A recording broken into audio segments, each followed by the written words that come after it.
Chapter 1. 1. Astronomers and cartographers. Cassini, Picard, and La Hire, The Arc of the Meridian and the Map of France, G. Delisle and 500 Anvil, The Shape of the Earth, Maupertuis in Lapland, Condamine at the Equator. Before we enter upon a recital of the great expeditions of the 18th century, we shall do well to chronicle the immense progress made during that period by the sciences. They rectified a crowd of prejudices and established a solid basis for the labors of astronomers and geographers. If we refer them solely to the matter before us, they radically modified cartography and ensured for navigation a security hitherto unknown. Although Galileo had observed the eclipses of Jupiter's satellites as early as 1610, his important discovery had been rendered useless by the indifference of governments, the inadequacy of instruments, and the mistakes committed by his followers. In 1660, Jean-Dominique Cassini published his Tables of the Satellites of Jupiter, which induced Colbert to send for him the following year, and which obtained for him the superintendence of the Paris Observatory. In the month of July, 1671, Philippe de la Hire went to Uraniborg in the island of Huon to take observations for the situation of Tycho Brahe's observatory. In that spot, he calculated with the assistance of Cassini's tables, and with an exactitude never before obtained, the difference between the longitudes of Paris and Uraniborg. The Academy of Sciences sent the astronomer Jean Richter the same year to Cayenne to study the parallaxes of the Sun and Moon, and to determine the distance of Mars and Venus from the Earth. This voyage, which was entirely successful, was attended with unforeseen consequences, and resulted in inquiries shortly after entered into as to the shape of the Earth. Richter noticed that the pendulum lost 2 minutes, 28 seconds at Cayenne, which proved that the momentum was less at this place than at Paris. From this fact, Newton and Huygens deduced the flatness of the globe at the poles. Shortly afterwards, however, the computation of a terrestrial degree given by Abbe Picard, and the determination of the meridional arc, arrived at by the Cassinis, father and son, led scientific men to an entirely different result, and induced them to consider the Earth an elliptical figure, elongated towards the polar regions. Passionate discussions arose from this decision, and in them originated immense undertakings from which astronomical and mathematical geography profited. Picard undertook to estimate the space contained between the parallels of Amiens and Malvoisin, which comprises a degree and a third. The Academy, however, decided that a more exact result could be obtained by the calculation of a greater distance, and determined to portion out the entire length of France, from north to south, in degrees. For this purpose, they selected the meridian line which passes the Paris Observatory. This gigantic trigonometrical undertaking was commenced 20 years before the end of the 17th century, was interrupted and recommenced, and finally finished towards 1720. At the same time, Louis Roman XIV, urged by Colbert, gave orders for the preparation of a map of France.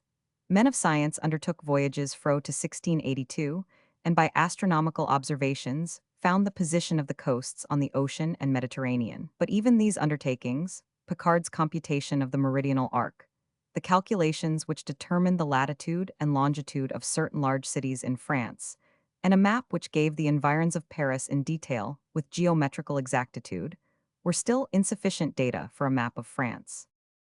As in the measurement of the meridional arc, the only course to adopt was to cover the whole extent of the country with a network of triangles. Such was the basis of the large map of France, which justly bears the name of Cassini. The result of the earlier observations of Cassini and La Hire was to restrict France within much narrower limits than had hitherto been assigned to her. Disborough Cooley in his History of Voyages says, they deprived her France of several degrees of longitude in the length of her western coast, from Brittany to the Bay of Biscay, and in the same way retrenched about half a degree from Languedoc and La Provence. These alterations gave rise to a bon mot. Louis the Roman XIV, in complimenting the academicians upon their return, remarked, I am sorry to see, gentlemen, that your journey has cost me a good part of my kingdom. So far, however, cartographers had ignored the corrections made by astronomers. In the middle of the 17th century, Peiresc and Gassendi had corrected upon the maps of the Mediterranean a difference of 500 miles of distance between Marseille and Alexandria. This important rectification was set aside as non-existent until the hydrographer, Jean-Mathieu de Chazelles, who had assisted Cassini in his labors, was sent to the Levant to draw up a coast chart for the Mediterranean. It was sufficiently clear, say the memoirs of the Academy of Sciences, that the maps unduly extended the continents of Europe, Africa, and America, and narrowed the Pacific Ocean between Asia and Europe. These errors had caused singular mistakes. During M. de Chaumont's voyage, when he went as Louis Roman XIV's ambassador to Siam, the pilots, trusting to their charts, were mistaken in their calculations, and both in going and in returning went a good deal further than they imagined. In proceeding from the Cape of Good Hope to the island of Java, they imagined themselves a long way from the Strait of Sunda, when in reality they were more than 60 leagues beyond it, and they were forced to put back for 2 days with a favorable wind to enter it. In the same way, upon their return voyage from the Cape of Good Hope to France, they found themselves at the island of Flores, the most western of the Azores, when they conceived themselves to be at least 150 leagues eastward of it. They were obliged to navigate for 12 days in an easterly direction in order to reach the French coast. As we have already said, the corrections made in the map of France were considerable. It was recognized that Perpignan and Colliers, more especially, were far more to the east than had been supposed. To gain a fair idea of the alteration, one has only to glance at the map of France published in the first part of the 7th volume of the Memoirs of the Academy of Sciences. All the astronomical observations to which we have called attention are noted in it, and the original outline of the map, published by Sanson in 1679, makes the modification apparent. Map of France. Map of France, corrected by order of the King, in accordance with the instructions of the members of the Academy of Sciences. Facsimile of early engraving. Cassini was right in saying that cartography was no longer at its height as a science. In reality, Sanson had blindly followed the longitudes of Ptolemy, without taking any note of astronomical observations. His sons and grandsons had simply re-edited his maps as they were completed, and other geographers followed the same course. William Delisle was the first to construct new maps and to make use of modern discoveries. He arbitrarily rejected all that had been done before his time. His enthusiasm was so great that he had entirely carried out his project at the age of 25. His brother, Joseph Nicholas, who taught astronomy in Russia, sent William materials for his maps. At the same time, his younger brother, Delisle de la Sayre, visited the coast of the Arctic Ocean and astronomically fixed the position of the most important points. He embarked on board de Bering's vessel and died at Kamchatka. That was the work of the three Delisles, but to William belongs the glory of having revolutionized geography. He succeeded, says Cooley, in reconciling ancient and modern computations and in collecting an immense mass of documents. Instead of limiting his corrections to any one quarter of the earth, he directed them to the entire globe. By this means, he earned the right to be considered the founder of modern geography.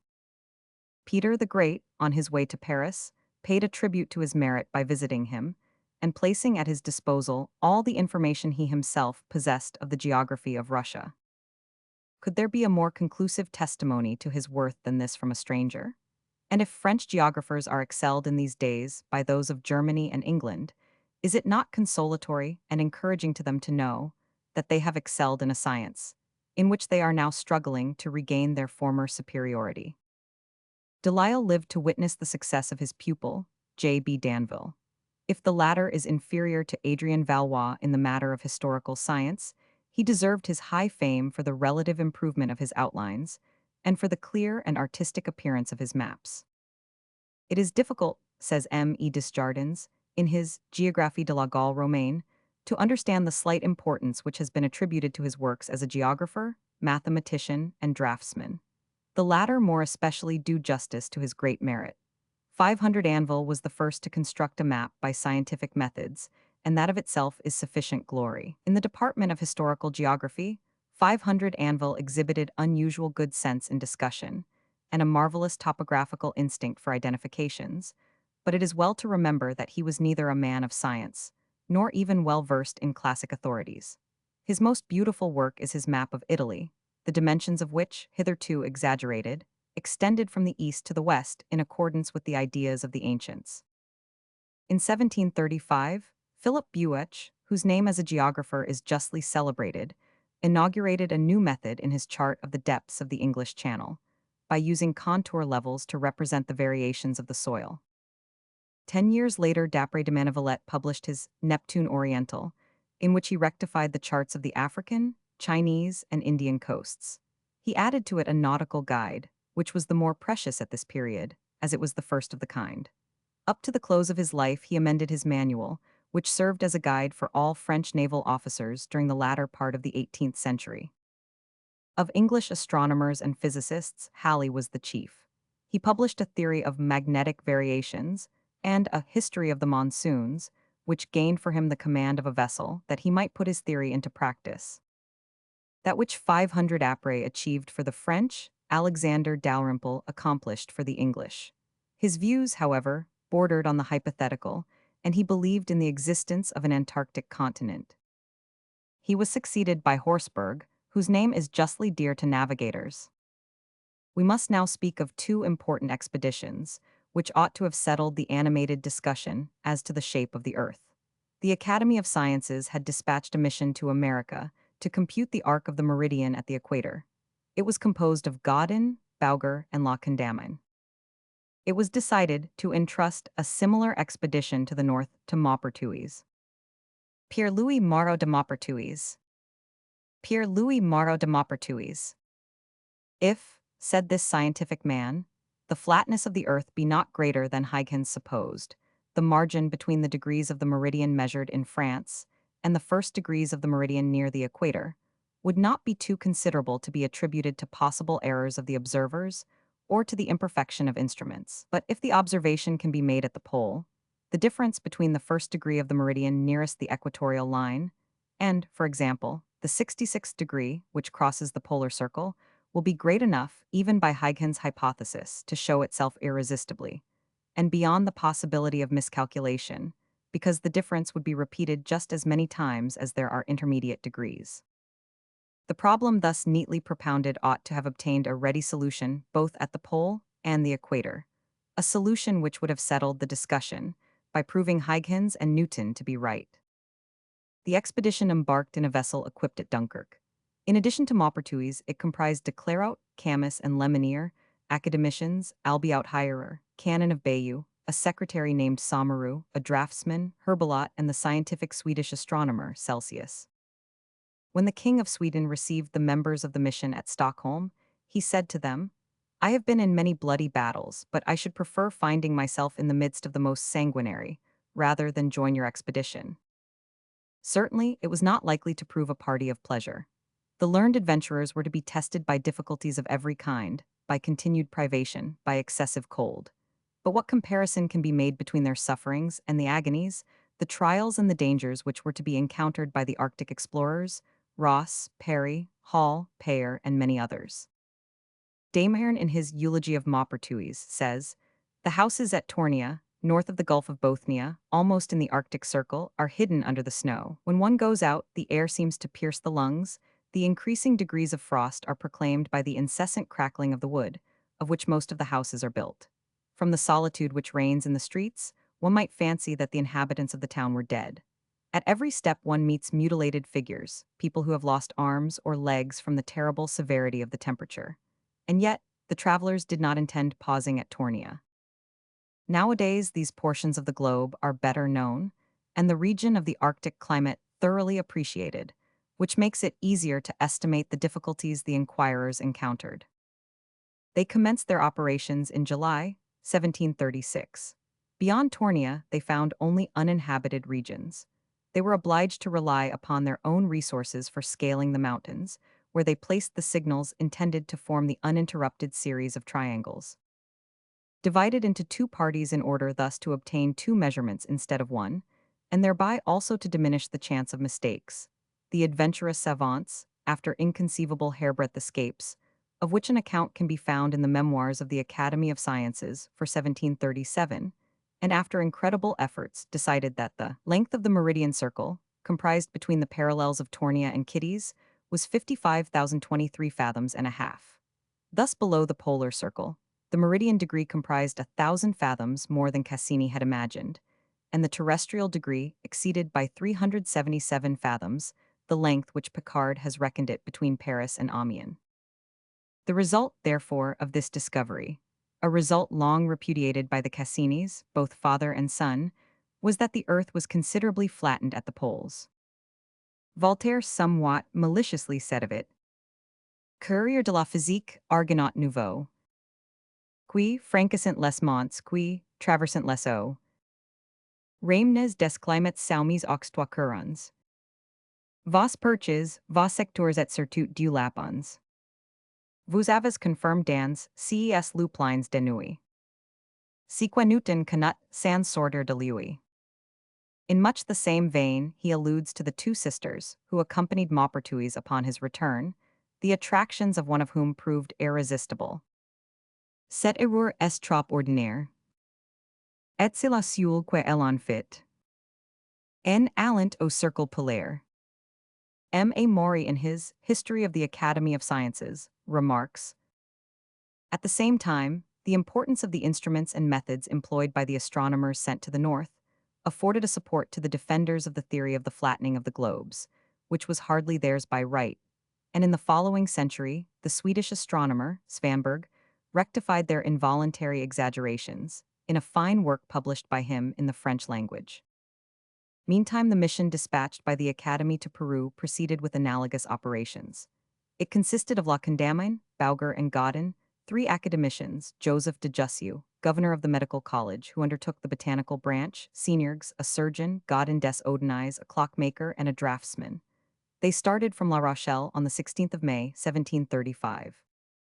Upon reaching St. Domingo, they took several astronomical observations and continued by way of Portobello and Carthagena. Crossing the Isthmus of Panama, they disembarked at Manta in Peru upon the 9th of March, 1736. Arrived there, Bauger and Condamine parted from their companions, studied the rapidity of the pendulum, and finally reached Quito by different routes. Condamine pursued his way along the coast, as far as Rio de las Esmeraldas, and drew the map of the entire country, which he traversed with such infinite toil. Bauger went southwards towards Guayaquil, passing through marshy forests, and reaching Caracal at the foot of the Cordillera range of the Andes, which he was a week in crossing. This route had been previously taken by Alvarado, when 70 of his followers perished. Amongst them, the 3 Spaniards who had attempted to penetrate to the interior. Bauger reached Quito on the 10th of June. At that time, this city contained between 30 and 40,000 inhabitants and boasted of an episcopal president of the assembly and numbers of religious communities, besides 2 colleges. Living there was cheap, with the exception of foreign merchandises, which realized exorbitant prices, so much so indeed that a glass goblet fetched from 18 to 20 francs. The adventurers scaled the Pichincha, a mountain near Quito, the eruptions from which had more than once been fatal to the inhabitants, but they were not slow in discovering that they could not succeed in carrying their implements to the summit of the mountains, and that they must be satisfied with placing the signals upon the hills.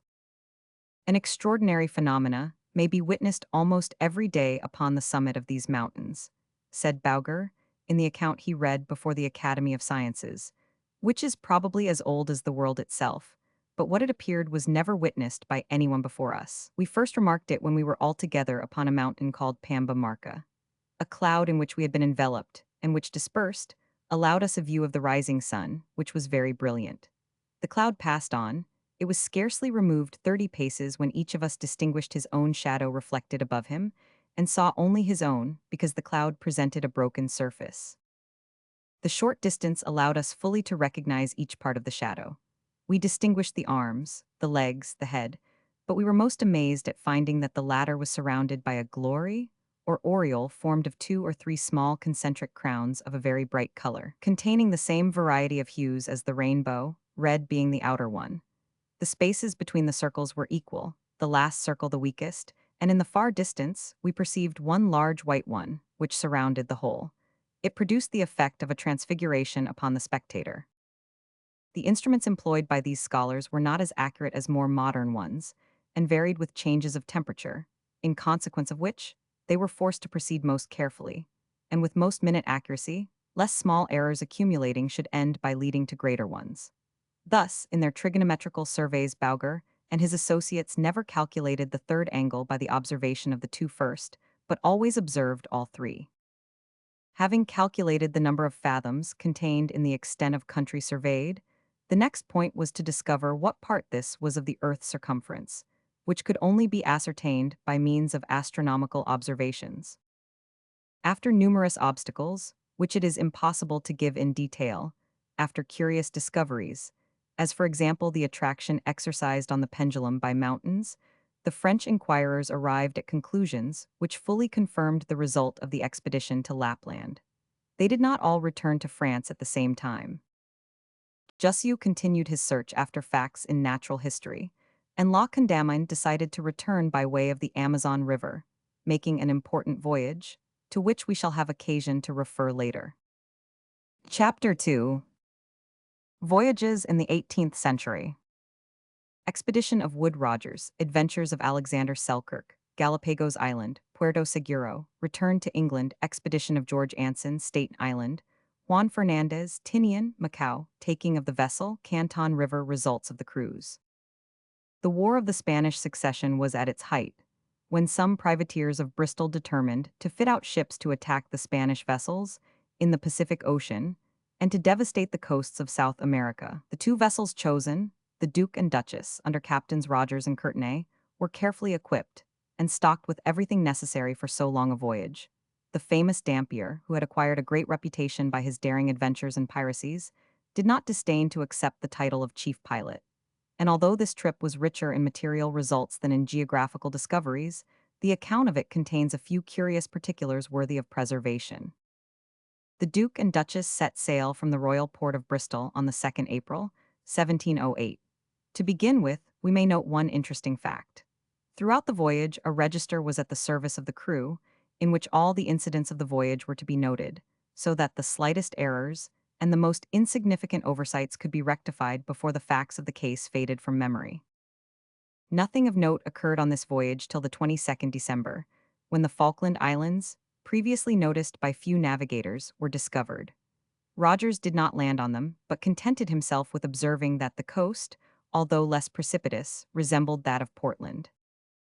All the hills, he added, with their well-wooded and gradually sloping sides, appeared fertile, and the shore is not wanting in good harbors. Now these islands do not possess a single tree, and the good harbors, as we shall presently see, are anything but numerous, so we can judge of the exactitude of the observations made by Rogers. Navigators have done well not to trust to them. After passing this archipelago, the two vessels steered due south and penetrated as far as South Lat. 60 degrees 58. Here there was no night, the cold was intense, and the sea so rough that the Duchess sustained a few injuries. The chief officers of the two vessels assembled in council, agreed that it would be better not to attempt to go further south, and the course was changed for the west. On the 15th January, 1709, Cape Horn is said to have been doubled, and the Southern Ocean entered. Up to this date, the position of the island of Juan Fernandez was differently given on nearly all maps, and Wood Rogers, who intended to harbor there, take in water, and get a little fresh meat, came upon it almost unawares. On the 1st February, he embarked in a little boat to try and find an anchorage. Whilst his people were awaiting his return, a large fire was noticed on shore. Had some Spanish or French vessels cast anchor here? Would it be necessary to fight for the water and food required? Every preparation was made during the night, but in the morning no ship was in sight. Conjectures were already being hazarded as to whether the enemy had retired, when the end was put to all surmises by the return of the boat, bringing in it a man clad in goatskins, whose personal appearance was yet more savage than his garments.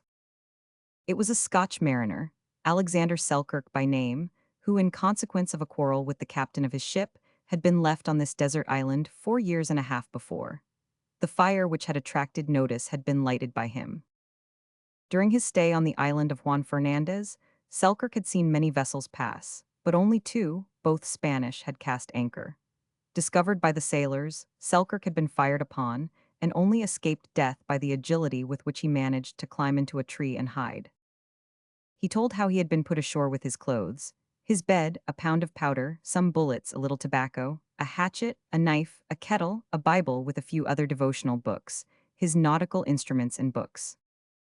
Poor Selkirk provided for his wants as best he could, but during the first few months, he had great difficulty in conquering the sadness and mastering the horror consequent upon his terrible loneliness. He built 2 huts of willow, which he covered with a sort of rush, and lined with the skins of the goats he killed to satisfy his hunger, so long as his ammunition lasted.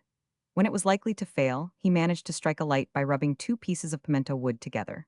When he had quite exhausted his ammunition, he caught the goats as they ran, His agility had become so great by dint of constant exercise that he scoured the woods, rocks, and hills with a perfectly incredible speed. We had sufficient proof of his skill when he went hunting with us. He outran and exhausted our best hunters and an excellent dog which we had on board. He easily caught the goats and brought them to us on his back. He himself related to us that one day he chased his prey so eagerly to the edge of a precipice, which was concealed by bushes, that they rolled over and over together until they reached the bottom. He lost consciousness through that fall, and upon discovering that the goat lay under him quite dead, after remaining where he was for 24 hours, he with the utmost difficulty succeeded in crawling to his cabin, which was about a mile distant, and he was unable to walk again for 6 days. Selkirk falling over the precipice with his prey. Selkirk falling over the precipice with his prey. This deserted wretch managed to season his food with the turnips sown by the crew of a ship, with cabbages, capsicums, and allspice. When his clothes and shoes were worn out, a process which occupied but a short time, he ingeniously constructed new ones of goatskin, sewing them together with a nail, which served him as a needle. When his knife was useless, he constructed a new one from the cask hoops he found on the shore. He had so far lost the use of speech that he could only make himself understood by an effort. Rogers took him on board and appointed him boatswain's mate. Selkirk was not the first sailor abandoned upon the island of Juan Fernandez.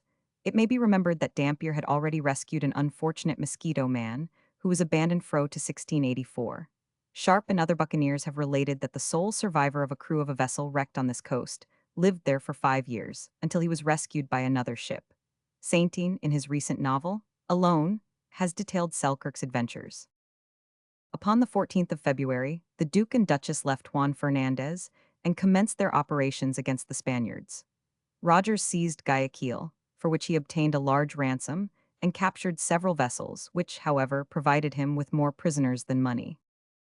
This part of his voyage concerns us but little, and a few particulars only are interesting, as, for instance, his mention of a monkey in the Gorgas Island, who was so lazy that he was nicknamed the Sluggard, and of the inhabitants of Tequemes, who repulsed the newcomers with poisoned arrows and guns. He also speaks of the Galapagos Island, situated 2 degrees of northern latitude.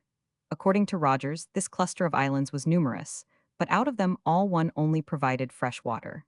Turtledoves existed there in great quantities, and tortoises and sea turtles of an extraordinary size abounded, thence the name given by the Spaniards to this group. Sea dogs also were common. One of them had the temerity to attack Rogers. I was walking along the shore, he says, when it left the water, his jaws gaping, as quickly and ferociously as a dog escaping from his chain. 3 times he attacked me. I plunged my pike into his breast, and each time I inflicted such a wound that he fled howling horribly. Finally, turning towards me, he stopped to growl and show his fangs. Scarcely 24 hours earlier, one of my crew had narrowly escaped being devoured by a monster of the same family. I plunged my pike into his breast. I plunged my pike into his breast. In December, Rogers repaired to Puerto Seguro, upon the Californian coast, with a Manila galleon, which he had seized. Many of his men penetrated to the interior. He found large forest trees, but not the slightest appearance of culture, although smoke indicated the existence of inhabitants. The inhabitants, according to Albie Presort's History of Voyages, were straight-built and powerful, blacker than any Indian tribe hitherto met with in the Pacific Ocean seas. They had long black hair plaited which reached below the waist. All the men went about naked, but the women wore a garment, either composed of leaves or of stuff made from them, and sometimes the skins of beasts and birds. Occasionally they wore necklaces and bracelets made of bits of wood or shells. Others adorned their necks with small red berries and pearls. Evidently they did not know how to pierce holes in them, for they notched them and joined them by a thread. They valued these ornaments so highly that they refused to change them for English necklaces of glass. Their chief anxiety was to obtain knives and useful implements.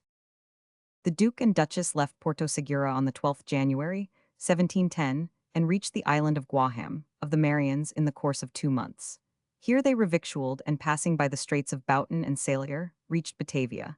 After a necessary delay at the latter place, and at the Cape of Good Hope, Rogers cast anchor in the Downs upon the 1st of October. In spite of Rogers' reticence with regard to the immense riches he brought with him, a good idea of their extent may be gathered from the account of ingots, vessels of silver and gold, and pearls, with which he delighted the shipowners. We now come to our account of Admiral Anson's voyage, which almost belongs to the category of naval warfare.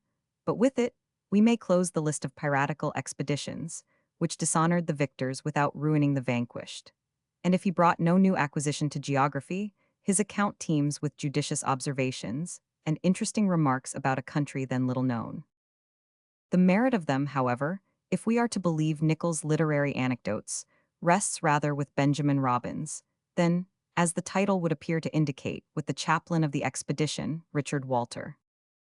George Anson was born in Staffordshire in 1697. A sailor from his childhood, he early brought himself into notice. He was already well known as a clever and fortunate captain, when in 1739 he was offered the command of a squadron. It consisted of the Centurion, 60 guns, the Gloucester and Severe, each 50 guns, the Pearl, 40 guns, the Wager, 28 guns. To it were attached also the sloop Trial, and 2 transports carrying food and ammunition. In addition to the crew of 1460, a reinforcement of 470 Marines was added to the fleet. Leaving England on the 18th September 1740, the expedition proceeded by way of Madeira, past the island of St. Catharine, along the Brazilian coast, by St. Julian Harbor, and finally crossed the Strait of Le Maire. Terrible, said the narrative, as the aspect of Tierra del Fuego may be, that of Staten Island is more horrible still. It consists of a series of inaccessible rocks, crowned with sharp points. Prodigiously high, they are covered with eternal snow and edged with precipices. In short, it is impossible to conceive anything more deserted or more wild than this region. Scarcely had the last vessels of the squadron filed through the strait, than a series of heavy gales, squalls, and storms caused the oldest sailors to vow that all they had hitherto known of tempests were nothing in comparison. This fearful experience lasted 7 weeks without intermission. It is needless to state that the vessels sustained great damage, that many men were swept away by the waves, numbers destroyed by illnesses occasioned by the exposure to constant damp, and want of sufficient nourishment.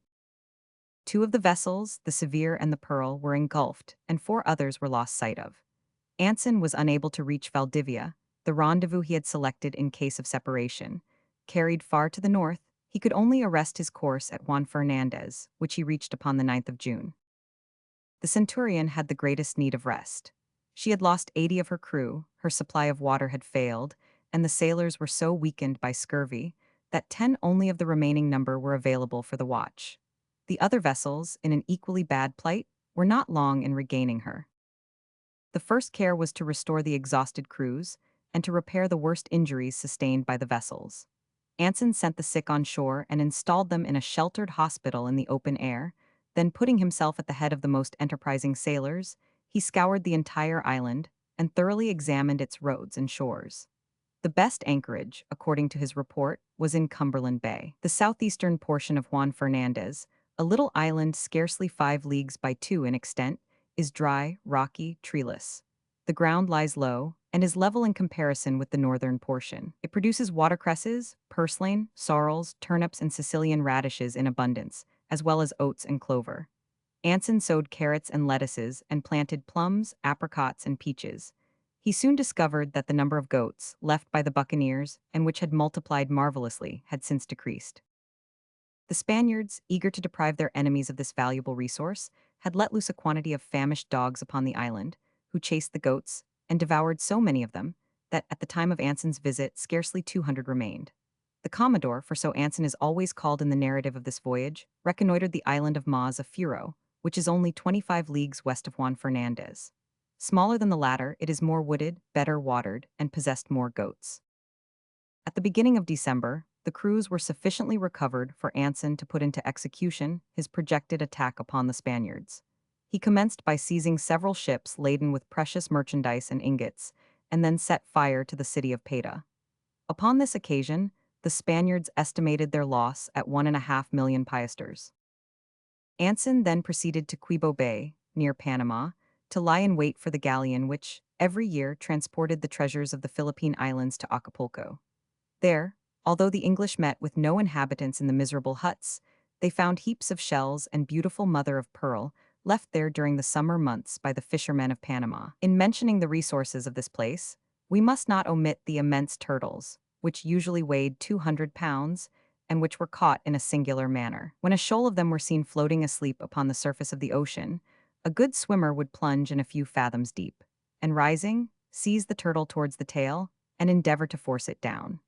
Upon awakening, the creature's struggles to free itself sufficed to support both the man and his prey, until the arrival of a boat to receive them both.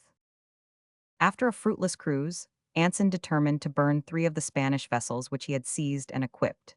Distributing the crews and cargo upon the Centurion and the Gloucester, the only 2 vessels remaining to him, he decided upon the 6th of May, 1742, to make for China, where he hoped to find reinforcements and supplies.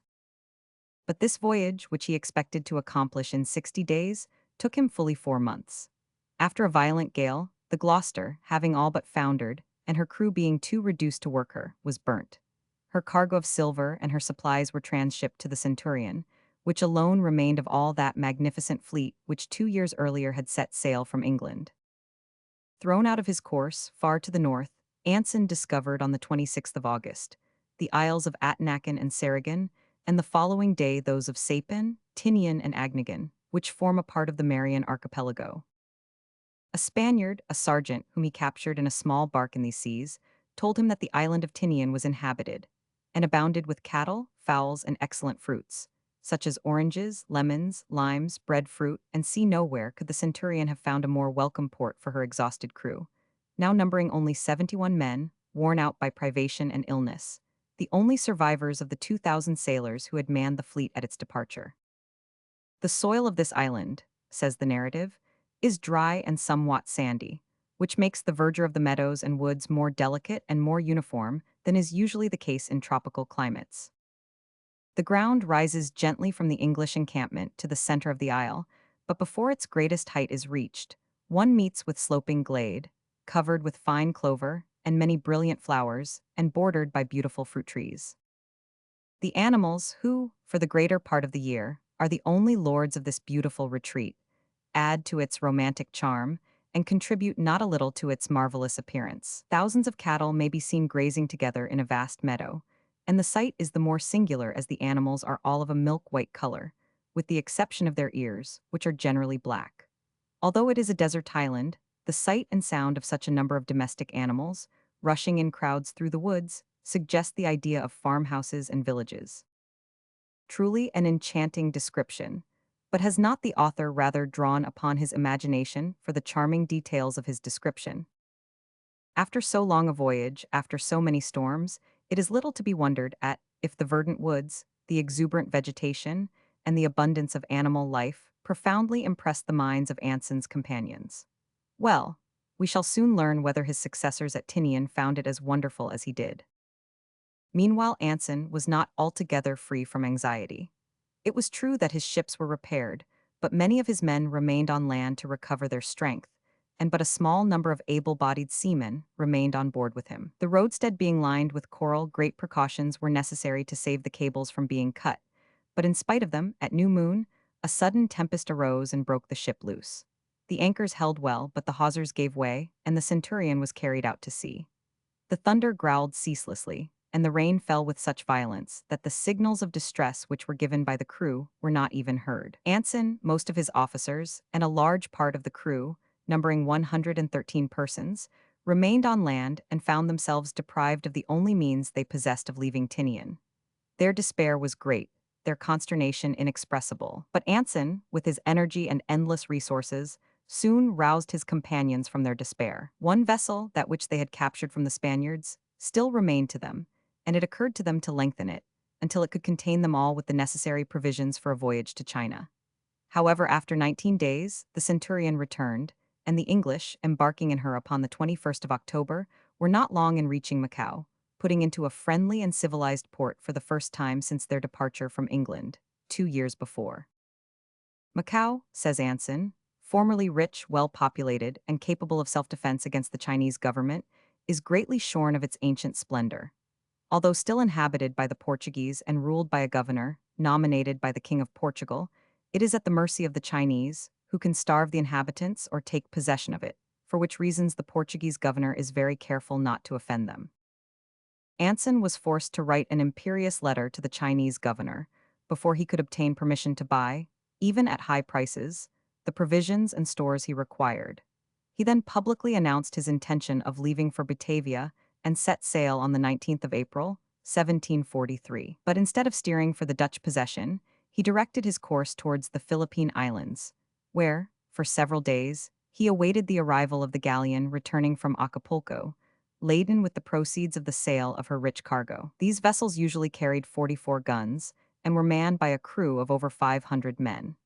Anson had only 200 sailors, of whom 30 were but lads, but this disproportion did not deter him, for he had the expectation of rich booty, and the cupidity of his men was sufficient guarantee of their courage. "Why," asked Anson one day of his steward, "why do you no longer give us mutton for dinner? Have we eaten all the sheep we bought in China?" "Pray excuse me, Commodore," replied the steward, "but I am reserving the only two which remain for the captain of the galleon." No one, not even the steward, doubted of success. Anson well understood how to secure it, and the efficiency of his men compensated for their reduced numbers. The struggle was hot. The straw mats which filled the rigging of the galleon took fire, and the flames rose as high as the mizzen mast. The Spaniards found the double enemies too much. After a sharp contest of 2 hours, during which 67 of their men were killed and 84 wounded, they surrendered. Fight between the Centurion and a Spanish galleon. Fight between the Centurion and a Spanish galleon. Facsimile of early engraving. It was a rich prize, 1,313,842 pieces of 8, 1 and 682 ounces of ingot silver, with other merchandise of little value in comparison with the money. This booty, added to others, amounted to nearly 400,000 L, without taking into account the vessels, goods, and sea, of the Spaniards which the English squadron had burnt or destroyed, and which could not be reckoned at less than 600,000 a Spanish coin. So called because it represents the eighth of a doubloon, it is worth about 9 shillings English money. Anson convoyed his prize to the Canton River, where he sold it much below its value, for 6,000 piasters. He left on the 10th of December and reached Spithead on the 15th of June, 1744, after an absence of 3 years and 9 months. He made a triumphal entry into London. The 500,000 of money, which was the result of his numerous prizes, was conveyed through the city in 32 chariots, to the sound of trumpets and beating of drums, and amidst the shouts of the people. The money was divided between himself, his officers, and men. The king himself could not claim a share. Anson was created rear admiral shortly after his return, and received important commands. In 1747, he captured the Marquis of La Jonquière Taffinel after an heroic struggle. For this exploit, he was made First Lord of the Admiralty and Admiral. In 1758, he covered the attempted descent of the English near St. Malo, and died in London a short time after his return. Chapter 2. Captain Cook's predecessors. 1. Roggwin, the little that is known of him, the uncertainty of his discoveries, Easter Island, the Pernicious Islands, the Baughmans, New Britain, arrival in Batavia, Byron's stay at Rio Janeiro and Port Desire, entrance into Straits of Magellan, Falkland Islands and Port Egmont, the Fuegians, Mazafiro, Disappointment Islands, Danger Islands, Tinian, return to Europe. As early as 1669, Roggwin the Elder had petitioned the Dutch West India Company for 3 armed vessels, in order to prosecute his discoveries in the Pacific Ocean.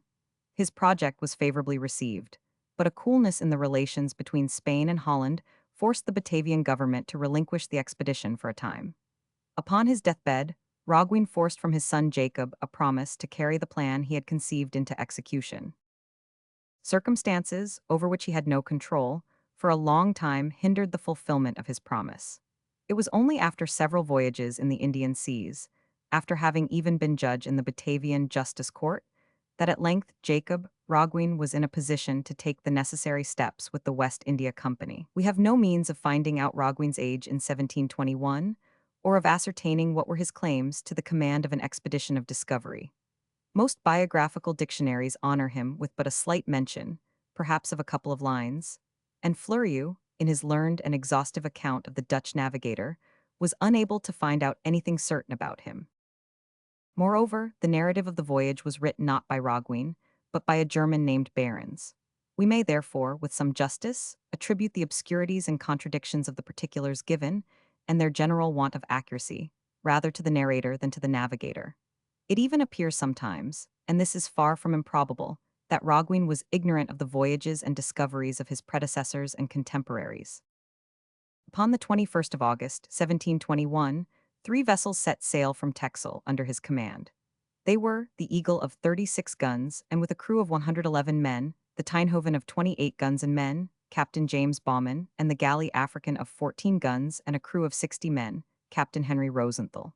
Their voyage across the Atlantic afforded no particulars of interest. Touching at Rio, Roggwin went in search of an island which he named Ox Magdalland, and which would appear to be the same as the land of the Virgin, Hawkins, Virginia, and the archipelago of the Falkland or Malouine Islands, unless indeed it was southern Georgia. Although these islands were then well known, it would appear that the Dutch knew little of their whereabouts, as after vainly seeking the Falkland Isles, they set to work to look for the island St. Louis, belonging to the French, apparently quite unaware that they belonged to the same group. There are few lands indeed which have borne so many different names as Pepys Isles, Conti Isles, and many which we need not mention. It would be easy to count up a dozen. After discovering, or rather noticing an island below the parallel of the Straits of Magellan, about 24 leagues from the American continent, of 200 leagues in circumference, which he named South Belgium, Roggwin passed through the Straits of Le Maire, or possibly was, carried by the current to 621 degrees of southern latitude. Finally, he regained the coast of Chile and cast anchor opposite the island of Mocha, which he found deserted. He afterwards reached Juan Fernandez, where he met with the Tinehoven, from which he had been separated since the 21st of December. The vessels left this harbor before the end of March and steered to the west-northwest, in search of the land discovered by Davis, between 27 degrees and degrees south. After a search of several days, Roggwin sighted an island upon the 6th of April, 1722, which he named Easter Island. We will not stop to enumerate the exaggerated dimensions claimed for this island by the Dutch navigator, nor to notice his observations of the manners and customs of the inhabitants. We shall have occasion to refer to them in dealing with the more detailed and reliable accounts of Cook and La Perouse. But, said Fleurieu, we shall vainly look in this narrative for any sign of learning on the part of Roggwin's sergeant major. After describing the banana, of which the leaves are 6 or 8 feet high, and 2 or 3 wide, he adds that this was the leaf with which our first parents covered their nakedness after the fall. And to make it clearer, further remarks that those who accept this view do so on account of this leaf being the largest of all the plants growing either in eastern or western countries, thereby plainly indicating his notion of the proportions of Adam and Eve. A native came on board the Eagle. He delighted everyone by his good humor, gaiety, and friendly demonstrations. In the morning, Roggwin distinguished an eager multitude upon the shore, which was adorned with high statues, who awaited the arrival of the strangers with impatient curiosity. For no discoverable purpose a gun was fired, one of the natives was killed, and the multitude fled in every direction, soon, however, to return in greater haste. Roggwin, at the head of 150 men, fired a volley, stretching a number of victims on the ground. Overcome with terror, the natives hastened to appease their terrible visitors by offering them all they possessed. Fleurieu is of opinion that Easter Island and Davis Land are not identical, but in spite of the reasons with which he supports his opinions, and the differences which he points out in the situation and description of the two islands, it is impossible to avoid the conclusion that Roggwin and Davis's discoveries are one and the same. No other island answering to the description is to be found in these latitudes, which are now thoroughly well known.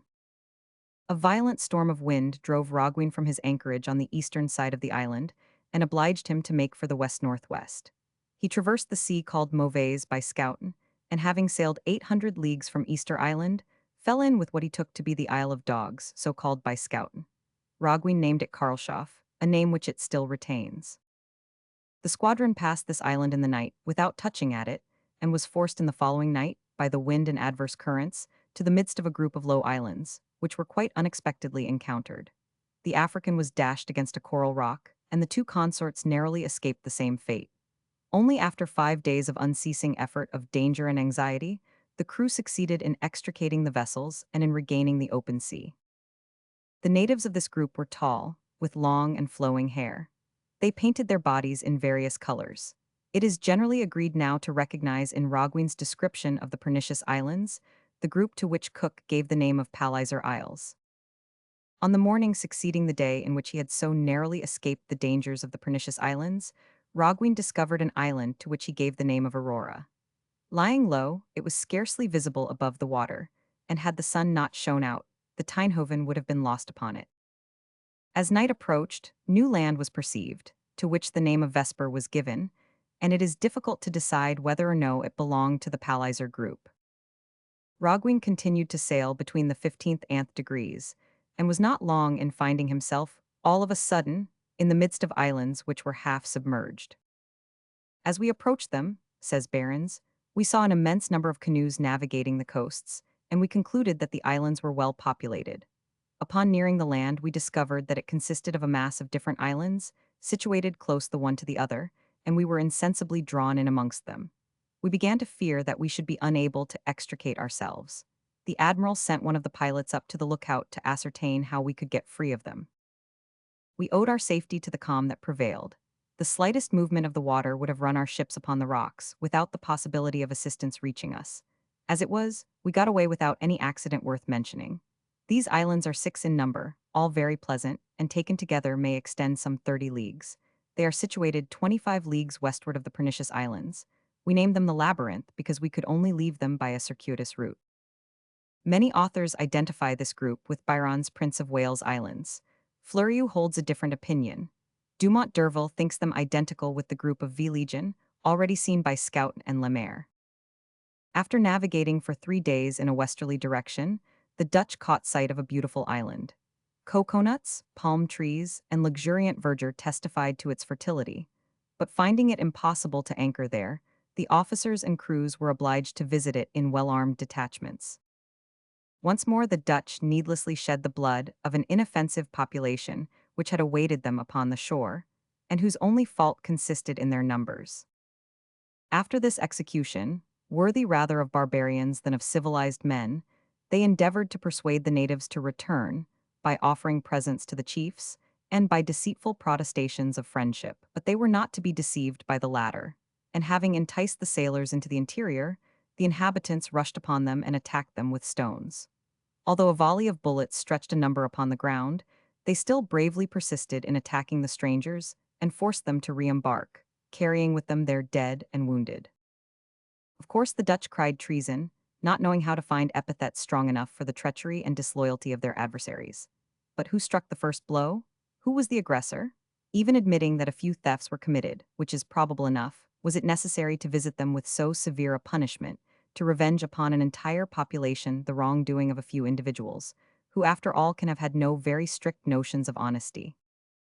In spite of their losses, the Dutch called this island, in memory of the refreshment they had enjoyed there, Recreation Island. Rogwin gives its situation as below the 6th parallel, but his longitude is so incorrect that it is impossible to depend upon it. The question now arises, whether the captain should prosecute his search for the island Espiritu Santo de Quiros in the west, or whether, on the contrary, he should sail northward and reach the East Indies during the favorable season. The Council of War, which Rogwin called to the consideration of this question, chose the latter alternative. The council chose the latter alternative. The council chose the latter alternative. The third day after this decision, 3 islands were simultaneously discovered. They received the name of Baumann, after the captain of the Tinehoven, who was the first to catch sight of them. The natives came round the vessels to traffic, whilst an immense crowd of the inhabitants lined the shore, armed with bows and spears. They were white-skinned, and only differed from Europeans in appearance, when very much tanned by the sun. Their bodies were not painted. A strip of stuff, artistically arranged and fringed, covered them from the waist to the heels. Hats of the same material protected their heads, and necklaces of sweet-smelling flowers adorned their necks. It must be confessed, says Behrens, that this is the most civilized nation, as well as the most honest, which we have met with in the southern seas. Charmed with our arrival, they received us like gods, and when we showed our intention of leaving, they testified most lively regrets. From the description, these would appear to have been the inhabitants of the Navigator's Islands.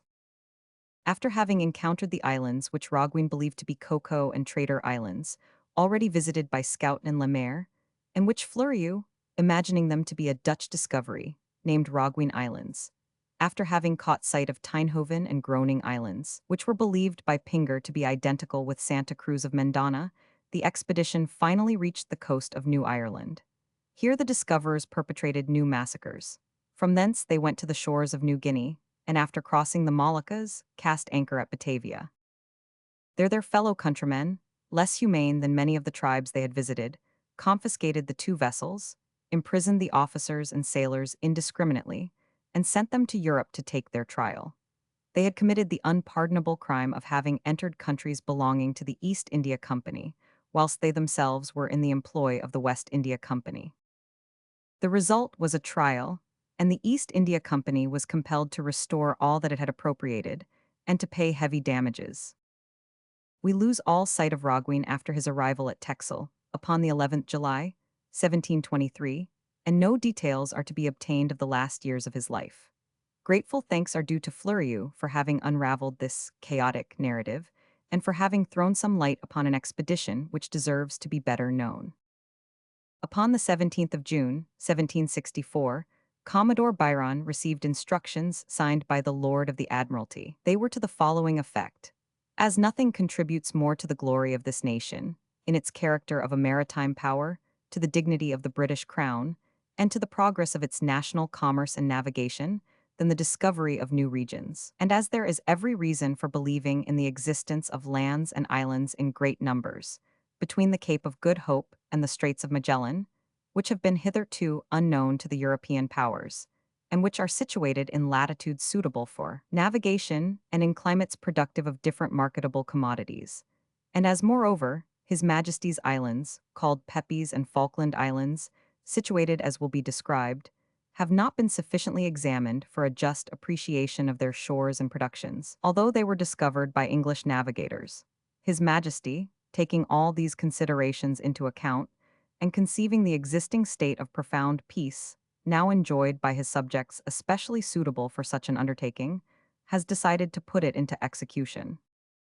Upon what seaman would the choice of the English government fall? Commodore John Byron, born on the 8th of November, 1723, was the man selected. From his earliest years, he had shown an enthusiastic love of seafaring life, and at the age of 17 had offered his services upon one of the vessels that formed Admiral Anson's squadron, when it was sent out for the destruction of Spanish settlements upon the Pacific coast. We have already given an account of the troubles which befell this expedition before the incredible fortune, which was to distinguish its last voyage. The vessel upon which Byron embarked was the Wager. It was wrecked in passing through the Straits of Magellan, and the crew being taken prisoners by the Spaniards, were sent to Chile. After a captivity which lasted at least 3 years, Byron effected his escape, and was rescued by a vessel from St. Malo, which took him to Europe. He returned at once to service, and distinguished himself in various encounters during the war with France. Doubtless it was the recollection of his first voyage round the world, so disastrously interrupted, which procured for him the distinction conferred upon him by the Admiralty. The vessels entrusted to him were carefully armed. The Dauphin was a sixth-rate man-of-war, and carried guns, 150 sailors, 3 lieutenants and petty officers.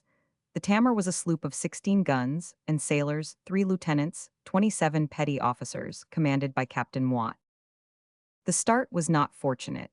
The expedition left the Downs upon the 21st of June, but the Dauphin grounded before leaving the Thames, and was obliged to put into Plymouth for repairs. Upon the 3rd of July, anchor was finally weighed, and 10 days later, Byron put in at Funchal in the island of Madeira for refreshments. He was forced to halt again at Cape Verde Islands, to take in water, that with which he was supplied having become rapidly wasted. Nothing further occurred to interrupt the voyage, until the 2 English vessels sighted Cape Frio. Byron remarked a singular fact, since fully verified, that the copper sheathing of his vessels appeared to disperse the fish, which he expected to meet with in large quantities. The tropical heat and constant rains had struck down a large proportion of the crew, hence the urgent need of rest and of fresh victuals which they experienced. These they hoped to find at Rio de Janeiro, where they arrived on the 12th December. Byron was warmly welcomed by the Viceroy, and thus describes his first interview. When I made my visit, I was received in the greatest state. About 60 officers were drawn up by the palace. The guard was under arms. They were fine, well-drilled men. His Excellency, accompanied by the nobility, received me on the staircase. 15 salutes from the neighboring fort honored my arrival. We then entered the audience chamber, and after a conversation of a quarter of an hour, I took my leave and was conducted back with the same ceremonies. We shall see a little later how slightly the reception given to Captain Cook some years afterwards resembled that just related. The Commodore obtained ready permission to disembark his sick, and found every facility for revictualling. His sole cause of complaint was the repeated endeavor of the Portuguese to tempt his sailors to desert. The insupportable heat experienced by the crew shortened their stay at Rio. Upon the 16th of October, anchor was weighed, but it was 5 days before a land breeze allowed the vessels to gain the open sea. Up to this moment, the destination of the expedition had been kept secret. Byron now summoned the captain of the Tamar on board, and in the presence of the assembled sailors, read his instructions. These enjoined him not to proceed to the East Indies, as had been supposed, but to prosecute discoveries, which might prove of great importance to England in the southern seas. With this object, the lords of the Admiralty promised double pay to the crew, with future advancement and enjoyments if they were pleased with their services. The second part of this short harangue was the most acceptable to the sailors and was received by them with joyous demonstrations. Until the 29th of October, no incident occurred in their passage. Upon that date, sudden and violent squalls succeeded each other and culminated in a fearful tempest, the violence of which was so great that the Commodore ordered 4 guns to be thrown overboard, to avoid foundering. In the morning, the weather moderated somewhat, but it was as cold as in England at the same time of year. Although in this quarter of the globe the month of November answers to the month of May, as the wind continued to drive the vessel eastward, Byron began to think that he should experience great difficulty in avoiding the east of Patagonia. Suddenly, upon the 12th of November, although no land was marked on the chart in this position, a repeated cry of "Land, land ahead," arose. Clouds at this moment obscured almost the entire horizon, and it thundered and lightened without intermission. It seemed to me, says Byron, that what had at first appeared to be an island was really 2 steep mountains, but upon looking windward it was apparent that the land which belonged to these mountains stretched far to the southeast. Consequently, he steered southwest. I sent some officers to the masthead to watch the wind and to verify the discovery. They unanimously asserted that they saw a great extent of country. We then went east. The land appeared to present entirely the same appearance. The mountains looked blue, as is often the case in dark and rainy weather when one is near them. Shortly afterwards, several of our number fancied they could distinguish waves breaking upon a sandy shore, but after steering with the utmost caution for an hour, that which we had taken for land disappeared suddenly, and we were convinced to our amazement that it had been only a land of fog. I have passed all my life at sea, continues Byron, since I was 27, but I never could have conceived so complete and sustained an illusion. There is no doubt that had the weather not cleared so suddenly as it did, we should one and all on board have declared that we had discovered land in this latitude. We were then in latitude 43 degrees 46 S and longitude 60 degrees 5 W. The next morning a terrible gale of wind arose, heralded by the piercing cries of many hundred birds flying before it. It lasted only 20 minutes, sufficiently long, however, to throw the vessel on its beam end before it was possible to let go the halyards. At the same moment a blow from the sheet of the mainsail overthrew the first lieutenant and sent him rolling to a distance, while the mizzenmast, which was not entirely lowered, was torn to pieces. The following days were not much more favorable. Moreover, the ship had sunk so little that she drifted away as the wind freshened. After such a troublesome voyage, we may guess how gladly Byron reached Penguin Island and Port Desire on the 24th of November. But the delights of this station did not by any means equal the anticipations of the crew. The English sailors landed and upon advancing into the interior, met only with a desert country and sandy hills without a single tree. They found no game, but they saw a few guanacos too far off for a shot. They were, however, able to catch some large hares, which were not difficult to secure. The seals and sea birds, however, furnished food for an entire fleet.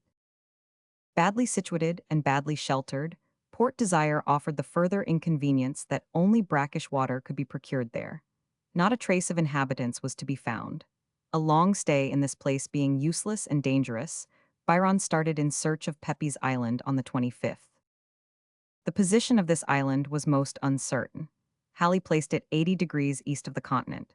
Cowley, the only person who asserted that he had seen it, declared it was about 47 degrees latitude, but did not fix its longitude. Here then was an interesting problem to solve. After having explored to the N, to the S, and to the E, Byron, satisfied that this island was imaginary, set sail for the Sebaldines, in haste to reach the first possible port where he could obtain food and water, of which he had pressing need. A storm overtook him, during which the waves were so terrific that Byron declared he had never seen them equaled, even when he doubled Cape Horn with Admiral Anson. This danger surmounted, he recognized Cape Virgin, which forms the northern entrance to the Straits of Magellan.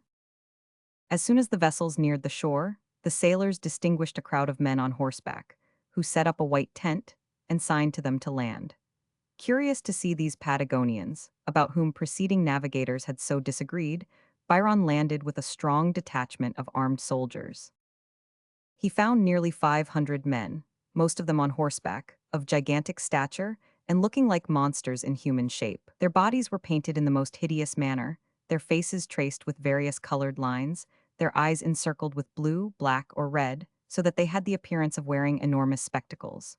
Almost all were naked, with the exception of a skin thrown over their shoulders, the wool inside, and a few of them wore boots. Truly a singular costume, primitive and not expensive. Most of them on horseback. Most of them on horseback. With them were numbers of dogs and of very small horses, excessively ugly, but not the less extremely swift. The women rode on horseback like the men without stirrups, and all galloped on the shore, although it was covered with immense stones and very slippery. The interview was friendly. Byron distributed numbers of toys, ribbons, glass trinkets, and tobacco to the crowd of giants. As soon as he had brought the Dauphin to the wind, Byron entered the Straits of Magellan with the tide. It was not his intention to cross it, but merely to find a safe and commodious harbor, where he might secure wood and water before starting in his search for the Falkland Islands. On leaving the second outlet, he met with St. Elizabeth, St. Bartholomew, and St. George Islands and Sandy Point. Near the last he found a delicious country, springs, woods, fields covered with flowers, which shed an exquisite perfume in the air. The country was swarming with hundreds of birds, of which one species received the name of the painted goose, from the exceeding brilliancy of its plumage. But nowhere could a spot be found where the ship's boat could approach without extreme danger. The water was shallow everywhere and the breakers were heavy. Fish of many kinds, more especially mullets, geese, snipe, teal, and other birds of excellent flavor, were caught and killed by the crew. Byron was obliged to continue his voyage to Port Famine, which he reached on the 27th of December. We were sheltered from all winds, he says, with the exception of the southeast, which rarely blows, and no damage could accrue to vessels which might be driven on shore in the bay, because of the profound calm that prevails. Wood enough floated near the shore to stock 1,000 vessels, so we had no need to go and cut it in the forest. The river Sedger ran at the bottom of the bay, the water of which is excellent. Its banks are planted with large and beautiful trees, excellent for masts, parrots, and birds of brilliant plumage thronged the branches. Abundance reigned in Famine Port during Byron's stay. As soon as his crew were completely recovered from their fatigue and the ships well provisioned, the Commodore, on the 5th of January, 1765, resumed his search for the Falkland Islands. 7 days later, he discovered a land in which he fancied he recognized the islands of Sebald de Wert. But upon nearing them, he found that what he had taken for 3 islands was, in reality, but one, which extended far south. He had no remaining doubt that he had found the group marked upon the charts of the time as New Ireland, 51 degrees south latitude, and degrees, 32 west longitude. First of all, Byron steered clear of them, fearing to be thrown upon a coast with which he was unacquainted, and after this summary bearing, a detachment was selected to skirt the coast as closely as possible and look for a safe and commodious harbor, which was soon met with. It received the name of Port Egmont, in honor of Earl Egmont, First Lord of the Admiralty. I did not expect, says Byron, that it would be possible to find so good a harbor. The depth was excellent, the supply of water easy, all the ships of England might be anchored there in shelter from winds. Geese, ducks, and teal abounded to such an extent that the sailors were tired of eating them. Want of wood was general, with the exception of some trunks of trees which floated by the shore, and which were apparently brought here from the Strait of Magellan. The wild sorrel and celery, both excellent antiscorbutics, were to be found in abundance. Sea calves and seals, as well as penguins, were so numerous that it was impossible to walk upon the strand without seeing them rush away in herds. Animals resembling wolves, but more like foxes in shape, with the exception of their height and tails, several times attacked the sailors, who had great difficulty in defending themselves. It would be no easy task to guess how they came here, distant as the country is from any other continent, by at least 100 leagues, or to imagine where they found shelter in a country barren of vegetation, producing only rushes, swordgrass, and not a single tree. The account of this portion of Byron's voyage, in Didot's biography, is a tissue of errors. The flotilla, says M. Alfred de Lacaze, became entangled in the Straits of Magellan and was forced to put into a bay near Port Famine, which was named Port Egmont. A singular mistake, which proves how lightly the articles of this important collection were sometimes written. Byron took possession of Port Egmont and the adjacent isles, called Falkland, in the name of the King of England. Cowley had named them Pepys Islands, but in all probability the first discoverer was Captain Davis in 1592. 2 years later, Sir Richard Hawkins found land which was thought to be the same, and named it Virginia, in honor of his Queen Elizabeth. Lastly, vessels from St. Malo visited this group, and no doubt it was owing to this fact that Frezier called them the Malouines Islands. Map of the Eastern Hemisphere. Engraved by E. Morieu 23, R. de Bria, Paris. Straits of Magellan, after Bougainville. Grave par E. Morieu. After having named a number of rocks, islets, and capes, Byron left Port Egmont on the 27th of January and set sail for Port Desire, which he reached 9 days later. There he found the Florida, a transport vessel, which had brought from England the provisions and necessary appliances for his long voyage. But this anchorage was too dangerous. The Florida and the Tamar were in too bad a condition to be equal to the long operation of transshipment.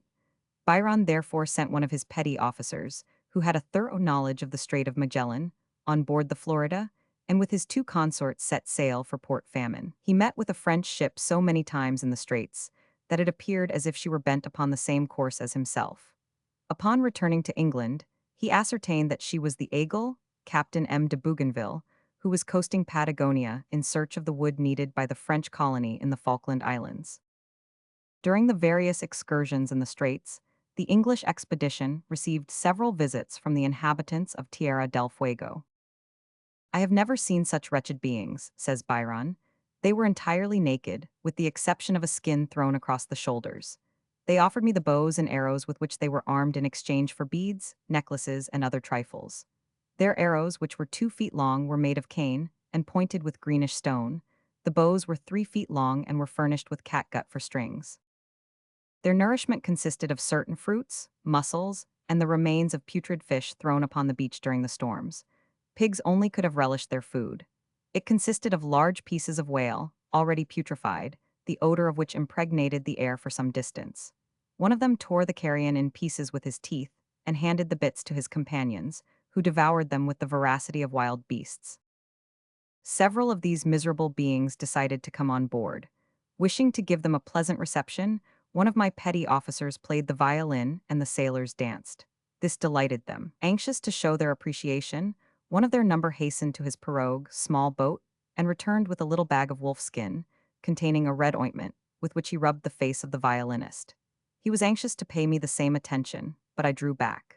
He then tried every means of overcoming my delicacy, and I had great difficulty in avoiding the mark of esteem he was so anxious to give me. One of them tore the carrion with his teeth. It will not be out of place here to record the opinion held by Byron, an experienced seaman, upon the advantages and disadvantages offered to the passage through the Straits of Magellan. He does not agree with the majority of navigators who have visited these latitudes. He says, "Our account of the difficulties and dangers we encountered may lead to the idea that it is not prudent to attempt this passage, and that ships leaving Europe for the southern seas should prefer to double Cape Horn. I am by no means of this opinion, although I have twice doubled Cape Horn. There is one season in the year when not only one ship, but an entire fleet might safely cross the straits, and to profit by this season, one should enter them in the month of December. One inestimable advantage which should weigh with all navigators is that celery, scurvy grass, fruits, and other antiscorbutic vegetables abound. Such obstacles as we encountered, and which delayed us from the 17th of February till the 8th of April in the Straits, were mainly due to the equinoctial season, a season which is invariably stormy, and which more than once tried our patience. Until the 26th of April, the day upon which they found Massafuro, belonging to the Juan Fernandez group, Byron had sailed to the NW. He hastened to disembark several sailors, who after obtaining water and wood chased wild goats, which they found better flavored than venison in England. During their stay in this port, a singular fact occurred. A violent surf broke over the shore and prevented the shore boats from reaching the strand. Although he was provided with a life belt, one of the sailors, who could not swim, refused to jump into the sea to reach the boat. Threatened with being left alone on the island, he still persistently refused to venture, when one of his companions cleverly encircled his waist with a cord, in which he had made a running knot, and one end of which was made fast to the boat. When he reached the vessel, Hawksworth's narrative relates that the unfortunate fellow had swallowed so much water that he appeared lifeless. He was accordingly hung up by the heels, whereupon he soon regained his senses, and the next day was completely restored. But in spite of this truly wonderful recovery, we can hardly venture to recommend this course of treatment to humane rescue societies. Leaving Massafuro, Byron changed his route, with the intention of seeking Davis Land, now known as Easter Island, which was placed by geographers in 27 degrees 30, 100 leagues westward of the American coast. 8 days were devoted to this search. Having found nothing after this cruise, which he was unable to prolong, Byron, following his intention of visiting the Solomon Group, steered for the northwest. Upon the 22nd of May, scurvy broke out on board the vessels and quickly made alarming havoc. Fortunately, land was perceived from the lookout on the 7th of June in 140 degrees 58 west longitude. Next day, the fleet neared two islands, which presented an attractive appearance. Large bushy trees, shrubs, and groves were seen, and a number of natives who hastened to the shore and lighted fires. Byron sent a boat in search of anchorage. It returned without having found the requisite depth at a cable's length from shore. The unfortunate victims of scurvy who had crawled onto the forecastle cast looks of sorrowful longing at the fertile islands, which held the remedy for their sufferings and which nature placed beyond their reach. The narrative says, "They saw the cocoa trees in abundance, laden with fruit, the milk of which is probably the most powerful antiscorbutic in the world. They had reason for supposing that limes, bananas, and other tropical fruits abounded, and to add to their torments, they saw the shells of tortoises floating on the shore. All these delights, which would have restored them to vigor, were no more attainable than if they had been separated by half the globe, but the sight of them increased the misery of their privations." Byron was anxious to curtail the tantalizing misery of his unfortunate crew, and giving the name of Disappointment Islands to the group, he set sail once more on the 8th of June. The very next day he found a new land, long, flat, covered with cocoanut trees. In its midst was a lake with a little islet.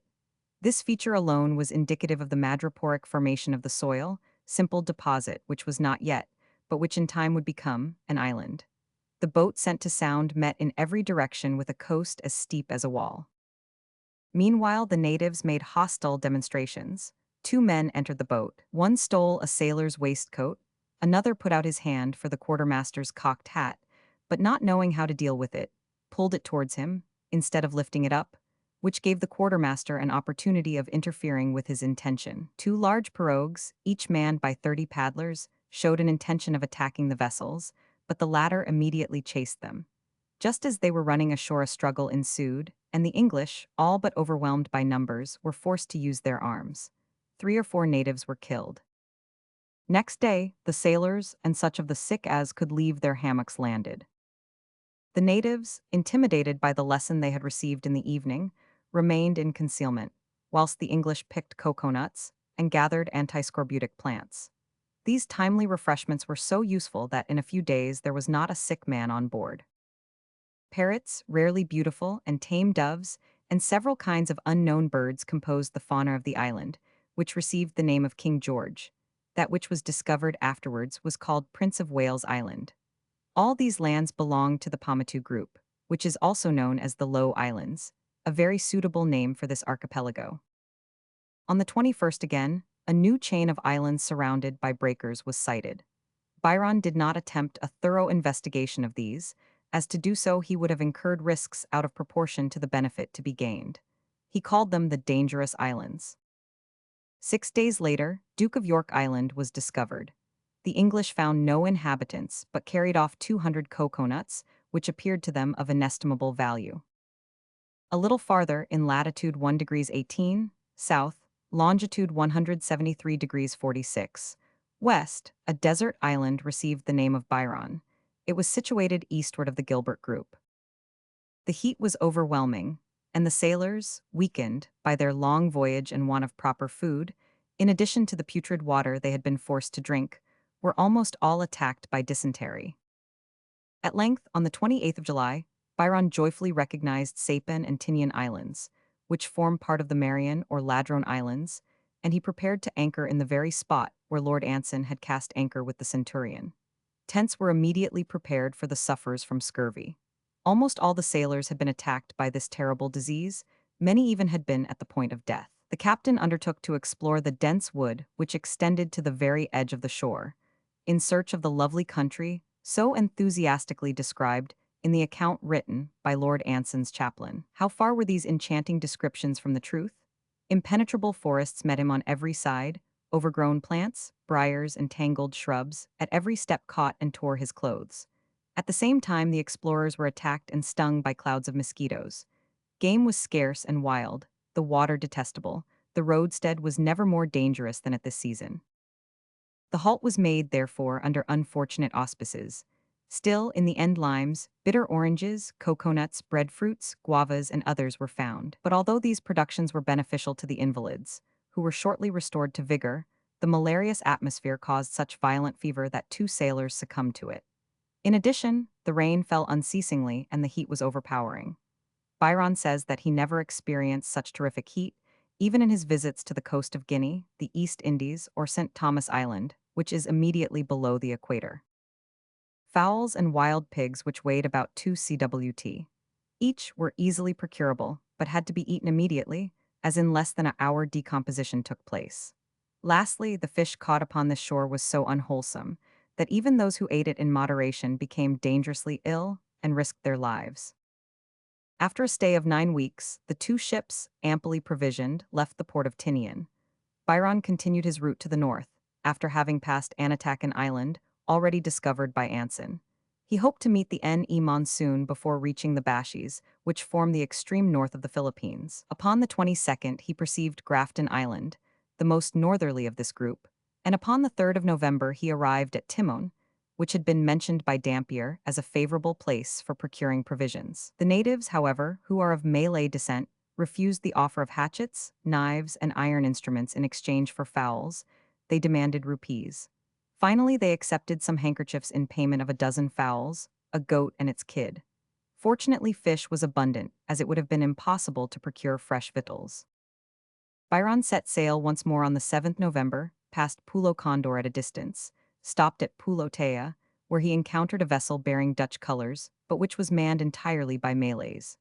Reaching Sumatra, he explored the coast and cast anchor at Batavia, the principal seat of Dutch power in the East Indies, on the 20th November. At this time there were more than 100 ships, large and small, in this roadstead, so flourishing was the trade of the East India Company at this epoch. The town was at the height of its prosperity. Its large and open thoroughfares, its admirable canals, bordered by pine trees, its regular buildings, singularly recalled the cities of the Netherlands. Portuguese, Chinese, English, Dutch, Persians, Moors, and Malays mixed in the streets and transacted business. Fetes, receptions, gaieties of every kind impressed newcomers with a high idea of the prosperity of the town and contributed to make their stay a pleasant one. The sole drawback, and it was a serious one to cruise after so long a voyage, was the unhealthiness of the locality, where endemic fevers abound.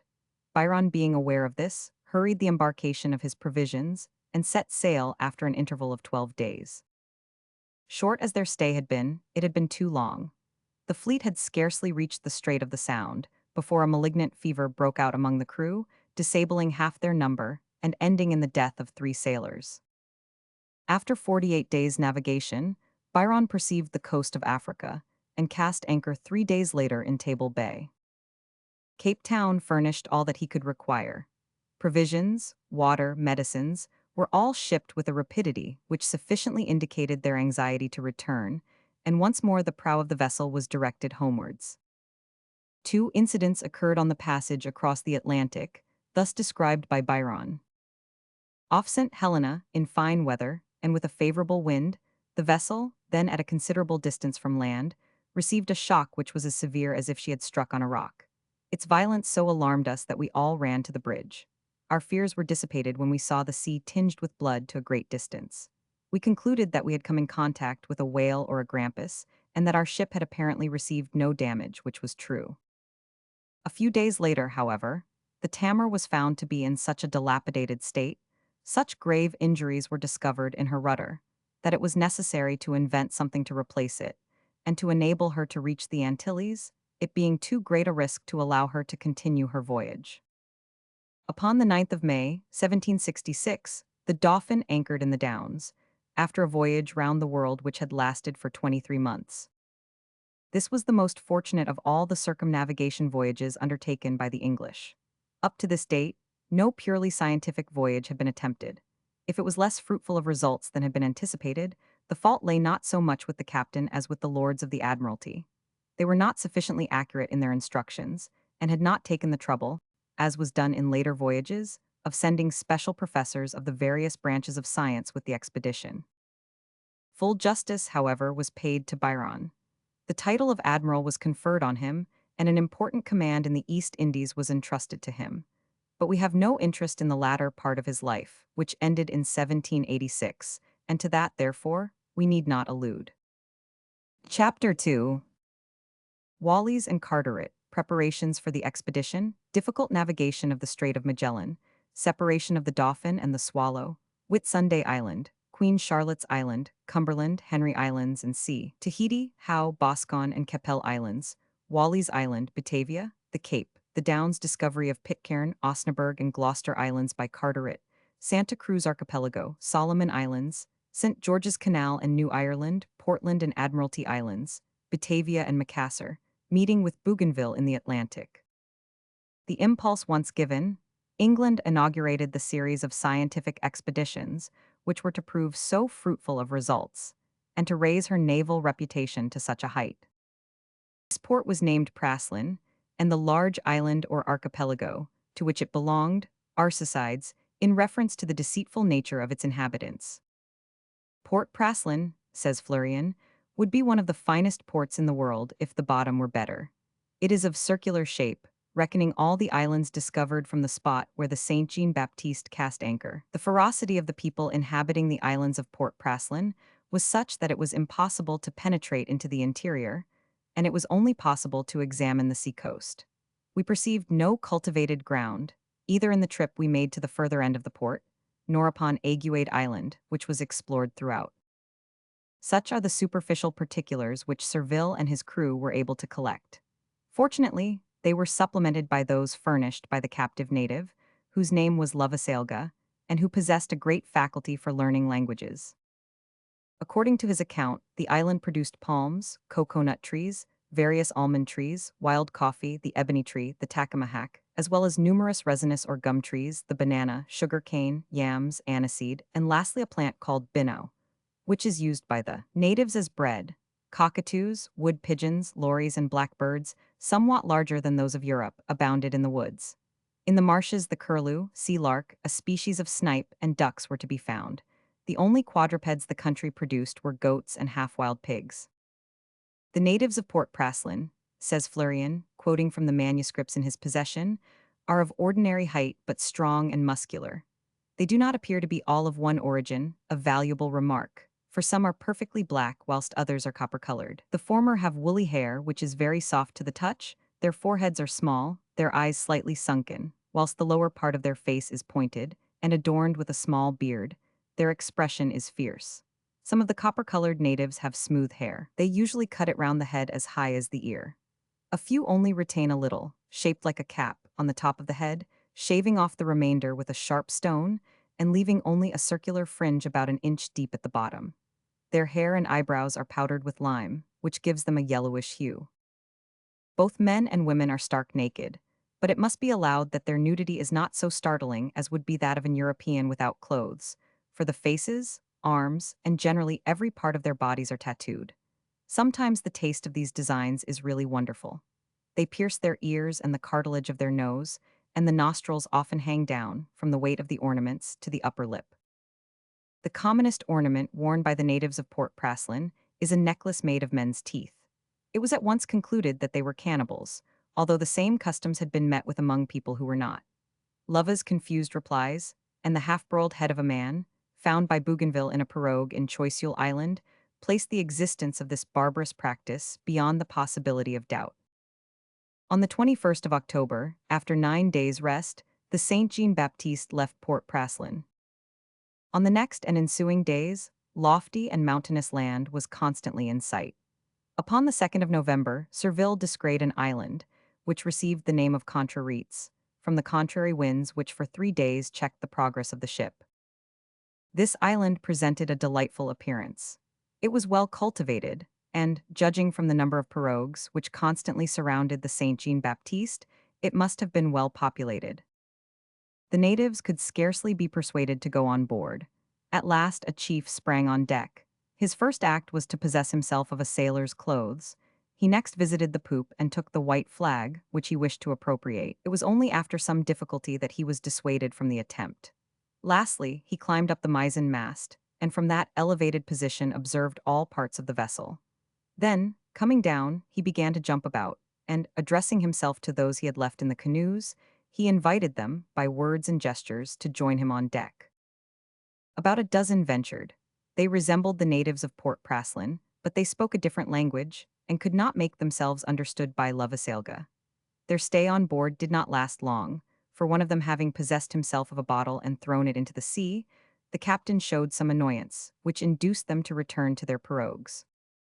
The land appeared so inviting, and the sufferers from scurvy were in such pressing need of green provisions, that Surville determined to send a boat to test the disposition of the natives. It had no sooner left the vessel than it was surrounded by pirogues, manned by a number of warriors.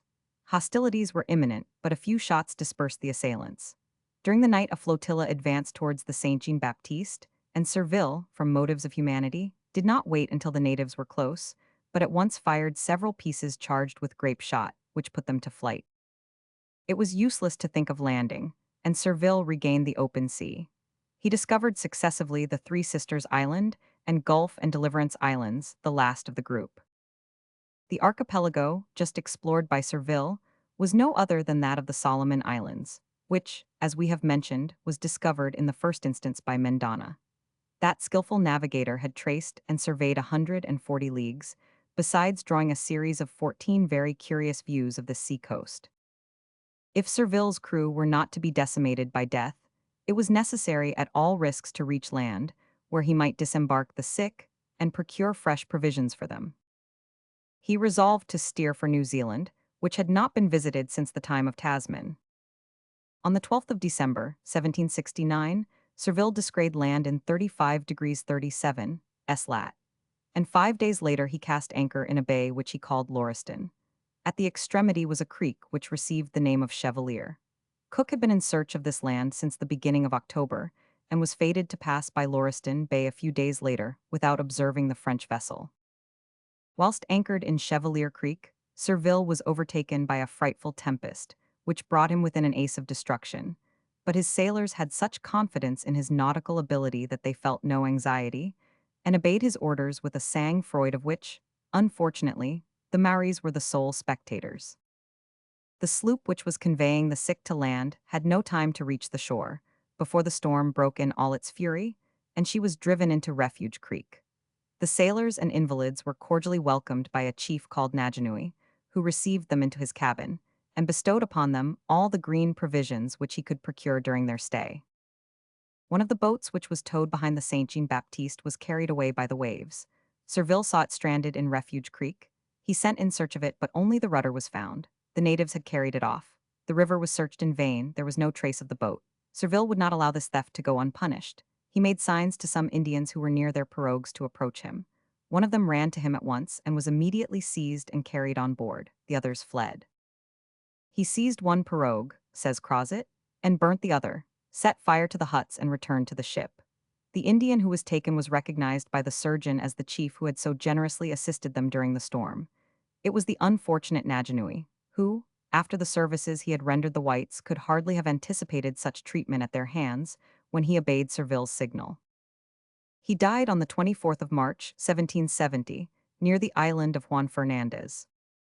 We will pass over the observations made by the French navigator upon the natives and the productions of New Zealand, as they are merely a repetition of those of Captain Cook.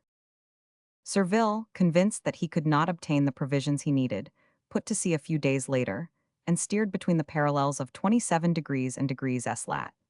But the ravages of the scurvy, which increased daily, decided him on steering for the coast of Peru without delay. He sighted it on the 5th of April, 1770, and 3 days later cast anchor off the Chilica bar at the entrance of Callao. In his haste to reach the land and seek help for his sick, Surville was unwilling to allow anyone else to visit the governor.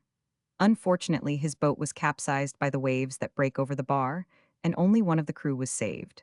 Surville and all the rest were drowned. Thus miserably perished this great navigator, too early for the services he might have rendered to his country and to science. As for the Saint Jean Baptiste, she was detained for 3 years before Lima by the interminable delays of the Spanish customs. Lab assumed the command and took her back to Lorient on the 23rd of August, 1773. As we have already related, M. de Bougainville had taken a Tahitan named Euduru to Europe. When this native expressed a desire to return to his native land, the French administration had sent him to Mauritius, with orders to the governor of that colony to facilitate his return to Tahiti. A naval officer, Marion Dufresne, availed himself of this opportunity and offered Poivre, the governor of Mauritius and Bourbon, to send the young Euduru to Tahiti at his own expense and in a vessel belonging to him. He only required that a vessel belonging to the state might be assigned to him, and a small sum of money advanced to assist him in the preparations for the expedition. Nicholas Thomas Marion Dufresne was born at St. Malo on the 22nd of December, 1729, and had entered the naval service very young. On the 16th of October, 1746, he was made lieutenant of a frigate, and at the time of his offer was still only captain of a fire ship. Still, he had served everywhere with distinction, and nowhere more successfully than in the Indian seas. The mission for which he offered himself was merely a pretext for a voyage of discovery in the southern seas. Poivre, an intelligent governor and a friend to progress, approved of Dufresne's projects and gave him detailed instructions for the enterprise he was about to undertake in the southern hemisphere. At this time, Cook had not yet proved the non-existence of an Antarctic continent. Poivre would dearly have liked to have discovered the northern portion of the lands he imagined to lie near the French colonies, and where he hoped to meet with a more temperate climate. He calculated upon finding timber for masts and many other necessaries there, such as provisions, which he was now obliged to obtain at heavy cost from the metropolis. Moreover, there might be a safe port, where vessels could find shelter from the storms which almost periodically ravaged the islands of Mauritius and Bourbon. The government had just sent a ship's lieutenant, M. Kerguelen, to make discoveries in these unknown seas. Marion's expedition, which was to try a different route, could not fail to aid in the solution of the problem. On the 18th of October, 1771, the Mascarin, commanded by Marion and the Marquis de Castries, under the Chevalier du Clesmore, midshipmen, set sail. They put in first at Bourbon Island. There they took Euduru on board. He was unfortunately infected with smallpox, which he had caught in the Mauritius, and the illness soon declared itself, so that it was necessary to leave Bourbon lest he should communicate it to the inhabitants. The two vessels then made for Port Dauphin, on the coast of Madagascar, in order to allow the malady to run its course before proceeding to the Cape, where they were to complete provisioning. Young Euduru soon died of the disease. Under these circumstances, was it necessary to return to Mauritius, disarm the ships, and give up the expedition? Marion thought not. With greater freedom of action, he determined to make himself famous by a new voyage, and he inspired his companions with enthusiasm like his own.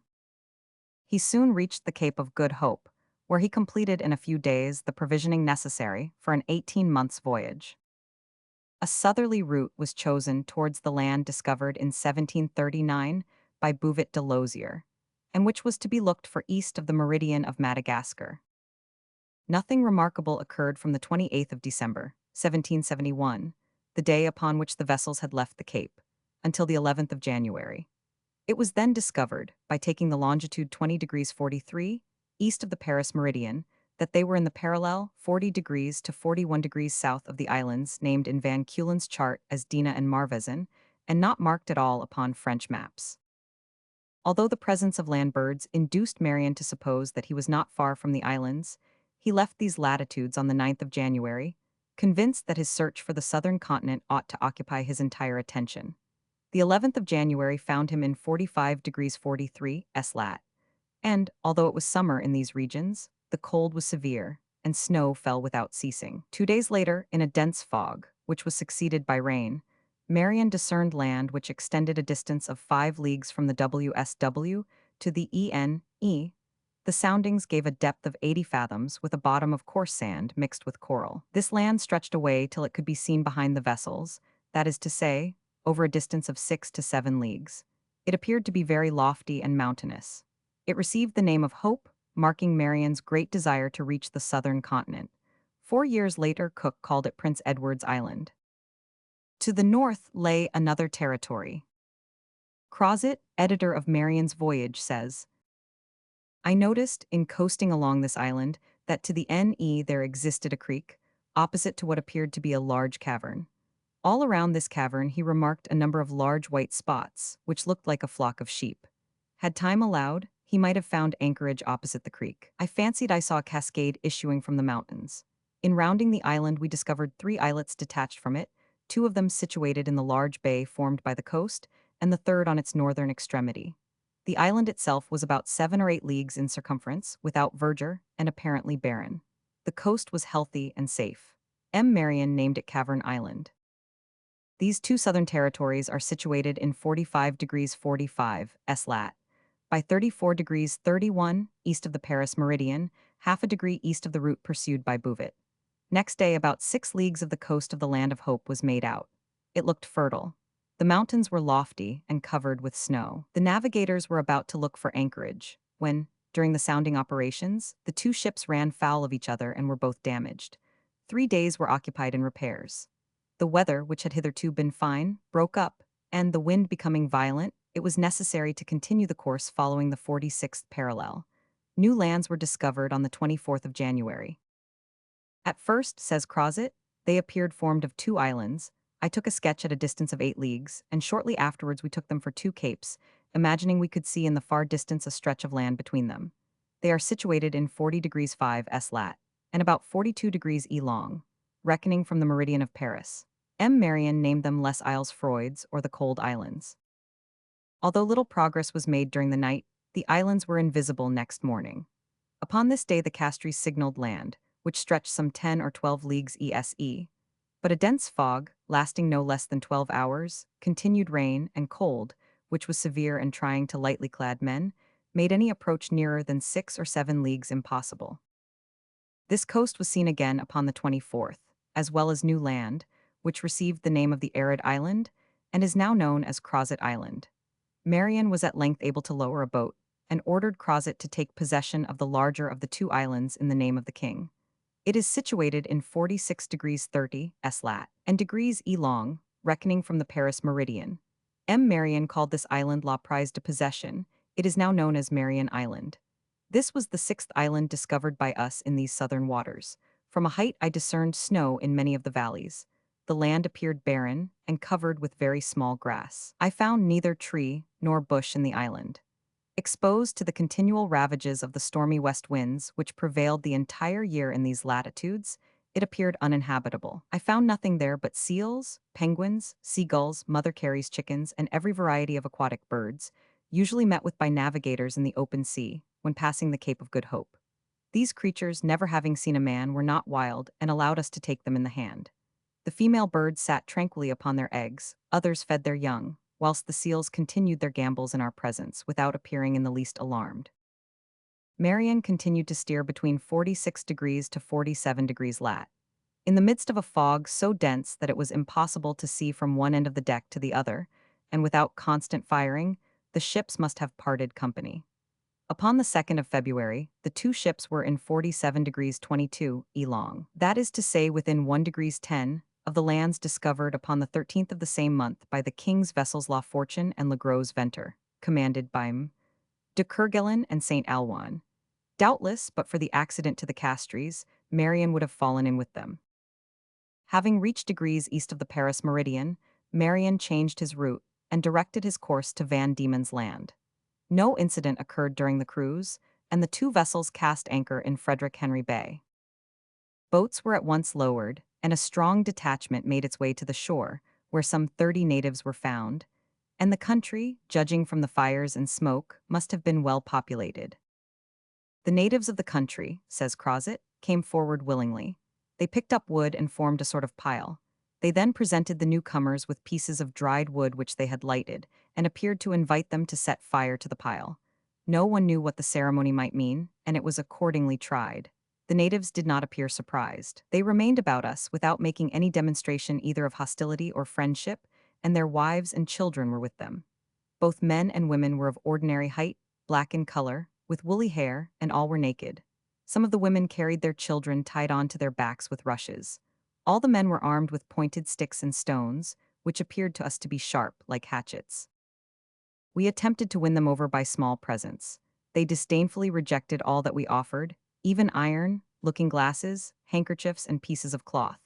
Fowls and ducks which had been brought from the ship were shown to them, as evidence that we wished to trade. They took them, looked at them as if they had never seen such things before, and threw them aside with an angry air. A lighted brand was also presented to them. A lighted brand was also presented to them.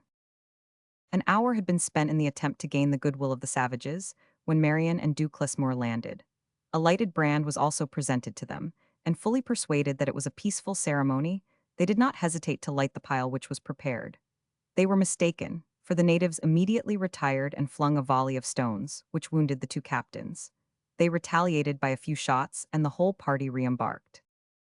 After another attempt at landing, which the natives opposed with great bravery, it was necessary to repulse them by a volley which wounded several and killed one. The crew then landed and pursued the natives, who made no attempt to resist them.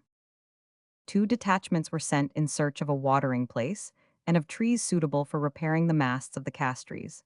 6 days passed in fruitless search, fortunately not wholly wasted, as many curious observations were made on behalf of science. From the considerable number of shells which we found at short distances, says Crozet, we concluded that the ordinary food of these savages was mussels, cockles, and various shellfish. Is it not strange to find, among the New Zealanders, the remains of food similar to that with which we are familiar on the Scandinavian coasts? Is not man everywhere the same, and incited by the same needs to the same actions? Finding it waste of time to seek for water and wood with which to remast the Castries and repair the Mascarin, which leaked a good deal, Marion started on the 10th of March for New Zealand and reached that island 14 days later. New Zealand, discovered by Tasman in 1642 and visited by Cook and Surville in 1772, was now becoming known. The 2 vessels made for land at Mount Egmont, but the shore was so steep at this point that Marion put back to sea and returned to reconnoiter the land upon the 31st of March in 36 degrees 30 latitude. He coasted along the shore and, in spite of contrary winds, returned northward as far as the Three Kings Islands. He found it impossible to land there. It was therefore necessary to reach the mainland, and anchor was cast opposite Cape Maria Van Diemen, the most northerly extremity of New Zealand. The anchorage was soon perceived to be bad, and after many attempts Marion stopped at Cook's Island Bay on the 11th of May. Tents were erected on one of the islands, where wood and water were found, and the sick were installed there under a strong guard. The natives came on board, some of them even slept there, and trade, facilitated by the use of a Tahitan vocabulary, was carried on in grand style. I remarked with surprise, says Crozet, that among the savages who came on board were 3 distinct species of men. One of these appeared to be the original native, and was of a yellowish-white color, taller than the others, the usual height being from 5'9" to 5'10". He had smooth black hair. The more swarthy and somewhat smaller men had slightly curling hair. And lastly, the genuine Negro, with woolly hair and of smaller stature than the others, but usually broader-chested. The first have very little beard, whilst the Negroes have a great deal. This curious observation was afterwards verified. It is unnecessary to linger over the customs of the New Zealanders, or over Marian's minute description of their fortified villages, their arms, clothing, and food. These details are already known to our readers. The French pitched 3 camps on land. The first for the sick upon Maduero Island, the second upon the mainland, which served as a depot, and a means of communication with the third, which was the workshop of the carpenters, and was some 2 leagues away in the midst of a wood. The crew, persuaded by the friendliness of the natives, made long excursions into the interior, and received a hearty welcome everywhere. Confidence was at length so fully established that, in spite of Crozet's representations, Marian ordered the sloop's boats to be disarmed. This was unpardonable imprudence in a country where Tasman had given the name of Assassin Bay to the first point on which he landed, where Cook had met with cannibals and had been nearly massacred.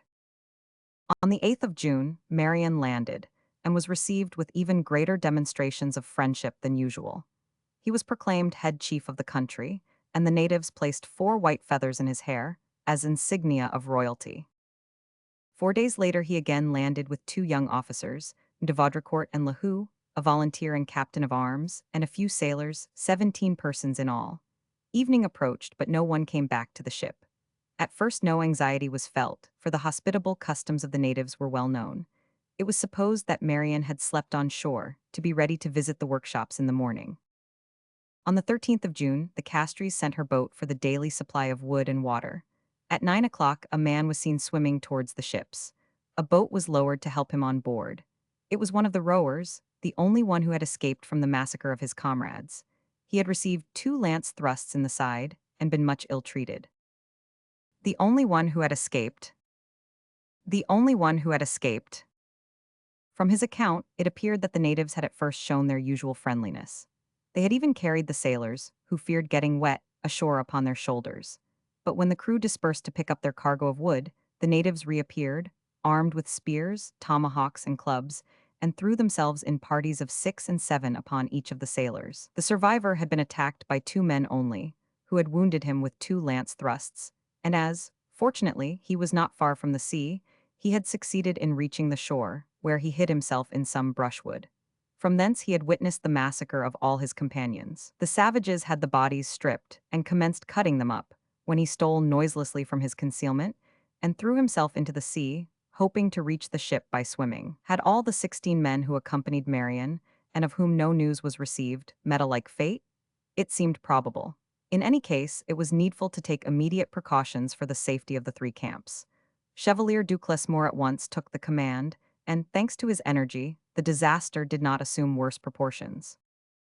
The sloop of the Mascarin was armed and sent in search of Marian's boat and sloop, with orders to warn all the camps and carry help to the most distant, where masts and spars were being made. On the road, upon the shore, the 2 boats were discovered near the village of Thackeray.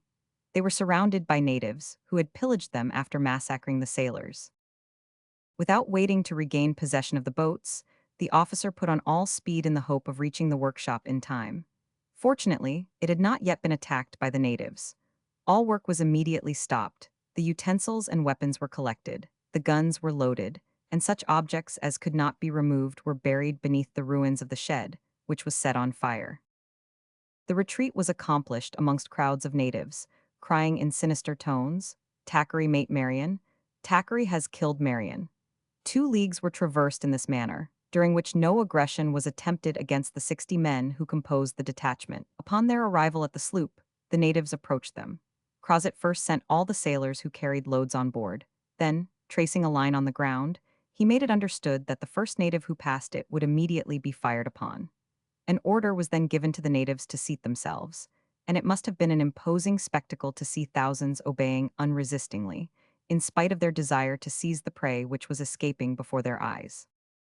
Crozet embarked last, and no sooner had he set foot in the sloop than the war cry was uttered, whilst javelins and stones were thrown from every direction. Hostilities had succeeded threats, and the savages rushed into the water the better to aim at their foes. Crozet found himself obliged to prove to these wretches the superiority of his weapons, and gave orders to fire. The New Zealanders, seeing their comrades fall wounded or dead, without their appearing to have been touched, were quite amazed. They would all have been killed had not Crozet stopped the firing. The sick were taken on board without accident, and the encampment, reinforced and put on guard, was not molested. Next day, the natives, who had an important village upon Matuaro Island, endeavored to prevent the sailors from fetching the water and wood they needed. The latter then marched against them, bayonet in hand, and followed them up to their village, where they shut themselves in. The voice of the chief inciting them to battle was heard. Firing was commenced as soon as the village was within range, and this was so well directed that the chiefs were the first victims. As soon as they fell, the natives fled. Some 50 were killed, the rest were driven into the sea, and the village was burned. It was useless to dream of bringing to the shore the 5 masts, made with great difficulty from the cedars which had been cut down, and the carpenters were obliged to repair the mast with pieces of wood collected on the ships. The provisioning of the ships with the 700 barrels of water and 70 loads of wood, necessary for the voyage, would infallibly occupy at least a month, for there remained only one sloop. The fate of Marion and the men who had accompanied him was still unknown. A well-armed detachment therefore started for the village of Thackeray.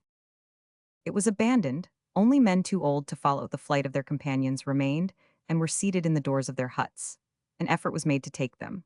One of them, without any apparent effort, at once struck a soldier with a javelin he held in his hand. He was killed, but no injury was inflicted upon the others who were left in the village. All the houses were thoroughly searched. In Thackeray's kitchen, a man's skull was found which had been cooked some days before. Some fleshy parts still remained which bore the impress of the cannibal's teeth. On a wooden spit, a piece of a human thigh, 3 parts eaten, was found. In another house, a shirt was recognized as having belonged to the unfortunate Marion. The collar was soaked in blood, and 2 or 3 holes were found in the side, also blood-stained. In various other houses, portions of the clothes and the pistols belonging to young Vaudricourt, who had accompanied the captain, were brought to light. The boat's arms and quantities of scraps of the unfortunate sailors' clothing were also discovered. A man's skull was found. A man's skull was found. Doubt was unfortunately no longer possible. An account of the death of the victims was drawn up, and Chevalier Duclesmore searched Marion's papers to discover his projects and the plans for the prosecution of the voyage. He found only the instructions given by the governor of Mauritius. A council was held with the ship's officers, and, bearing in mind the lamentable condition of the vessels, it was decided to abandon the search for new lands, and to make for Amsterdam or Rotterdam Island, then for the Mariana and Philippines, where there was a chance of disposing of the cargo, before returning to Mauritius. On the 14th of July, Duclesmore left Treason Port, as he named the bay of these islands, and the vessels steered towards Amsterdam and Rotterdam Islands, to the north of which they passed on the 6th of August. Navigation was aided by splendid weather, a fortunate circumstance, as scurvy had made such ravages among the sailors that very few of them were in a condition to work. At length, on the 20th of September, Guaham Island, the largest of the Mariana group, was discovered. It was impossible to cast anchor until 7 days later. The account published by Crozet contains very precise and circumstantial details regarding this island, with its productions and inhabitants. We will only transcribe from it one phrase, as explicit as it is short.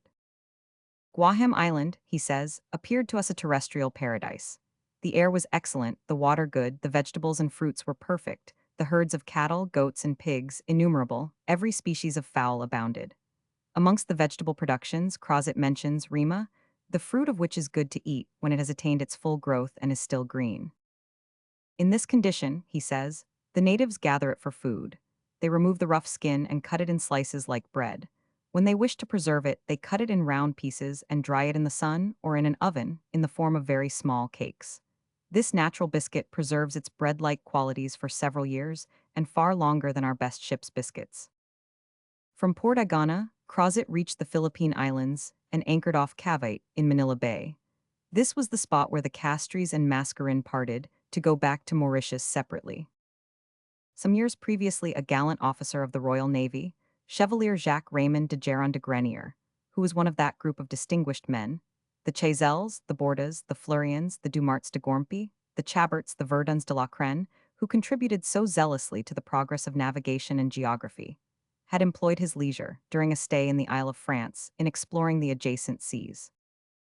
He had made a very profitable cruise in the corvette, the Hura du Berger, during which he rectified the position of St. Brandon's Rock and of the Sayed Amalha sandbank, examined separately St. Michael, Rock Pyre, and Agalga in the Seychelles archipelago, and corrected the charts of Adu and Diego Garcia Islands.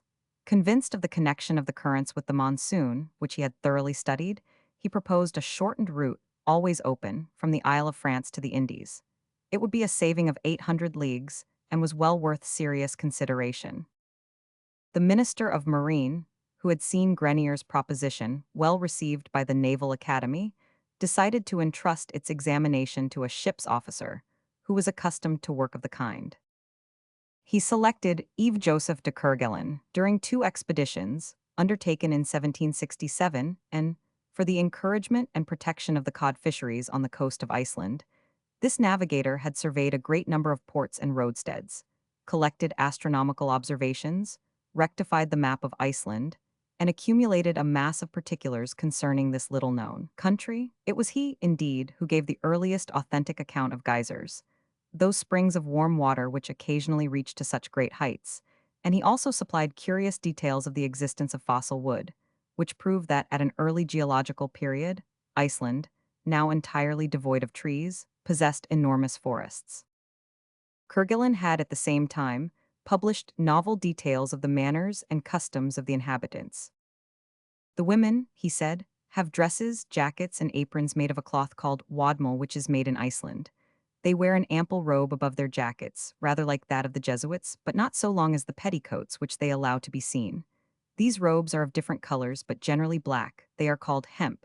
They are trimmed with velvet or some other ornament. The headdresses look like pyramids or sugar loaves, 2 or 3 feet high. The women ornament the head with a large handkerchief of very coarse cloth, which stands upright, and they cover it with another finer one, which forms the shape of which I spoke. Lastly, Kerguelen had collected very interesting documents relating to Denmark, the Laplanders, the Samoyeds, the Faroe Islands, the Orkney and Shetland Islands, which he had thoroughly explored.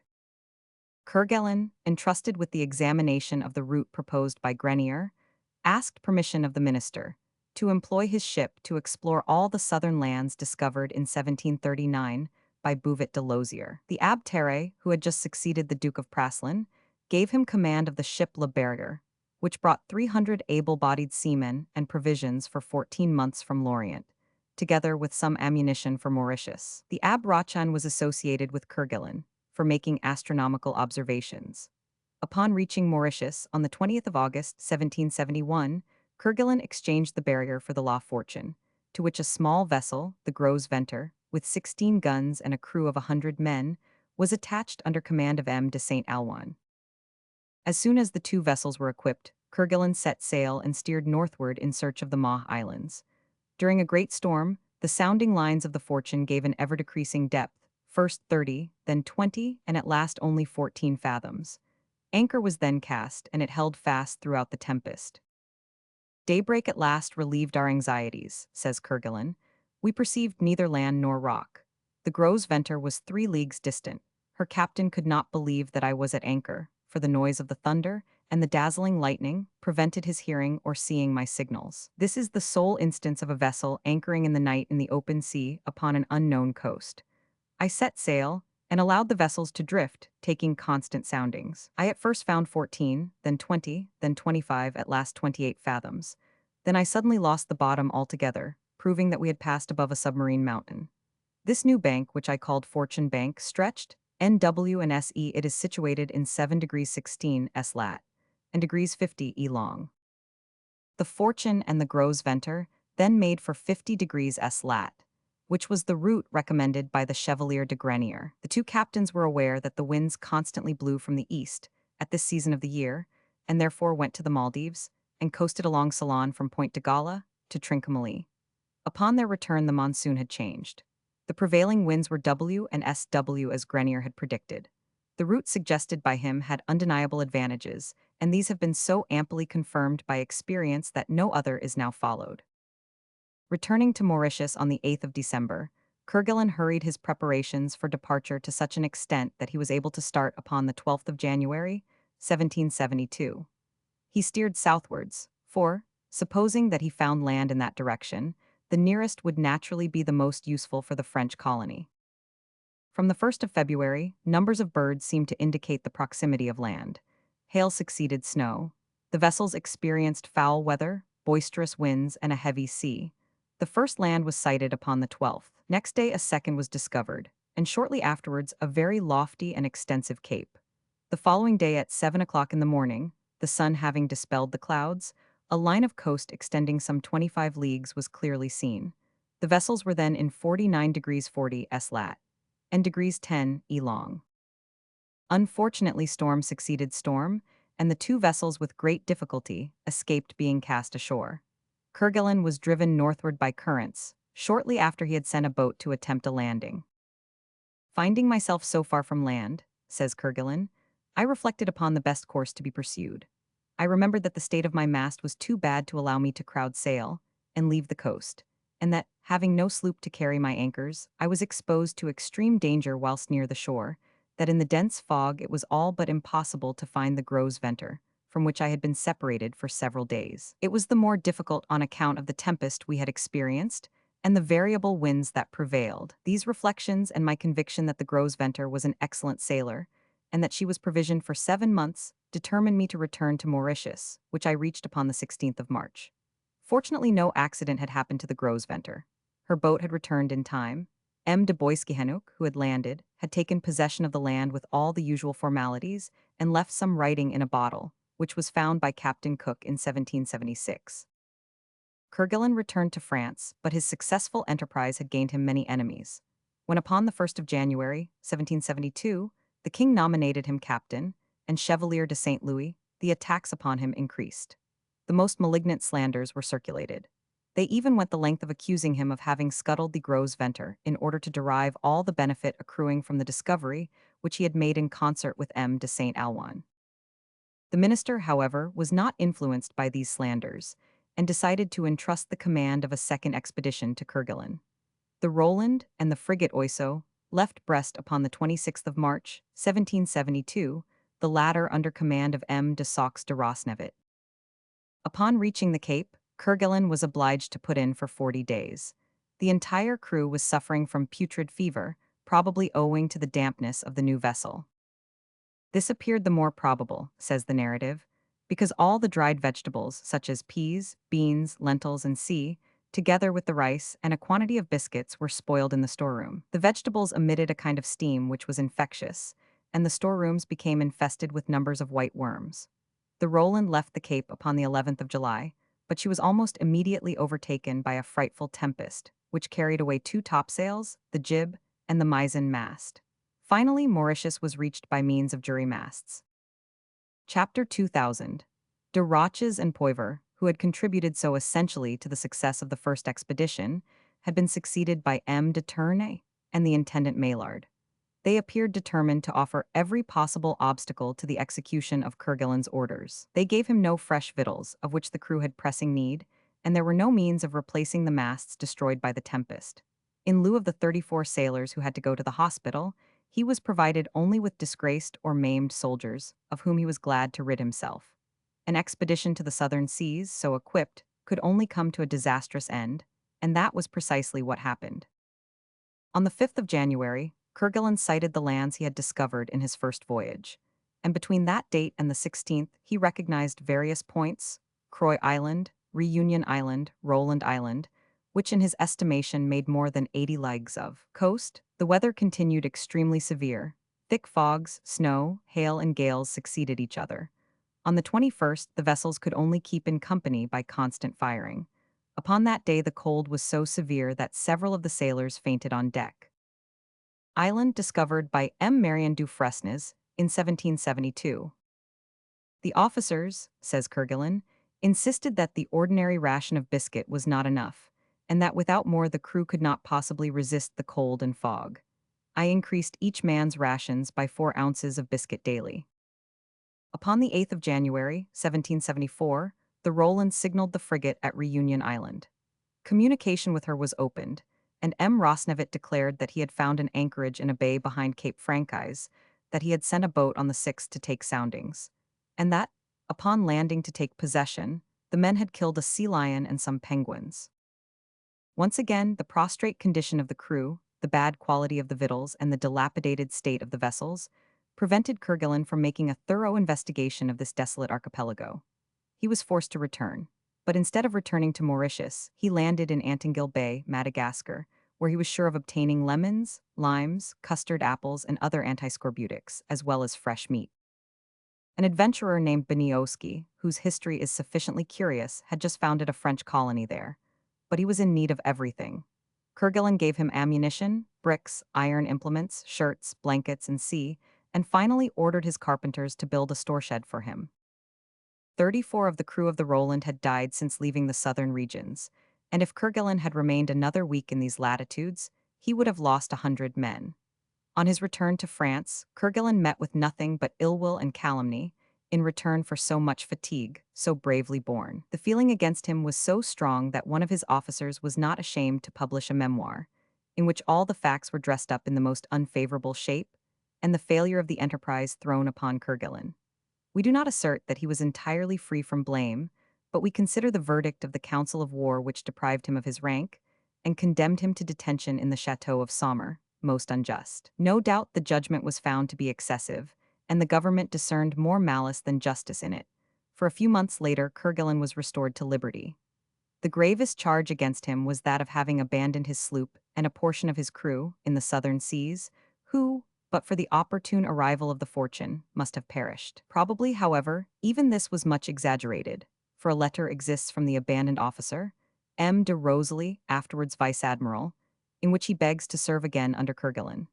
The account of these expeditions is an extract from the apology published by Kerguelen during his imprisonment, a work which was confiscated by government, and on that account is extremely rare.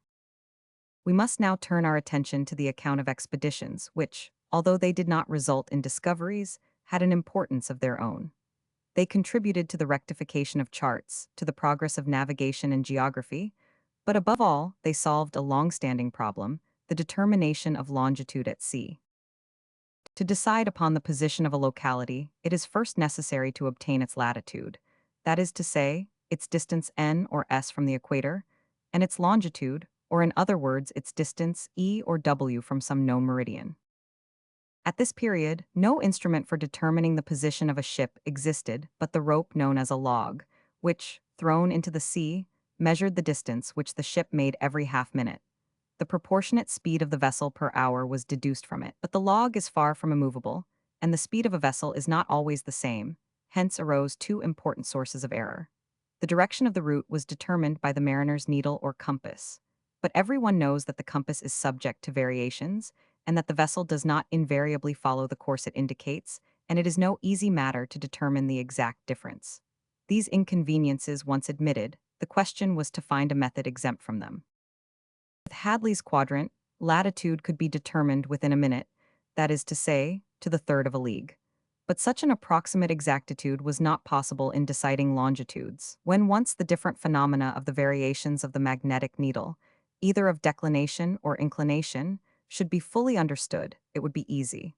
But how to obtain this knowledge? It was well known that in the Indian Sea, between Bourbon, Madagascar, and Rodriguez, a variation of 4 degrees in the declination of the needle was equivalent to a variation of 5 degrees in the longitude.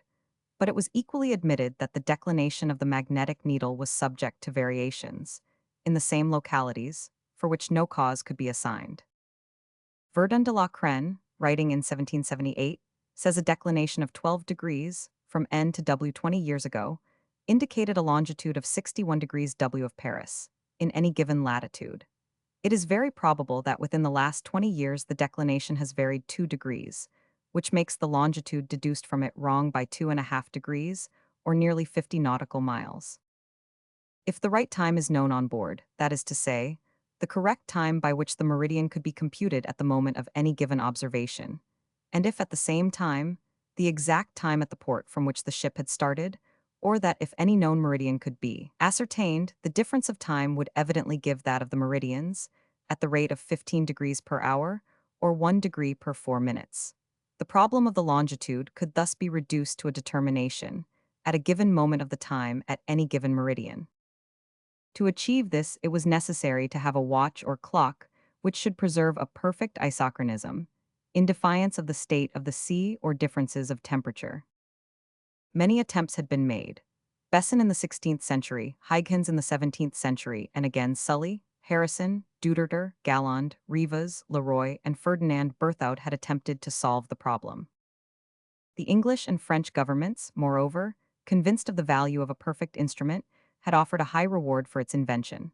The Academy of Science had instituted a competition. In 1765, Leroy sent in 2 watches for competition, whilst Berthoud, who was in the king's service, was unable to do so. Leroy's watches passed successfully through the various trials to which they were subjected on land. It remained to be proved whether they would be equally trustworthy at sea.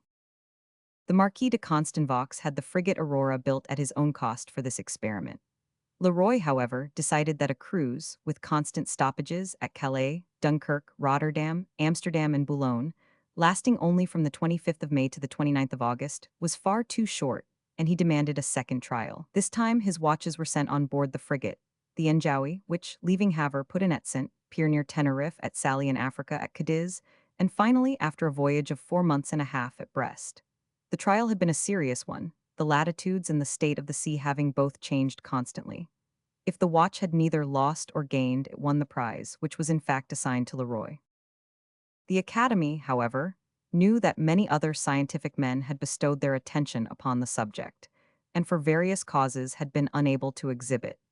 They therefore proposed the same subject for the competition of 1771, and in 1773 they doubled the prize. F. Berthoud imagined that he had reached perfection, but his watch had still to be tested by the trial of a long sea voyage. The Isis, a frigate of 18 guns, was equipped at Rochefort at the latter end of 1768 and placed under command of Chevalier Diva de Fleurien, known later as Carrot de Fleurien. Fleurien, then a midshipman, was already, though only 30 years of age, a well-known savant. We have already mentioned his name, and shall find further occasion to do so. At this juncture, fascinated by mechanics, Fleurien had assisted Berthoud in his undertaking, but that his disinterestedness might be above suspicion, he selected several officers to assist him in observing the motions of the watch which was entrusted to him. Starting in November 1768, the Isis put in successively at Cadiz, the Canary Islands, Goree, the Cape Verde Islands, Martinique, St. Domingo, Terra Nuova, the Canaries, Cadiz again, and reached Aix Island on the 31st of October, 1769. The watches, carried through climates alternately cold, hot, and temperate, had experienced every vicissitude of climate, and at the same time had been exposed to all the variations of the sea in the roughest season of the year. After this trial, which had redounded so much to his honor, Berthoud obtained the rank and pension of an inspector of nautical watches. This expedition had other results which concern us more particularly. Fleurien took a number of astronomical observations and hydrographical surveys, which resulted in a well-founded condemnation of the maps of his country. For a long time, he says, in his account of his voyage, I did not attempt criticism of the maps belonging to the Society. I wished to limit myself to giving new details by which they might be rectified, but I found such numberless and dangerous mistakes that I should have considered myself culpable towards mariners if I had neglected fully to point them out. A little further on he justly criticizes the maps of a geographer who had at one time been famous. I will not undertake, he says, to enumerate all the errors which I have found in M. Bellin's maps.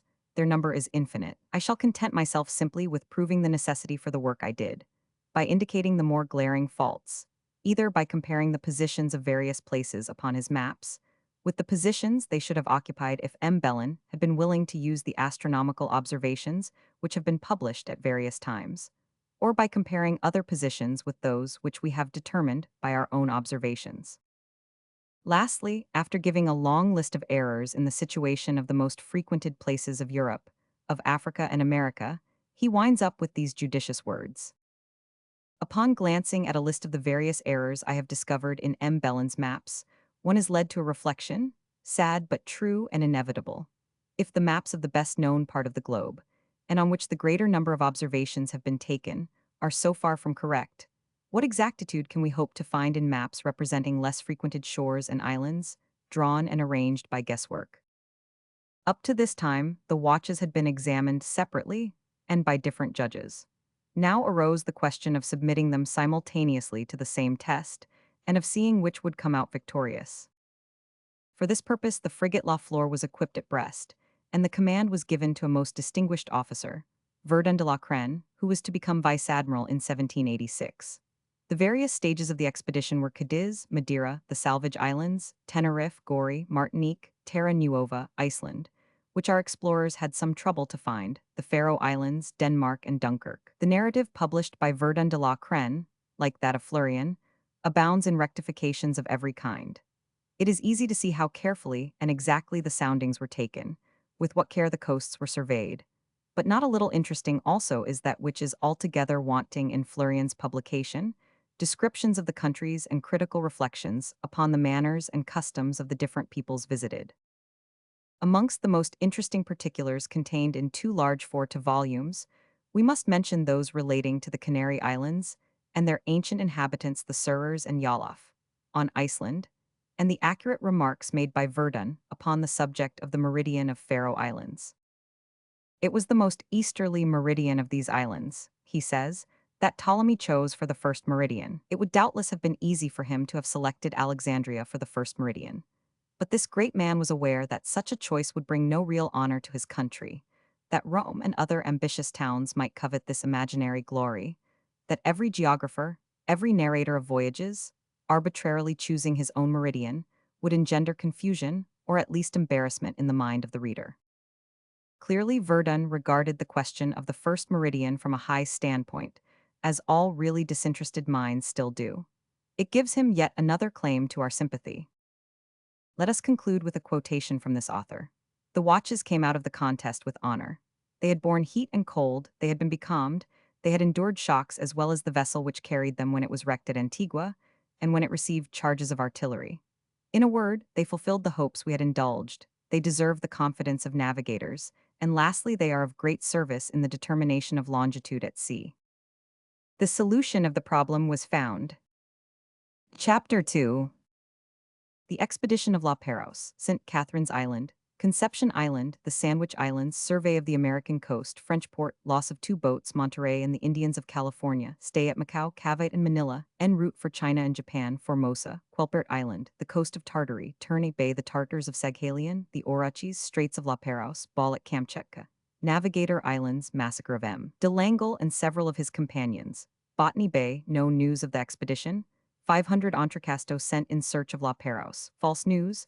500 Entrecasto Channel, the coast of New Caledonia, land of the Arsacides, the natives of Bauca, stay in port. Carteret, Admiralty Islands, stay at Ambon, Lewin Land, Knights Archipelago, stay in Tasmania, fate in the Friendly Islands, particulars of the stay of La Perouse at Tonga Tabu, stay at Balado, traces of La Perouse in New Caledonia, Vanikoro, sad fate of the expedition. The result of Cook's voyage, except the fact of his death, was still unknown, when the French government resolved to make use of the leisure which the peace just concluded had secured to the navy. The French officers, desirous of emulating the success of their old rivals the English, were fired with a noble emulation to excel them in some new field. The question arose as to the fittest person for the conduct of an important expedition. There was no lack of deserving candidates. Indeed, in the number lay the difficulty. The minister's choice fell upon Jean-François Galop de la Perouse, whose important military services had rapidly advanced him to the rank of captain. During the last war, he had been entrusted with the difficult mission of destroying the English posts in Hudson's Bay, and in this task he had proved himself not only an able soldier and sailor, but a man who could combine humanity with professional firmness. Second to him in the command was M. de Langle, who had ably assisted him in the expedition to Hudson's Bay. Portrait of La Perouse. Portrait of La Perouse. Facsimile of early engraving. A large staff embarked upon the 2 frigates La Boussole and 50 astrolabe. On board the Boussole were La Perouse, Clenard, who was made captain during the expedition, Monarin, an engineer, Bernizet, a geographer, Roland, a surgeon, Leponte Dagelet, an astronomer of the Academy of Sciences, Laminin, a physicist, Dutch de Vancy and Prevost the Younger, draftsman, Collignon, a botanist, and Gury, a clockmaker. The astrolabe, in addition to her commander, Captain de Langle, carried Lieutenant de Monti, who was made captain during the voyage, and the celebrated Monge, who, fortunately for the interests of science, landed at Tenerife upon the 30th of August, 1785. The Academy of Sciences and the Society of Medicine had drawn up reports for the Minister of Marine, in which they called the attention of the navigators to certain points. Lastly, Florian, the superintendent of ports and naval arsenals, had himself drawn up the maps for the service of the expedition, and added to it an entire volume of learned notes and discussions upon the results of all known voyages since the time of Christopher Columbus. The two ships carried an enormous amount of merchandise for trade, as well as a vast quantity of provisions and stores, a 20-ton boat, two sloops, masts, and reserve sets of sails and rigging. Map of the journey of La Perouse. The two frigates sailed upon the 1st of August, 1785, and anchored off Madeira 13 days later. The French were at once charmed and surprised at the kind and cordial welcome accorded them by the English residents. Upon the 19th, La Perouse put into Tenerife. The various observations, he says, made by M. de Florian, Verdun, and Borda upon Madeira, the Salvage Islands, and Tenerife leave nothing to be wished for. Our attention was therefore confined to testing our instruments. This remark proves that La Perouse was capable of doing justice to his predecessors, and we shall have other opportunities of observing that quality in him. While the astronomers devoted themselves to estimating the regularity of the astronomical watches, the naturalists, with several officers, ascended the peak and collected some curious plants. Monneron succeeded in measuring this mountain with much greater accuracy than his predecessors, Herberdine, Feuilly, Bauger, Verdun, and Borda, who calculated its height respectively at 2409, 2213, 2100, and fathoms. Unfortunately, his work, which would have settled the discussion, never reached France. Upon the 16th of October, the isles, or rather rocks, of Martin Vas were seen. La Perouse ascertained their position, and afterwards made for the nearest, Trinity Island, which was only some 9 leagues to the west. The commander of the expedition sent a sloop on shore in charge of an officer, in the hope of finding water, wood, and provisions. The officer had an interview with the Portuguese governor, whose garrison consisted of about 200 men, 15 of whom wore uniforms, and the rest merely shirts. The poverty of the land was obvious, and the French re-embarked without having obtained anything.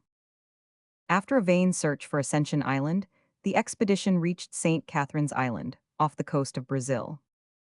After 96 days' navigation, we read in the narrative of the voyage published by General Millet Muro, we had not one case of illness on board. The health of the crew had remained unimpaired by change of climate, rain, and fog, but our provisions were of first-class quality. I neglected none of the precautions which experience and prudence suggested to me, and above all, we kept up our spirits by encouraging dancing every evening among the crew, whenever the weather permitted, from 8 o'clock till 10. St. Catherine's Island, of which we have more than once had occasion to speak in the course of this narrative, extends fro degrees 1910 s lat. to 27 degrees 49. It is only 2 leagues wide, and is divided in its narrowest part from the mainland by a channel of 200 fathoms. The town of Nostra Senora del Distera, the capital of the colony, where the governor resides, is built at the point of this narrow entrance. The population amounts, at the utmost, to 3,000, and there are about 400 houses. The appearance of the town is very pleasant.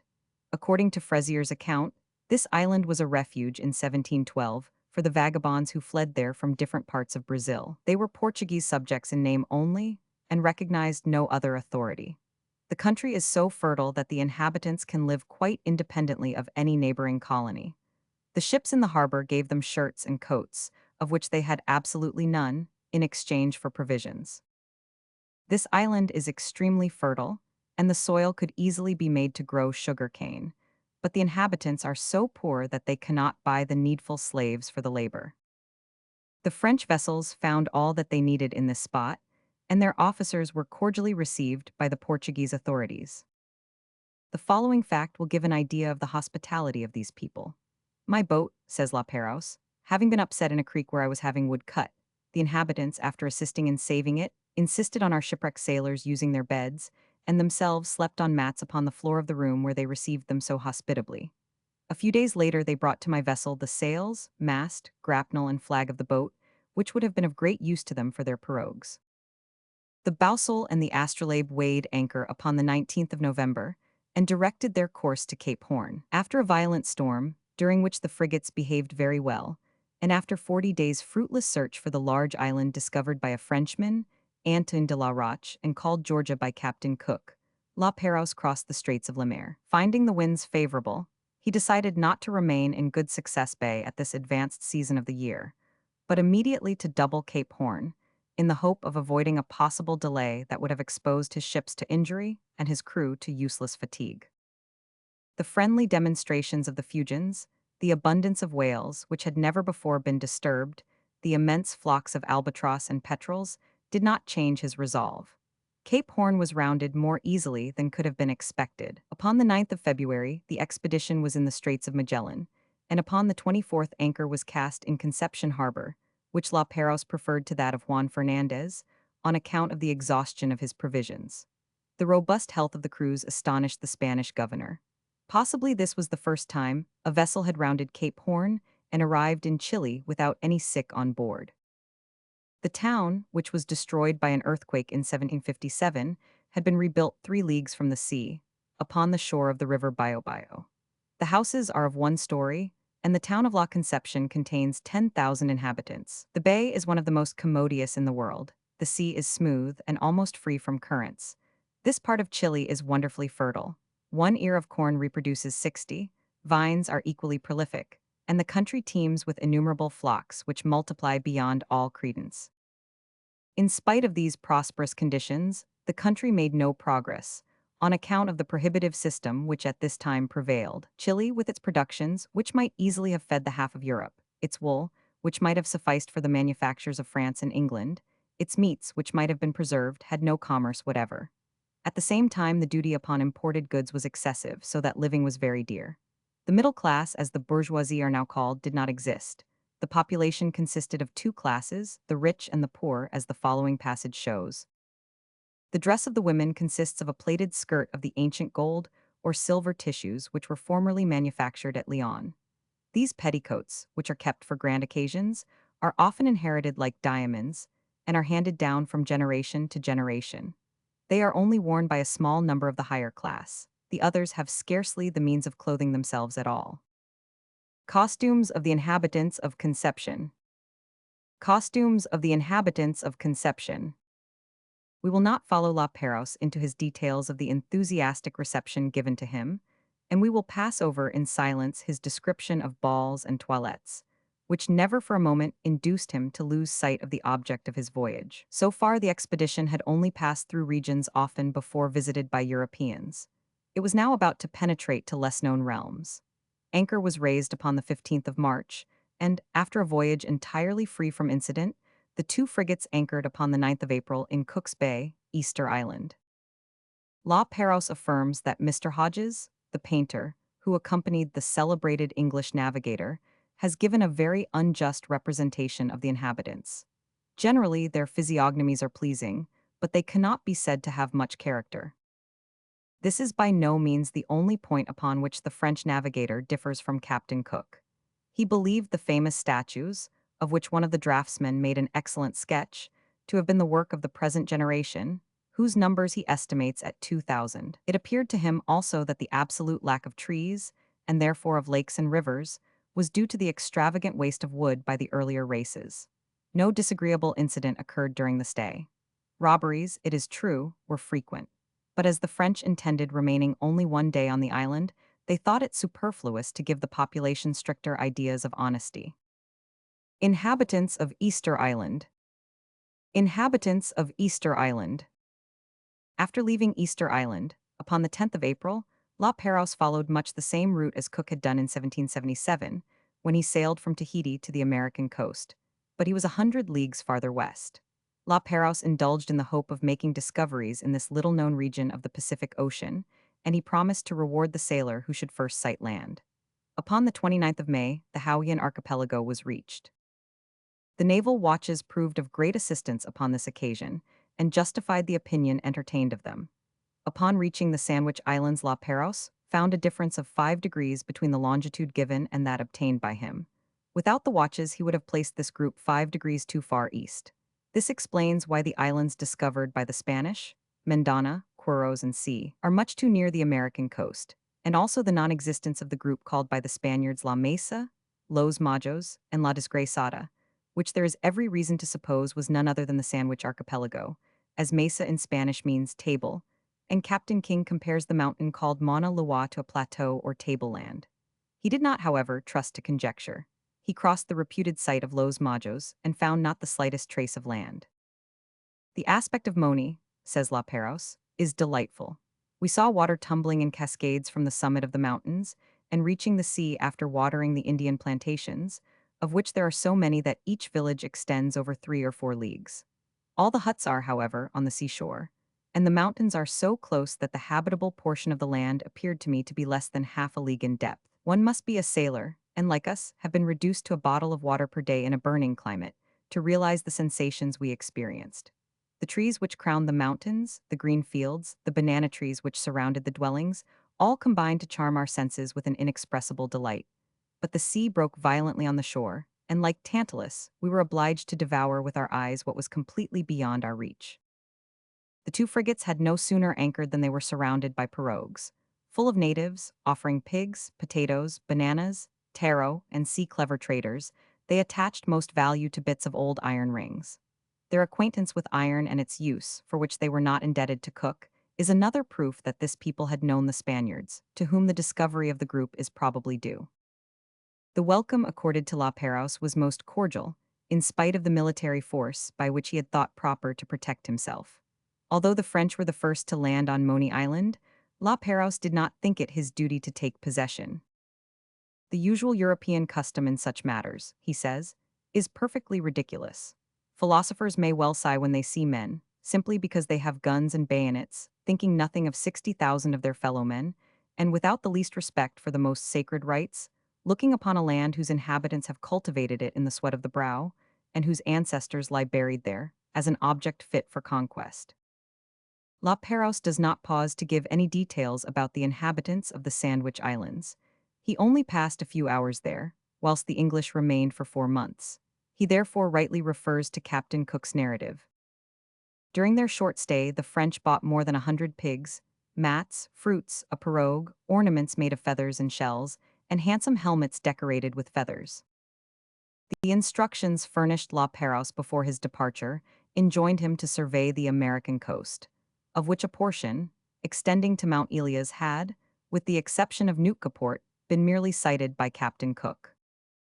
On the 23rd of June he reached degrees en lat, and, in the midst of a long chain of snow-covered mountains, recognized the Mount Elias of Bering. After skirting along the coast for some time, La Perouse sent 3 boats, under command of one of his officers, M. de Monti, who discovered a large bay, to which he gave his name.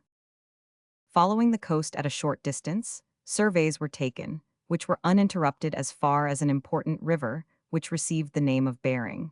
Apparently it was that to which Cook had given this name. Upon the 2nd of July, in 58 degrees 36 lat, and degrees 3 long, what appeared to be a fine bay was discovered. Boats, under command of M. de Pierrevert, de Flasson, and Boutevilliers, were sent to examine it.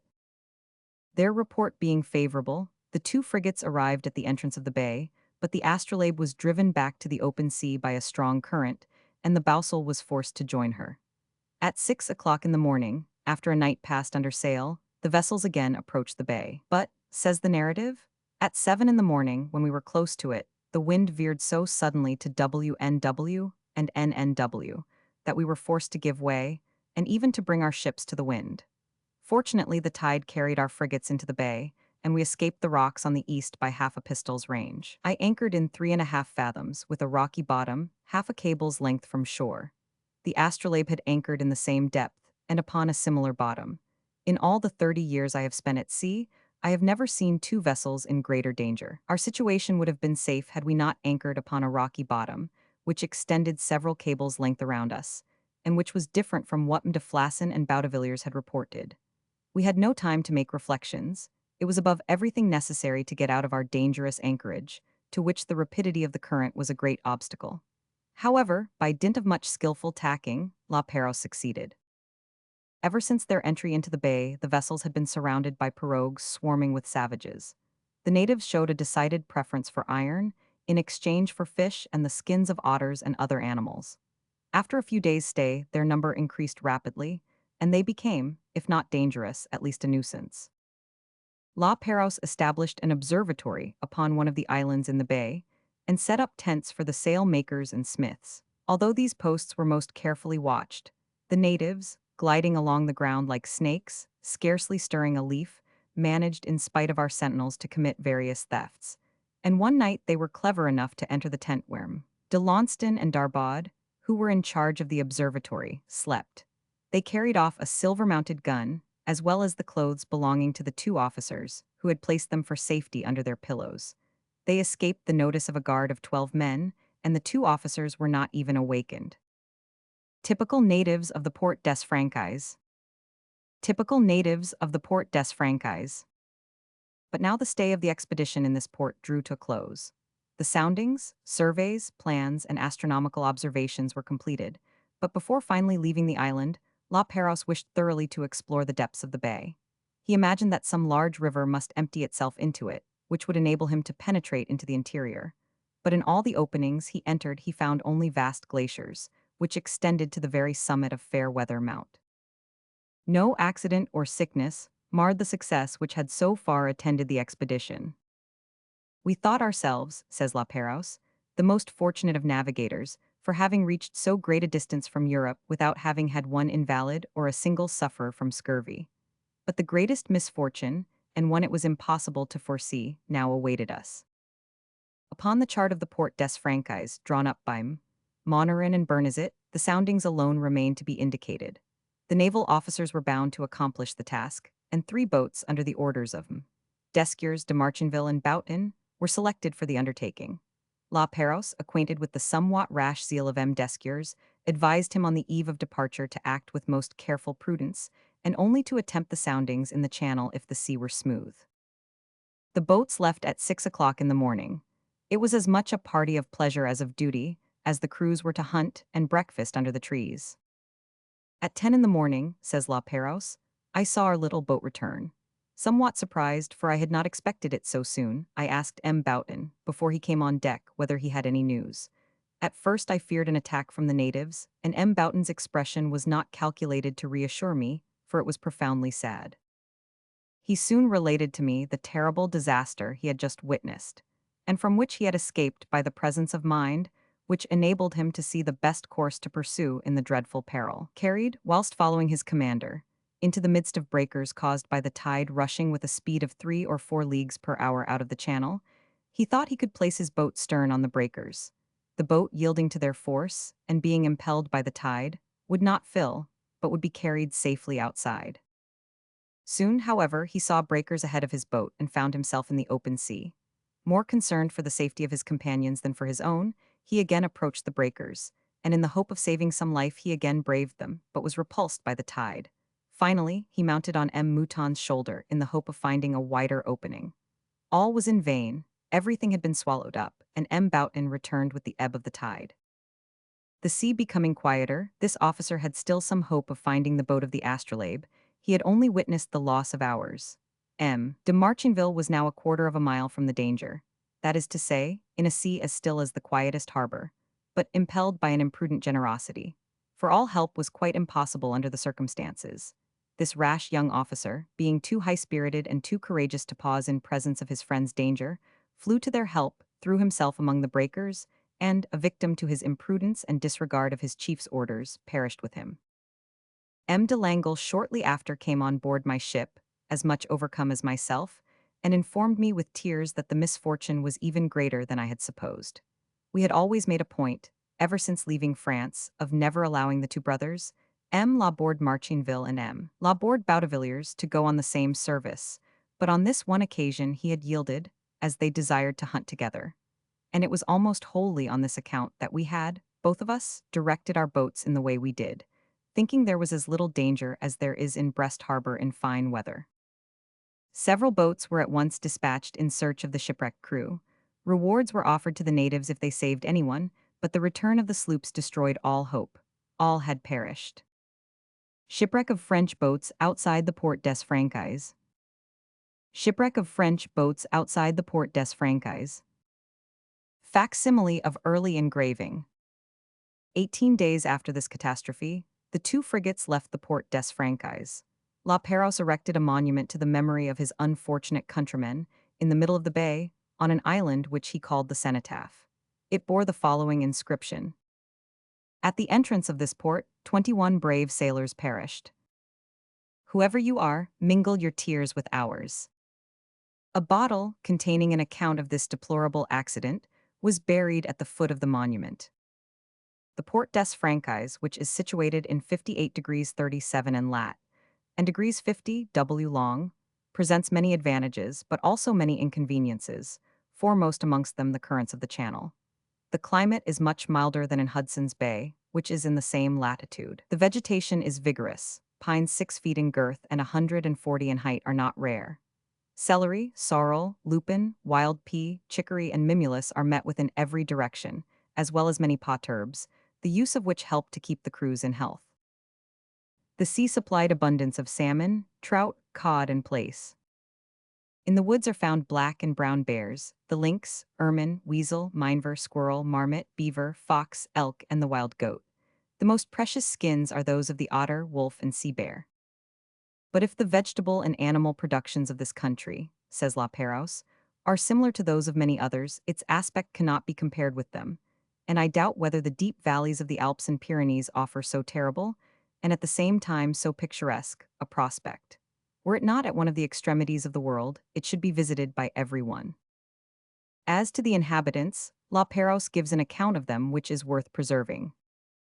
The Indians in their pirogues surrounded our frigates, hovering about for 3 or 4 hours before beginning to exchange a few fish, or 2 or 3 otter skins.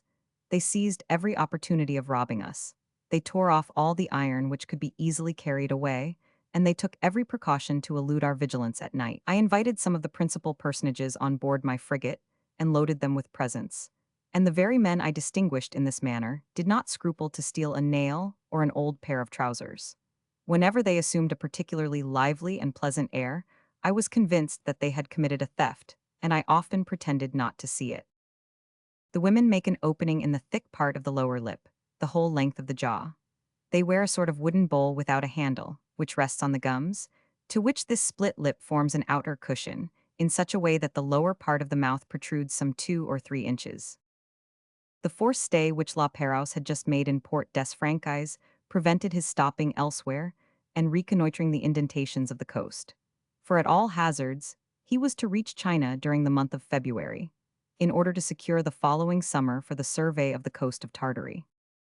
He successively reconnoitered upon this coast Cross Sound, where the high snow-covered mountains cease, Cook's Island Bay and Gamio Cape, low land partly submerged and containing Mount Hyacinthan, Mount Edgecombe of Cook, Norfolk Sound, where the following year the English navigator Dixon was to anchor, Ports Necker and Guibert, Cape Teeskirikau, Croyer Islands, so called after the brother of the famous geographer Delisle, companion of Teeskirikau, the San Carlos Islands, La Touche Bay, and Cape Hector. La Perouse imagined that these various coastlines were formed by a vast archipelago, and in this he was correct.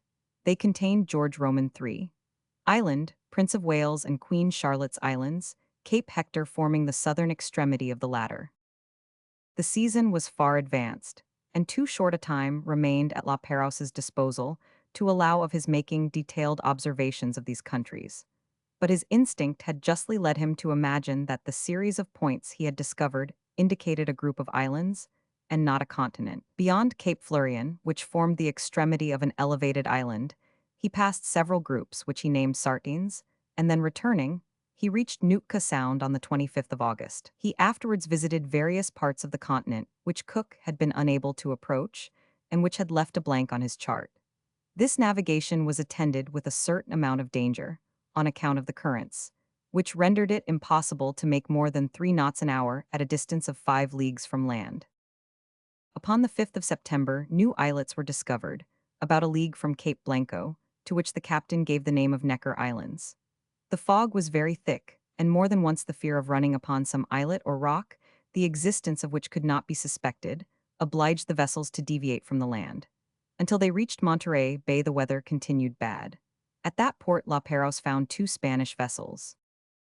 At this time Monterey Bay abounded in whales, and the sea was literally covered with pelicans, which were very common upon the Californian coast. A garrison of 280 men was sufficient to keep in order a population of 50,000 Indians, wandering about this part of America. It must be admitted that these Indians were usually small and insignificant, and not endowed with that love of independence which characterizes the northern tribes. And, unlike them, they have no appreciation of art and no industry. These Indians, says the narrative, are very expert in the use of the bow and arrow. They killed the smallest birds in our presence. It is true that they approach them with wonderful patience, hiding themselves, gliding, somehow, close to their prey, and aiming at them only when within 15 paces. Their skill in the capture of larger animals is even more wonderful. We saw an Indian with a stag's head over his own, walking on all fours, appearing to graze, and carrying out the pantomime with such truth to life that our hunters would have fired at him at 30 paces had they not been prevented. By this means, the natives approach quite close to a herd of deer, and then kill them with arrows. An Indian with a stag's head over his own. An Indian with a stag's head over his own.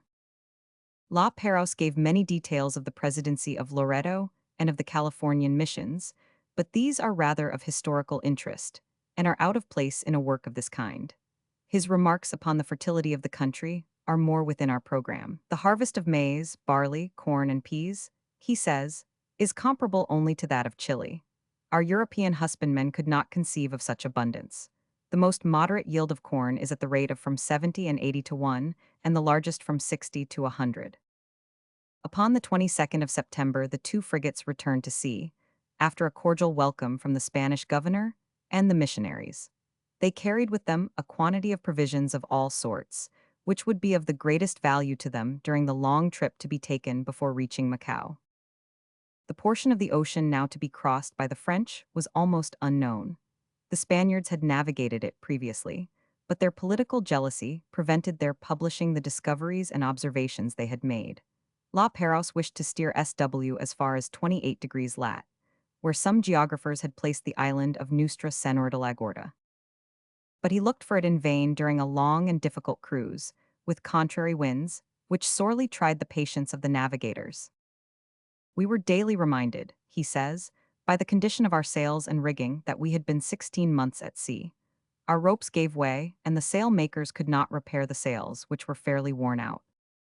Upon the 6th of November, a small island, or rather rock, some 500 fathoms long, upon which not a single tree grew, and which was thickly covered with guano, was discovered. It was named Necker Island, and is in 166 degrees 52 long, W of Paris, and degrees 34 and lat. Never had the expedition seen a more lovely sea, or a more exquisite night, when suddenly, at about 1:30 in the morning, breakers were perceived 2 cable lengths ahead of the bowsel. The sea, only broken here and there by a slight ripple, was so calm that it scarcely made any sound.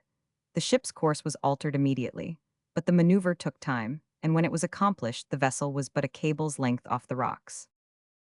We had just escaped one of the most imminent dangers to which navigators are subject, says La Perouse, and I must do my crews the justice to say that less disorder and confusion in such a position would have been impossible.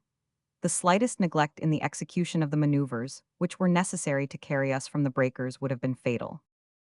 These rocks were unknown. It was therefore needful to determine their exact position for the safety of succeeding navigators. La Perouse, after fulfilling this duty, named them the reef of the French frigates. Upon the 14th of December, the Astrolabe and the Bowsel sighted the Mariana Islands. A landing was effected upon the volcanic island of Assumption. Here the lava had formed ravines and precipices, bordered by a few stunted coconut trees, alternately with tropical creepers and a few shrubs. It was almost impossible to advance a couple of 100 yards in an hour. Landing and re-embarkation were difficult, and the few coconut shells and bananas, of a new variety, which the naturalists obtained, were not worth the risk. It was impossible to remain longer in this archipelago if China were to be reached before the vessels returned to Europe. They were to take back an account of the results of the expedition upon the American coast and of the crossing to Macao. After taking the position of the Bashies, without stopping, La Perouse sighted the coast of China, and next day cast anchor in the roadstead of Macao. Here La Perouse met with a small French cutter, commanded by M. de Richery, midshipman, whose business it was to cruise about the eastern coast and protect French trade. The town of Macao is so well known that it is needless for us to give La Perouse's description of it.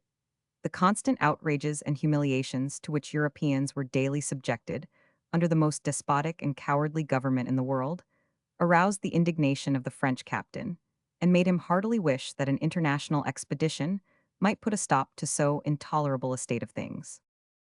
The furs which had been collected upon the American coasts were sold at Macau for 10,000 piasters.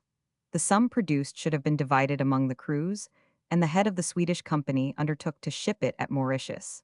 But the unfortunate sailors themselves were never to receive the money. Leaving Macau on the 5th of February, the vessels directed their course to Manila, and after sighting the shoals of Pratas, Bulinaw, Manselik, and Marivel, wrongly placed upon 500 après maps, they were forced to put into the port of Marivel to wait for better winds and more favorable currents. Although Marivel is only 1 league to windward of Cavito, 3 days were consumed in reaching the latter port. We found, says the narrative, different houses where we could repair our sails, salt our provisions, construct 2 boats, lodge the naturalists and geographical engineers, and the governor kindly lent us his own for the establishment of our observatory. We enjoyed as much liberty as if we had been in the country, and in the market and arsenal we found the same resources as in the best European ports. Cavito, the second town of the Philippine Islands, and the capital of the province of the same name, was then but a miserable village where only Spanish military and government officers resided. But although the town was nothing but a mass of ruins, it was none the less a port, and afforded the French every possible resource. Upon the morrow of his arrival, La Perouse, accompanied by de Langle and his principal officers, paid a visit to the governor, reaching Manila by boat. The environs of Manila are delightful, he says. A most beautiful river flows through it, separating into different canals, one of which leads to the famous Bay Lake, which is distant 7 leagues in the interior, surrounded by more than 100 Indian settlements in the midst of a most fertile territory. Manila, built upon the shore of the bay of that name, which is more than 25 leagues in circumference, is at the mouth of a river navigable as far as the lake in which it rises. It is probably the most fortunately situated town in the whole world. Provisions are found there in the greatest profusion, and very cheap, but clothing, European cutlery, and furniture fetch an enormous price. Want of competition, the prohibitive tariffs, and commercial restrictions of every sort tend to make the productions and manufactured goods of India and China at least as dear as in Europe. And although the various duties on imports bring to the treasury some 800,000 piasters, the colony costs the Spanish government at least 1,500,000 francs per annum, which are sent from Mexico. The immense possessions of the Spanish in America have prevented the government from bestowing much attention upon the Philippines. They are still like the possessions of great lords, which remain uncultivated, though they might provide fortunes for many families. I do not hesitate to state that a great nation with no colony but the Philippine Islands, supposing that colony to be as well governed as possible, need not envy all the European colonies in Africa and America. Upon the 9th of April, after having heard of the arrival at Macau of M. d'Entrecasteaux, who had come from Mauritius with the contrary monsoon, and received dispatches from Europe by the frigate La Subtile, Guyot, midshipman, and Ligobian, naval officer, and a reinforcement of 8 sailors, the 2 vessels set out for the coast of China. Upon the 21st, La Perouse sighted Formosa, and at once entered the channel which separates that island from China. He discovered a very dangerous bank unknown to navigators, and carefully examined the soundings and approaches. Shortly afterwards he passed in front of the bay of the ancient Dutch fort of Zeeland, where the capital of the island, Taiwan, is situated. The monsoon was unfavorable for ascending the channel, and La Perouse therefore resolved to pass to the east of the island. He rectified the position of the Pescadores Islands, a mass of rocks which assume various shapes, reconnoitered the small island of Batal Tabacozima, where no navigator had landed, coasted Kainan Island, which forms part of the kingdom of Lichen, whose inhabitants are neither Chinese nor Japanese, but appear to be of both races, and sighted Hoapinsu and Tioisu Islands. The latter form part of the Lichen archipelago, known only through the letters of Father Gaubel, a Jesuit. The frigates then entered the Eastern Sea and directed their course to the channel which divides China and Japan.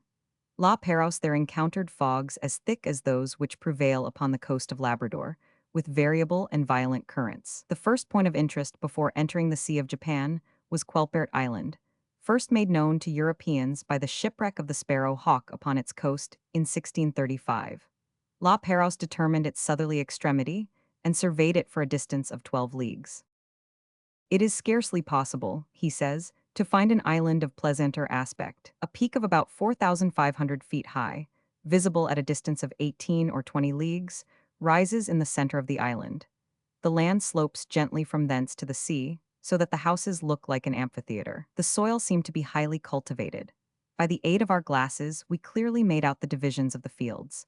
They are in very small allotments, which augurs a large population. The different shades of the various cultivated patches give a very agreeable variety to the view. The explorers had ample opportunity for taking the longitude and latitude, which was the more important, as no European vessel had navigated these seas, which were only indicated upon the maps, in accordance with the Chinese and Japanese maps published by the Jesuits. Upon the 25th of May, the frigates entered the Channel of Korea, which was minutely explored, and in which soundings were taken every half hour. As it was possible to keep close inshore, it was easy to observe some fortifications in the European style, and to note all their details. On the 27th, an island was perceived which was not to be found upon any map, and which seemed to be about 20 leagues distant from the coast of Korea. It received the name of Dagelet Island. The course was now directed towards Japan, but it was very slow on account of the contrary winds that prevailed. On the 6th of June, Cape Noto and the island of Tsushima were discovered. Cape Noto, upon the Japanese coast, says La Perouse, is a point on which geographers may rely. Reckoning from it to Cape Kona on the eastern coast, the position of which was determined by Captain King, the width of the northern half of the empire may be ascertained. Our observations have the greater value for geographers as they determine the width of the Gulf of Tartary, to which I now directed my course. Map of the coast of Asia. Upon the 11th of June, La Perouse sighted Tartary. He made land precisely at the boundary between the Korea and Manchuria. The mountains appeared to be 6,000 or 7,000 feet high. A small quantity of snow was visible on the summits. No trace of inhabitants or cultivation could be seen, nor was any river's mouth found upon a length of coast extending for 40 leagues. A halt would have been desirable, to enable the naturalists and lithologists to make observations. Up to the 14th of June, the coast had run to the N.E. by N. We were now in 44 degrees lat, and had reached the degree which geographers assign for the so-called Strait of Tesse, but we were 5 degrees farther west than the longitude given for this spot. These 5 degrees should be taken from Tartary, and added to the channel which separates it from the islands north of Japan. Whilst coasting along this shore, no sign of habitation had been perceived. Not a pirogue left the shore. The country, although covered with magnificent trees and luxuriant vegetation, appeared to be uninhabited. On the 23rd of June, the Boussole and the Astrolabe cast anchor in a bay situated in 45 degrees 13 N lat, and degrees 9 E long. It was named Ternay Bay. We burned with impatience, say La Perouse, to reconnoiter this land, which had occupied our imagination ever since we left France. It was the only portion of the globe which had escaped the indefatigable activity of Captain Cook, and perhaps we owe the small advantage of having first landed there to the sad event which ended his days. This roadstead was formed of 5 little creeks, separated one from the other by hillocks covered with trees of a more delicate and varied green than is to be seen in France in the brightest spring. Before our boats reached the shore, our glasses had been directed to the coast, but we perceived nothing but stags and bears, quietly grazing. Our impatience to disembark increased at the sight. The ground was carpeted with plants similar to those of our climate, but more vigorous and green. Most of them were in flower. At every step we found roses, red and yellow lilies, lilies of the valley, and almost all our field flowers. The summits of the mountains were crowned with pines, and oak trees grew halfway up, decreasing in size and vigor as they neared the sea. The rivers and streams were planted with willows, birches, and maples, and skirting the larger woods we saw apple trees and azaroles in full bloom, as well as clumps of nut trees, the fruit of which was beginning to form. Upon returning from a fishing excursion, the French met with a Tartar tomb. Curiosity induced them to open it, and they found in it 2 skeletons lying side by side. The heads were covered with stuffed caps, the bodies were wrapped in bear skins, and from the waists hung several little Chinese coins and copper ornaments.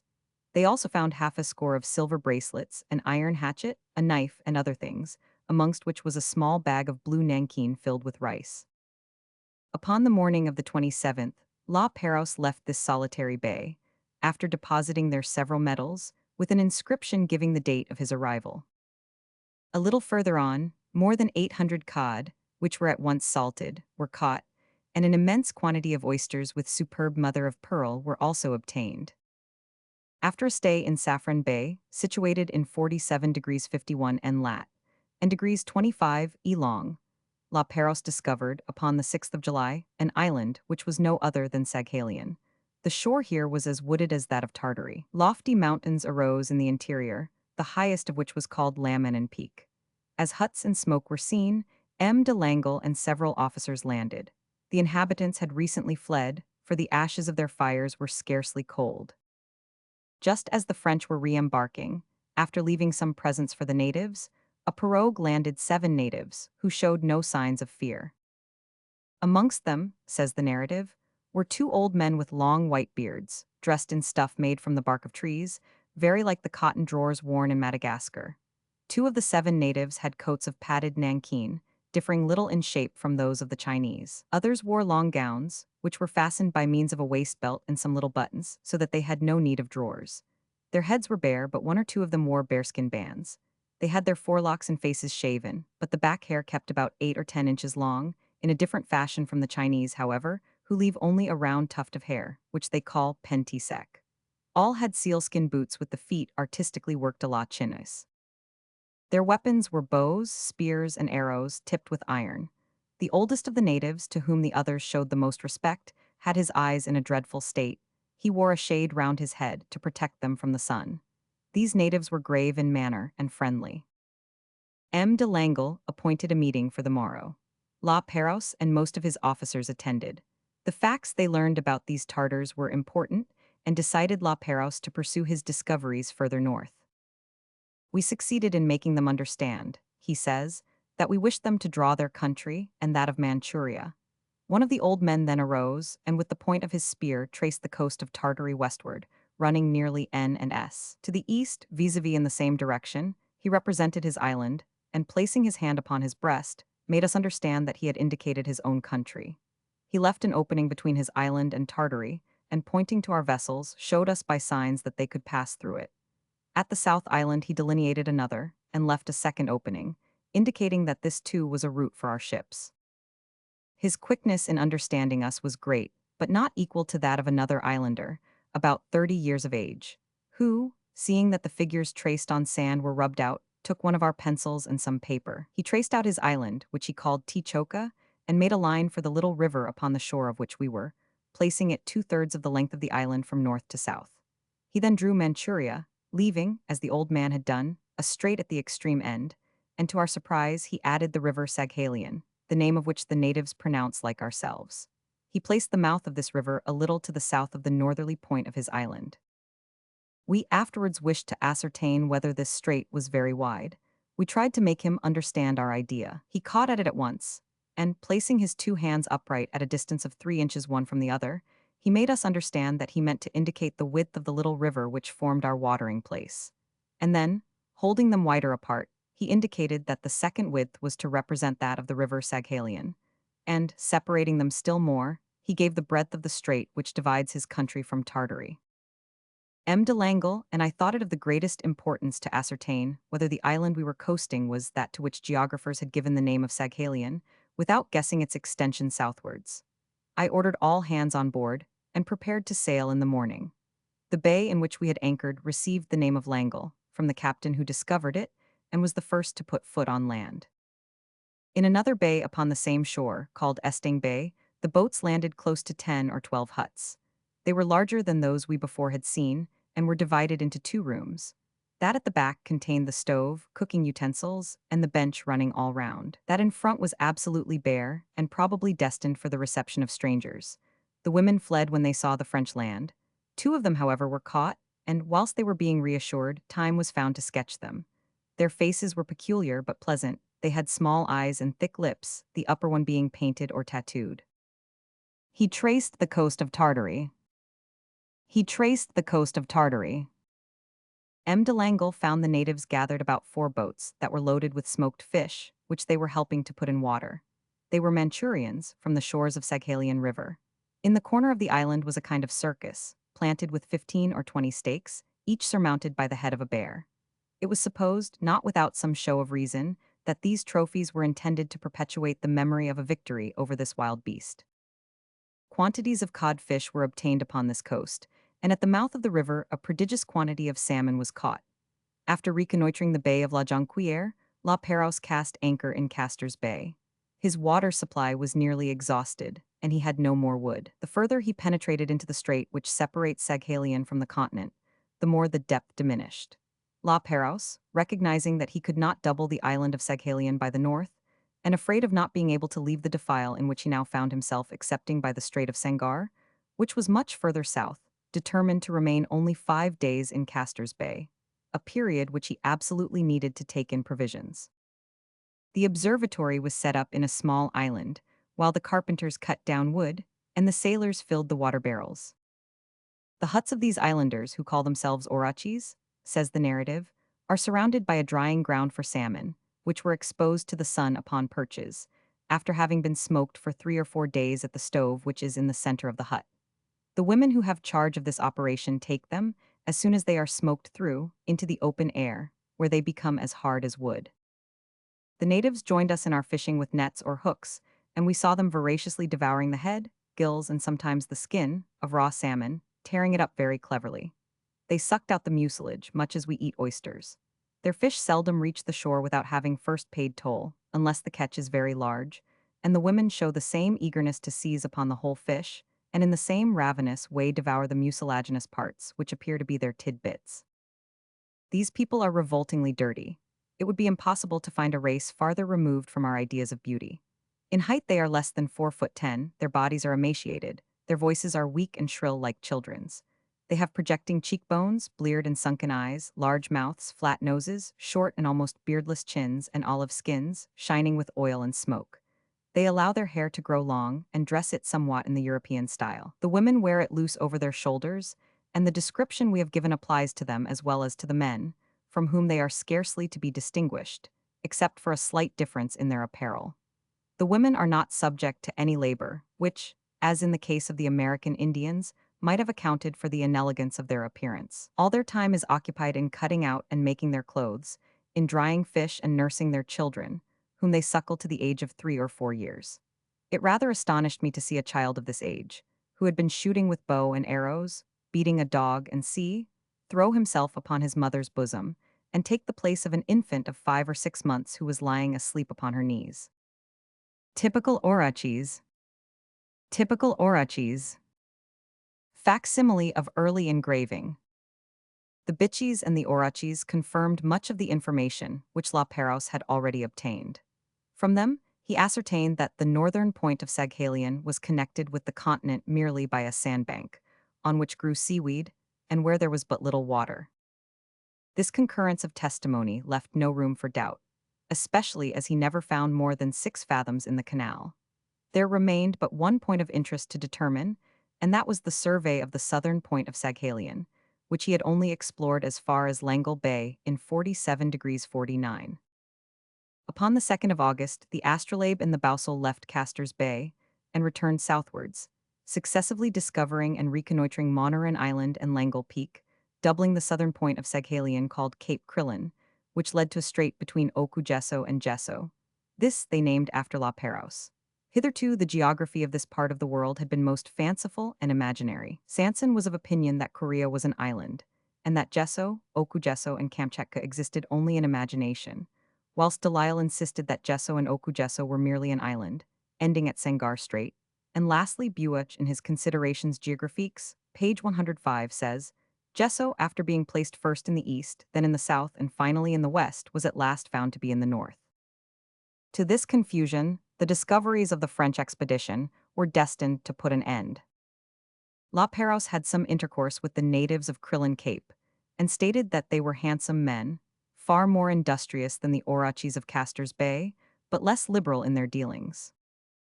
They have, he says, one most important article of commerce unknown in the channel of Tartary, from which they derive their riches, namely whale oil. Of this they collect considerable quantities. They extract it in a way which is far from economical.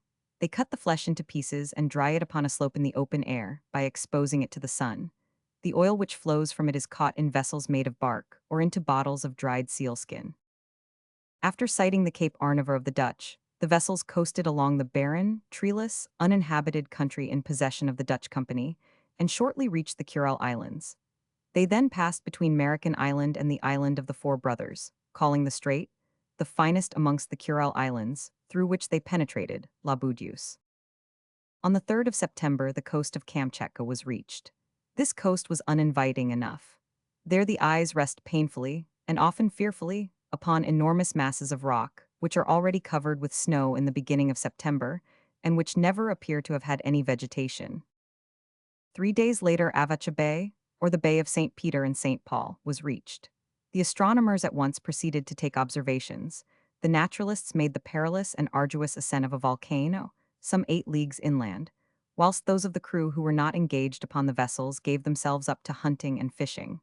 Thanks to the welcome accorded by the governor, their pleasures were varied. We were invited, says La Perouse, to a ball which the governor wished to give to all the women, whether from Kamchatka or Russia. If the ball was not large, it was at least mixed. 13 females, clothed in silk, 10 of whom were natives of Kamchatka, with large faces, small eyes, and flat noses, were seated upon benches round the room. Both they and the Russians wore silk handkerchiefs wrapped round the head, in a way similar to those worn by mulattoes. The ball opened with Russian dances, the airs for which were very lively, and like those of the Cossack dances given a short time since in Paris. These were followed by Kamchatka dances, which were comparable only to the convulsionists of the famous tomb of Saint Medard. The dancers of this part of Asia scarcely require legs, they make such vigorous use of the shoulders and arms. The impression made upon the spectators by the convulsive and contorted movements of the Kamchatka dancers is painful, and is rendered more so by a pitiful cry which escapes them at intervals, and which is the sole music by which they measure their time. The exertions they made are so formidable that they are completely covered with sweat, and at the conclusion they lie upon the ground unable to move a limb. The exhalations from their bodies permeate the atmosphere with the smell of fish and oil, so strong as to be disagreeable to the unaccustomed nostrils of Europeans. The arrival of a courier from Akatsk interrupted the ball. The news he brought was pleasant for everyone, but particularly for La Perouse, who learned that he was promoted.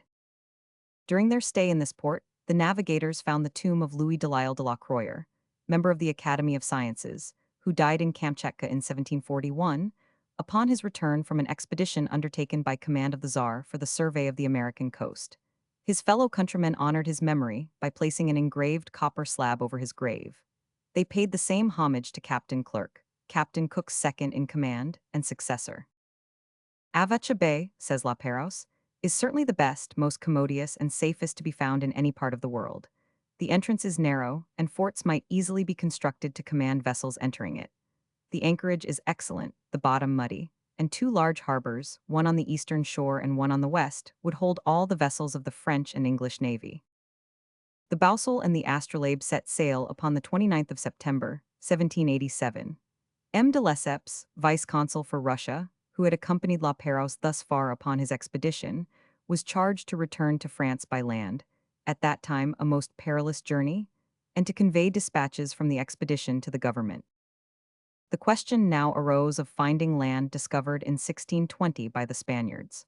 The 2 frigates passed south of 37 degrees 30, some 300 leagues, without finding any trace of it. Crossing the line for the 3rd time, they passed the site given by Byron as that of the dangerous islands, without finding them, and upon the 6th of December, entered the Navigator Archipelago, the merit of discovering which belongs to Bougainville. The vessels were at once surrounded by pirogues. The natives who manned them did not give La Perouse a very favorable idea of the beauty of the inhabitants. I saw but 2 women, he says, and they had no delicacy of feature. The younger, who may have been 18 years of age, had a frightful ulcer upon her leg. Many of these islanders were covered with sores, which may have been the commencement of leprosy, for I noticed 2 men, whose ulcerated and swollen legs left no doubt as to their malady. They approached us fearlessly and unarmed, and appeared as peaceable as the natives of the Society or Friendly Islands. Upon the 9th of December, anchor was cast off Mauna Island. Next day the weather was so promising that La Perouse resolved to land to take in water, and then set sail at once, as the anchorage was too bad to admit of a second night's stay. Every precaution having been taken, La Perouse landed, and proceeded to the spot where his sailors were obtaining water. Captain Langle penetrated to a small creek about a league from the watering place, And this excursion, from which he returned delighted with the beauty of the village he had seen, was, as will be seen, the cause of our misfortunes. Upon the shore, meantime, a brisk trade was going on. Men and women sold hens, parrots, fruits, and pigs. At the same time, a native, getting into one of the sloops, possessed himself of a hammer and commenced dealing vigorous blows upon a sailor's back. He was speedily seized by 4 strong fellows and thrown into the sea. La Perouse penetrated into the interior, accompanied by women, old men, and children. He enjoyed a delightful excursion through a charming country, which rejoiced in the double advantage of a soil which required no culture and a climate in which clothing was superfluous. Breadfruits, coconuts, bananas, guavas, and oranges afforded a wholesome and sufficient nourishment to the inhabitants, while chickens, pigs, and dogs, which lived upon the surplus fruits, afforded the necessary change of diet. The first visit passed over without serious danger. There were a few quarrels, it is true, but, thanks to the prudence and reserve of the French, who kept on their guard, they did not amount to anything serious. La Perouse had given orders to re-embark, when M. de Langle insisted upon sending for a few more casks of water. He had adopted Captain Cook's views. He thought fresh water preferable to all other things which he had on board, and as some of his crew showed signs of scurvy, he was right in thinking that every help should be given them. La Perouse from the first had a presentiment against consenting, but he yielded when M. de Langle persisted that a captain is responsible for the health of his crew, that the spot which he named was perfectly safe, that he himself would command the expedition, and that 3 hours would suffice for the work. M. de Langle, says the narrative, was a man of so much judgment that his representation influenced my decision more than anything else.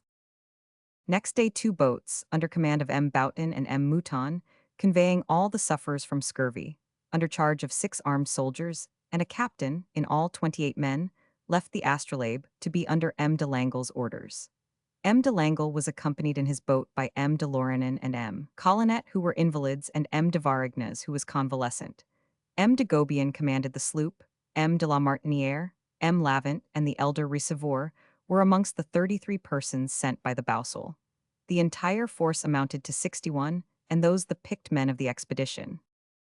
M. de Langle ordered everyone to be armed with guns, and 6 swivel guns were placed in the sloop. M. de Langle and all his companions were greatly surprised when, instead of a large and commodious bay, they found a creek filled with coral, which it was only possible to reach through a tortuous channel, where the surf broke violently. M. de Langle had only seen this bay at high tide, and as soon as this new sight met his view, his first idea was to regain the former watering place. But the friendly appearance of the natives, the number of women and children he observed among them, the quantities of pigs and fruit they offered for sale, put his prudent resolutions to flight. The water casks of the 4 boats were landed quietly, the soldiers keeping order upon the shore and forming a barrier which left a free space for the workers. But this peaceful condition of affairs did not last long. Many of the pirogues, having disposed of their wares to our vessels, returned to the shore, and, landing in the bay of our watering place, it was soon entirely filled by them. In place of the 200 natives, counting women and children, whom de Langle had found an hour and a half previously, there were now, at the end of 3 hours, 1,000 or 1,200. M. de Langle's situation became more perilous every moment. He succeeded, however, seconded by M. de Varignes, M. Boughton, M. Collier, and Gaubion, in embarking the water casks. But the bay was almost dry, and he could not hope to get his boats off before 4 o'clock in the afternoon. However, followed by his detachment, he attempted it, and leading the way with his gun and the soldiers, he forbade firing until he should give the order. He felt that he would soon be forced to fire. Already stones were flying, and the Indians who were in shallow water surrounded the sloops for a distance of at least 200 yards. The soldiers who were already in the boats tried in vain to drive them back. M. de Langle was anxious to avoid beginning hostilities and fearful of being accused of barbarity. Otherwise he would, no doubt, have ordered a general discharge, which would effectually have scattered the multitude. But he believed he could subdue the natives without bloodshed, and he was the victim of his humanity. Very soon a storm of stones, thrown at short distances with the force of a sling, struck almost all who were in the sloop. M. de Langle had only time to discharge his gun. He was thrown over, and unfortunately fell outside the sloop. He was at once massacred by more than 200 Indians, who assailed him with clubs and stones. As soon as he expired, they fastened him by one arm to the sloop, no doubt with a view to despoiling the body. The sloop of La Boussole, under M. Boughton, was run aground within 4 yards of that of the astrolabe, and parallel between them was a narrow channel not yet occupied by the Indians. By this outlet, all the wounded who were fortunate enough to avoid falling into the open sea escaped by swimming. They reached our boats, which fortunately had remained afloat, and we succeeded in saving 49 out of the 61 men who had composed the expedition. M. Boughton had imitated M. de Langle. He would not fire, and only gave orders for a discharge after his commander's shot. Naturally, at the short distance of 4 or 5 paces, every shot killed an Indian, but there was no time to reload. M. Boughton was knocked down by a stone, and fortunately fell between the two stranded boats. Those who had escaped by swimming towards the two boats had received many wounds, mostly on the head, whilst those who, less fortunate, had fallen overboard upon the side near the Indians, were killed instantaneously. The safety of 49 of the crew is due to the good order which M. de Varignes was wise enough to maintain, and to the punctuality with which M. Mouton, who commanded the boats of the Boussole, carried out his orders. The boat belonging to the astrolabe was so overloaded that it grounded. The natives at once decided to harass the wounded in their retreat. They hastened in great numbers towards the reefs, within 6 feet of which the boats must necessarily pass. The little ammunition which remained was exhausted upon these savages, and the boats at last emerged from the creek. La Pérouse's first idea was naturally to avenge the death of his unfortunate companions, but M. de Boughton, who, although severely wounded, retained all his faculties, begged him to desist, representing to him that if by any mishap one of the boats ran aground, the creek was so situated, being bordered with trees which afforded secure shelter to the natives, that not a Frenchman would come back alive. La Pérouse remained for 2 days upon the scene of this terrible disaster, without being able to gratify the vindictive desires of his crew. No doubt, says La Pérouse, it will appear incredible that during this time 5 or 6 pirogues left the shore, bringing pigs, pigeons, and coconuts, and offering them in exchange. I was forced to control myself, or I should have disposed of these natives summarily enough. It may readily be supposed that an event which deprived La Pérouse of a large number of officers, and of 32 of his best sailors, was calculated to upset the plans of the expedition. At the slightest approach of danger, it would now be necessary to destroy one frigate in order to arm the other. But one course remained for La Pérouse, to set sail for Botany Bay, reconnoitering the various islands he passed, and taking their astronomical positions. Upon the 14th of December, Oyalava, another island belonging to the same group, and which Bougainville had seen from a distance, was sighted. It was larger than Tahiti, and exceeded that island in beauty, fertility, and in the number of its inhabitants. The natives resembled those of Mauna in every particular, and quickly surrounded the 2 frigates, offering the multifarious productions of their island. It appeared that the French must have been the first to trade with them, for they were quite unacquainted with the use or value of iron, and preferred a single-colored bead to a hatchet, or a nail 6 inches long. Some of the women had pleasant features and elegant figures. Their eyes were gentle, and their movements quiet, whilst the men were wild and fierce in appearance. Pola Island, also belonging to the Navigator Archipelago, was passed upon the 17th of December.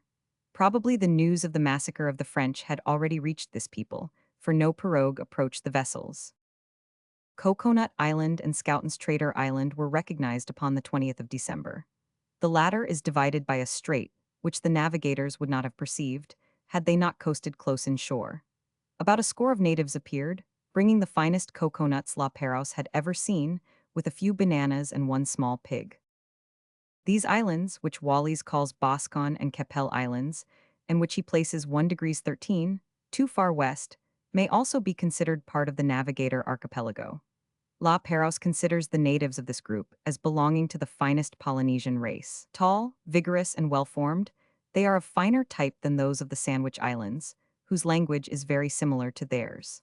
Under other circumstances, the captain would have proceeded to explore Oyalava and Pola Islands, but the memory of the disaster at Mauna was too recent, and he dreaded another encounter which might end in massacre. Painful associations, he says, met us with every succeeding island. In the Recreation Islands, east of the Navigator Archipelago, Roguin's crew had been attacked and stoned to death. At Trader Island, which was now in sight, Schoutens' crew were the victims, and in the south was Mauna Island, where we ourselves had met with so shocking a calamity. These recollections affected our way of dealing with the Indians. We now punished every little theft and injustice severely. We demonstrated by force of arms that flight would not save them from our vengeance. We refused to allow them to come on board and threatened to punish all who did so without permission with death. These remarks prove that La Perouse was right in preventing all intercourse between his crews and the natives. We cannot sufficiently praise the prudence and humanity of the commander, who, in the excited condition of his men's minds, knew how to curb the desire for vengeance. From the Navigator Islands, the route was directed to the Friendly Archipelago, which Cook had been unable to explore entirely. Upon the 27th of December, Vavau Island was discovered, one of the largest of the group, which had not been visited by the English navigator. As large as Tonga Tabu, it is higher, and not wanting in fresh water. La Perouse reconnoitered many of these islands, and entered into relations with the natives, who, however, did not offer sufficient provisions to make it worth his while to trade. He therefore resolved upon the 1st of January, 1788, to go to Botany Bay, following a route not yet attempted by any navigator. Pulstart Island, discovered by Tasman, or rather the Rock of Pulstart, for its entire length is but a quarter of a league, presents but a steep and broken appearance, and serves only as a resting place for sea-birds. On this account La Perouse, having no reason for remaining, wished to hasten on to New Holland, but there was another power to be consulted, the wind, and by it La Perouse was detained for 3 days before Pulstart. Norfolk Island and its 2 islets were sighted upon the 13th of January. La Perouse cast anchor within easy distance of shore, intending to allow the naturalists to land and inspect the productions of the island. But the waves broke with such violence upon the beach that landing was impossible. Yet Cook had landed there with the greatest facility. An entire day was passed in vain attempts and was quite unproductive of scientific results.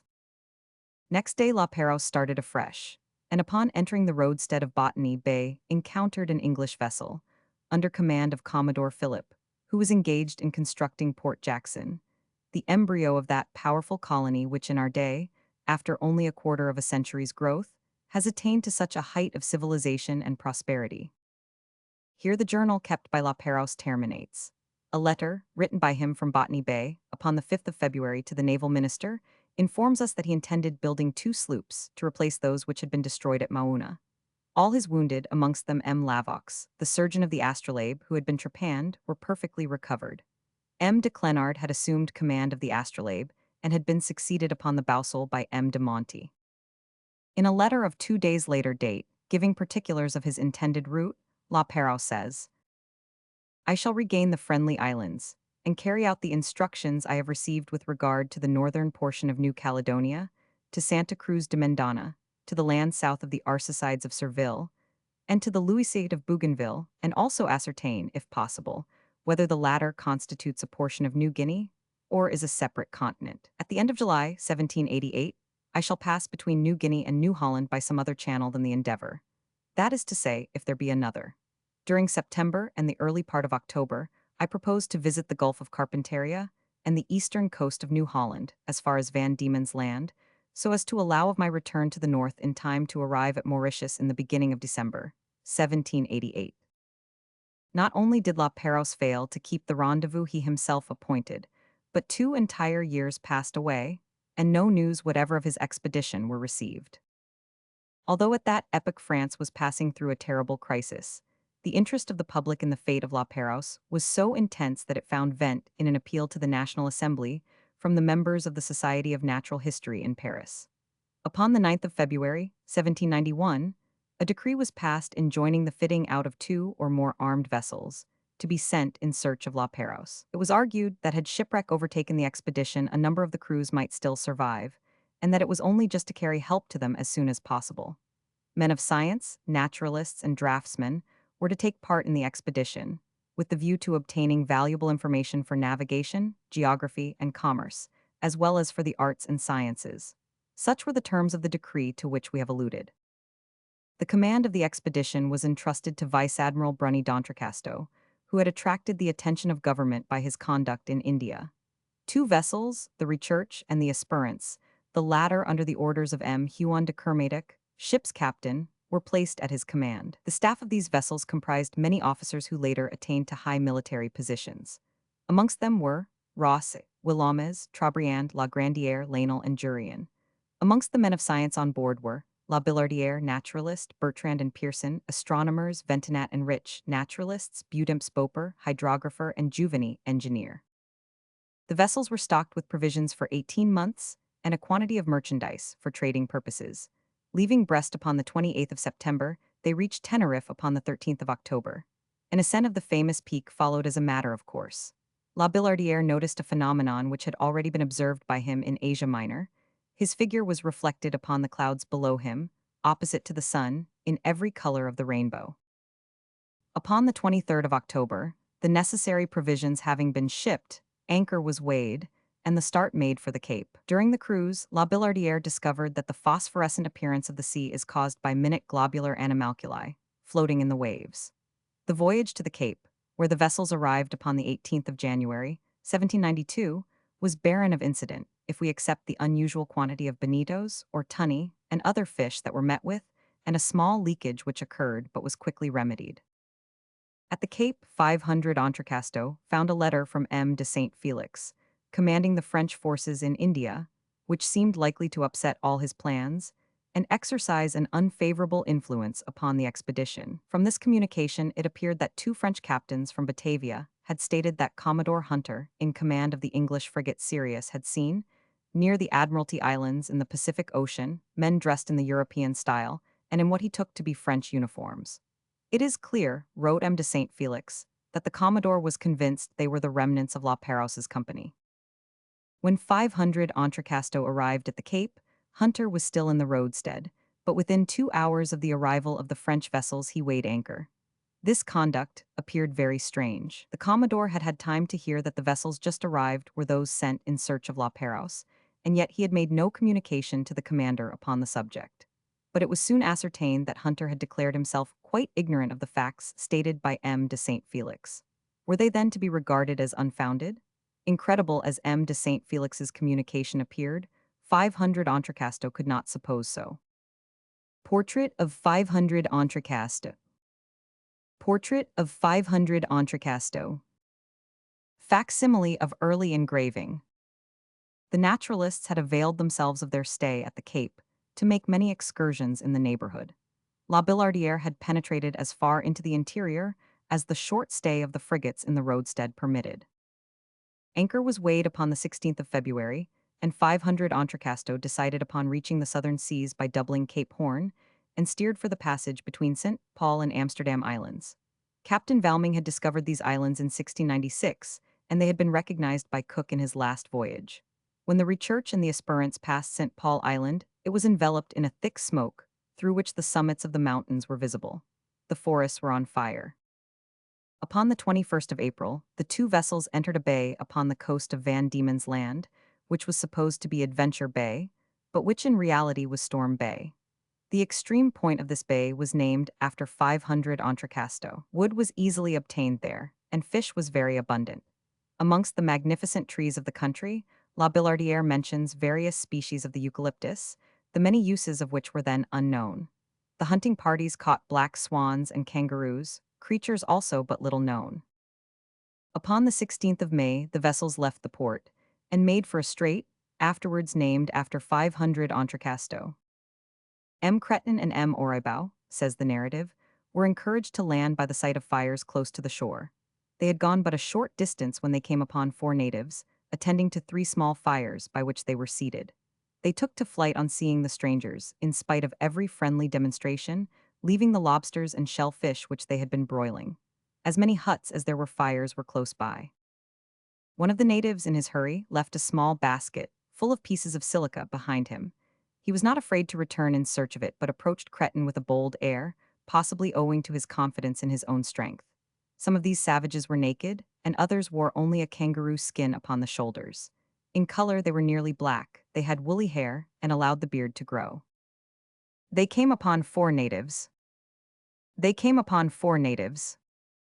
Upon leaving 500 Entrecasteaux Strait, the vessels proceeded to survey the southwestern coast of New Caledonia, which La Pérouse should have visited. A portion of Pine Island, which stretches to the north of that country, was the first to be recognized. The Recherche narrowly escaped destruction upon the coral reefs which surround the coast, leaving only a narrow passage between them and the mainland. At the northern extremity, several mountainous islands and detached rocks were perceived, which rendered the navigation extremely dangerous. The navigators, grateful for their escape, named them the Entrecasteaux Reefs and Huon Islands. The survey of this perilous coast lasted from the 16th of June to the 3rd of July.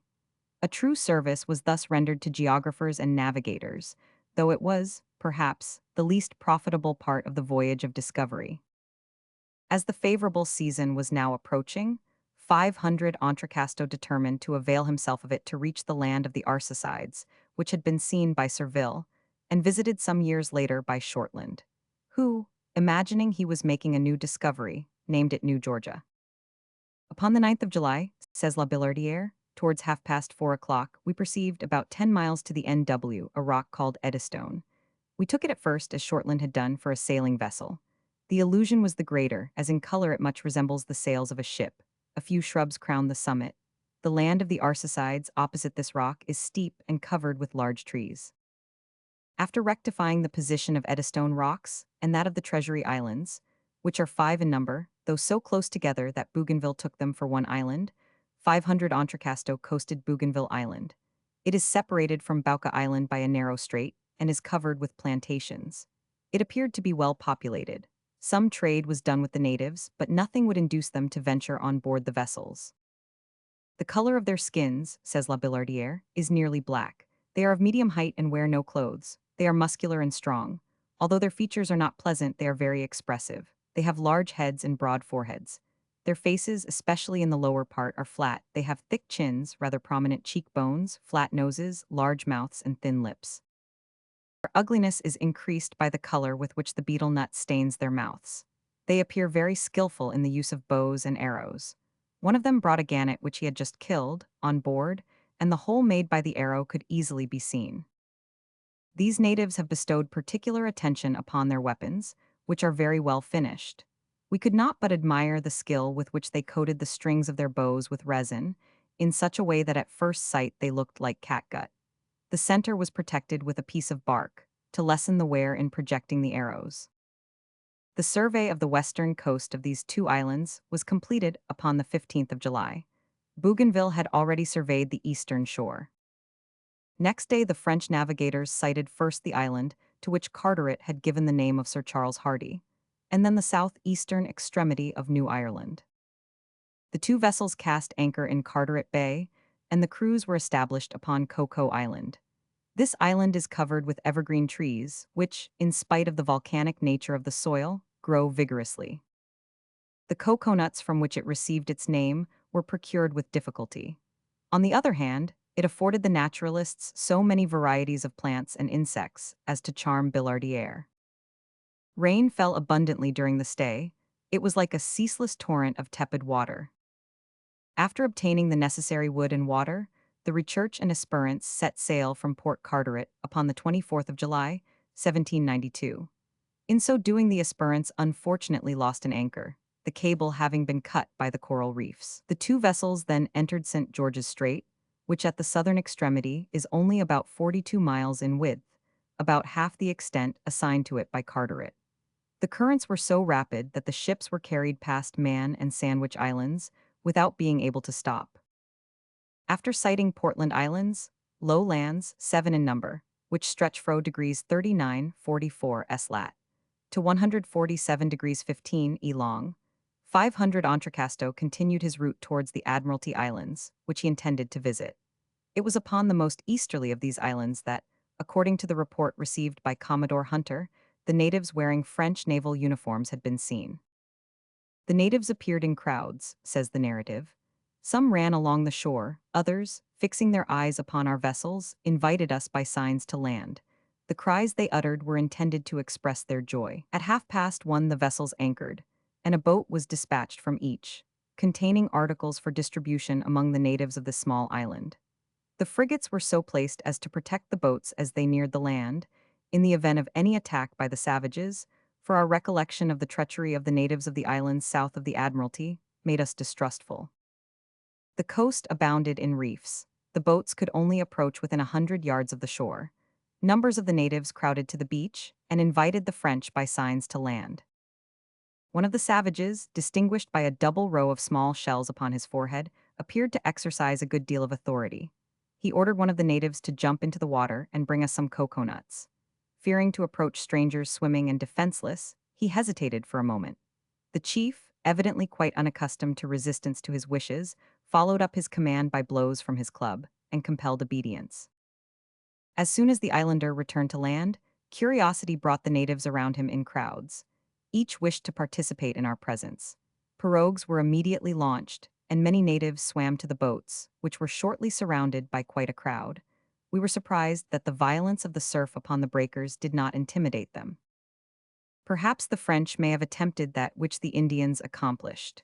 It seems probable that they would never have observed these people if the vessels, or at least a small boat, had not been wrecked in the archipelago. The only remark made by them is to the effect that the natives understood and appreciated the use of iron. 500 Entrecasteaux then proceeded to reconnoiter the northern portion of the archipelago and to trade with the natives.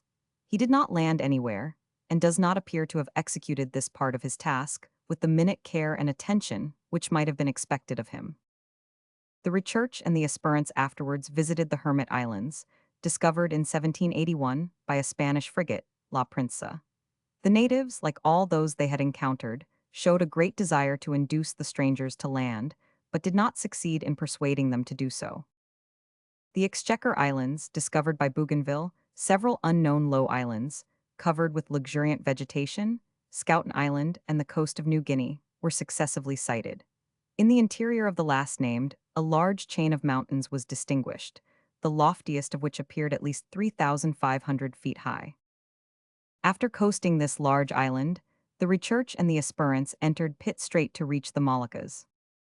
Upon the 5th of September, 1792, the French joyfully anchored in the roadstead of Ambona. There were many sufferers from scurvy on board, and officers and crew alike needed a lengthened rest. The naturalists, astronomers, and other scientific men immediately landed and took the necessary steps for the prosecution of their various observations.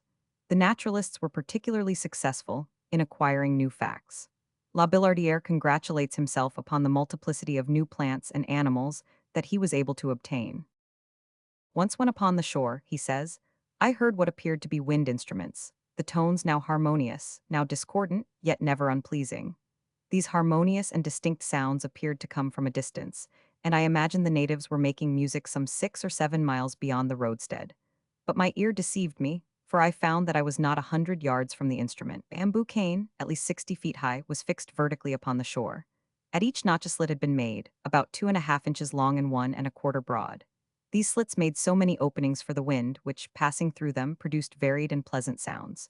As the notches in this cane were very numerous, the slits had been made all round, so that whichever way the wind blew it went through some of them. I can only compare the sound of this instrument to that of an harmonium.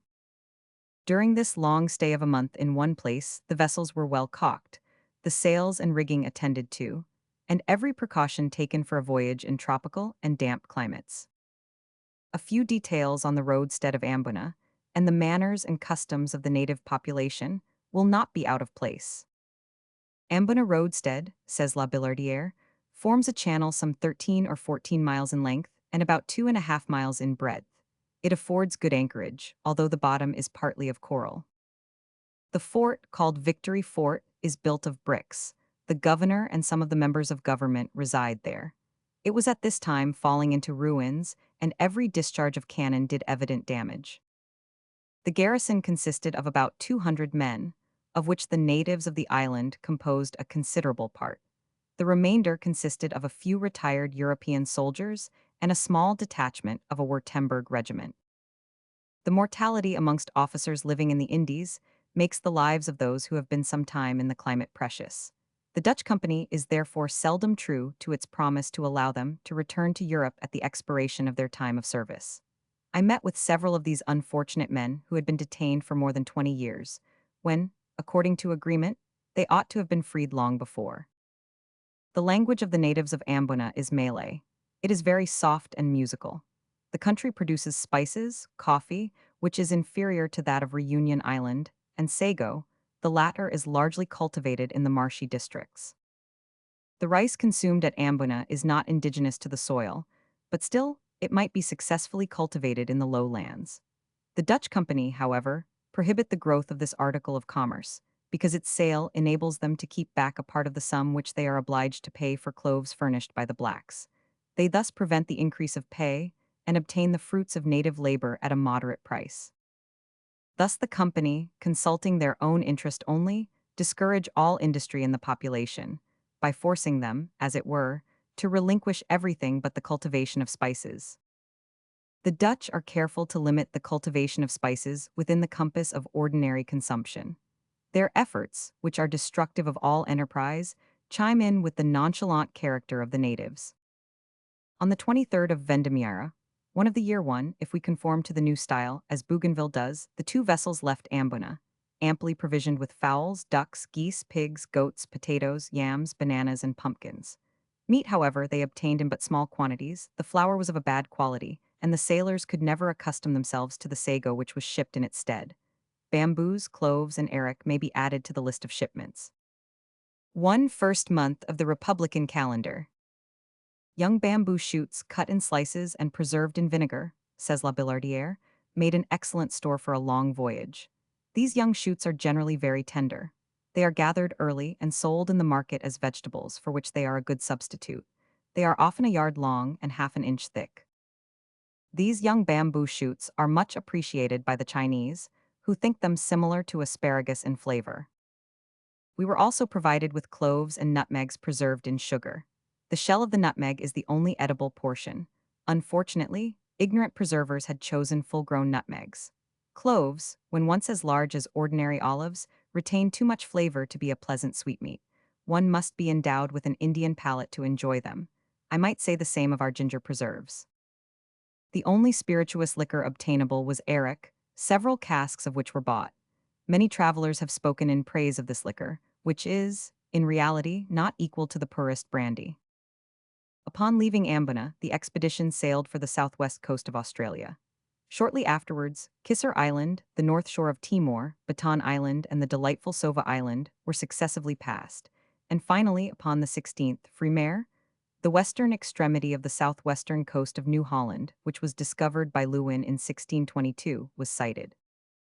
The coast presented a succession of sandy dunes, in the midst of which arose pointed rocks, apparently utterly sterile. Navigation upon this unsheltered coast was extremely dangerous. The sea ran high, the wind was boisterous, and it was necessary to steer amongst the breakers. During a strong gale, the Esperance was nearly driven upon the coast, when one of the officers fortunately distinguished from the main mast an anchorage, where, he declared, the ships would be in safety. The safety of the two ships, says the narrative, was due to this discovery, for the Recherche, after battling as long as she could against the storm, had been forced to tack about all night amidst these perilous breakers, hoping for a change of wind which would make it possible for her to reach the open sea, and must infallibly have perished. This bay, named Legrand, after the able seaman who first discovered it, will always recall his invaluable service to the expedition. The islets surrounding this coast were reconnoitered by the navigators.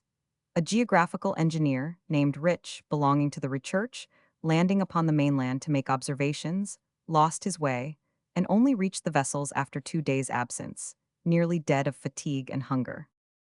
This small archipelago concluded the discoveries of knights. We were surprised, says La Billardière, at the exactitude with which the latitude had been determined by this navigator, at a time when instruments were very imperfect. The same remark applies to nearly all Lewin's discoveries in this region. Upon the 15th, Nivô's 231 degrees 52 lat. And degrees 16 E long, Captain Huon de Kermadec informed 500 Entrecasteaux that his rudder was injured, that he was obliged to limit his crew to 3/4 of a bottle of water per day, that he had been forced to discontinue the distribution of antiscorbutic drinks, and that he had only 30 casks of water remaining. The Recherche was hardly in better case. 500 Entrecasteaux accordingly made for Cape Demon, after navigating for about 670 miles along a barren coast, which offered no object of interest or value. 4th month of the Republican calendar, frost December to 21st January. Upon the 3rd Pluviose, 3 the vessels anchored in the Bay of Rocks, in Tempest Bay, which they had visited the preceding year. This spot was very rich in points of interest.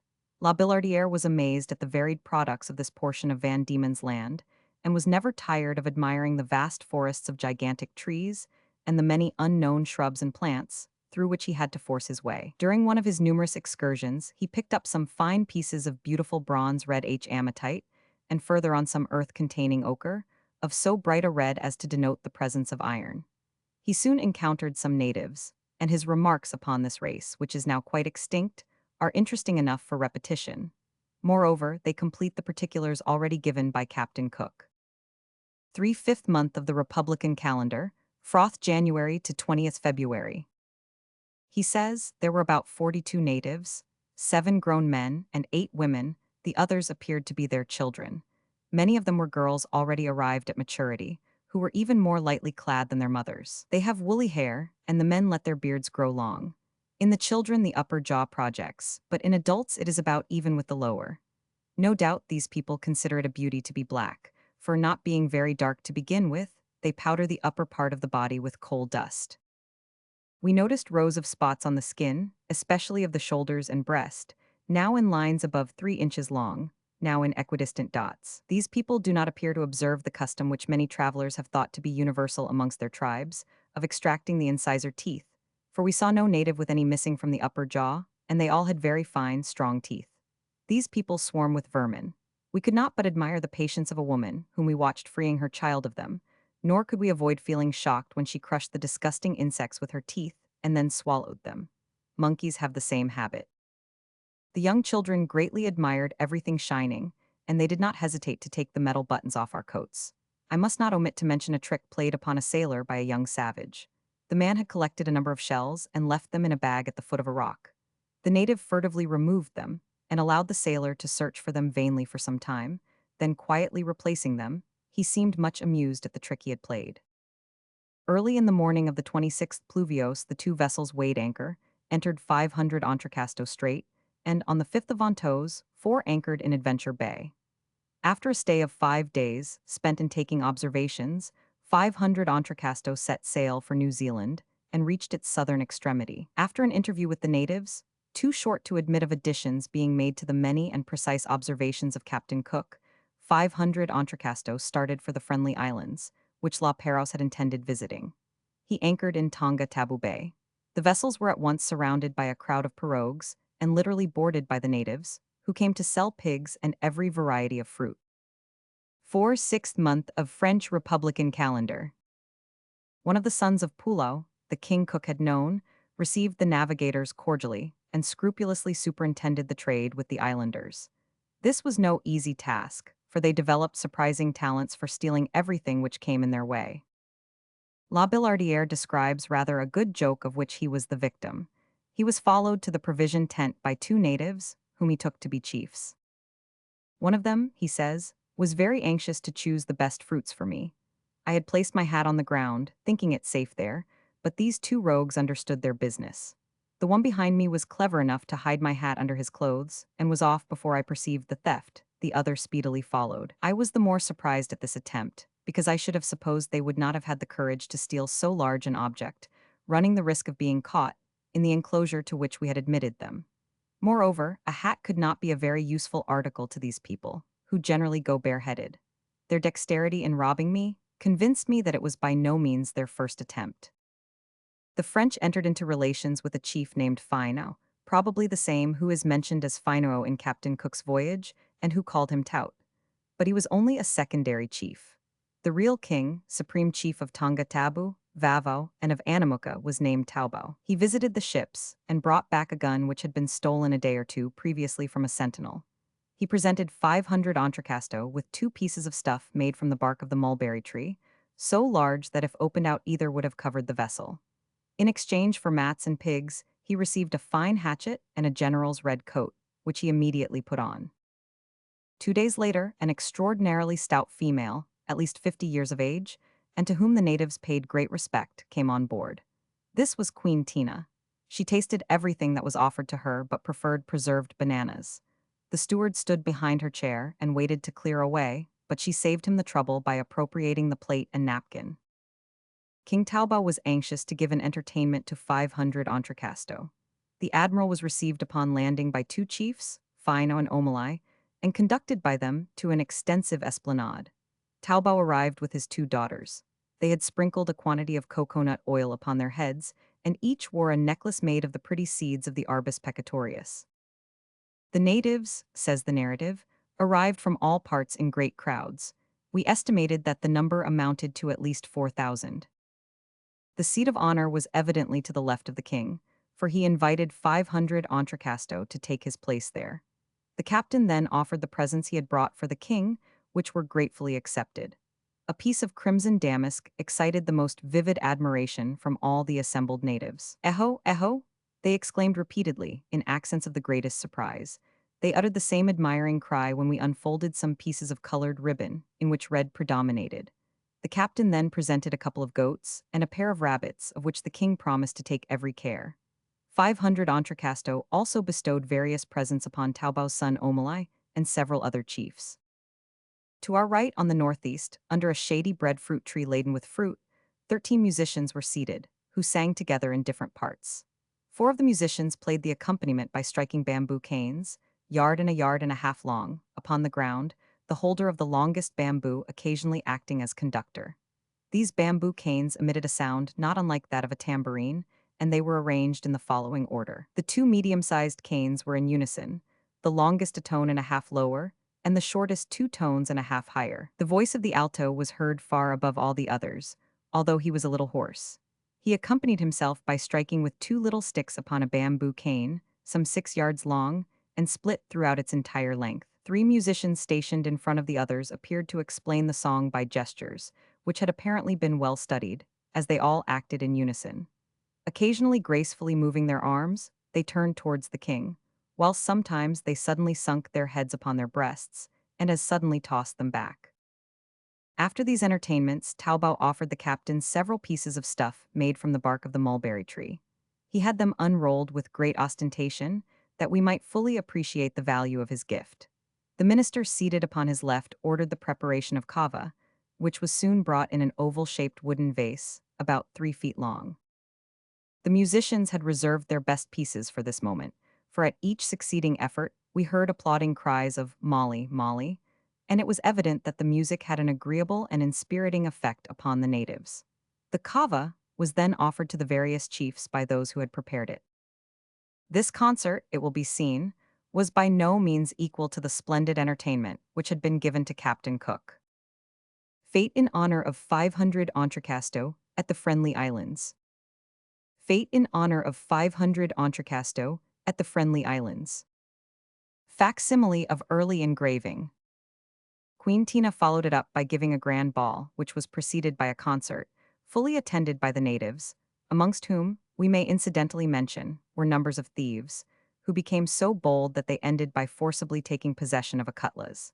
As the blacksmith of the rechurch pursued the thieves, they turned, and seeing him alone, struck him on the head with a club. Fortunately, his danger was perceived by those on board the Esperance, and a well-directed shot dispersed his assailants. Several natives were killed upon this occasion by the officers and sailors, who, not seeing exactly what had happened, treated all the islanders they met as dangerous. Fortunately, Concord was soon restored, and the relations were so friendly when the time came for the French to leave that many of the natives begged to accompany them to France. The intelligent account which these islanders gave of the vessels which had anchored in this archipelago, says the narrative, convinced us that La Perouse had not visited any of these islands. They remembered perfectly every occasion upon which they had seen Captain Cook, and they indicated the intervals between his visits by the crops of yams, reckoning 2 in each year. It is true that their information, as far as it related to La Perouse, was in direct contradiction to the facts which Dumont d'Urville collected 36 years later, when Tamaha was queen.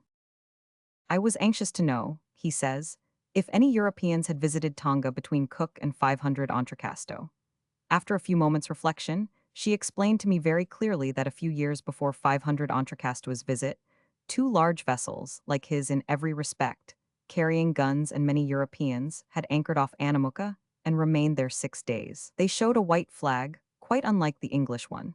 The strangers had been very friendly with the natives and had had a house on the island and entered into trade. She related that a native who had agreed to exchange a wooden bolster for a knife was shot by an officer because he wanted to take back his merchandise when he had been paid for it. However, the incident had not broken the peace, because in that instance the native was in the wrong.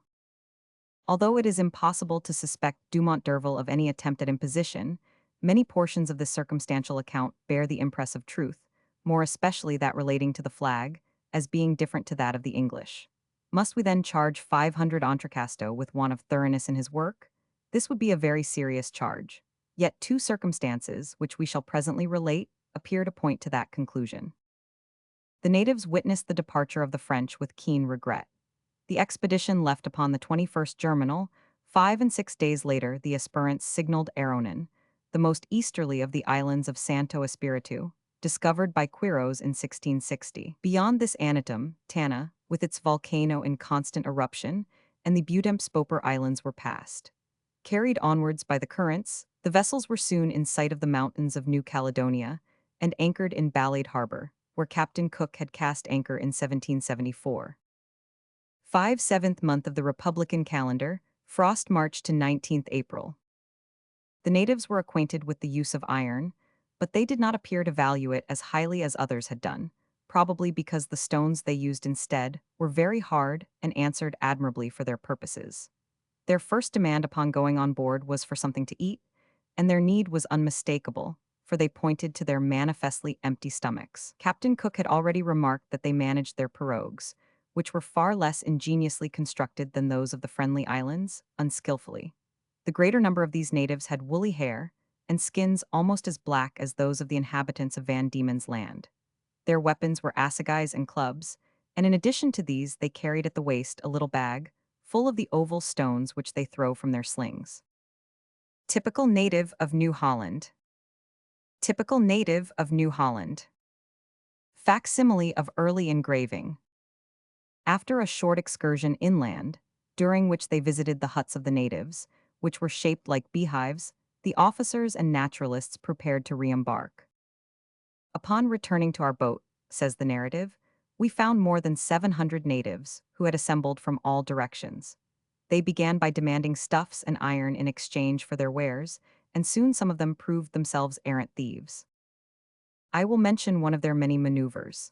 A man offered to sell me the little bag of stones which he carried at his waist. He unfastened it, and pretended to offer it to me in one hand, whilst he held out the other for the price upon which we had agreed. But at the same moment another native, who had taken up his stand behind me, uttered a shrill scream, which made me turn my head in his direction, whereupon the rogue made off with his bag and hid himself in the crowd. We were unwilling to punish him, although most of us carried our guns.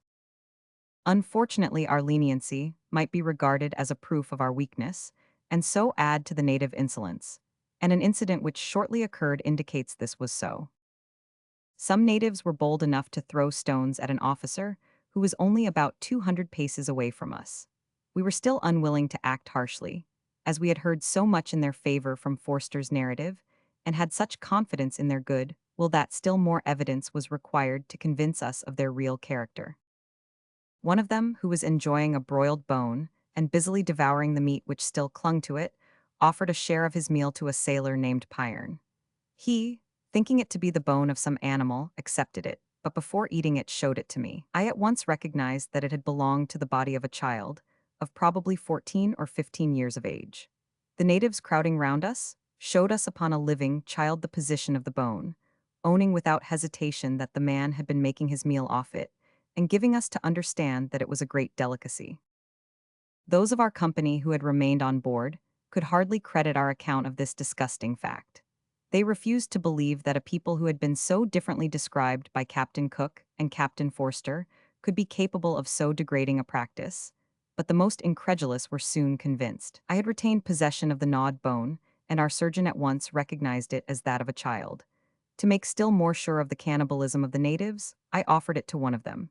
He seized it eagerly and tore the remaining flesh from it with his teeth. After he had done with it, I passed it to another, who still found something upon it to relish. Natives of New Caledonia.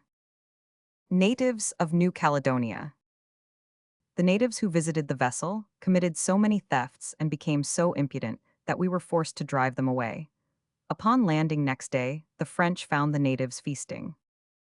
They immediately offered a share of their meal to the strangers. It proved to be human flesh recently cooked.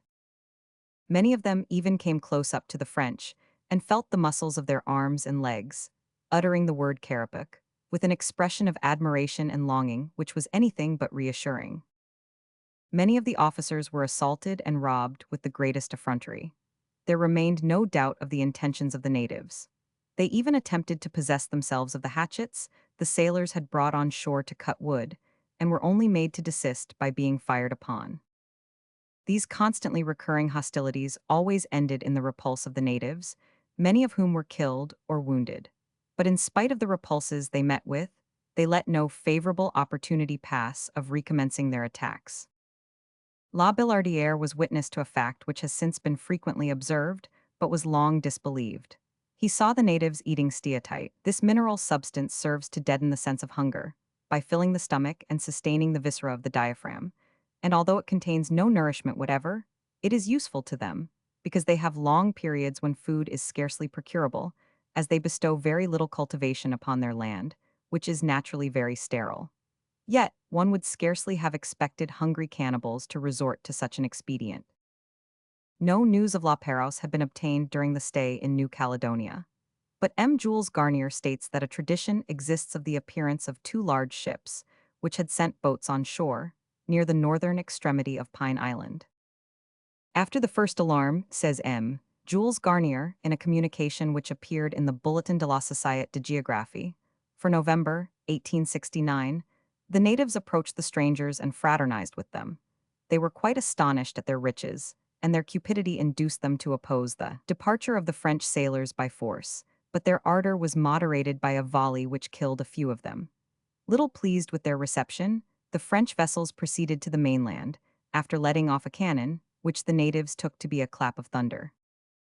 It is strange that 500 Entrecasteaux, who entered into communications with the natives of Pine Island, should have heard nothing of these events.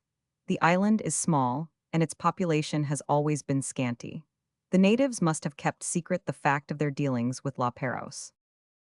Had 500 Entrecasteaux, in his navigation among the coral reefs which protect the eastern coast of New Caledonia, succeeded in entering one of the many openings he met with, he might have found some trace of the course taken by La Perouse, who was a careful navigator and anxious to emulate Cook, who had touched at several points of that coast.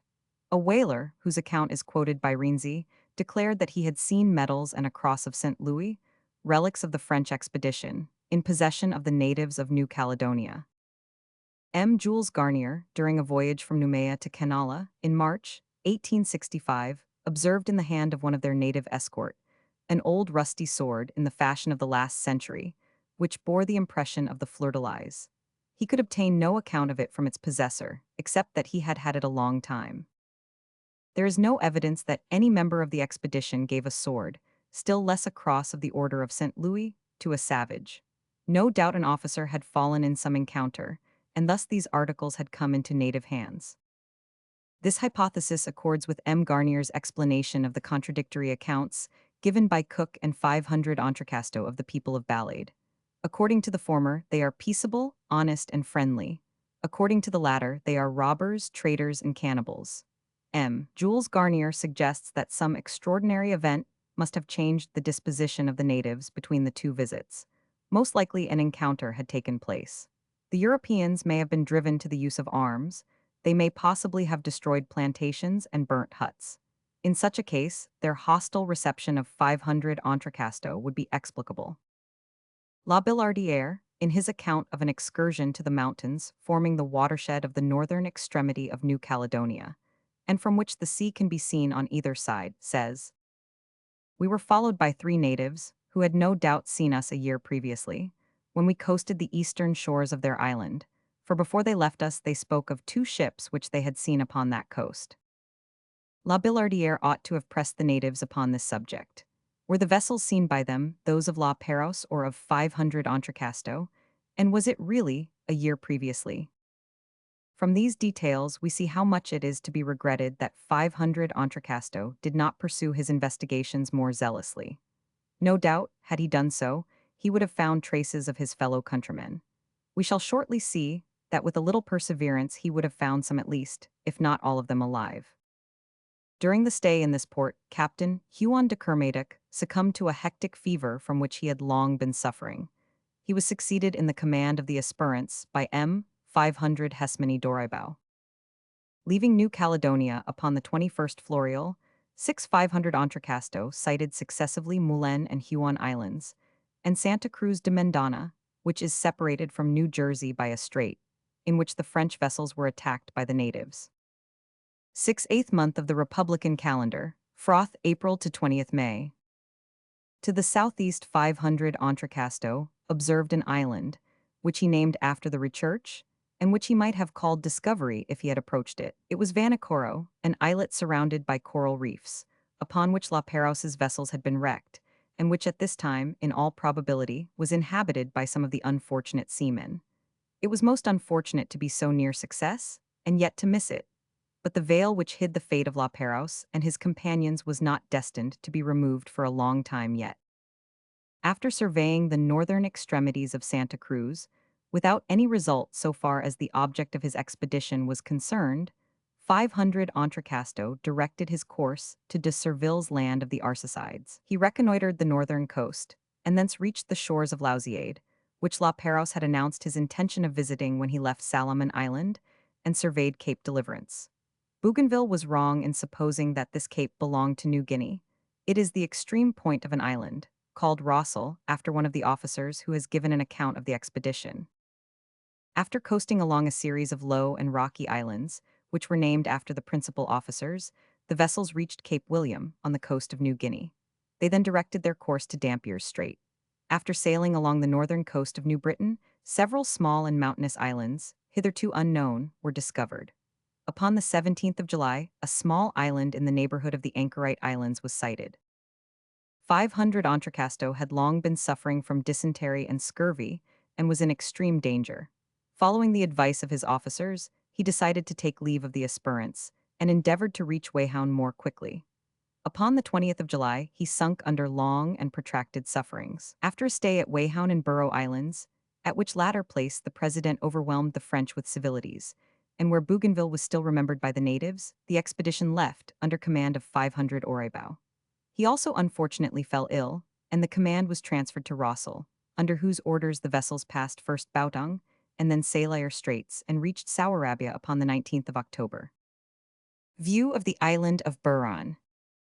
View of the island of Buron. Sad news here awaited the members of the expedition. Louis Roman XVI had been beheaded. France was at war with Holland and all the European powers. Although both the Richurch and the Esperance needed many repairs, and the health of the crews needed repose, 500 Oreibao was about to start for Mauritius, when he was detained by the Dutch governor. Fearing that the news from Europe, affecting as it did the various members of the expedition so differently, might lead to disaffection in his colony, he subjected his prisoners, as he called the French, to most humiliating conditions, which they could not escape. Irritation and hatred were rampant when it occurred to 500 Oreibao to unfurl the white flag. However, the greater part of the officers and men of science, amongst them Billardière, obstinately refused to respect the conditions imposed, and being arrested by order of the Dutch authorities, were distributed throughout the different ports of the colony. After the death of 500 Oreibao, which occurred upon the 21st of August, 1794, Rossel became head of the expedition. He undertook to convey all documents of every kind collected during the voyage to France, but being taken prisoner by an English frigate, he was deprived of his property in defiance of justice. And when France obtained the objects of natural history, of which she had been robbed, the expression is not too strong when we recall the instructions given by the French government with regard to Captain Cook's expedition. They were in so bad a condition that they had lost much of their value. Thus ended this unfortunate expedition. Although its principal object had not been attained, it had at least resulted in some geographical discoveries. It had completed or rectified those made by preceding navigators. And to it, especially to the exertions of La Billardière, are due the acquisition of an immense number of facts in natural history. Chapter 3. Captain Marchand's Voyage, the Marquesas, Discovery of Naukahiva, Manners and Customs of the Inhabitants, Revolution Islands, the coast of America and T. Chinkatane Port, Cox Strait, stay at the Sandwich Islands, Macau, disappointment, returned to France, discoveries made by Bass and Flinders upon the Australian coast, Captain Bawden's expedition, Endracht and de Witt Islands, stay at Timor, survey of Van Diemen's Land, separation between the geograph and the naturaliste, stay at Port Jackson, convicts, agricultural wealth of New South Wales, return of the naturaliste to France, cruise of the geograph and of the Casuarina to the islands of Knights, Edels, Endracht and de Witt, second stay at Timor, return to France. Etienne Marchand, a captain in the merchant service, returning to France from Bengal in 1788, met with the English Captain Portlock in the roadstead of St. Helena. Their conversation naturally fell upon commerce and the value of various articles of trade. Like a sensible man, Marchand allowed his companion to talk, and only put in a few words himself now and again, and thus drew from Portlock the interesting information that furs, and more especially otter skins, which could be obtained for a mere trifle upon the eastern coast of North America, realized an enormous price in China, whilst at the same time a cargo brought from the Celestial Empire would return a large profit in Europe. Upon arriving in France, Marchand communicated what he had learned to his shipowners, Box of Marseille, and they at once resolved to act upon the knowledge he had obtained.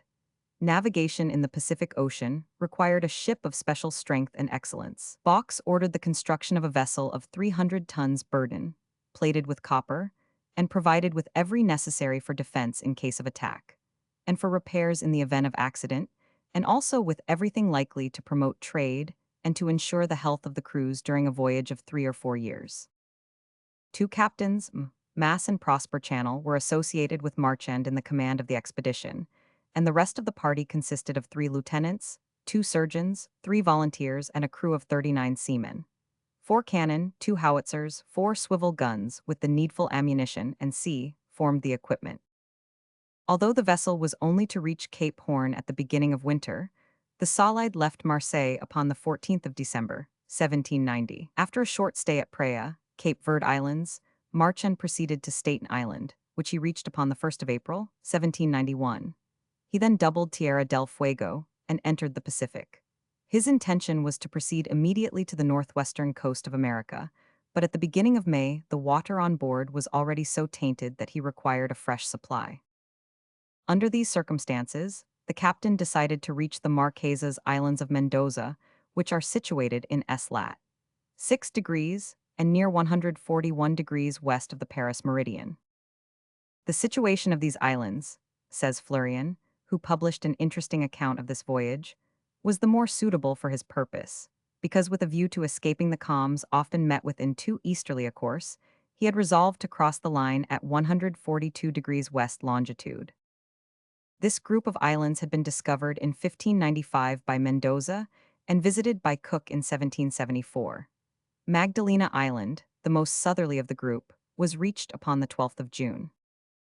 The captain and his associate Channel had calculated with such precision that the Solide anchored off the Mendoza Islands, after a cruise of 73 days from the time of leaving Staten Island, without having noticed any land whatever. Constant astronomical observations alone ensured the safety of the vessel in a sea where the currents were unequal, and it was quite impossible to regulate the course of the ship by any ordinary calculations.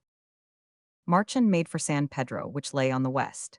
He soon recognized Dominica, Santa Cristina, and Hood Island, the most northerly of the group, and finally anchored in Madre de Dios Bay, where he was enthusiastically welcomed by the natives, crying Teo, Teo.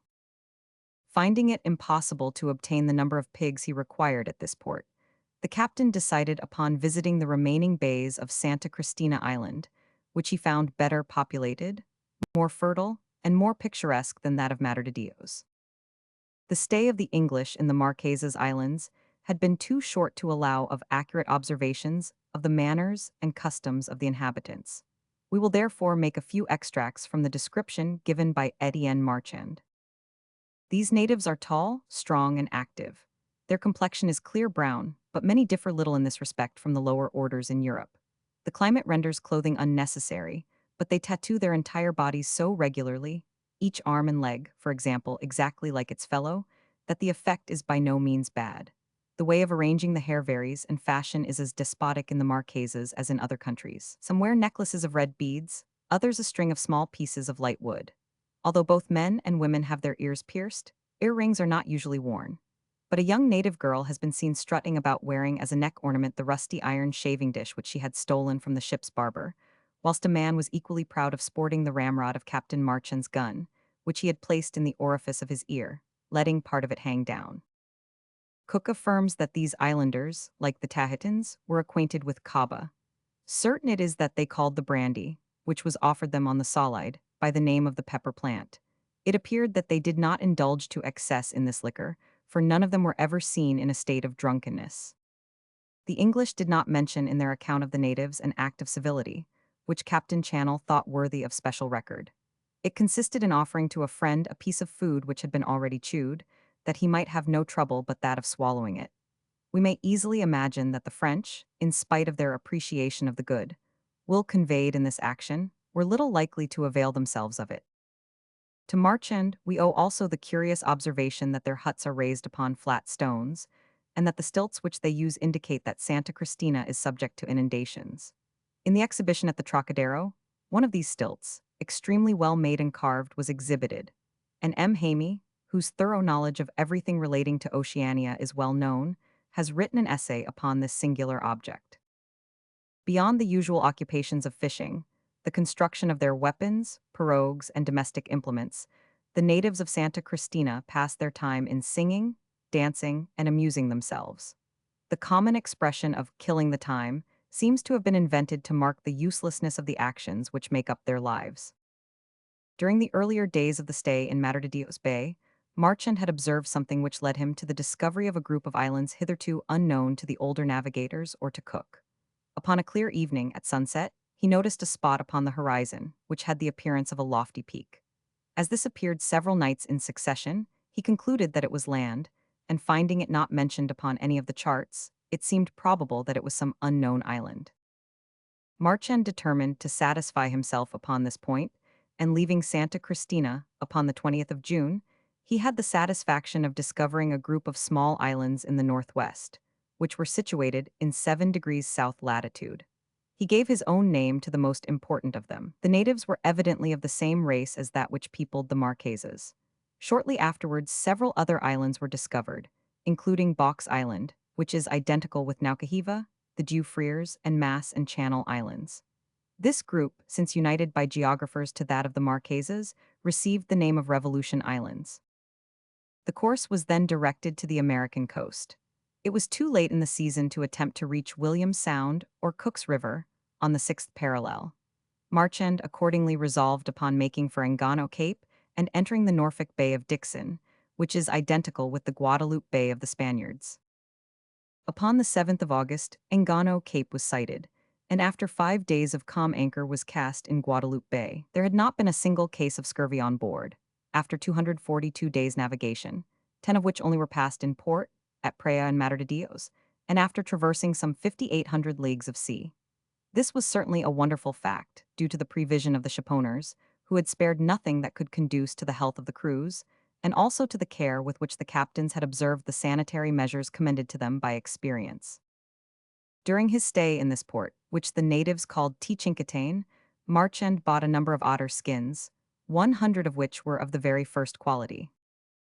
The natives are ugly, stunted, but well proportioned. They have round, flat faces, small, sunken, bleared eyes, and prominent cheekbones, which do not add to their beauty. It is difficult to define the color of their skins, so carefully is it disguised under a thick coating of grease, and the black and red substances which they rub in. Their hair is coarse, thick, and bushy, covered with ochre, down, and all the filth accumulated by time and neglect, and adds not a little to their unprepossessing appearance. The women, though not so black as the men, are even more ugly. They are short and thick-set, their feet turn inwards, and their incredibly filthy habits make them repulsive. The coquetry which is innate in the female mind induces them to add to their natural charms by the use of a labial ornament, as ugly as it is inconvenient, of which we have already spoken in our account of Captain Cook's stay in these waters. By means of an incision just below the lower lip, they make an opening parallel to that of the mouth, into which they insert an iron or wooden skewer, and from time to time they gradually increase the size of the instrument, in accordance with advancing age. Finally, they introduce a piece of wood, made for the purpose, of the size and shape of the bowl of an ordinary tablespoon. This ornament, weighing upon the projecting part, naturally forces down the lower lip upon the chin and develops the beauty of a large, gaping mouth, in shape not unlike an oven, revealing a row of dirty, yellow teeth. This bowl is removable at pleasure, and when it is absent, the opening in the lower lip presents the appearance of a second mouth, which is little smaller than the natural one, and in some cases has been known to be 3 inches in length. The Solide left Tchinkitaine upon the 21st of August and steered to the southeast, in the hope of coming upon Queen Charlotte's Islands, which had been discovered in 1786 by La Perouse. These islands extend over a distance of nearly 70 leagues. Upon the 23rd, Etienne Marchand sighted Manteau Bay, Dixon's Cloak Bay, which was carefully surveyed by Captain Channel. Next day, the vessels entered Cox Strait and began to trade with the Indians for furs. The navigators were immensely astonished at seeing 2 enormous paintings, evidently of great age, and some gigantic sculptures, which, although not bearing the very smallest comparison to the chef-d'oeuvres of Greece, testified none the less to artistic tastes little to be expected from the miserable population. The lands which form Cox Strait and Bay are low and covered with firs. The soil, composed of the remains of plants and broken rocks, does not appear to have much depth, and the productions are similar to those of Tchinkitaine. The population may be estimated at 400. Not unlike Europeans in height and figure, they are less hideous than the Tchinkitainians. This stay in Cloak Bay was not as productive of trade in furs as Marchand had expected, and he therefore decided to send an expedition under Captain Channel to the more southerly islands. The object of the expedition was the survey of the regions which had hitherto been unvisited. Dixon was the only navigator who had crossed these waters, and none of his crew had landed. It is therefore not astonishing that many of his assertions were either rectified or denied after this more careful exploration. After sighting Nootka Sound, Berkeley Bay was reached, but just as the Solide was about to enter it, a 3-masted ship was seen approaching the harbor from the south, which was precisely what Marchand had intended doing. This decided the French navigator to proceed immediately to the coast of China and dispose of his merchandise before the vessel he now saw should have time to reach it and compete with him. The best route to follow was that of the Sandwich Islands, and upon the 5th of October, the heights of Mauna Loa and Mauna Koa were made out by the French. They seemed quite free from snow, which was contrary to the description given of them by Captain King. So soon as Ohihi Island was in sight, Marchand wisely decided to conduct all his trade on board. He obtained pigs, fowls, coconuts, bananas, and various fruits from this island, and was delighted at finding amongst them pumpkins and watermelons, no doubt from the seeds sown by Captain Cook. 4 days were passed in trade, then the route to China was resumed, and in due course Tinian Island, one of the Marianas, was sighted. Commodore Anson's glowing description of this island will be recalled. Byron, as we have already mentioned, was quite astonished at the different aspect it presented to him. But the fact is, some 50 years earlier Tinian was flourishing and counted 30,000 inhabitants, and the victorious Spaniards had since introduced an epidemic which had decimated the population, whilst the miserable survivors had been torn from their country and sent to Guaham as slaves. Marchand did not land at Tinian, which according to the accounts of every navigator who had visited it since Byron, had relapsed into barbarism, but made for the southern extremity of Formosa. Reaching Macau upon the 28th of November, he heard news which disconcerted him. The Chinese government had just passed a law prohibiting the introduction of furs into the ports of the empire under most severe penalties. Was this the result of some unknown clause in a secret treaty with Russia, or was it due to the cupidity and avarice of a few mandarins? In either case, it was impossible to infringe the law. Marchand wrote to Box's agents in Canton, but the same prohibition held good in that town also, and it was useless to think of reaching Whampoa, where he would have had to pay duty, amounting to at least 6,000 piasters.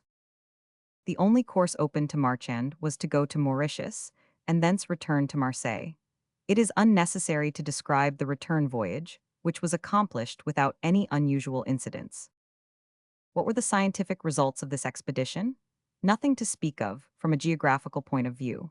They may be enumerated as follows: the discovery of that portion of the Marquesas Islands which had escaped the notice of Captain Cook and his predecessors, a more thorough examination of the country, and the manners and customs of the natives of Santa Cristina in the same group, of Tchinkitaine and Cloak Bays, and of Queen Charlotte's Islands off the American coast. Small as these results might appear for an official expedition, they were not unsatisfactory for a vessel equipped by private enterprise. Moreover, Captain Marchand and his colleagues had turned new discoveries to such good account and studied the narratives of earlier voyagers so carefully that they carried out the plan of their expedition more precisely than many experienced navigators might have done. And, in their turn, they rendered valuable assistance to their successors by the accuracy of their charts and drawings. Circumstances were to prove less favorable for the publication of an account of a scientific expedition undertaken some years later, under the auspices of the French government, having for its object the survey of the Australian coast. Although the results of the voyage made by Nicholas Baudin were most abundant, they seem up to this date to have been little recognized, and scientific dictionaries and biographies say as little as possible of his expedition. From the time of Tasman's discovery of the western coast of New Holland, much had been done towards exploring this immense continent. Cook had carefully surveyed the eastern coast, discovering Endeavour Strait, and had urged upon his government the great advantages which would accrue from the founding of a colony in Botany Bay. In 1788, Philip, with his band of convicts, had laid the foundation of Port Jackson and of English power in this fifth continent of the world. In 1795, and Flinders, a midshipman and surgeon Bass, with a small vessel called the Tom Thumb, had explored 20 miles of the River George and made a careful survey of a long stretch of coast. In 1797, Bass discovered a large harbor, which he named Western Port on account of its situation. His provisions were now exhausted, says Disborough coolly, and in spite of his earnest wish to make an accurate and minute survey of his new discoveries, he was obliged to retrace his steps. He was only provided with provisions for 6 weeks. Still, by aid of fish and sea birds, which he obtained in abundance, he succeeded in extending his voyage for another 5 weeks, although he had taken on board 2 convicts, whom he had picked up. This voyage of 600 miles in an open boat is one of the most remarkable on record. It was not undertaken from necessity, but with the view to exploring unknown and dangerous shores. In 1798, Bass, accompanied by Flinders, discovered the strait which now bears his name, and which divides Tasmania from New Holland, and in a schooner of some 25 tons burden, he made the tour of Van Diemen's Land. These brave adventurers collected facts, and made observations of the rivers and ports of this country which were of great use in the future colonization of the continent. Bass and Jackson were both enthusiastically received at Port Jackson.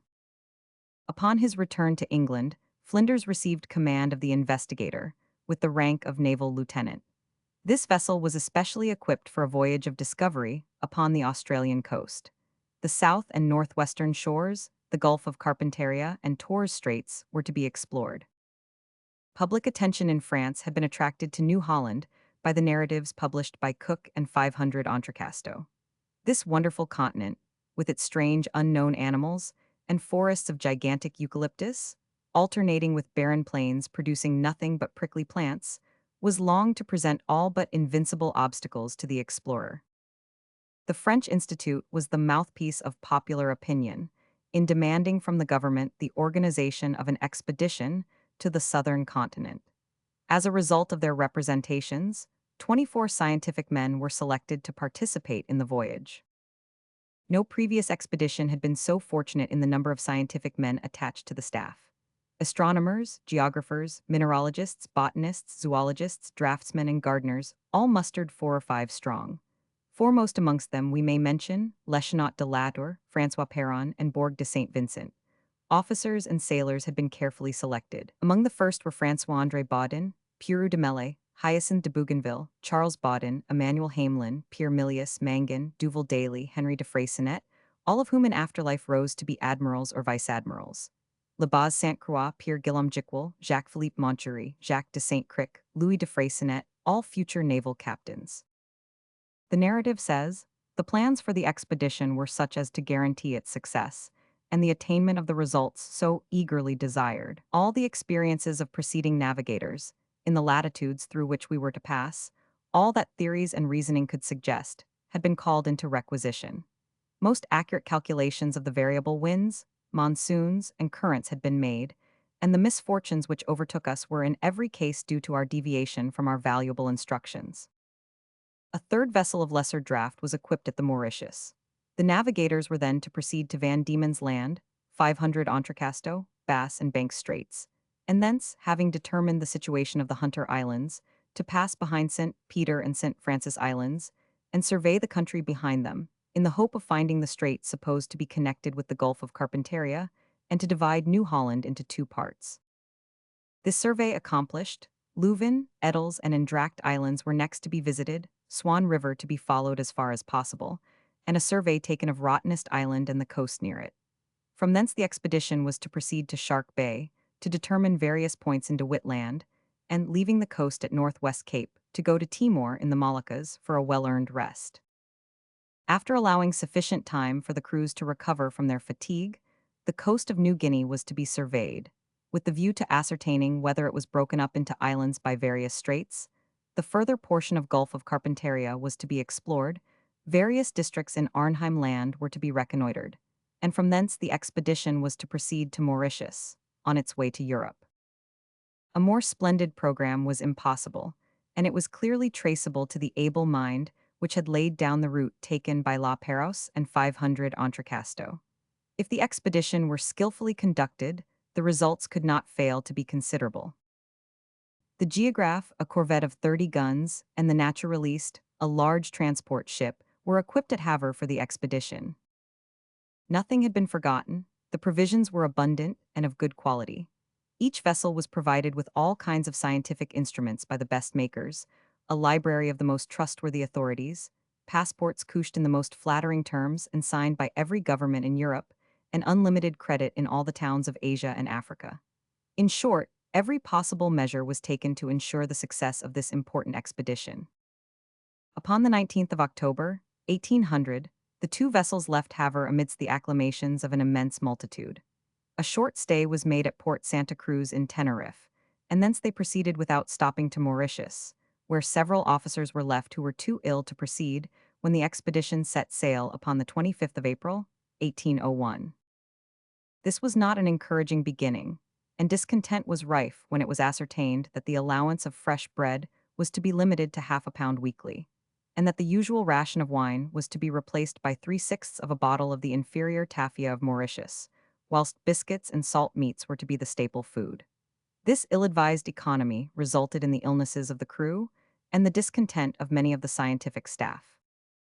The length of the voyage from France to Mauritius, and the long stay in that island, had consumed much valuable time, and the favorable season was on the wane. Baudin, fearing to attempt to reach Van Diemen's Land, decided to commence his exploration upon the northwest coast of New Holland. He forgot that he would thus maintain a southerly course, so that his advance would coincide with that of the season. The coast of New Holland was discovered upon the 27th of May. It was low, barren, and sandy. Geography Bay, Naturalist Cape, DePutch Creek, and Piquet Point were successively sighted and named. In the last named spot, the naturalists landed and reaped a rich harvest of plants and shells. Meantime, however, the violence of the waves carried away the two vessels, and 25 of the crew were forced to spend several days on shore, unable to obtain any but brackish water. They could not succeed in killing any sort of game, and their only nourishment was a species of samphire, containing a quantity of carbonate of soda and acid juice.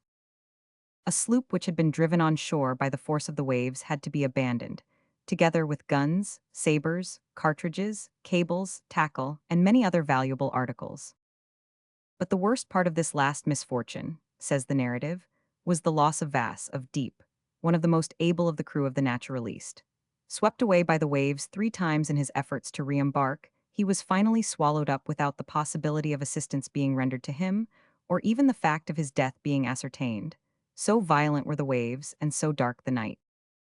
The foul weather continued, the wind blew in hurricanes, fine rain fell uninterruptedly, and the Naturaliste was lost to view in a thick fog which prevailed until Timor was reached.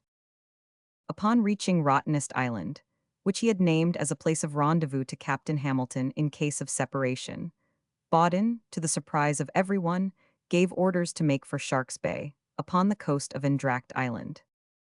The coast of this part of New Holland is a succession of low and almost level sandy barren lands, with gray or reddish soil, intercepted here and there by slight ravines. The coast is almost perpendicular, and is protected by inaccessible reefs. It well deserves the name of the Iron Coast, which was bestowed upon it by the able hydrographer Boulanger. From Dirk Island, where Endracht Land commences, Door Islands, Bernier Islands, where troops of kangaroos were met with, and Dampier Roadstead were successively sighted as far as Shark's Bay, which was thoroughly explored. Native hut in Endracht Land. Native hut in Endracht Land. Facsimile of early engraving. Upon leaving Endracht Land, which offers no attractions, De Witt Land, extending from the Northwest Cape to Arnhem Land, over 10 degrees of latitude and 15 of longitude, was thoroughly surveyed. Much the same incidents and dangers were met with by the explorers as they successively named Hermit and Forester Islands, the latter with volcanic soil. The Basse-Terre in Geography Channel, low lands which were avoided with difficulty, with Bidant and Lacebead Islands, Capes Borda and Malian, Champagny d'Arcole, Freycinet, Lucas, and other islands were seen and named. Amidst these numberless islands, says the narrative, there was little to please the navigators. The sun shines unprotected by any clouds, and, except during the nocturnal storms, there is no movement even of the water. Man appears to have fled from this ungrateful soil, for no trace of his presence is to be seen. It is difficult for the traveler, who turns in despair from the inhospitable islands of this forsaken coast, where dangers of every sort assail him, and no provisions are to be had, to reflect that this barren country adjoins groups of Asiatic islands upon which nature has lavished her treasures and delights with a liberal hand. The discovery of the Buonaparte archipelago completed the survey of this miserable region. It is situated between 13 degrees 15 S lat and degrees 30 long W of Paris. The wretched food upon which we had lived since we left Mauritius had tried the strongest constitutions. The ravages of scurvy had been severely felt, our store of water was very low, and there was no possibility of replenishing it in this miserable region. The time approached for the return of the monsoon, and its accompanying storms must be avoided on this coast. Above all, we must procure a boat to enable us to rejoin the Naturaliste. Moved by all these considerations, the captain decided to direct his course to Timor Island, and he anchored there upon the 22nd of August, in the roadstead of Kupang. It is unnecessary to enter into details of the reception accorded to the navigators. Hospitality and kindness are ever valuable to the recipients, but there is a sameness in an account of them which is wearisome to the reader. We need only dwell upon the sore need of rest for the suffering crew. 10 of those who landed were in the worst stage of scurvy, and many others had the swollen and inflamed gums which precede the attack of this scourge of seamen. Unfortunately, although the scurvy yielded to the remedies applied, it was succeeded by dysentery, which in a few days laid low 18 men. King of the Island of Timor. King of the Island of Timor. Facsimile of early engraving. At length, upon the 21st of September, the Naturaliste appeared. Her captain had patiently awaited the arrival of the geograph in Shark's Bay, that being the rendezvous appointed by Baudin, but which he had failed to keep. The officers availed themselves of this stay thoroughly to survey the shores of Rottenest Island, and to explore the Swan River and Albrolhos or Houtman Rocks. 2 Dutch inscriptions, scratched upon tin plates, had been discovered by Captain Hamelin upon Dirk Island. One recorded the passage, upon the 25th of October, 1616, of the ship Eendrat from Amsterdam, and the other, the stay of the Geelwink in this port in 1697, under command of Captain Vlaming. The result of the examinations made by the officers of the Naturaliste was as follows. The so-called Shark's Bay extends from Cape Cuvier on the north to Freycinet Gulf. The eastern coast is all part of the mainland, and the western consists of the islet of Cox, Bernier, Door, and Dirk Islands, and a small portion of the mainland. The peninsula of Peron occupies the center of this extensive bay, and to the east and west are the harbors of Hamelin and Henry Freycinet. Unfortunately, even the sickness among their unfortunate crews did but restore temporary concord between Captain Baudin and his staff. He himself had been attacked by a fever, and for a few hours it was supposed that he was dead. Upon his recovery 8 days later, however, he did not hesitate to place one of his officers, M. Pickett, ensign, under arrest. All the members of his staff disapproved of this action and offered repeatedly many flattering tokens of their esteem and regard to the disgraced officer. As M. Pickett was made lieutenant upon his return to France, it would appear that he was not in fault. Captain Bauden had deviated from the instructions given him by the Institute. He now proceeded to Van Diemen's Land, leaving Timor upon the 13th of November, 1801. The French found themselves in sight of the southern coast of this island exactly 2 months later. The ravages of disease continued on board, and the number of victims was considerable. The two ships at length reached 500 Entrecasteaux Strait, which had escaped the notice of Tasman, Furneaux, Cook, Marion, Hunter, and Bligh, and the discovery of which was the result of a mistake, which might have had dangerous consequences. The vessels had anchored in this spot for the sake of obtaining water, and several boats were sent in search of it. At 9:30, says Perron, we were at the mouth of Swan River. This spot appeared to me to exceed in beauty and picturesque effect anything that I had hitherto met with. 7 mountain ranges rise one above the other, forming the background of the harbor, whilst on the right and left lofty hills shut it in and present the appearance of a number of rounded capes and romantic creeks. Vegetation is most luxuriant. The shores abound in hardy trees, growing so densely that it is almost impossible to penetrate into the forest. Flocks of paroquets and cockatoos, of most brilliant plumage, hover above them, while the blue-ringed tomtits sport beneath their branches. The sea was almost calm, and scarcely ruffled by the passage of the innumerable black swans continuously passing to or fro. The Swan River. The Swan River. Facsimile of early engraving. All who went in search of a watering place were not equally pleased with their reception by the natives. Captain Hamelin, in company with him, Lieutenant and Petty, and several officers and sailors, had encountered some natives, to whom he offered various presents. As they were about to re-embark, the French were assailed by a shower of stones, one of which wounded Captain Hamelin severely. The natives brandished their assegais and made many threatening gestures, but could not provoke the strangers to retaliate by a single shot, a most rare example of moderation and humanity. The geographical observations made by Admiral 500 Entrecasteaux in Van Diemen's Land are so wonderfully correct, says the narrative, that it would be scarcely possible to imagine anything more perfect of their kind. Their principal author, M. Budemp Spoper, has indeed fully merited the esteem of his fellow countrymen and the gratitude of all navigators. In every case where investigation was possible, this skillful engineer made sure of every point. His survey of the Strait of 500 Entrecasteaux, and the numberless bays and channels comprised in it, was especially thorough. Unfortunately, his explorations did not extend to that portion of Van Diemen's Land which lies northeast of the strait, and which was only superficially examined by the French boats. It was to this portion of the coast that the hydrographers more particularly directed their attention, in the hope that by adding the results of their observations to that of their fellow countrymen, they might gain a thorough knowledge of the coast. This undertaking, which was to complete the results of 500 Entrecasteaux's exertions, detained the navigators until the 6th of February. The details and incidents of such exploration are always alike, and offer little to interest the general reader. For this reason, we shall not dwell upon them, in spite of their importance, except when they contain anecdotes of interest. The naturaliste and geograph next proceeded to the exploration of Banks and Bass's Straits.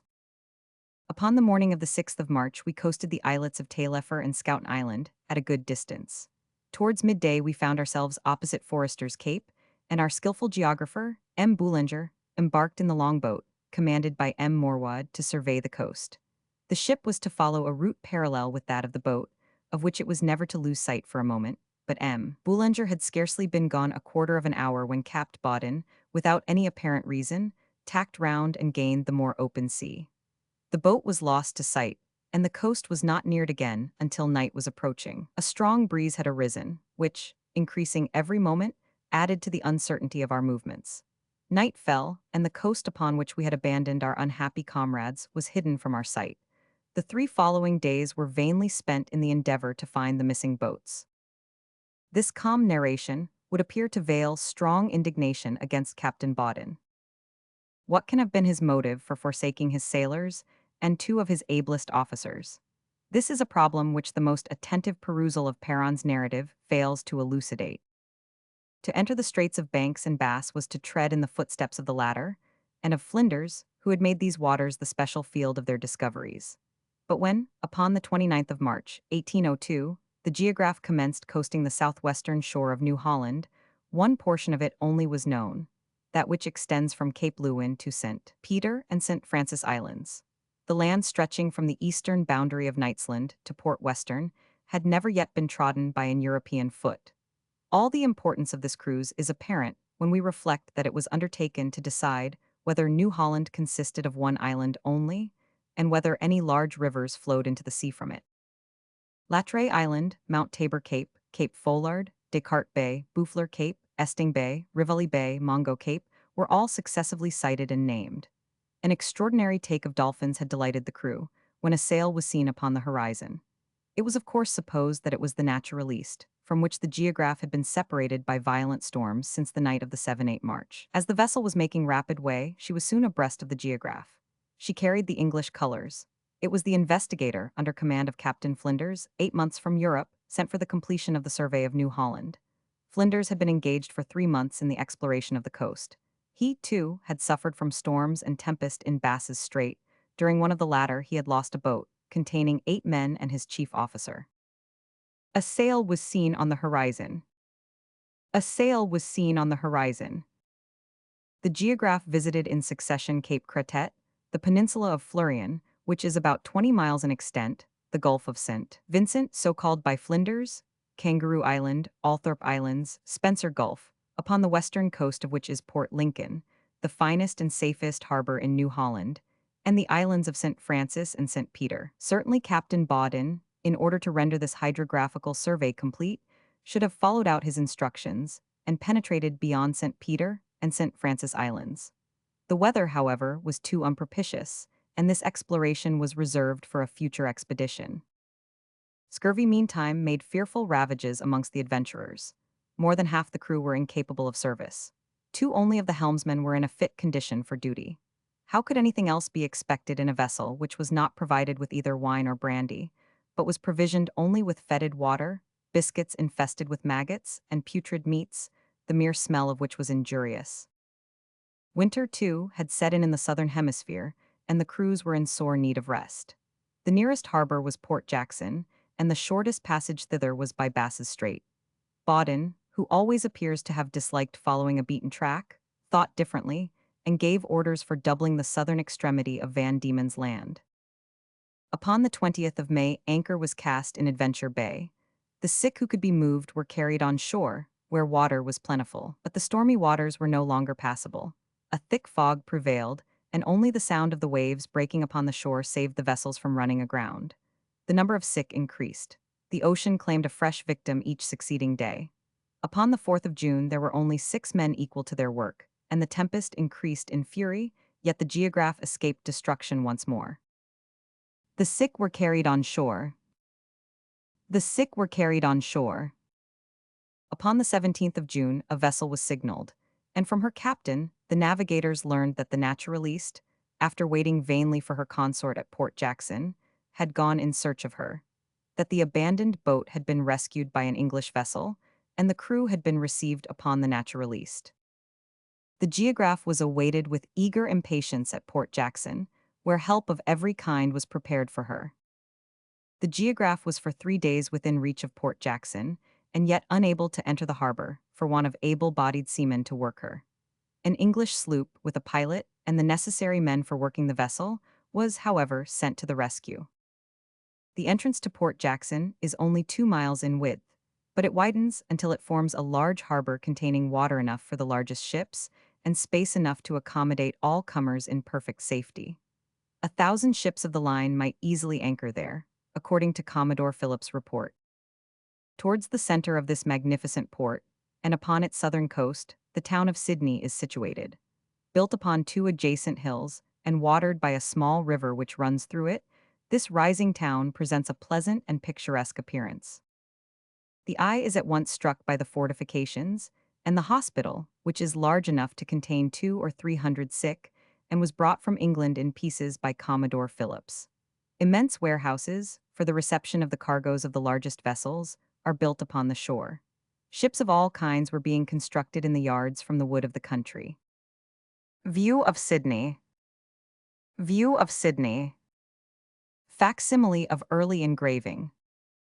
With a sentiment of respect, which almost amounts to veneration, The sloop in which M. Bass made the discovery of the strait which separates Tasmania from New Holland is preserved. Snuff boxes made of the wood of her keel are valued as relics by their possessors, and the governor of the fort could think of no more acceptable present for Captain Bauden than a piece of the wood of this famous vessel, mounted in silver, upon which the chief details of the discovery of Bass's Straits were engraved. Equally worthy of admiration were the prison, capable of lodging 200 prisoners, the wine and provision warehouses, the exercising ground, overlooked by the governor's house, the barracks, observatory, and the English church, of which the foundations were at this time but just laid.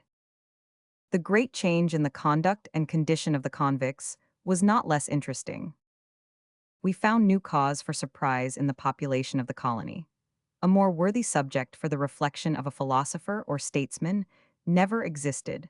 No brighter example of the influence of social institutions can be imagined than that afforded on the distant shores of which we are speaking. Here are to be found the formidable ruffians who, in a civilized country, were the terror of their government.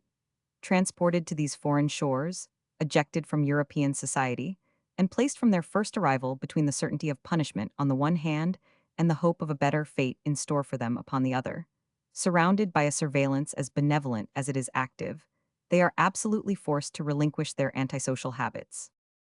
The majority, after expiating their crimes by hard labor, receive the rank of citizenship, interested themselves in the maintenance of order and justice, for the sake of the preservation of such property as they have accumulated, many of them having become husbands and fathers. The closest of all ties bind them to their present situation. The same revolution, brought about by the same means, takes place in the lives of the women and wretched girls. By degrees accustomed to more correct principles of conduct, they in time become the mothers of hard-working and honest families. The welcome accorded to the French at Port Jackson was in the highest degree satisfactory. Every possible facility for the prosecution of their researches was afforded to the naturalists, whilst the military authorities and private inhabitants vied with each other in offering provisions and help of every kind. Many were the successful excursions in the neighborhood, and the naturalists delighted in examining the famous vineyards of Rose Hill, to which the finest plants from the Cape, the Canary Islands, Madeira, Exers, and Bordeaux had been transported. When questioned, the vine dressers said the plants sprout more vigorously here than anywhere else, but the first breath of wind from the northwest is enough to destroy everything. Buds, flowers, and leaves alike withering beneath its scorching heat. Somewhat later, the culture of the vine, transported to a more favorable locality, increased greatly, and although it has as yet not attained to any remarkable growth, furnishes a wine which is pleasant to the taste and very alcoholic. The Blue Mountains, which for a long time bounded European research, are 30 miles beyond Sydney. Lieutenant Dawes and Captain Tench Patterson, who explored Hawkesbury River, the Nile of New Holland, Hacking, Bass, and Berlier, had alike failed to scale them. Already, the thinning of the trees in the neighboring forests and the excellence of the grass had rendered New South Wales an excellent pasturage. Cattle and sheep had been largely imported. They multiplied so quickly that in state pastures alone, there were no less than 1,800 head of cattle within a short time of our stay at Port Jackson. Of these, 514 were bulls, 121 oxen, and cows. The increase and growth of these animals was so rapid that in less than 11 months, the number of oxen and cows had reached to 2450, which would be at the rate of increase per annum of 650 head, or one-third of the entire number. Carrying this calculation on at the same rate for a period of 30 years, or even reducing the increase by one-half, it is clear that New South Wales would be teeming throughout its length and breadth with cattle. Sheep farming has had even greater success. The increase of flocks upon these distant shores is so prolific that Captain MacArthur, one of the richest landowners of New South Wales, does not hesitate to assert, in a pamphlet published for that purpose, that in 20 years New Holland alone will be able to supply England with all the wool which is now imported from neighboring countries, and the price of which amounts yearly to 1,800,000 L. sterling. We know now how very little exaggeration there was in these calculations, although at that time they appeared most wonderful.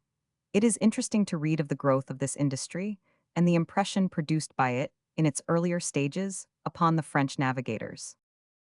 The crew had many of them recovered their health, but the number of able sailors was still so small that it was necessary to send the naturaliste back to France after selecting the most healthy of the crew.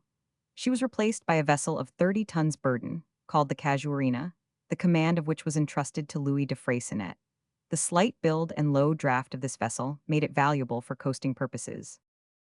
The naturaliste, says Perron, with the records of the expedition, and the results of the observations made during the two voyages, also took away with it more than 40,000 animals of different kinds, collected from the various countries which had been visited during the 2 years. 32 huge cases contained these collections, certainly the richest ever brought together in Europe, which, when exhibited in the house occupied by myself and M. Bellefin, excited the admiration of all the English visitors, especially of the celebrated naturalist, Patterson.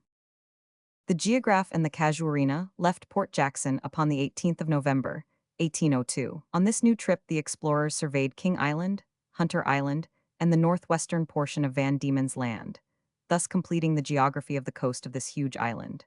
From the 27th of December, 1802, till the 15th of February, 1803, Captain Bauden was engaged in reconnoitering the Kangaroo Islands, upon the southwestern coast of Australia, with the two gulfs opposite to them. It was indeed strange, says Perron, to observe the monotonous and sterile character of the different portions of New Holland, the greater on account of its contrast to that of the neighboring countries. On the northwest, we had been charmed by the fertile islands of the Timor archipelago, with their lofty mountains, rivers, streams, and forests. Yet scarcely 48 hours had passed since we left the desert shores of De Witt Land. Again, on the south, the wonderful vegetation and smiling slopes of Van Diemen's Land had excited our admiration, and yet more recently we had been delighted with the verdure and fertility of King Island. The scene changes. We reach the shore of New Holland, and are once more face to face with the desolation, the description of which must already have wearied the reader as much as it surprised the philosopher and oppressed the explorer. The engineers who accompanied the Casuarina for the survey of Spencer Gulf, and the peninsula which divides it from the Gulf of St. Vincent, were obliged to abridge the prosecution of their discoveries in Lincoln Port, and content themselves with the thorough survey, which enabled them to decide positively that no great river discharges itself into the ocean in this region. The time for their return to Kangaroo Island had arrived, but in spite of their conviction that if they delayed they would be left behind, they did not hasten their movements sufficiently, and upon reaching the rendezvous found that the captain of the Geograph had already started, without concerning himself in the least about the Casuarina, although her stock of provisions was very inadequate. Bauden decided to continue the exploration of the coast and the survey of St. Francis Archipelago alone, a most important undertaking, as no navigator had examined its islands separately since its first discovery by Peter Knights in 1627. Flinders had really just made this exploration, but Bauden was not aware of this, and fancied himself the first European who had entered these waters since their discovery. When the Geograph reached King George's Harbor upon the 6th of February, the Casuarina had already arrived there, but in such a damaged condition that her captain had been obliged to run her aground. King George's Sound, discovered in 1791 by Vancouver, is of great importance, as being the only point throughout an extent of coast equal to the distance between Paris and St. Petersburg, where it is possible to rely upon obtaining sweet water at all seasons of the year. In spite of its advantages in this respect, the surrounding country is very barren. M. Boulanger in his journal says, "The aspect of the country inland at this point is perfectly horrible. Even birds are scarce. It is a silent desert." In one of the recesses of this bay, known as Oyster Harbor, a naturalist named M. Fora discovered a large river named after the French, the mouth of which was as wide as the Seine at Paris. He undertook to ascend it, and thus penetrated as far as possible into the interior of the country. About 2 leagues from the entrance of the river, his further progress was arrested by 2 embankments, solidly constructed of stones, connected with a small island, and forming an impassable obstacle. This barrier was pierced by several openings, most of them above the low tide level, and much wider upon the side facing the sea than upon the other. By these openings, the fish which entered the river at high tide could easily pass through, but could not return, and were consequently imprisoned in a sort of reservoir, where the natives could catch them at their leisure. Amphora found no less than 5 of these erections, in the space of less than the third of a mile. a most singular proof of the ingenuity of the barbarous natives of the country, who in other respects appear upon the level of brutes. In King George's harbor, one of the officers attached to the Geograph, named M. Ransonnet, more fortunate than Vancouver and 500 Entrecasteaux, had an interview with the natives. This was the first time a European had been able to approach them. M. Ransonnet says, "We had scarcely appeared when 8 natives, who, upon our first appearance on their coast, had vainly called to us by cries and gestures, appeared suddenly together. After a while 3 of them, who were no doubt women, went away again. The remaining 5, first throwing their assegais to a distance, to convince us, probably, of their pacific intentions, assisted us in landing. At my suggestion, the sailors offered them various presents, which they received with an air of satisfaction, but without enthusiasm. Whether from apathy or as a mark of confidence, they returned the presents to us with a pleased expression, and upon our once more presenting them with the same things, they left them upon the ground or surrounding rocks. They were accompanied by many large and handsome dogs. I did all I could to induce them to part with one. I offered them all I had, but their refusal was persistent. They probably employed them in hunting the kangaroo, which, with the fish that I had seen them pierce with their assegais, formed their staple food. They drank some coffee and ate some salt beef and biscuits, but refused the bacon we offered, and left it behind them upon the stones without touching it. These natives are tall, thin, and very active. They have long hair, black eyebrows, short flat noses, sunken eyes, large mouths with projecting lips and fine and very white teeth. The inside of their mouths seemed as black as the outside of their bodies. The 3 who appeared the oldest among them, and who might have been from 40 to 50 years of age, had large black beards. Their teeth appeared to have been filed, and the cartilage of the nose pierced. Their hair was trimmed and curled naturally. The other 2, whose ages we took to be from 16 to 18, were not tattooed at all. Their long hair was gathered into a chignon, powdered with red dust, similar to that which the elder ones had rubbed over their bodies. They were all naked, and wore no ornament, excepting a large waistband, composed of a number of small fringed strips of kangaroo skin. They talked volubly, and sang in snatches, but always in the same key, and accompanied their song with the same gestures. In spite of the friendly feeling which continued to exist between us, they never allowed us to approach the spot where the other natives, probably their wives, were hidden. After a stay of 12 days in King George's harbor, the explorers again put to sea. They rectified and completed the maps drawn by 500 Entrecasteaux and Vancouver of Lecan, Edel, and Indrant lands, which were in turn visited and surveyed, between the 7th and the 26th of March. Thence Baudin proceeded to De Witt Land, which was almost unknown when he visited it the first time. He hoped to succeed better than De Witt, Vianen, Dampier, and St. Alwan, who had all been unsuccessful in their efforts to explore it. But the breakers, reefs, and sandbanks rendered navigation extremely perilous. A new source of danger shortly afterwards arose, in the singular illusion of the mirage. The effect, says the narrative, was to make the Geograph appear to be surrounded by reefs, although at the time she was a full league away from them, and everyone on board the Casuarina imagined her to be in the most imminent danger. Only when it became too exaggerated to be real was the magic of the illusion dispelled. Upon the 3rd of May, the 2 vessels once more cast anchor in Kupang Port, Timor Island. 1 month later, after revictualling, Captain Baudin set sail for De Witt Land, where he now hoped to find the winds favorable for an advance to the east. From thence he proceeded to Mauritius, where he died upon the 16th of September, 1803. It appears probable that the precarious state of his health had some influence upon his conduct of this expedition, and possibly his staff would have had less reason to complain of him had he been in full possession of all his faculties. This, however, is a question for psychologists to decide. Water carrier at Timor. Water carrier at Timor. Facsimile of early engraving. The Geograph entered Lorient roadstead upon the 23rd of March, and 3 days later the vast collection of natural curiosities was landed. The narrative says, besides an immense number of cases, containing minerals, dried plants, fish, reptiles, and zoophytes preserved in brandy, stuffed or dissected quadrupeds and birds, we had 70 large cases filled with vegetables in their natural state, comprising nearly 200 species of useful plants and about 600 varieties of seeds. In addition to all this, at least 100 living animals. We cannot better complete our account of the results of this expedition than by giving an extract from the report laid before the government by the Institute, relating more particularly to the zoological collection made by Perron and Lesueur. It comprises more than 100,000 specimens of large and small animals. Many important new species are already recognized, and there still remain, according to the statement made by the professor at the museum, upwards of 2,500 to be classified. When we reflect that Cook's second voyage, the most successful undertaken up to this period, had produced only 250 specimens, that the united voyages of Carteret, Wallis, Furneaux, Meares, and even Vancouver had not accumulated so many, and when we admit that the same statement applies to all succeeding French expeditions, it is evident that Perron and Lesueur introduced more new animals to Europe than all other modern travelers put together. Moreover, the geographical and hydrographical results were considerable. The English government has always refused to acknowledge them, and Dispar O'Cooley, in his History of Voyages, subordinates Bodden's discoveries to those of Flinders.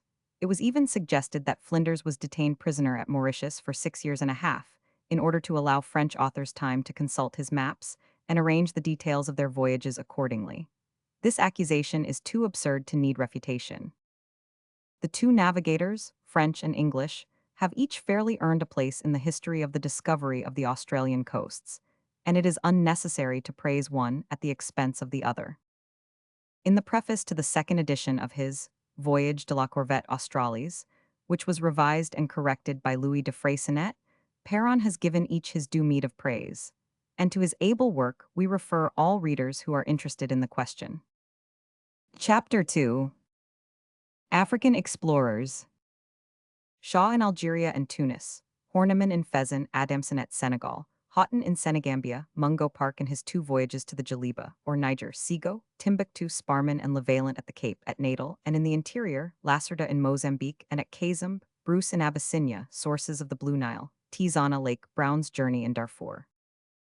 An Englishman named Thomas Shaw, a chaplain in Algeria, had profited by his 12-year stay in Barbary to gather together a rich collection of natural curiosities, medals, inscriptions, and various objects of interest. Although he himself never visited the southern portion of Algeria, he availed himself of the facts he was able to obtain from well-informed travelers, who imparted to him a mass of information concerning the little-known and scarcely visited country. He published a book in 2 large quarto volumes, which embraced the whole of ancient Numidia. Map of part of North Africa. It was rather the work of a learned man than the account of a traveler, and it must be admitted that the learning is occasionally ill-directed. But in spite of its shortcomings as a geographical history, it had a large value at the time of its publication, and no one could have been better situated than Shaw for collecting such an enormous mass of material. The following extract may give an idea of the style of the work. The chief manufacture of the Kabyles and Arabs is the making hikes, as they call their blankets. The women alone are employed in this work. Like Andromache and Penelope of old, they do not use the shuttle, but weave every thread of the woof with their fingers. The usual size of a hike is 6 yards long and 5 or 6 feet broad, serving the Kabyle and Arab as a complete dress during the day, and as a covering for the bed at night. It is a loose but troublesome garment, as it is often disarranged and slips down, so that the person who wears it is every moment obliged to tuck it up and rearrange it. This shows the great use there is of a girdle whenever men are in active employment, and explains the force of the scripture injunction of having our loins girded. The method of wearing this garment, with the use it is at other times put to as bed covering, makes it probable that it is similar to, if not identical with, the peplus of the ancients.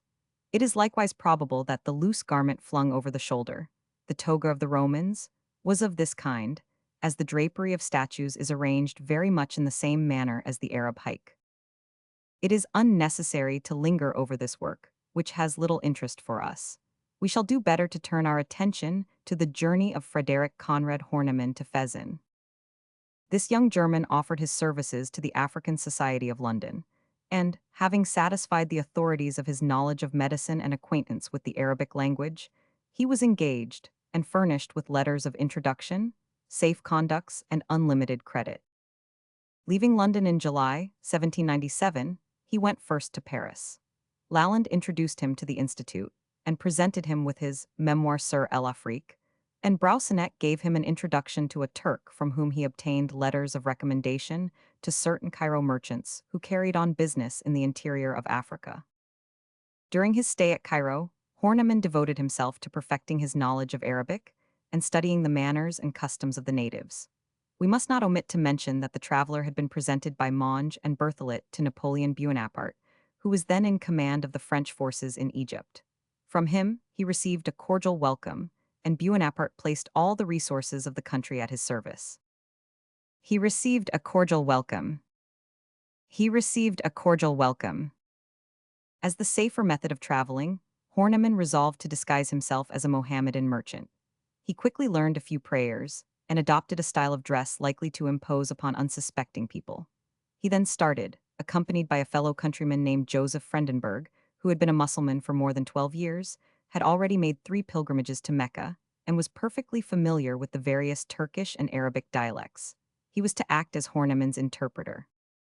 On the 5th of September, 1798, the traveler left Cairo with a caravan and visited the famous oasis of Jupiter Ammon or Siwa, situated in the desert on the east of Egypt.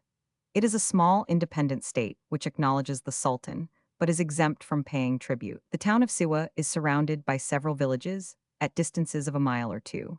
It is built upon a rock in which the inhabitants have hollowed recesses for their dwellings. The streets are so narrow and intricate that a stranger cannot possibly find his way among them. This oasis is of considerable extent.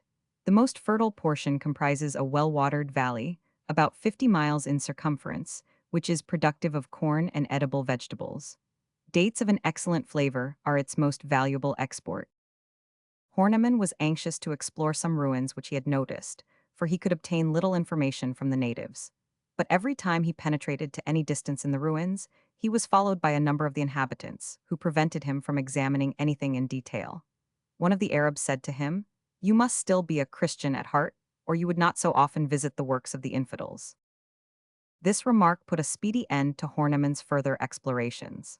As far as his superficial examination enabled him to judge, it was really the oasis of Ammon, and the ruins appeared to him to be of Egyptian origin. The immense number of catacombs in the neighborhood of the town, especially on the hill overlooking it, indicate a dense population in ancient times. The traveler endeavored vainly to obtain a perfect head from one of these burial places. Amongst the skulls he procured, he found no certain proof that they had been filled with resin. He met with many fragments of clothing, but they were all in such a state of decay that it was impossible to decide upon their origin or use. After a stay of 8 days in this place, Horniman crossed the mountains which surrounded the oasis of Siwa and directed his steps towards Skyada. So far no misfortune had interrupted his progress. But at Skyada, he was denounced as a Christian and a spy. Horniman cleverly saved his life by boldly reading out a passage in the Quran which he had in his possession. Unfortunately, his interpreter, expecting that his baggage would be searched, had burned the collection of fragments of mummies, the botanical specimens, the journal containing the account of the journey, and all the books. This loss was quite irreparable. A little further on, the caravan reached Augila, a town mentioned by Herodotus, who places it some 10 days' journey from the oasis of Ammon. This accords with the testimony given by Horniman, who reached it in 9 days' forced march. At Augila, a number of merchants from Benghazi, Merote, and Macamba had joined the caravan, amounting altogether to no less than 120 persons. After a long journey over a sandy desert, the caravan entered a country interspersed with hills and ravines, where they found trees and grass at intervals. This was the desert of Harach. It was necessary to cross it in order to reach Temissa, a town of little note, built upon a hill and surrounded by a high wall. At Zuila, the Fezan country was entered. The usual ceremonies, with interminable compliments and congratulations, were repeated at the entrance to every town. The Arabs appear to lay great stress upon these salutations, little trustworthy as they are, and travelers constantly express surprise at their frequent recurrence. Upon the 17th of November, the caravan halted at Merzuk, the capital of Fezan. It was the end of the journey. Horniman says that the greatest length of the cultivated portion of Fezan is about 300 miles from north to south, but to this must be added the mountainous region of Harach on the east and the various deserts north and west. The climate is never pleasant. In summer the heat is terrible, and when the wind blows from the south, it is all but insupportable, even to the natives, and in winter the north wind is so cold that they are obliged to have recourse to fires. The produce of the country consists principally of dates and vegetables. Merzuk is the chief market. There are collected the products of Cairo, Benghazi, Tripoli, Gadames, Got, and the Soudan. Among the articles of commerce are male and female slaves, ostrich feathers, skins of wild beasts, and gold dust or nuggets. Bornu produces copper, Cairo silks, calicos, woolen garments, imitation coral, bracelets, and Indian manufactures. Firearms, sabers, and knives are imported by the merchants of Tripoli and Gadames. The Fezan country is ruled by a sultan descended from the sheriffs, whose power is limitless, but who, nevertheless, pays a tribute of $4,000 to the Bey of Tripoli. Horniman, without giving the grounds of his calculation, informs us that the population amounts to 75,000 inhabitants, all of whom profess Mohammedanism. Horniman's narrative gives a few more details of the manners and customs of the people. He ends his report to the African Society by saying that he proposes visiting Fezan again in the hope of obtaining new facts. We learn, further, that Frendenberg, Horniman's faithful associate, died at Merzuk. Attacked by a violent fever, Horniman was forced to remain much longer than he desired in that town. While still only partially recovered, he went to Tripoli for change and rest, hoping there to meet with Europeans. Upon the 1st of December 1799, he returned to Merzuk and left it finally with a caravan upon the 7th of April, 1800. He was irresistibly attracted towards Bornu and perished in that country, which was to claim so many victims. During the 18th century, Africa was literally besieged by travelers. Explorers endeavored to penetrate into it from every side. More than one succeeded in reaching the interior, only to meet with repulse or death. The discovery of the secrets of this mysterious continent was reserved for our own age, when the unexpected fertility of its resources has astonished the civilized world. The facts relating to the coast of Senegal needed confirmation, but the French superiority was no longer undisputed. The English, with their earnest and enterprising character, were convinced of its importance in the development of their commerce and determined upon its exploration. But before proceeding to the narrative of the adventures of Major Houghton and Mungo Park, we will devote a small space to the record of the work done by the French naturalist, Michel Adanson. Devoted from early youth to the study of natural history, Adanson wished to become famous by the discovery of new species. It was hopeless to dream of obtaining them in Europe, and, in spite of opposition, Adanson selected Senegal as the field of his labors. He says, in a manuscript letter, that he chose it because it was the most difficult to explore of all European settlements, and, being the hottest, most unhealthy, and most dangerous, was the least known by naturalists. Certainly a choice founded upon such reasoning gave proof of rare courage and ambition. It is true that Adanson was by no means the first naturalist to encounter similar dangers, but he was the first to undertake them, with so much enthusiasm, at his own cost, and without hope of reward. Upon his return, he had not sufficient money to pay for the publication of his account of the discoveries he had made. Embarking upon the 3rd of March, 1749, on board the Chevalier Marin, commanded by 500 Après de Manivelet, he touched at Santa Cruz, Tenerife, and disembarked at the mouth of the Senegal, which he took to be the Niger of ancient geographers. During nearly 5 years, he was engaged in exploring the colony in every direction, visiting in turn Poder, Portugal, Albreda, and the mouth of the Gambia. With unceasing perseverance, he collected a rich harvest of facts in the animal, vegetable, and mineral kingdoms. To him is due the first exact account of a gigantic tree called the baobab, which is often called Adansonia after him, of the habits of the grasshoppers, which form the chief food of certain wild tribes, of the white ants and the dwellings they construct, and of a certain kind of oyster, which attach themselves to trees at the mouth of the Gambia. He says, "The natives have not the difficulty one might anticipate in catching them. They simply cut off the bough to which they cling. They often cluster to the number of over 200 on one branch, and if there are several branches, they form a bunch of oysters such as a man could scarcely carry." The baobab. The baobab. In spite of the interest of these and similar discoveries, there are few new facts for the geographer to glean. A few words about the Yalofs and Mandingos comprise all there is to learn. If we followed Adanson throughout his explorations, we should gain little fresh information. The same cannot be said of the expedition, of which we are about to give some account. Major Houghton, captain in the 69th Regiment, and English governor of the fort of Goree, had been familiar from his youth, part of which was passed with the English embassy in Morocco, with the manners and customs of the Moors and the Negroes of Senegambia. In 1790, he proposed to the African Society to explore the course of the Niger, penetrate as far as Timbuktu and Hausa, and return by way of the Sahara. The carrying out of this bold plan met with but one obstacle, but that was almost sufficient to upset it. Houghton left England upon the 16th of October, 1790, and anchored in Gillifrey Harbour at the mouth of the Gambia upon the 10th of November.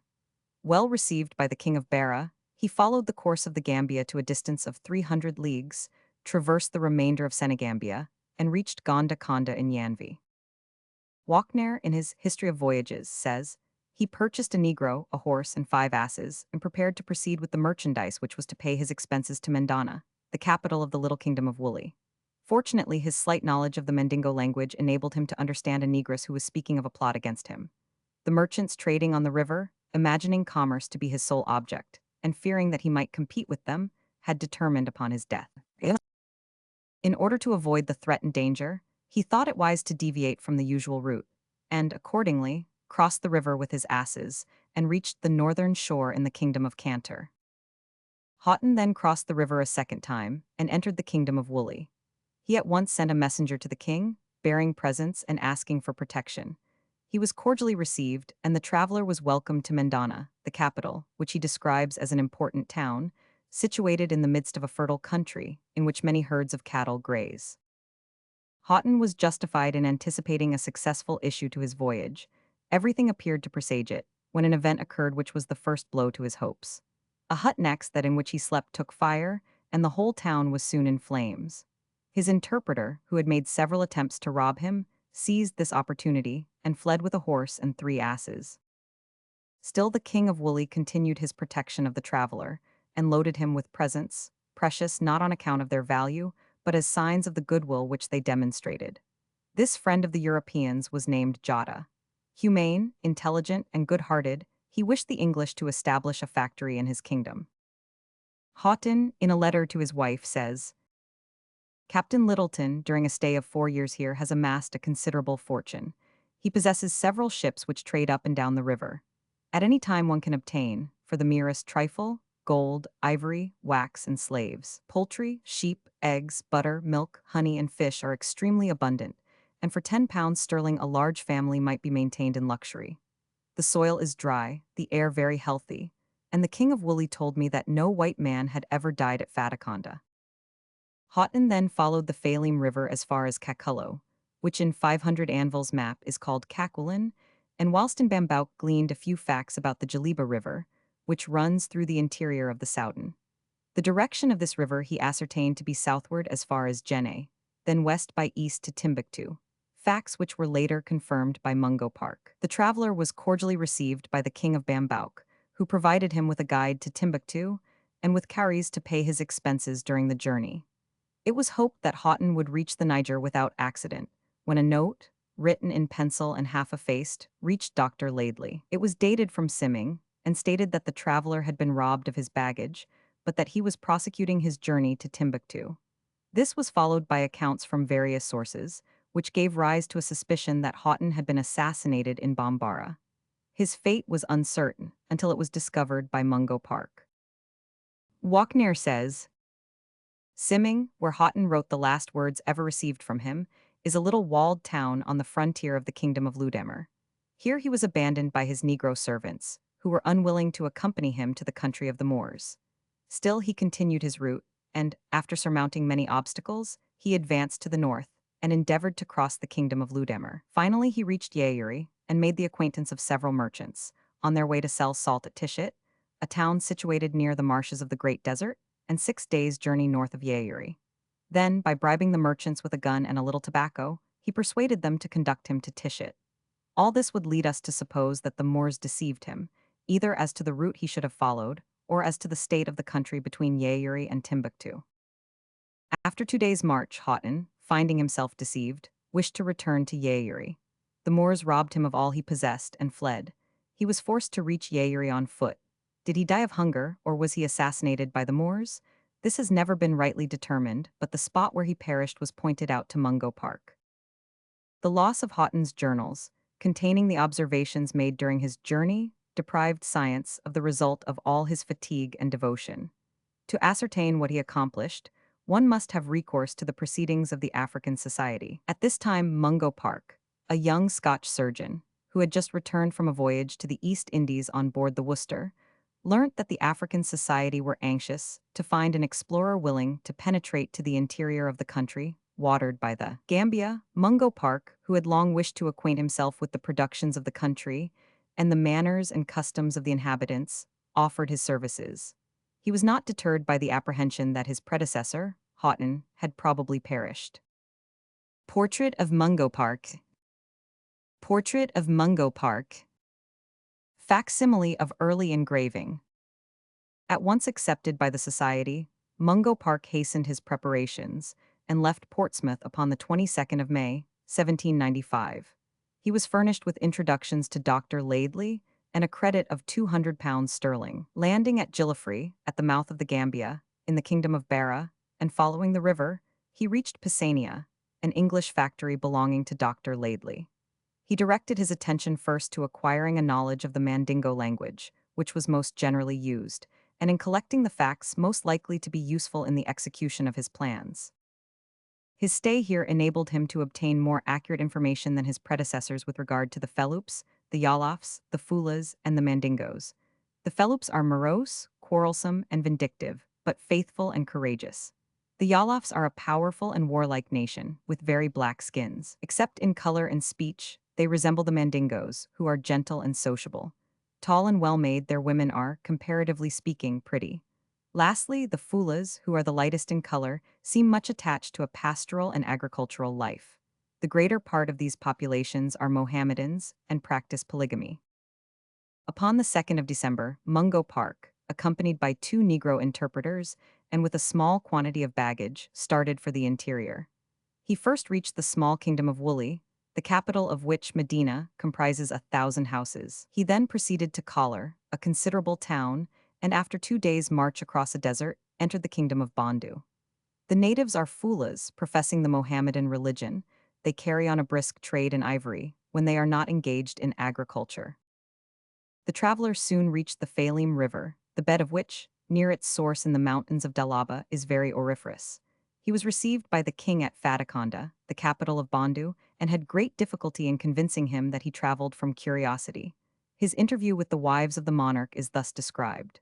Mungo Park says, "I had scarcely entered the court, when I was surrounded by the entire seraglio.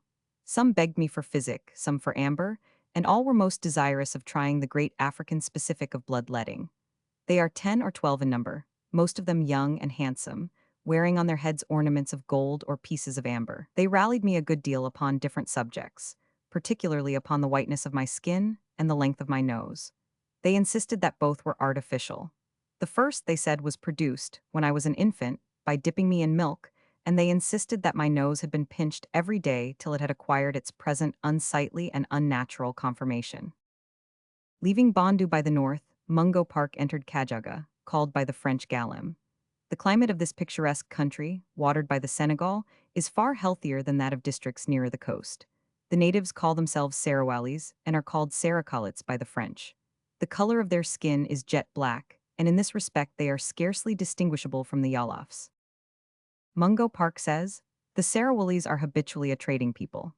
They formerly carried on a great commerce with the French in gold dust and slaves, and still often supply the British factories on the Gambia with slaves.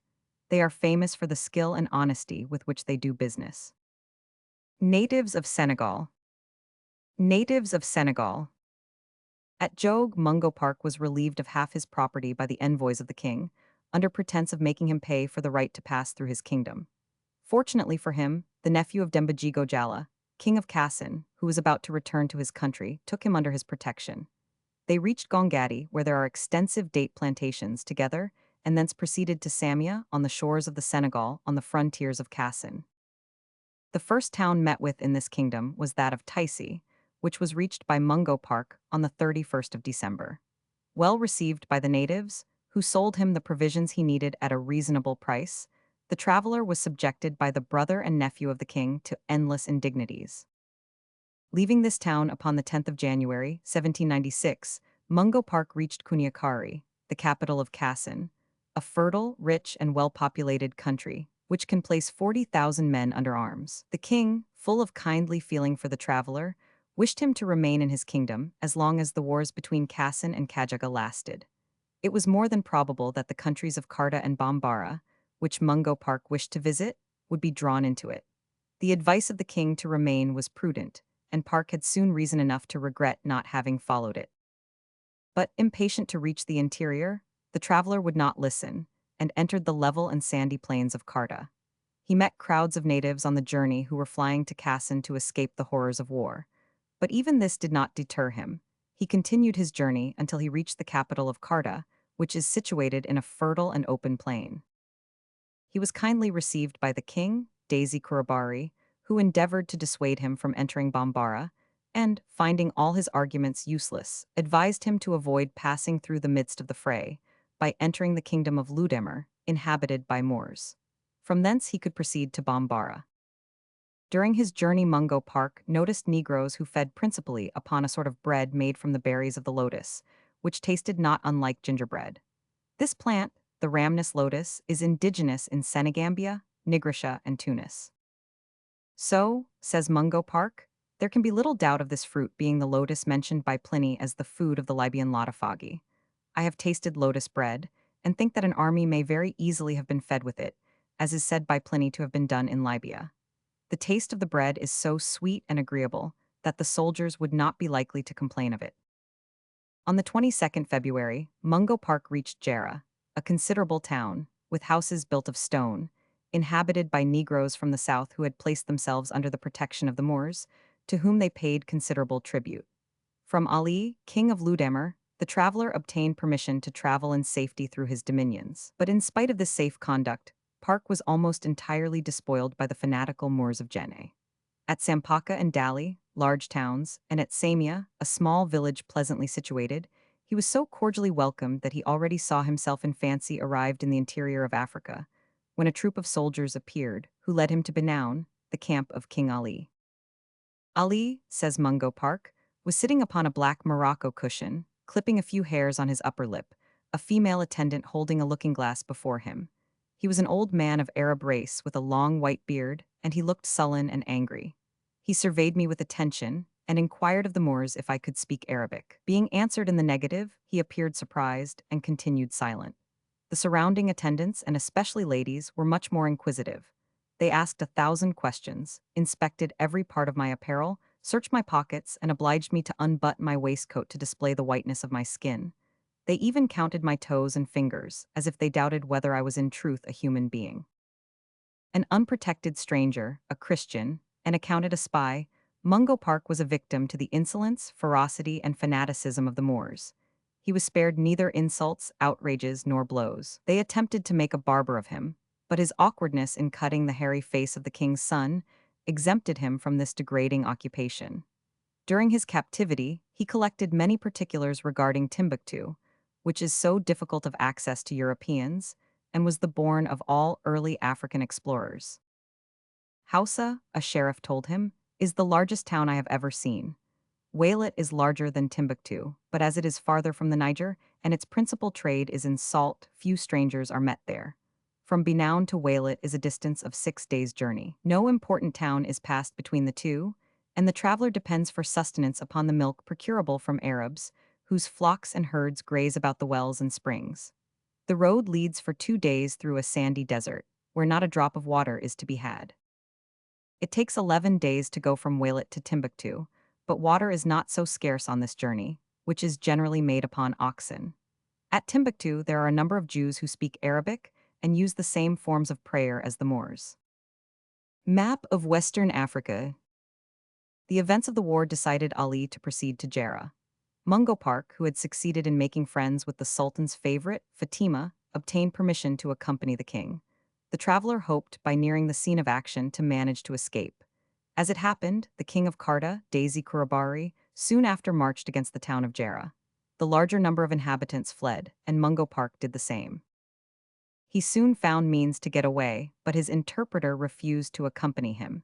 He was forced to start for Bambara alone, and destitute of resources. The first town he came to was Wara, which properly belongs to Karta, but was then paying tribute to Mansong, king of Bambara. Mungo Park says, Upon the morning of the 7th of July, as I was about to depart, my landlord, with a great deal of diffidence, begged me to give him a lock of my hair.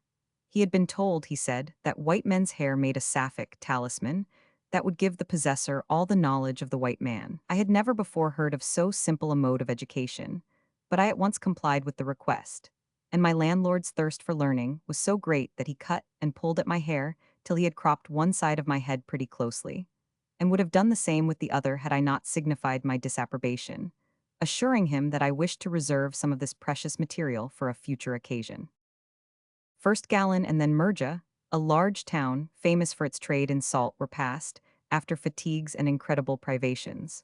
Upon nearing Sego, Mungo Park at last perceived the Jaliba. Looking forward, he says, I saw, with infinite pleasure, the great object of my mission, the long-sought-for majestic Niger, glittering in the morning sun, as broad as the Thames at Westminster, and flowing slowly to the eastward. I hastened to the brink, and having drunk of the water, lifted up my fervent thanks in prayer to the great ruler of all things for having thus far crowned my endeavors with success. The fact of the Niger flowing towards the east did not, however, excite my surprise, for, although I had left Europe in great hesitation on this subject, and rather believed it ran in the contrary direction, I had made frequent inquiries during my progress and had received from Negroes of different nations such clear and decisive assurances that its course was towards the rising sun as scarce left any doubt in my mind, more especially as I knew that Major Houghton had collected similar information in a similar manner. Sego, the capital of Bambara, at which I had now arrived, consists, properly speaking, of four distinct towns, two on the northern bank of the river called Sego Koro and Sego Bu, and two on the southern bank called Sego Su Koro and Sego Si Koro. They are all surrounded with high mud walls. The houses are built of clay, of a square form, with flat roofs. Some of them have 2 stories, and many of them are whitewashed. Besides these buildings, Moorish mosques are seen in every quarter, and the streets, though narrow, are broad enough for every practical purpose in a country where wheel carriages are unknown. From the best information I could obtain, I have reason to believe that Sego contains altogether about 30,000 inhabitants.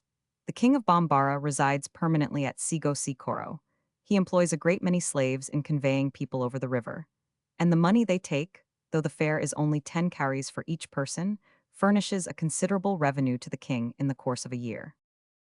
By advice of the Moors, the king refused to receive the traveler, and forbade him to remain in his capital, where he could not have protected him from ill treatment. However, to divest his refusal of all appearance of ill will, he sent him a bag containing 5,000 cowries, of the value of about £1 to buy provisions. The messenger sent by the king was to serve as guide as far as Sandsending. Protest and anger were alike impossible. Mungo Park could do nothing but follow the orders sent. Before reaching Sandsending, he was present at the harvest of vegetable butter, which is the produce of a tree called she. These trees, says the narrative, grow in great abundance all over this part of Bambara. They are not planted by the natives, but are found growing naturally in the woods, and, in clearing land for cultivation, every tree is cut down but the she. The tree itself very much resembles the American oak. The fruit, from the kernel of which, after it has been dried in the sun, the butter is prepared by boiling in water, has somewhat the appearance of a Spanish olive. The kernel is embedded in a sweet pulp, under a thin green rind, and the butter produced from it, besides the advantage of keeping a whole year without salt, is whiter, firmer, and, to my palate, of a richer flavor than the best butter I ever tasted from cow's milk. It is a chief article of the inland commerce of these districts. Sandsending, a town containing from 8 to 10,000 inhabitants, is a marketplace much frequented by the Moors, who bring glassware from the Mediterranean forts, which they exchange for gold dust and cotton. Mungo Park was not able to remain at this place, for the importunities of the natives and the perfidious insinuations of the Moors warned him to continue his route. His horse was so worn out by fatigue and privation that he felt obliged to embark on the river Jaliba or Niger. At Merzin, a fishing village upon the northern bank of the river, everything combined to induce Park to relinquish his enterprise. The further he advanced to the eastward down the river, the more he placed himself in the power of the Moors.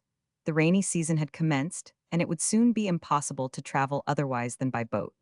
Mungo Park was now so poor that he could not even hire a boat.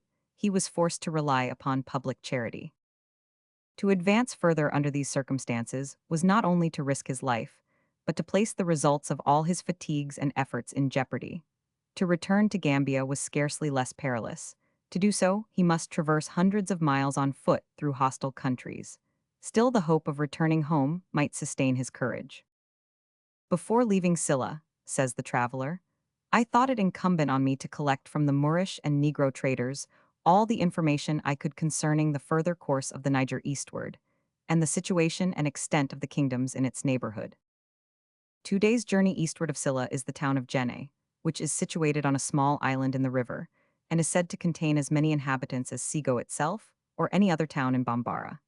At a distance of 2 days more, the river widens and forms a considerable lake, called Dibi, or the Dark Lake, concerning the extent of which all I could learn was that, in crossing it from east to west, the canoes lose sight of land for one whole day. From this lake the water issues in many different streams, which finally become two branches, one flowing to the northeast, the other to the east. But these branches join at Cabra, which is 1 day's journey to the south of Timbuktu, and is the port or shipping place of that city. The tract of land between the two streams is called Timbala and is inhabited by Negroes.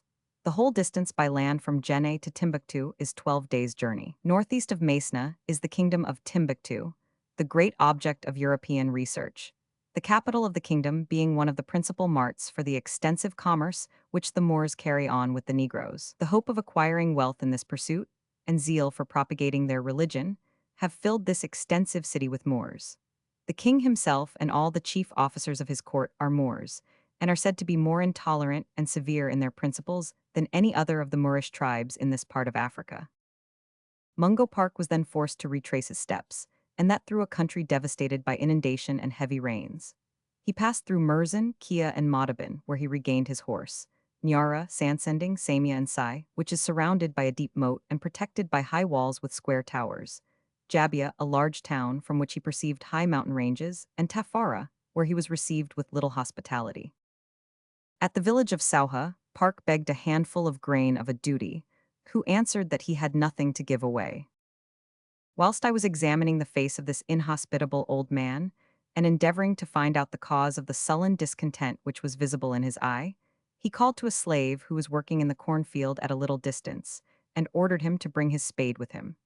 The duty then told him to dig a hole in the ground, pointing to a spot at no great distance. The slave with his spade began to dig in the earth, and the duty, who appeared to be a man of very fretful disposition, kept muttering to himself until the pit was almost finished, when he repeatedly pronounced the word ankatad, good for nothing, jankra lemon, a regular plague, which expressions I thought applied to myself. As the pit had very much the appearance of a grave, I thought it prudent to mount my horse, and was about to decamp when the slave, who had gone before to the village, returned with the corpse of a boy about 9 or 10 years of age, quite naked. The Negro carried the body by an arm and leg, and threw it into the pit with a savage indifference such as I had never seen. As he covered the body with earth, the duty kept repeating Nafula Damata, money lost, whence I concluded the boy had been his slave. Mungo Park left Kulikoro, where he had obtained food by writing sapphics or talismans for the natives, upon the 21st of August, and reached Bamako, where a large salt market is held. From an eminence near the town, he perceived a high mountain range in the kingdom of Kong, whose ruler had a more numerous army than the king of Bambara. Once more robbed by brigands of all he possessed, the unfortunate traveler found himself, in the rainy season, alone in a vast desert, 5 leagues from the nearest European settlement, and for the moment gave way to despair. But his courage soon revived, and reaching the town of Sibidulu, his horse and clothes, which had been stolen from him by Fula robbers, were restored to him by the Mansa or chief. Camelia or Carfatora advised him to await the cessation of the rainy season, and then to proceed to Gambia with a caravan of slaves. Worn out, destitute, attacked by fever, which for 5 months kept him prostrate, Mungo Park had no choice but to remain in this place. Upon the 19th of April the caravan set out.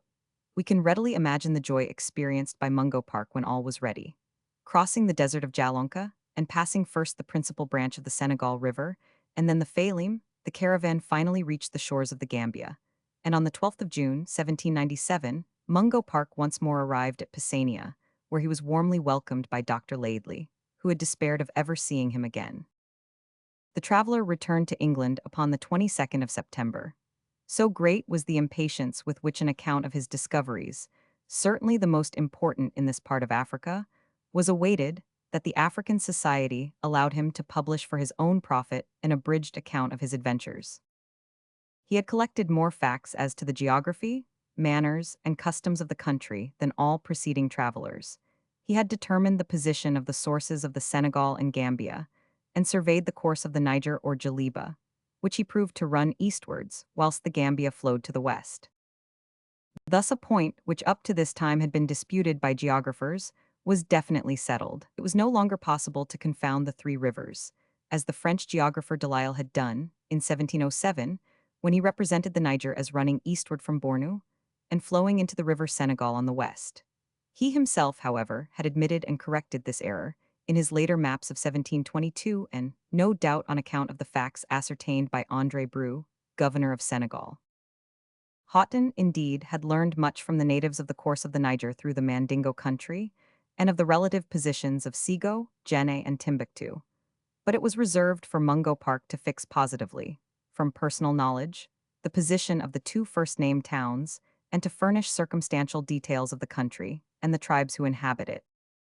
Public opinion was unanimous as to the importance of the great traveler's exploration, and keenly appreciative of the courage, skill, and honesty exhibited by him. A short time later, the English government offered Mungo Park the conduct of an expedition to the interior of Australia, but he refused it. In 1804, however, the African Society determined to complete the survey of the Niger and proposed to Mungo Park the command of a new expedition for its exploration. This time the great traveler did not refuse, and upon the 30th of January, 1805, he left England. 2 months later he landed at Goree. He was accompanied by his brother-in-law, Anderson, a surgeon, by George Scott, a draftsman, and by 35 artillerymen. He was authorized to enroll as many soldiers as he liked in his service, and was provided with a credit of £500. These resources, says Walkner, so vast in comparison with those furnished by the African Society, were, to our thinking, partly the cause of his loss. The rapacious demands of the African kings grew in proportion to the riches they supposed our traveler to possess, and the effort to meet the enormous drain made upon him was in great part the cause of the catastrophe which brought the expedition to an end. 4 carpenters, 1 officer, and 35 artillerymen, and a Mandingo merchant named Isaac, who was to act as guide, with the leaders of the expedition already mentioned, composed an imposing caravan. Mungo Park left Kei upon the 27th of April, 1805, and reached Pisania the next day.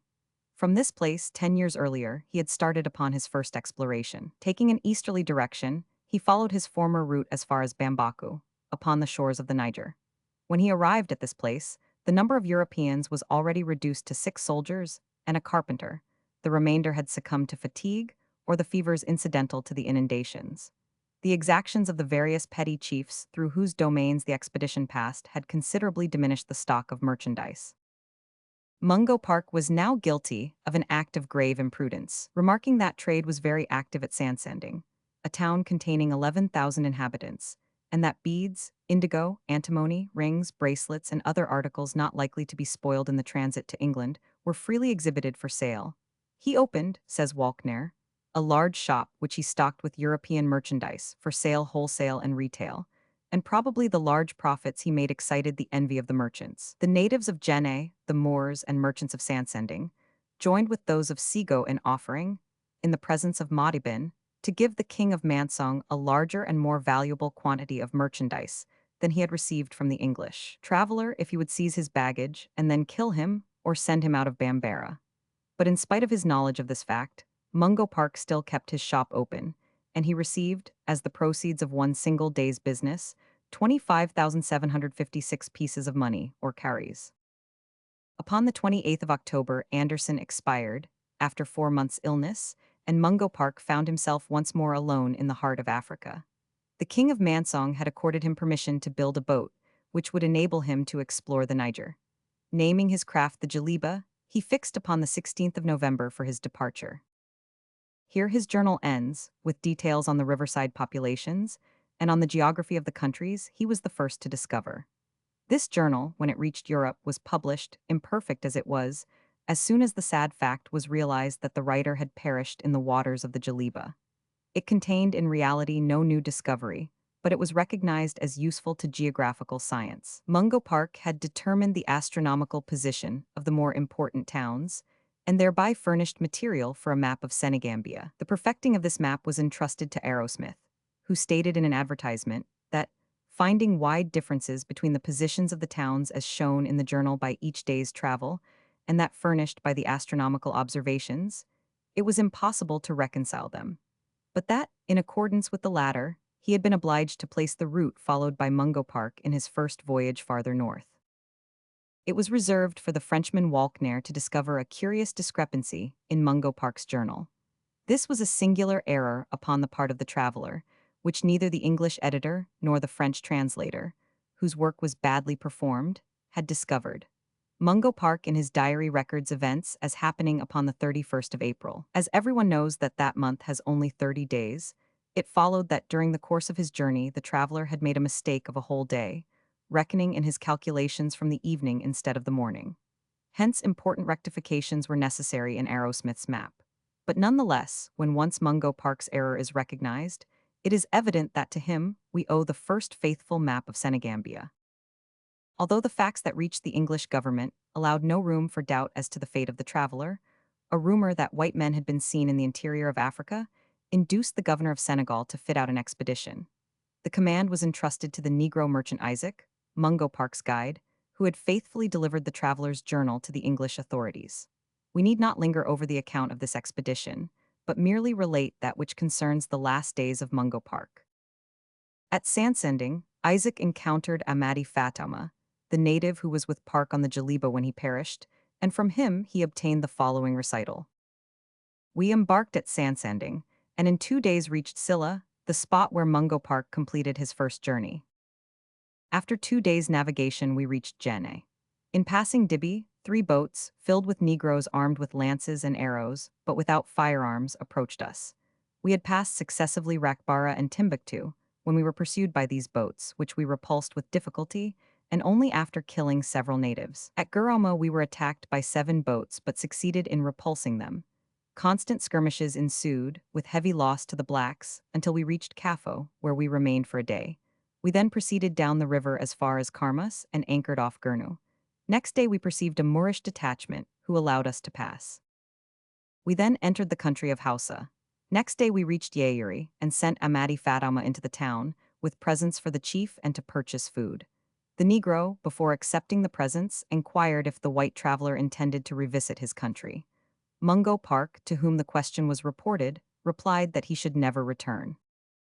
It is supposed that these words brought about his death.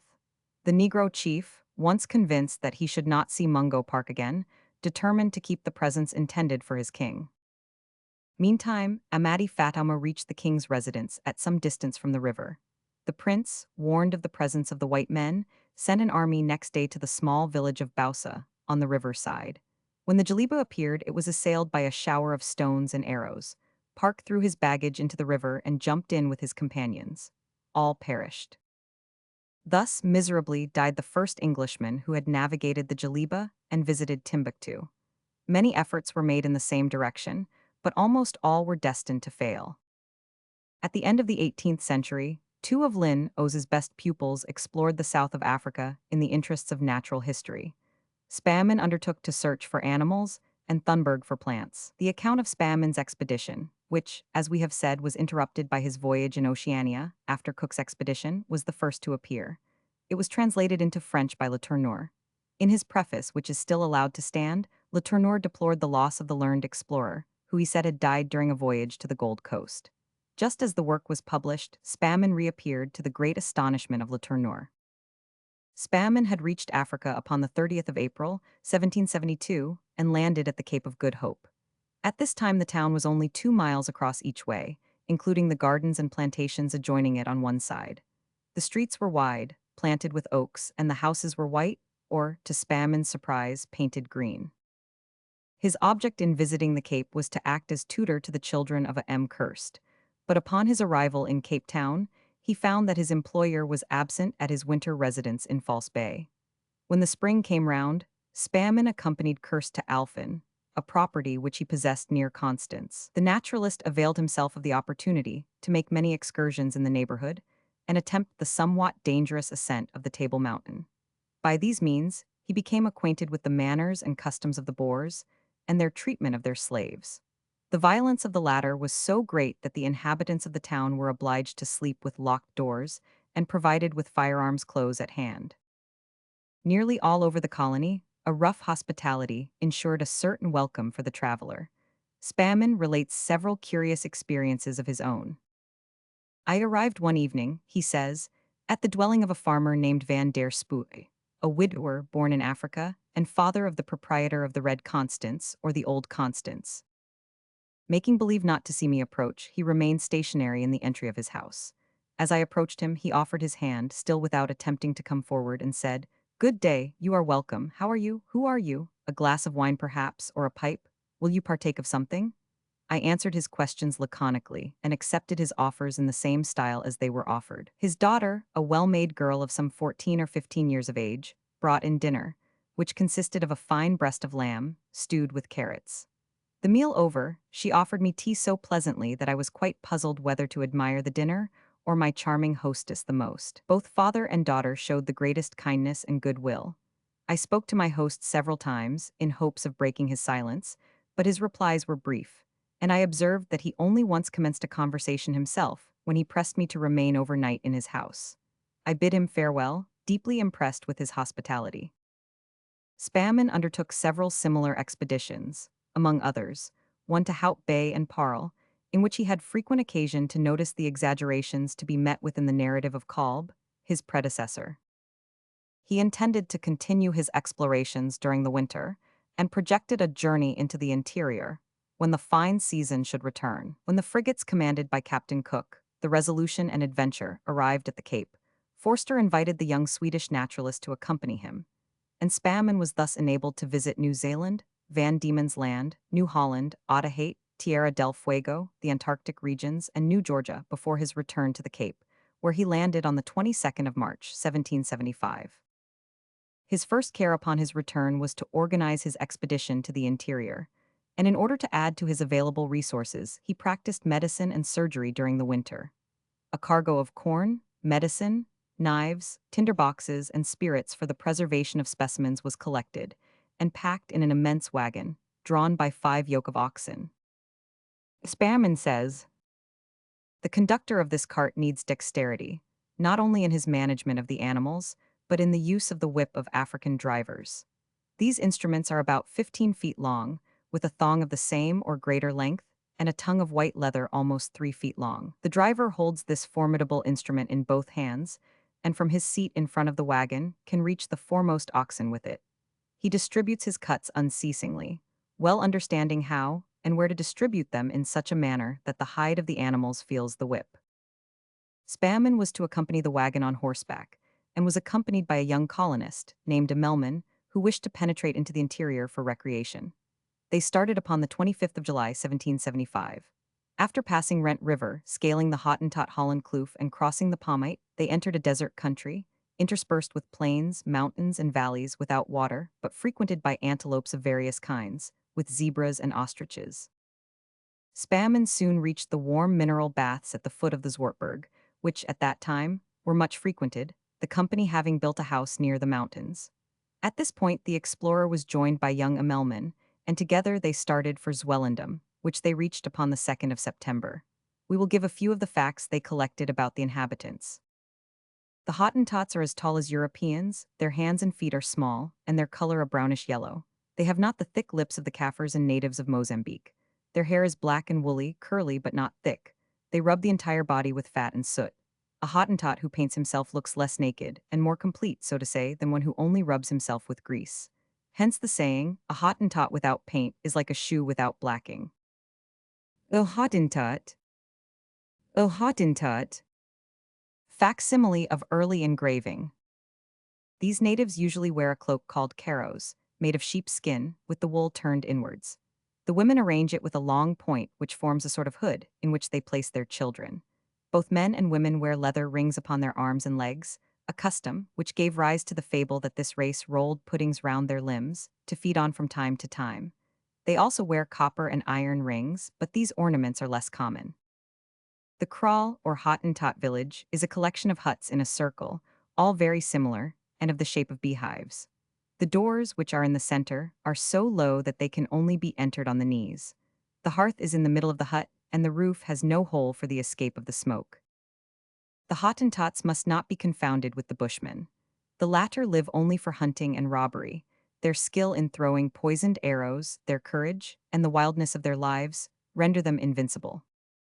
At Zwellendam, Spamman saw the quagga, a species of horse like a zebra in shape but with shorter ears. The explorer next visited Mossel Bay, a harbor little used, as it is too much exposed to the west winds, and thence he proceeded to the country of the Houtniquas, or, as Burchell's map calls them, the Antiniquas. This woody country appeared fertile, and the colonists established there are prosperous. Spamman met with most of the quadrupeds of Africa in this district, such as elephants, leopards, lions, tiger cats, hyenas, monkeys, hares, antelopes, and gazelles. We will not attempt to follow Spamman to all the small settlements he visited. An enumeration of the streams, kraals, or villages he passed would convey no information to the reader. Rather, let us gather from his narratives a few curious and novel details concerning two creatures which he describes, the sheep of the Cape and the honey guide. When a sheep is to be killed, he says, the very leanest of the flock is selected. It would be impossible to use the others for food. Their tails are of a triangular shape and are often a foot and a half long and occasionally 6 inches thick in the upper part.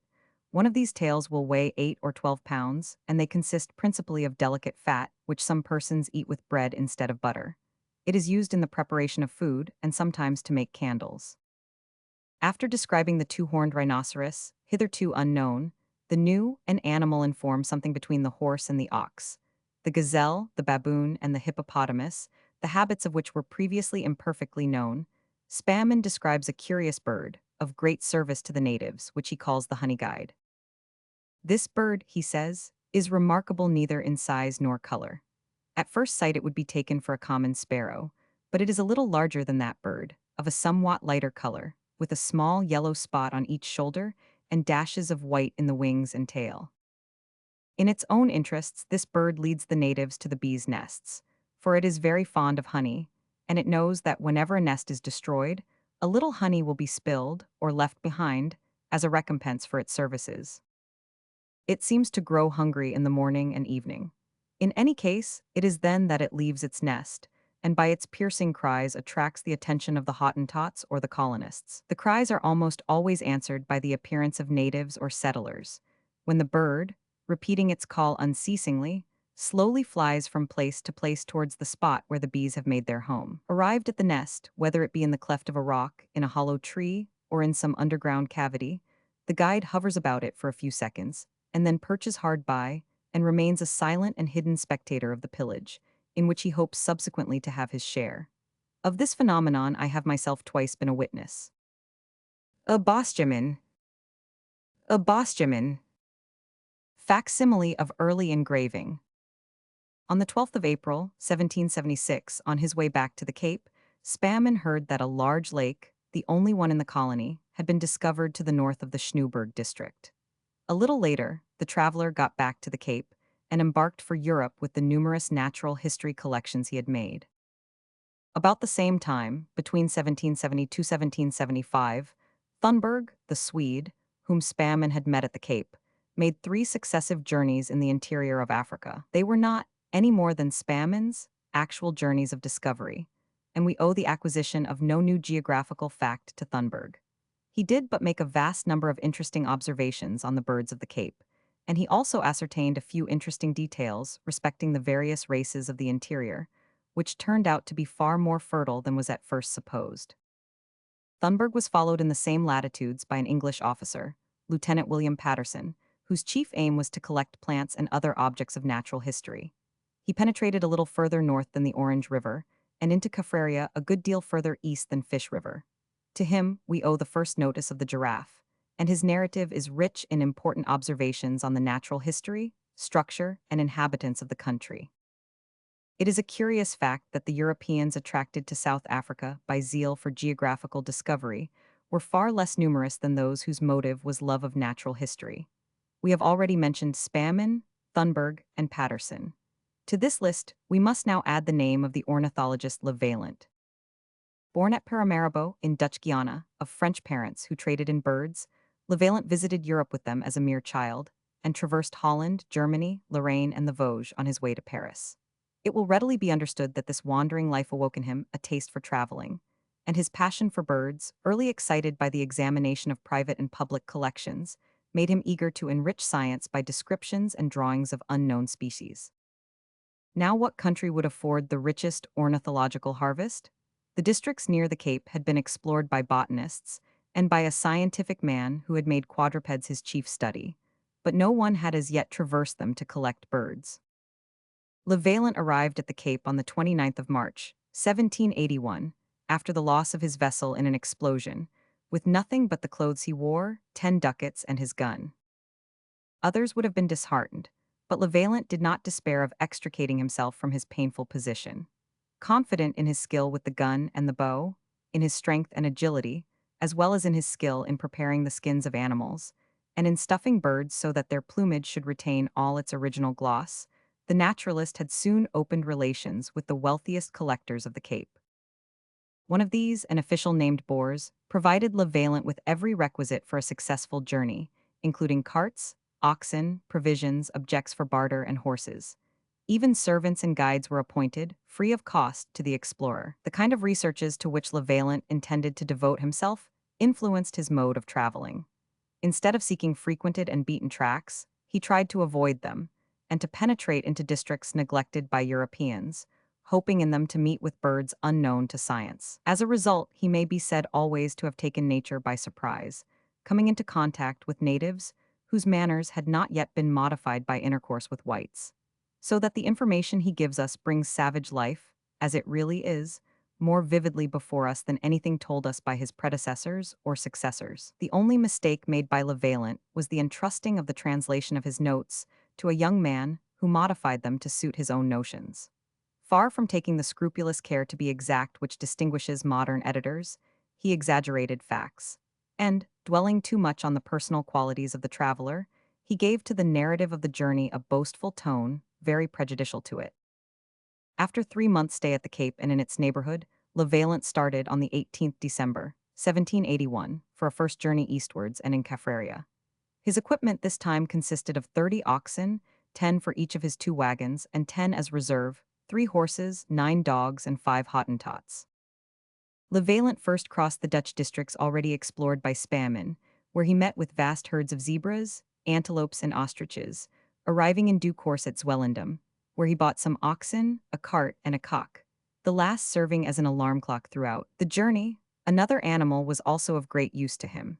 This was a monkey he had tamed, and promoted to the post, alike useful and honorable, of taster, no one being allowed to touch any fruit or root unknown to the Hottentots till Master Rees had given his verdict upon it. Till Master Rees had given his verdict. Till Master Rees had given his verdict. Rees was also employed as a sentinel, and his senses, sharpened by use and the struggle for life, exceeded in delicacy those of the most subtle redskin. He it was who warned the dogs of the approach of danger. If a snake approached, or a troop of monkeys were disporting themselves in a neighboring thicket, Rees' terror and his shrieks quickly revealed the presence of a disturbing element. From Zwellendam, which he left on the 12th January, 1782, Le Vaillant made his way eastwards, at some little distance from the sea. He pitched his camp on the banks of the Columbia Daiwenhoek River and made many very successful hunting excursions in a district rich in game, finally reaching Mossel Bay, where the howls of innumerable hyenas fright the oxen. A little farther on he entered the country of the Houtniquas, a Hottentot name signifying men filled with honey. Here not a step could be taken without coming upon swarms of bees. Flowers sprang up beneath the feet of the travelers. The air was heavy with their perfume. Their varied colors lent such enchantment to the scene that some of the servants would have liked to halt. Le Vaillant, however, hastened to press on. The whole of this district, down to the sea, is occupied by colonists who breed cattle, make butter, cultivate timber, and collect honey, sending their merchandise to the Cape for sale. A little beyond the last post of the company, Le Vaillant, having entered a district peopled by thousands of turacos and other rare birds, pitched his hunting camp.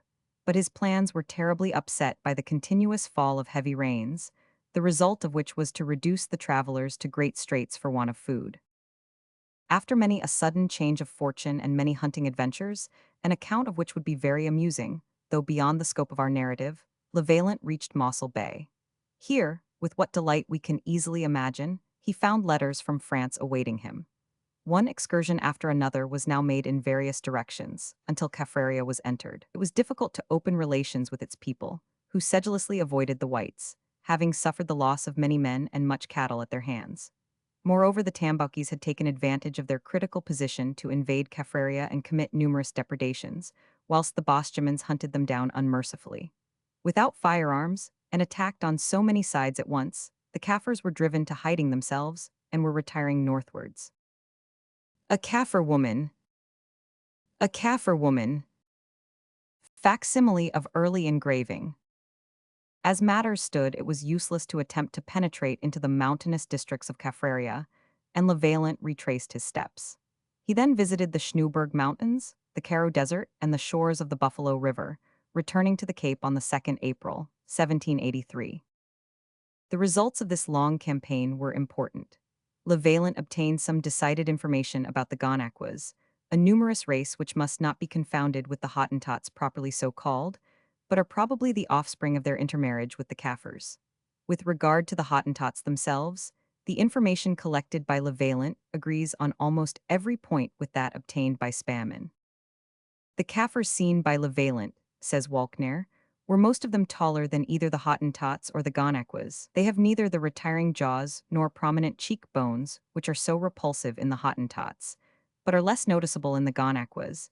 Neither have they the broad, flat faces and thick lips of their neighbors the Negroes of Mozambique. Their faces, on the contrary, are round, their noses fairly prominent, and their teeth the whitest and most regular of any people in the world. Their complexion is of a clear dark brown, and, but for this one characteristic, says Levaillant, any Kaffir woman would be considered very pretty, even beside a European. During Levaillant's 16 months of absence, the aspect of the Cape had completely changed. When the traveler left, he admired the modest bearing of the Dutch women. On his return, he found them thinking only of amusement and dress. Ostrich feathers were so much in vogue that they had to be imported from Europe and Asia. All those brought by our traveler were quickly bought up. The birds which he had sent to the colony on every possible opportunity now amounted to 1,024 specimens, and Mr. Bohr's house, where they were kept, was converted into a regular natural history museum. Levaillant's journey had been so successful that he could not but wish to begin another. Although his friend Boers had returned to Europe, he was able, with the aid of the many other friends he had made, to collect the materials for a fresh trip. On the 15th June, 1783, he started at the head of a caravan numbering 19 persons. He also took 13 dogs, 1 he and 2 she-goats, 3 cows, 36 draft and 14 reserve oxen, with 2 for carrying the baggage of the Hottentot servants. We shall not, of course, follow the traveler in his hunting excursions. All we need to know is that he succeeded in making a collection of marvelous birds, that he introduced the first giraffe to Europe, and that he traversed the whole of the vast space between the Tropic of Capricorn on the west and the 14th meridian on the east. He returned to the Cape in 1784, he embarked for Europe, and arrived at Paris early in January, 1785. The first native people met with by Levaillant in his second voyage were the little Namaquas, a race but very little known, and who soon died out, the more readily that they occupied a barren country, subject to constant attacks from the Bosjemans. Although of fair height, they are inferior in appearance to the Kaffirs and Namaquas, to whose customs theirs bear a great resemblance. The Kamanauquas, or Kamanaquas, of whom Levaillant gives many particulars, exceed them in height. He says, they appear taller even than the Gonaquas, although possibly they are not so in reality, but the illusion is sustained by their small bones, delicate and emaciated appearance, and slender limbs. The long mantle of light material which hangs from the shoulder to the ground adds to their height. They look like drawn-out men. Lighter in color than the Cape natives, they have better features than the other Hottentot tribes, owing to the fact that their noses are less flat and their cheekbones less prominent. Of all the races visited by Levaillant, the most peculiar and most ancient was that of the Houzananas, a tribe which had not been met with by any other northern traveler. But they appear identical with the Bechuanas, although the part of the country assigned to them does not coincide with that which they are known to have occupied for many years. The Houzananas, says the narrative, are small in stature, the tallest being scarcely 5 feet 4 in height. These small beings are perfectly proportioned and are surprisingly strong and active. They have an imposing air of boldness. Levaillant considers them the best endowed mentally and the strongest physically of all the savage races he had met with. In face they resemble the Hottentots, but they have rounder chins, and they are far less black. They have curly hair, so short that Levaillant at first imagined it to be shaven. One striking peculiarity of the Huzananas is a large mass of flesh upon the back of the women, which forms a natural saddle and oscillates strangely with every movement of the body. Levaillant describes a woman whom he saw with her child about 3 years old, who was perched upon his feet behind her, like a footman behind a cabriolet. We will pass over the traveler's description of the appearance and customs of these various races, many of which are now extinct or incorporated in some more powerful tribe. Although by no means the least curious portion of his narrative, the details are so exaggerated that we prefer to omit them. Upon the eastern coast of Africa, a Portuguese traveler, named Francisco José de Lacerda y Almeida, left Mozambique in 1797 to explore the interior. The account of this expedition to a place which has only lately been revisited would be of great interest, but unfortunately, so far as we know, his journal has not been published. His name is often quoted by geographers, and they appear to know what countries he visited. But in France, at least, no lengthened notice of this geographer exists which would furnish the details of his exploration. A very few words will convey all that we have been able to collect of the history of a man who made most important discoveries, and whose name has most unfairly been forgotten. Lacerda, the date and place of whose birth are unknown, was an engineer, and he was professionally engaged in settling the boundary of the frontier between the Spanish and Portuguese possessions in South America. Whilst thus employed, he collected a mass of interesting particulars of the province of Mato Grosso, which are given in the Revista Trimensal do Brasil. We cannot tell what circumstances led him, after this successful expedition, to the Portuguese possessions in Africa, nor is it easy to imagine his motive for crossing South Africa from the eastern shore to the Kingdom of Londa. It is, however, certain that he left the well-known town of Tete in 1797 in command of an important caravan bound for the states of Kazumb. This country was governed by a king as renowned for his benevolence and humanity as for his bravery. He inhabited a town called Lunda, which was 2 miles in extent and situated upon the eastern shore of the lake called Mofo. It would have been interesting to compare these localities with those that we know of in the same parallels today, but the lack of details obliges us to desist, merely observing that the word Lunda was well known to Portuguese travelers. As regards Kazumb, there is no longer any question as to its position. Well received by the king, Lacerda remained some 12 days with him, and then proceeded upon his journey. Unfortunately, when a day or two's march from Lunda, he succumbed to fatigue and the unhealthiness of the climate. The native king collected the traveler's notes and journals and ordered them to be sent with his remains to Mozambique. But unfortunately, the caravan entrusted with these precious memorials was attacked, and the remains of the unfortunate Lacerda were left in the heart of Africa. His notes were brought to Europe by a nephew, who had accompanied the expedition. We now come to the account of the expeditions undertaken in the east of Africa, foremost amongst which is that of the well-known traveler Bruce. A Scotchman by birth, like so many other African explorers, James Bruce was brought up for the bar, but the sedentary nature of his occupation had little charm for him, and he embraced an opportunity of entering commercial life. His wife died a few years after their marriage, and Bruce started for Spain, where he employed his leisure in studying Arabic monuments. He wished to publish a detailed account of those in the Escorial, but the Spanish government refused him the necessary permission. Portrait of James Bruce. Portrait of James Bruce. Facsimile of early engraving. Returning to England, Bruce began to study Eastern languages, and more especially the Ethiopian, which at that time was known only through the imperfect works of Ludolf. One day Lord Halifax half-jestingly proposed to him an exploration of the sources of the Nile. Bruce entered enthusiastically into the subject, and set to work to realize it. He overcame every objection, conquered every difficulty, and in June 1768 left England for the shores of the Mediterranean. Bruce hurriedly visited some of the islands of the archipelago, Syria, and Egypt. Leaving Jeddah, he proceeded to Mecca, Labhaya, and arrived at Maswa upon the 19th September 1769. He had taken care to obtain a firman from the Sultan, and also letters from the Bey of Cairo and the Sheriff of Mecca. This was fortunate, for the Nawab, or governor did all in his power to prevent his entering Abyssinia, and endeavored to make him pay heavily with presents. Abyssinia had been explored by Portuguese missionaries, thanks to whose zeal some information about the country had been obtained, although far less accurate in detail than that which we owe to Bruce. Although his veracity has often been questioned, succeeding travelers have confirmed his assertions. From Maswa to Adoa, the road rises gradually and passes over the mountains which separate Tigray from the shores of the Red Sea. Adoa was not originally the capital of Tigray. A manufacture of a coarse cotton cloth, which circulates as current money in Abyssinia, was established there. The soil in the neighborhood is deep enough for the cultivation of corn. In these districts, says Bruce, there are 3 harvests a year. The first seeds are sown in July and August when the rain flows abundantly. In the same season they sow tekaso, teff, and barley. About the 20th of November they reap the first barley, then the wheat, and last of all the teff. In some of these they sow immediately upon the same ground without any manure, barley, which they reap in February, and then often sow teff, but more frequently a kind of vetch or pea called shimbra. These are cut down before the first rains, which are in April. Yet with all the advantages of a triple harvest, which requires neither manure nor any expensive processes, the farmer in Abyssinia is always very poor.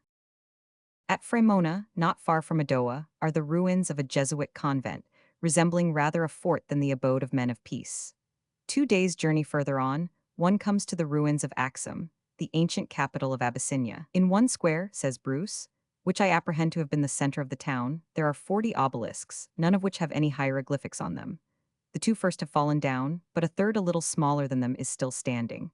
They are all hewn from one block of granite, and on the top of that which is standing there is a patera, exceedingly well engraved in the Greek style.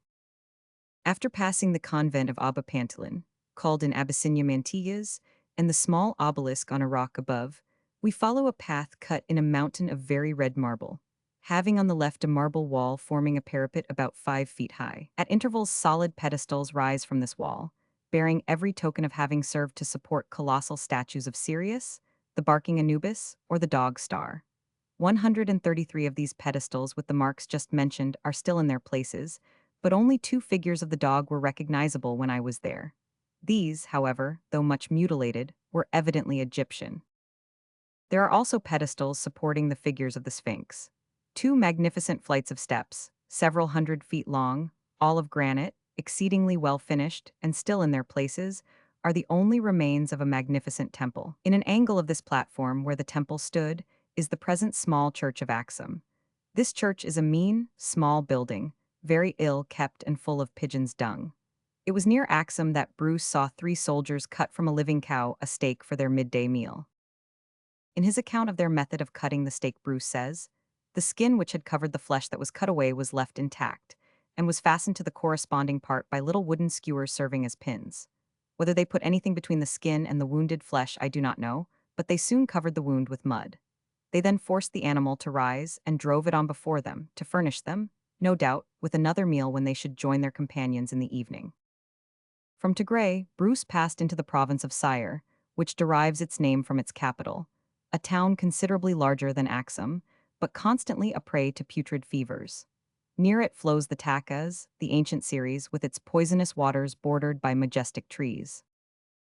In the province of Saman, situated amongst the unhealthy and broiling Waldubba Mountains, and where many monks had retired to pray and do penance, Bruce stayed only long enough to rest his beasts of burden, for the country was not only haunted by lions and hyenas, and infested by large black ants which destroyed part of his baggage, but also torn with civil war, so that foreigners were anything but safe. This made him most anxious to reach Gondar, but when he arrived, typhoid fever was raging fiercely. His knowledge of medicine was very useful to him, and procured him a situation under the governor, which was most advantageous to him, as it rendered him free to scour the country in all directions, at the head of a body of soldiers.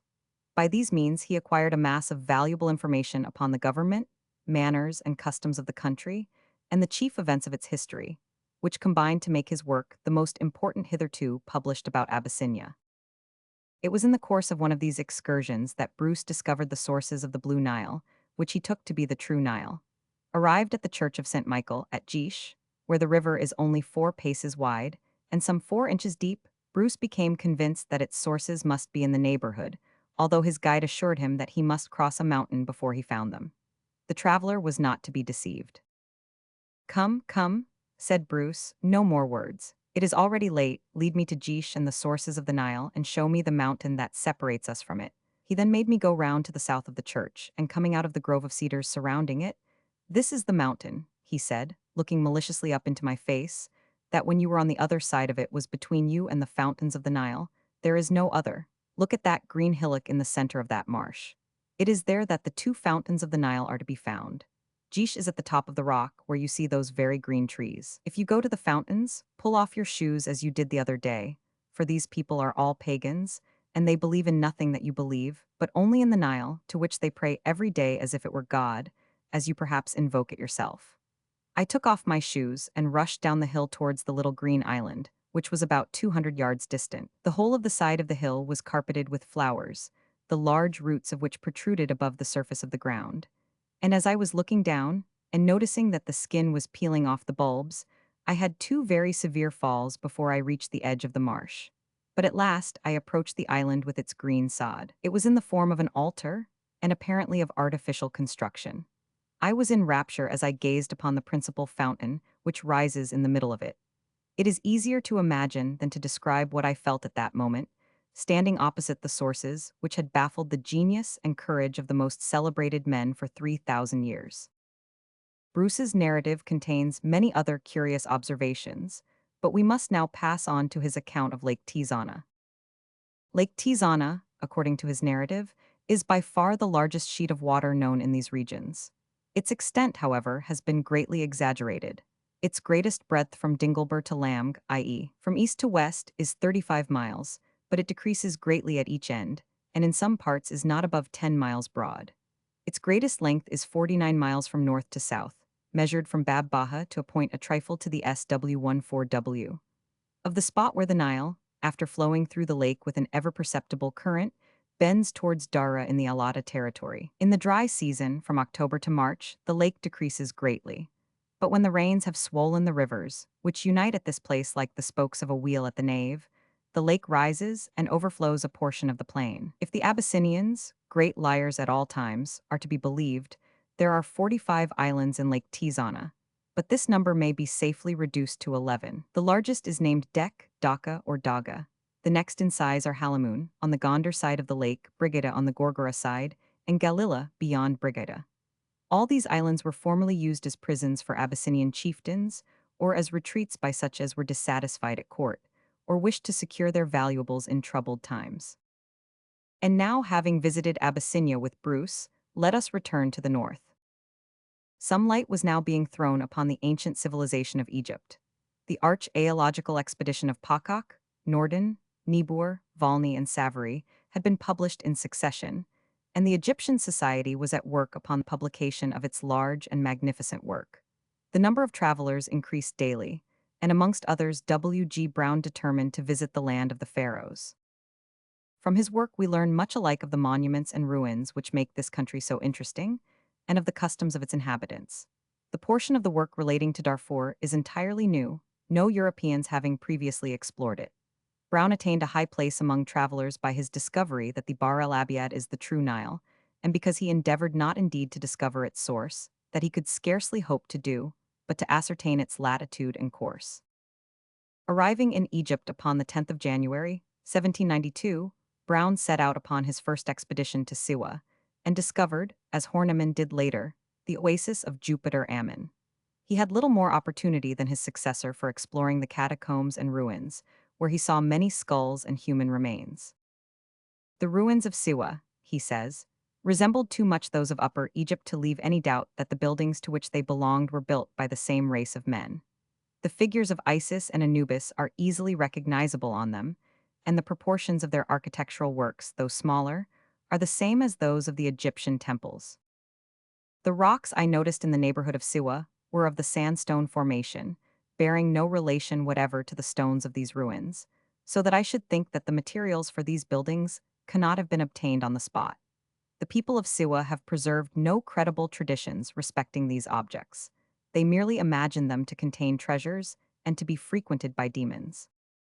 After leaving Siwa, Brown made various excursions in Egypt, and then settled in Cairo, where he studied Arabic. He left this town upon the 10th of September, 1792, and visited in succession Ka, Achmin, Jurje, Dendera, Khazar, Thebes, Aswan, Qasr, Memphis, Suez, and Mount Sinai.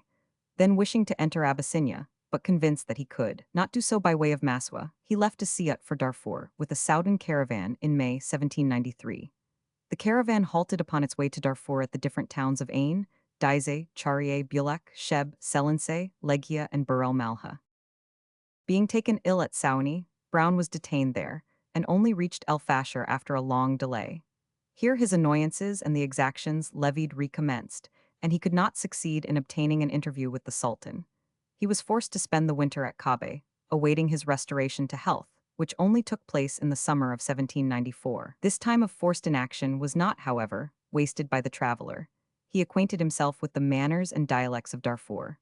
Upon the return of summer, Brown repaired to El Fasher and recommenced his applications for admittance to the Sultan. They were attended with the same unsuccessful results, until a crowning act of injustice at length procured for him the interview he had so long solicited in vain. I found, he says, the monarch Abdelrahman seated on his throne under a lofty wooden canopy, of Syrian and Indian stuffs indiscriminately mixed. The floor in front of the throne was spread with small Turkey carpets. The Meleks, officers of the court, were seated at some little distance off on the right and left, and behind them stood a line of guards, wearing caps ornamented in front with a small copper plate and a black ostrich feather. Each bore a spear in his right hand, and a shield of hippopotamus hide on the left arm. Their only clothing was a cotton shirt, of the manufacture of the country. Behind the throne were 14 or 15 eunuchs, clothed in rich stuffs of various kinds and all manner of colors. The space in front was filled with petitioners and spectators, to the number of more than 1,500.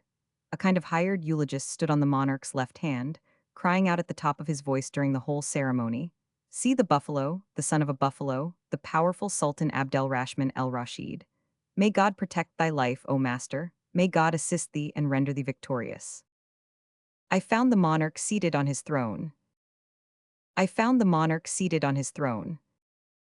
The Sultan promised justice to Brown and put the matter into the hands of the Meleks, but he only obtained restitution of a sixth of that of which he had been robbed.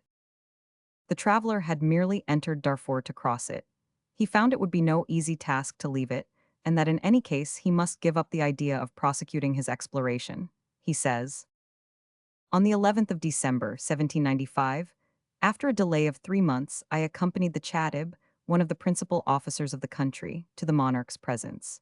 I shortly stated what I required, and the Chatib seconded me, though not with the zeal that I might have wished. To my demand for permission to travel no answer was returned, and the iniquitous despot, who had received from me no less than the value of about 750 piasters in goods, condescended to give me 20 meager oxen, worth about 120 piasters. The state of my purse would not permit me to refuse even this mean return, and I bade adieu to El Fasher as I hoped forever. Brown was not able to leave Darfur till the spring of 1796, when he joined the caravan which was about to return to Egypt. The town of Kabe, although not the resort of the merchants, must be considered the capital of Darfur. It is more than 2 miles in length, but is extremely narrow. Each house stands in a field surrounded by a palisade, and between each there is a plot of fallow land. The plain in which the town is situated runs WSW to a distance of some 20 miles. Almost all the inhabitants are merchants, who trade with Egypt. Their number may be estimated at 6,000, the larger proportion being slaves. The entire population of Darfur cannot exceed 200,000, but Brown only arrived at this calculation by estimating the number of recruits raised for the war with Kordofan. The inhabitants of Darfur, says the narrative, are of various races. Some, chiefly fakirs or priests and traders, come from the west, and there are a good many Arabs, none of whom are permanent residents. They are of various tribes. The greater number lead a wandering life on the frontiers, where they pasture their camels, oxen, and horses. They are not in such complete dependence on the Sultan as always to contribute to his forces in war, or to pay him tribute in time of peace. After the Arabs come the people of Zeghawa, which once formed a distinct kingdom, whose chief could put 1,000 horsemen in the field. The Zeghawas speak a different dialect from the people of Fur. We must also include the people of Bigo or Deju, who are now subject to Darfur, but are the issue of a tribe which formerly ruled the country. The natives of Darfur are inured to hunger and thirst, but they indulge freely in an intoxicating liquor called booza or maris. Thieving, lying, and dishonesty, with their accompanying vices, prevail largely among them. In buying and selling the parent glories in deceiving the son, and the son the parent, and atrocious frauds are committed in the name of God and of the prophet. Polygamy, which it is well known is tolerated by their religion, is indulged in to excess by the people of Darfur. When Sultan Tarab went to war with Khorasan, he took in his retinue 500 women, leaving as many in his palace. This may at first sight seem ridiculous, but it must be remembered that these women had to grind corn, draw water, dress food, and perform all the domestic work for a large number of people, so that there was plenty for them to do. Brown's narrative contains many medical observations of interest and gives valuable advice as to the mode of traveling in Africa, with particulars of the animals, fish, metals, and plants of Darfur. We do not give them here because they do not contain anything of special interest for us. Chapter 3: Asia and its inhabitants. Whitson's account of Tartary, China as described by the Jesuits and Father Duhalde. Macartney in China, stay at Chusang, arrival at Nankin, negotiations, reception of the embassy by the emperor, fetes and ceremonies at Ji Hall, return to Pekin in Europe, Volney, Choiseul Gouffier, Le Chevalier in Troas, Olivier in Persia, a semi-Asiatic country, Pallas's account of Russia. At the end of the 17th century, a traveler named Nicholas Whitson had explored eastern and northern Tartary, and in 1692 published a curious narrative of his journey.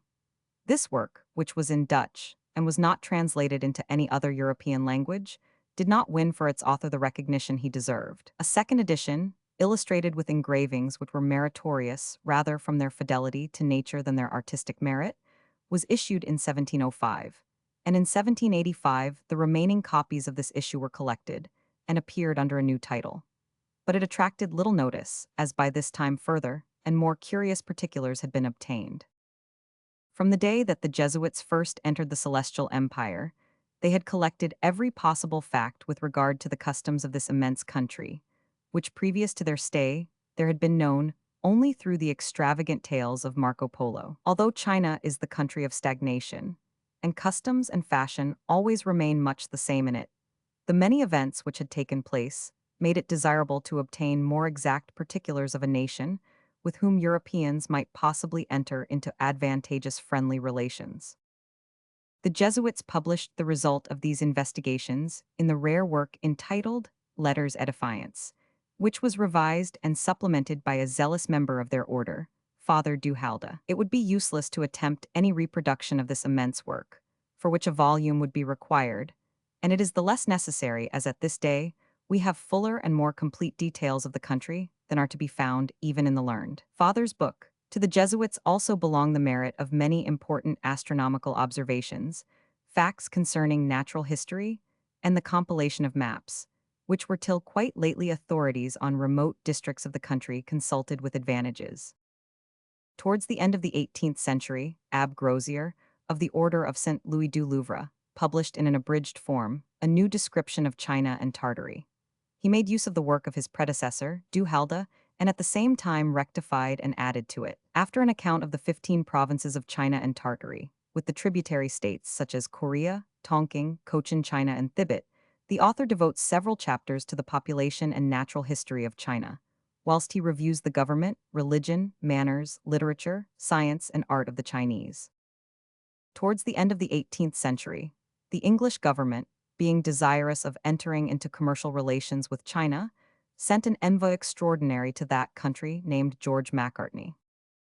This diplomatist had already visited the courts of Europe and Russia, had been governor of the English Antilles and Madras, and governor-general of India. He had acquired in the course of his travels in such varied climates, and amid such diverse peoples, a profound knowledge of human nature. His narrative of his voyages is rich in facts and observations calculated to give Europeans a true idea of the Chinese character. Personal accounts of travel are always more interesting than anonymous ones. Although the great eye is generally hateful, it is not so in travels, where the assertion "I have been there, I have done such or such a thing" carries weight and gives interest to the narrative.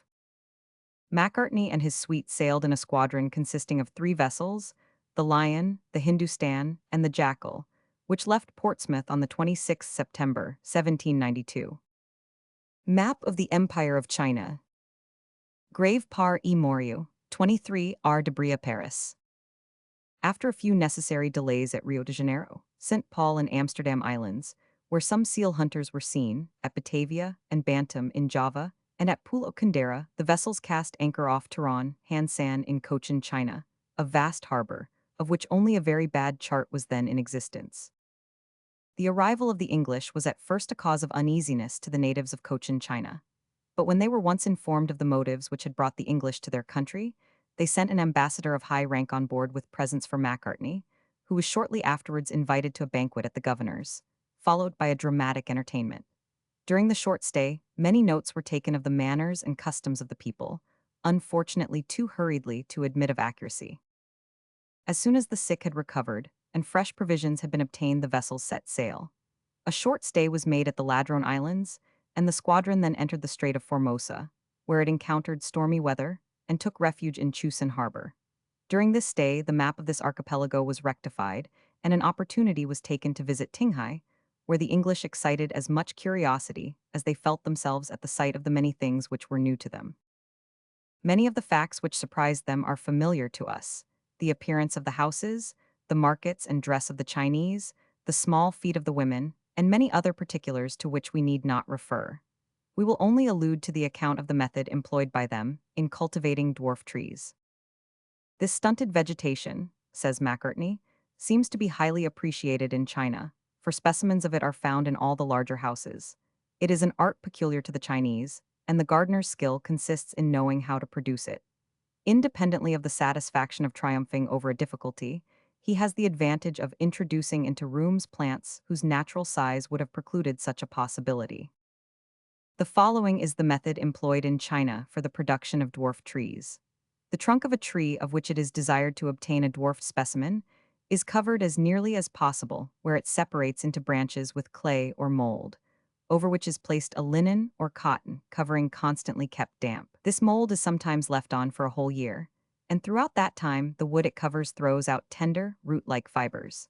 Then the portions of the trunk from which issue these fibers, with the branch immediately above them, are carefully separated from the tree and placed in fresh mold, where the shoots soon develop into real roots, whilst the branch forms the stem of a plant which is in a manner metamorphosed. This operation neither destroys nor alters the productive faculties of the branch, which is separated from the parent tree. When it bears fruit or flowers, it does so as plentifully as when it was upon the original stem. The extremities of the branches intended to be dwarfed are always pulled off, which precludes the possibility of their growing tall and forces them to throw out shoots and lateral branches. These shoots are tied with wire and assume the form the gardener chooses. When it is desired to give an aged appearance to the tree, it is constantly moistened with thoriaca or treacle, which attracts to it multitudes of ants, who, not content with devouring the sweetmeat, attack the bark of the tree and eat it away in such a manner as to produce the desired effect. Upon leaving Chusan, the squadron entered the Yellow Sea, never before navigated by an European vessel. The river Hongho flows into it, and it is from the immense quantity of yellow mud brought down by it in its long and tortuous course that the sea derives its name. The English vessels cast anchor in Tenchufu Bay, and thence entered the Gulf of Pekin, and halted outside the bar of Peiho. There being only 3 or 4 feet of water on this bar at low tide, the vessels could not cross it. The mandarins appointed by the government to receive the English ambassador arrived shortly after, bringing numerous presents, whilst the gifts intended for the emperor were placed in junks, and Macartney went on board a yacht which had been prepared for him. The first town reached was Taku, where Macartney received a visit from the viceroy of the province and the principal mandarin. Both were men of venerable and dignified aspect, polite and attentive, and entirely free from obsequiousness.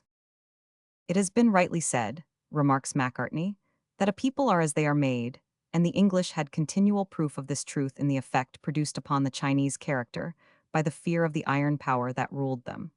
Apart from this fear they were cheerful and confiding, but in the presence of their rulers they appeared most timid and embarrassed. In ascending the Peiho towards Pekin, the course was retarded by the many windings of the river. The country through which they passed was highly cultivated, with houses and villages at intervals upon the banks of the river or inland, alternating with cemeteries and pyramids of bags of salt, producing a charming and ever-varying landscape. When night approached, lanterns of every hue, fastened to the masts and rigging of the yachts, produced the fantastic effect of many-colored lights. Chinese magic lantern. Chinese magic lantern. Facsimile of early engraving. Tainsing signifies heavenly spot, and the town owes this name to its agreeable climate and clear blue sky, and the fertility of its neighborhood. In this place, the ambassador was received by the viceroy and a legate sent by the emperor. From them, Macartney learned that the emperor was at his summer palace in Tartary, and that the anniversary of his birthday was to be celebrated there upon the 13th of September. The ambassador and his suite were therefore to go up by water as far as Tong Sku, about a dozen miles from Pekin, and thence proceed by land to Ji where the emperor awaited them. The presents might be sent on afterwards. Although the first intimation was pleasant, the latter was singularly disagreeable to Macartney, for the presents consisted for the most part of delicate instruments, which had been taken to pieces for safety and packed separately. The legate would not consent to their being left, where they would be free from danger of being disturbed. Macartney was obliged to obtain the intervention of the viceroy for the protection of these proofs of the genius and knowledge of Europe. The cortege reached Tyne Sing, a town which appeared as long as London, and contained not less than 700,000 inhabitants. A vast crowd assembled on the banks of the river to see the English pass, and the river swarmed with junks teeming with natives. The houses in the city are built of blue with a few red bricks. Some are 2 stories high, but that is unusual. Here the English saw the employment of those carriages with sails which had long been considered fabulous. They consist of 2 barrows made of bamboo, with 1 large wheel between them. When there is not sufficient wind to propel the carriage, says the narrative, it is drawn by 1 man, while another pushes behind and keeps it steady. When the wind is favorable, the sail, which is a mat attached to 2 sticks placed upon either side of the carriage, renders the help of the man in front unnecessary. The banks of the Peiho are in many parts protected by breastworks of granite, to arrest inundation, and here and there dikes, also of granite, provided with a sluice, by means of which water is conveyed to the fields below. The country, although well cultivated, was often devastated by famines, following upon inundations, or resulting from the ravages of locusts. Thus far, the cortege had been sailing through the immense alluvial plain of Pt Chilai. Not until the 4th day after leaving Tyne Sing was the blue outline of mountains perceived on the horizon. Pekin was now in sight, and on the 6th of August, 1793, the yachts anchored within 2 miles of the capital and half a mile from Tong Chau Phao. In order to leave the presents which could not be taken to Ji at the palace, called the Garden of Eternal Spring, it was necessary to land. The inhabitants of Tong Chau Phao, who were already greatly excited by the appearance of the English, were still more amazed at the first sight of a Negro servant. His skin, his jet-black color, his woolly hair, and all the distinguishing marks of his race were absolutely novel in this part of China. The people could not remember seeing anything at all like him before. Some of them even doubted if he could be a human being at all, and the children cried out in fear that it was a black devil. But his good humor soon reconciled them to his appearance, and they became accustomed to look upon him without fear or displeasure. The English were especially surprised at seeing upon a wall the sketch of a lunar eclipse which was to take place in a few days. They ascertained, among other facts, that silver is an article of commerce with the Chinese, for they have no coin money, but use ingots bearing only a sign, indicative of their weight. The English were struck with the extraordinary resemblance between the religious ceremonies of Fo and those of the Christians. Macartney states that certain authors maintain that the Apostle Thomas visited China, while the missionary Tremor contends that this is merely a fiction palmed upon the Jesuits by the devil himself. 90 small carriages, 44 wheelbarrows, more than 200 horses, and over 3,000 men were employed in the transport of the presents of the British government to the emperor. Macartney and 3 of his suite accompanied the convoy in palanquins. An enormous crowd followed them. The English ambassador was greeted at the gates of Pekin by volleys of artillery. Once beyond the fortifications, he found himself in a wide, unpaved street, with houses on either side, 1 or 2 stories high. Across the street extended a wooden triumphal arch in 3 partitions, each with a lofty and highly decorated roof. The embassy afforded ample material for the tales which at this time filled the imagination of the people. It was declared that the presents brought for the emperor consisted of everything that was rare in other countries and unknown in China. It was gravely asserted that among the animals, there was an elephant not larger than a monkey, but as fierce as a lion, and a cock which was fed upon coal. Everything which came from England was supposed to differ from anything hitherto seen in Pekin, and to possess the very opposite qualities to those usual to it. The wall of the imperial palace was at once recognized by its yellow color. Through the gate were seen artificial hills, lakes and rivers, with small islets and fantastic buildings amidst the trees. At the end of a street terminating at the northern wall of the city was a vast edifice of considerable height, which contained an enormous bell. The English explored the town in various directions, and on the whole were not favorably impressed. They concluded that a Chinaman visiting London, with its bridges and innumerable ships, its squares and monuments, would carry away a better idea of the importance of the capital of Great Britain than they could do of Pekin. Upon their arrival at the palace, where the presents for the emperor were to be displayed, the governor discussed with Macartney the best way to arrange and display them. They were finally placed in a large and well-decorated hall, which at the time contained nothing but a throne and a few vases of old china. It is unnecessary to enter upon the interminable negotiations which arose out of the resolve of the Chinese that Macartney should prostrate himself before the emperor, which humiliating proposition they had prepared for by the inscription placed upon the yachts and carriages of the embassy, ambassador bringing tribute from England. The Emperor of China. The Emperor of China. Facsimile of early engraving. It is in Pekin that the field is situated which the emperor, in accordance with ancient custom, sows every spring.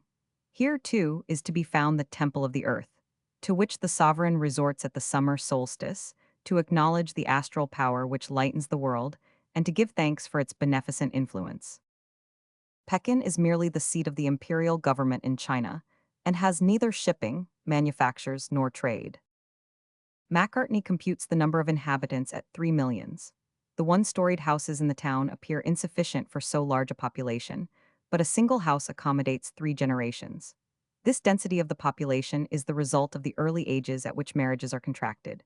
These hasty unions are often brought about from prudential motives by the Chinese, the children, and especially the sons, being responsible for the care of their parents. The embassy left Pekin on the 2nd of September, 1793, Macartney, traveling in a post-chaise, probably the first carriage of the kind which ever entered Tartary. As the distance from Pekin increased, the road ascended and the soil became more sandy, and contained less and less clay and black earth. Shortly afterwards, vast plains, planted with tobacco, were crossed. Macartney imagines tobacco to be indigenous and not imported from America, and thinks that the habit of smoking was spontaneous in Asia. The English soon noticed that, as the soil became more and more barren, the population decreased. At the same time, the Tartar element became larger and larger, and the difference between the manners of the Chinese and their conquerors was less marked. Upon the 5th day of the journey, the far-famed Great Wall was seen. The first glance at this fortified wall, says Macartney, is enough to give an impression of an enterprise of surprising grandeur. It ascends the highest mountains to their very loftiest peaks. It goes down into the deepest valleys, crossing rivers on sustaining arches, and with its breadth often doubled and trebled to increase its strength, whilst at intervals of about 100 paces rise towers or strong bastions. It is difficult to understand how the materials for this wall were brought to and used in places apparently inaccessible, and it is impossible sufficiently to admire the skill brought to bear upon the task. One of the loftiest mountains, over which the wall passes, has been ascertained to be no less than 52.25 feet high. This fortification, for the simple word wall gives no just idea of the wonderful structure, is said to be 1,500 miles long, but it is not quite finished. The 1,500 miles was the extent of the frontier which separates colonized China from the various Tartar tribes. Such barriers as these would not suffice in modern times for nations at war. Many of the lesser works in the interior of this grand rampart have yielded to the effect of time and fallen into ruins. Others have been repaired. But the principal wall appears throughout to have been built with such care and skill as never to have needed repairs. It has now been preserved more than 2,000 years, and appears as little susceptible of injury as the rocks which nature herself has planted between China and Tartary. The Great Wall of China. The Great Wall of China. Beyond the wall, nature seems to proclaim the entrance into a new country. The temperature is colder, the roads are more rugged, and the mountains are less wooded. The number of sufferers from goiter in the Tartar valleys is very considerable, and according to the estimate given by Dr. Gillen, physician to the embassy, comprises a sixth of the population.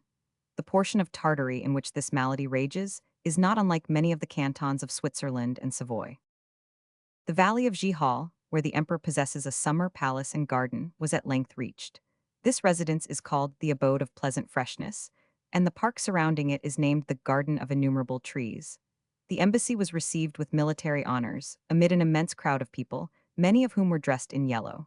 These were inferior lamas or monks of the Order of Fo, to which the emperor also belonged. The disputes as to prostration before the emperor begun in Pekin were continued here. At last, Tichin Lung consented to content himself with the respectful salutation with which English nobles are accustomed to greet their own sovereign. The reception accordingly took place, with every imaginable pomp and ceremony.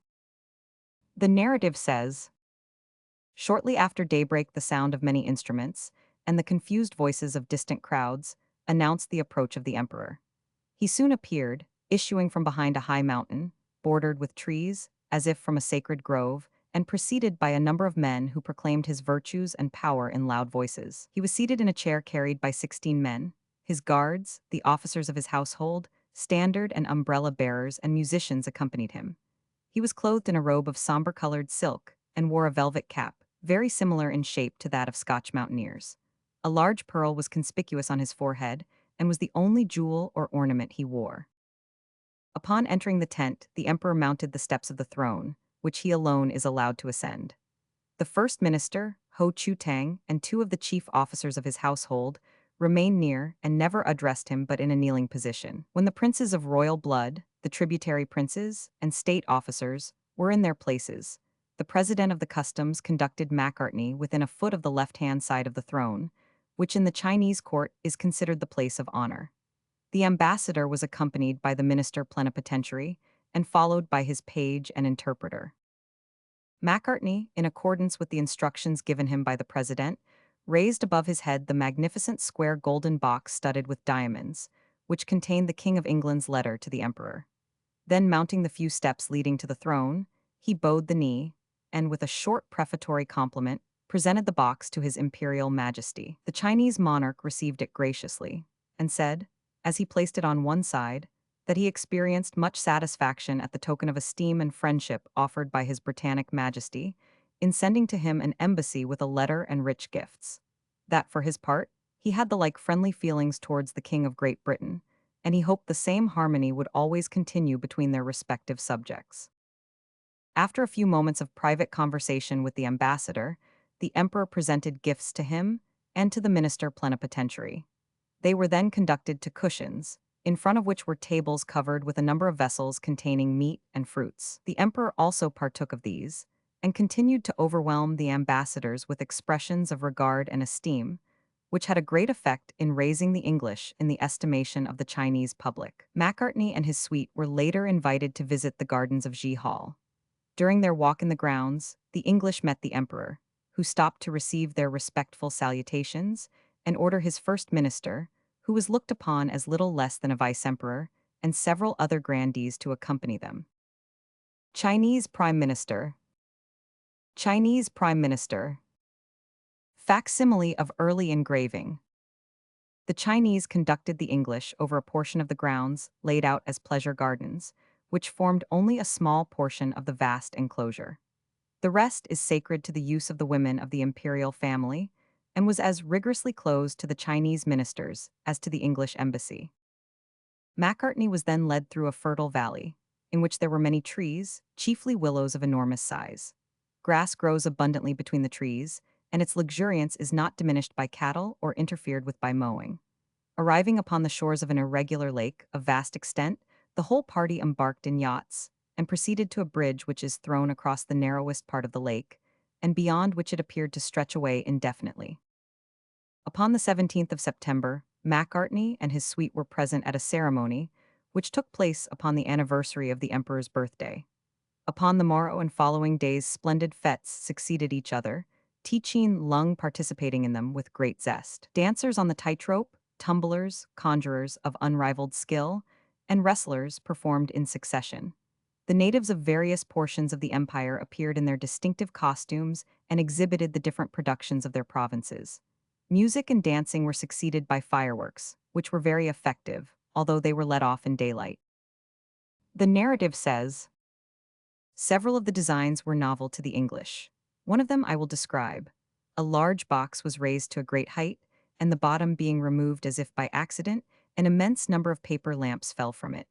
When they left the box, they were all neatly folded, but in falling they opened by degrees and sprung one out of the other. Each then assumed a regular form, and suddenly a beautifully colored light appeared. The Chinese seemed to understand the art of shaping the fireworks at their fancy. On either side of the large boxes were smaller ones, which opened in a similar manner, letting fall burning torches, of different shapes, as brilliant as burnished copper, and flashing like lightning at each movement of the wind. The display ended with the eruption of an artificial volcano. It is the usual custom for the Emperor of China to conclude his birthday festivities by hunting in the forests of Tartary. But in the present case, advancing age rendered that diversion unwise, and His Majesty decided to return to Pekin, the English embassy being invited to precede him thither. Macartney, however, felt that it was time to terminate his mission. In the first place, it was not customary for ambassadors to reside long at the Chinese court, and in the second, the fact that the Chinese emperor defrayed the expenses of the embassy naturally induced him to curtail his stay. In a short time, he received from Tichin Lung the reply to the letter of the King of England, and the presents intended for the English monarch, as well as a number for the members of his suite. This Macartney rightly interpreted as his conge. The English went back to Tong Chu Fu by way of the Imperial Canal. Upon this trip, they saw the famous bird, Lutzi, fishing for its master. It is a species of cormorant, and is so well trained that it is unnecessary to place either a cord or ring round its neck to prevent it from swallowing any of its prey. Upon every boat or raft there are 10 or 12 of these birds, ready to plunge the instant they receive a sign from their masters. It is curious to see them catch enormous fish and carry them in their beaks. The famous bird Lutzi. The famous bird Lutzi. Macartney mentions a singular manner of catching wild ducks and other water birds. Empty jars and calabashes are allowed to float upon the water for several days, until the birds are accustomed to the sight of them. A man then enters the water, places one of the jars upon his head, and advancing gently, seizes the feet of any bird which allows him to come near enough. He rapidly immerses it in the water to choke it, and then noiselessly continues his search until his bag is full. The embassy visited Canton and Macau, and thence returned to England. We need not dwell upon the return voyage. We must now consider that portion of Asia which may be called the interior. The first traveler to be noticed is Volney. Everyone knows, by repute at least, his book on ruins, but his account of his adventures in Egypt and Syria far surpasses it. There is nothing exaggerated in the latter. It is written in a quiet, precise manner, and is one of the most instructive of books. The members of the Egyptian expedition refer to it as containing exact statements as to climate, the productions of the soil, and the manners of the inhabitants. Volney prepared himself most carefully for the journey, which was a great undertaking for him. He determined to leave nothing to chance, and upon reaching Syria, he realized that he could not possibly acquire the knowledge of the country he desired unless he first made himself acquainted with the language of the people. He therefore retired to the monastery of Marhand, in Libya, and devoted himself to the study of Arabic. Later on, in order to learn something of the life led by the wandering tribes of the Arabian desert, he joined company with a sheik and accustomed himself to the use of a lance and to live on horseback, thus qualifying himself to accompany the tribes in their excursions. Under their protection, he visited the ruins of Palmyra and Baalbek, cities of the dead, known to us only by name. His style of writing, says La Beuve, is free from exaggeration and marked by singular exactness and propriety. When, for example, he wishes to illustrate the quality of the Egyptian soil and in what respect it differs from that of Africa, he speaks of this black, light, greasy earth, which is brought up and deposited by the Nile. When he wishes to describe the warm winds of the desert with their dry heat, he compares them to the impression which one receives upon opening a fierce oven to take out the bread. According to his description, speaking of the fitful winds, he says they are not merely laden with fog but gritty and powdery, and in reality full of fine dust which penetrates everything. And of the sun, he says it presents to view but an obscured disk. If such an expression may be used in speaking of a rigid statement of facts, Volney attained to true beauty of expression, to an actual physical beauty, so to speak, recalling the touch of Hippocrates in his De Air, Aquis et Locis. Although no geographical discoveries can be imputed to him, we must none the less recognize in him one of the first travelers who had a true conception of the importance of their task. His aim was always to give a true impression of the places he visited, and this in itself was no small merit at a time when other explorers did not hesitate to enliven their narratives with imaginary details, with no recognition whatever of their true responsibility. The Abb Bartholomew, who in 1788 was to publish his Voyage du June Anacharsis, was already exercising a good deal of influence on public taste by his popularity in society and position as a man of science, and drawing special attention to Greece and the neighboring countries. It was evidently whilst attending his lessons that de Choiseul imbibed his love for history and archaeology. Nominated ambassador at Constantinople, de Choiseul determined to profit by the leisure he enjoyed in traveling as an artist and archaeologist through the Greece of Homer and Herodotus.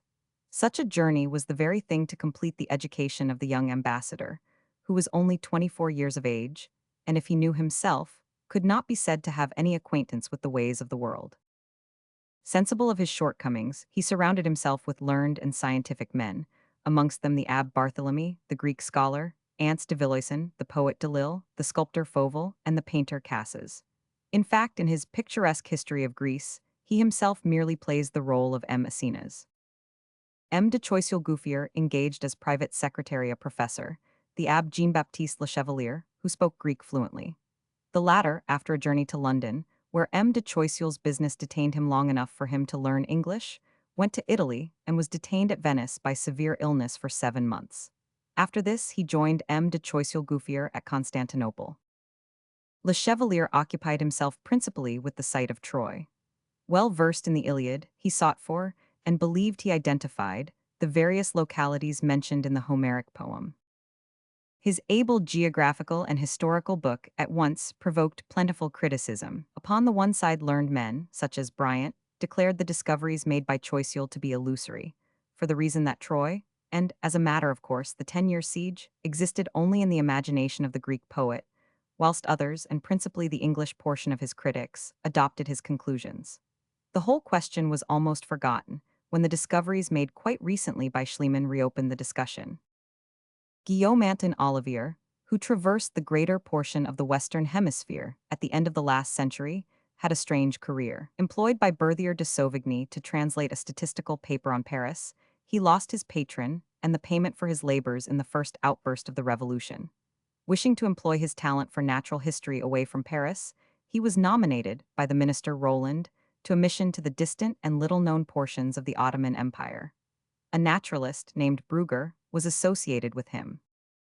The two friends left Paris at the end of 1792 and were delayed for 4 months at Versailles, until a suitable ship was found for them. They only reached Constantinople at the end of the following May, carrying letters relating to their mission to M. de Semonville. But this ambassador had been recalled, and his successor, M. de Sainte Croix, had heard nothing of their undertaking. What was the best thing to do whilst awaiting the reply to the inquiries sent to Paris by M. de Sainte Croix? The two friends could not remain inactive. They therefore decided to visit the shores of Asia Minor and some islands in the Egyptian archipelago. The French minister had excellent reasons for not supplying them with much money, and their own resources being limited, they were unable to do more than make a flying visit to these interesting countries. Upon their return to Constantinople, they found a new ambassador, named Verne, who had received instructions to send them to Persia, where they were to endeavor to awaken the sympathy of the government for France and to induce it to declare war against Russia. At this time, the most deplorable anarchy reigned in Persia. Usurpers succeeded each other upon the throne, to the great detriment of the welfare of the inhabitants.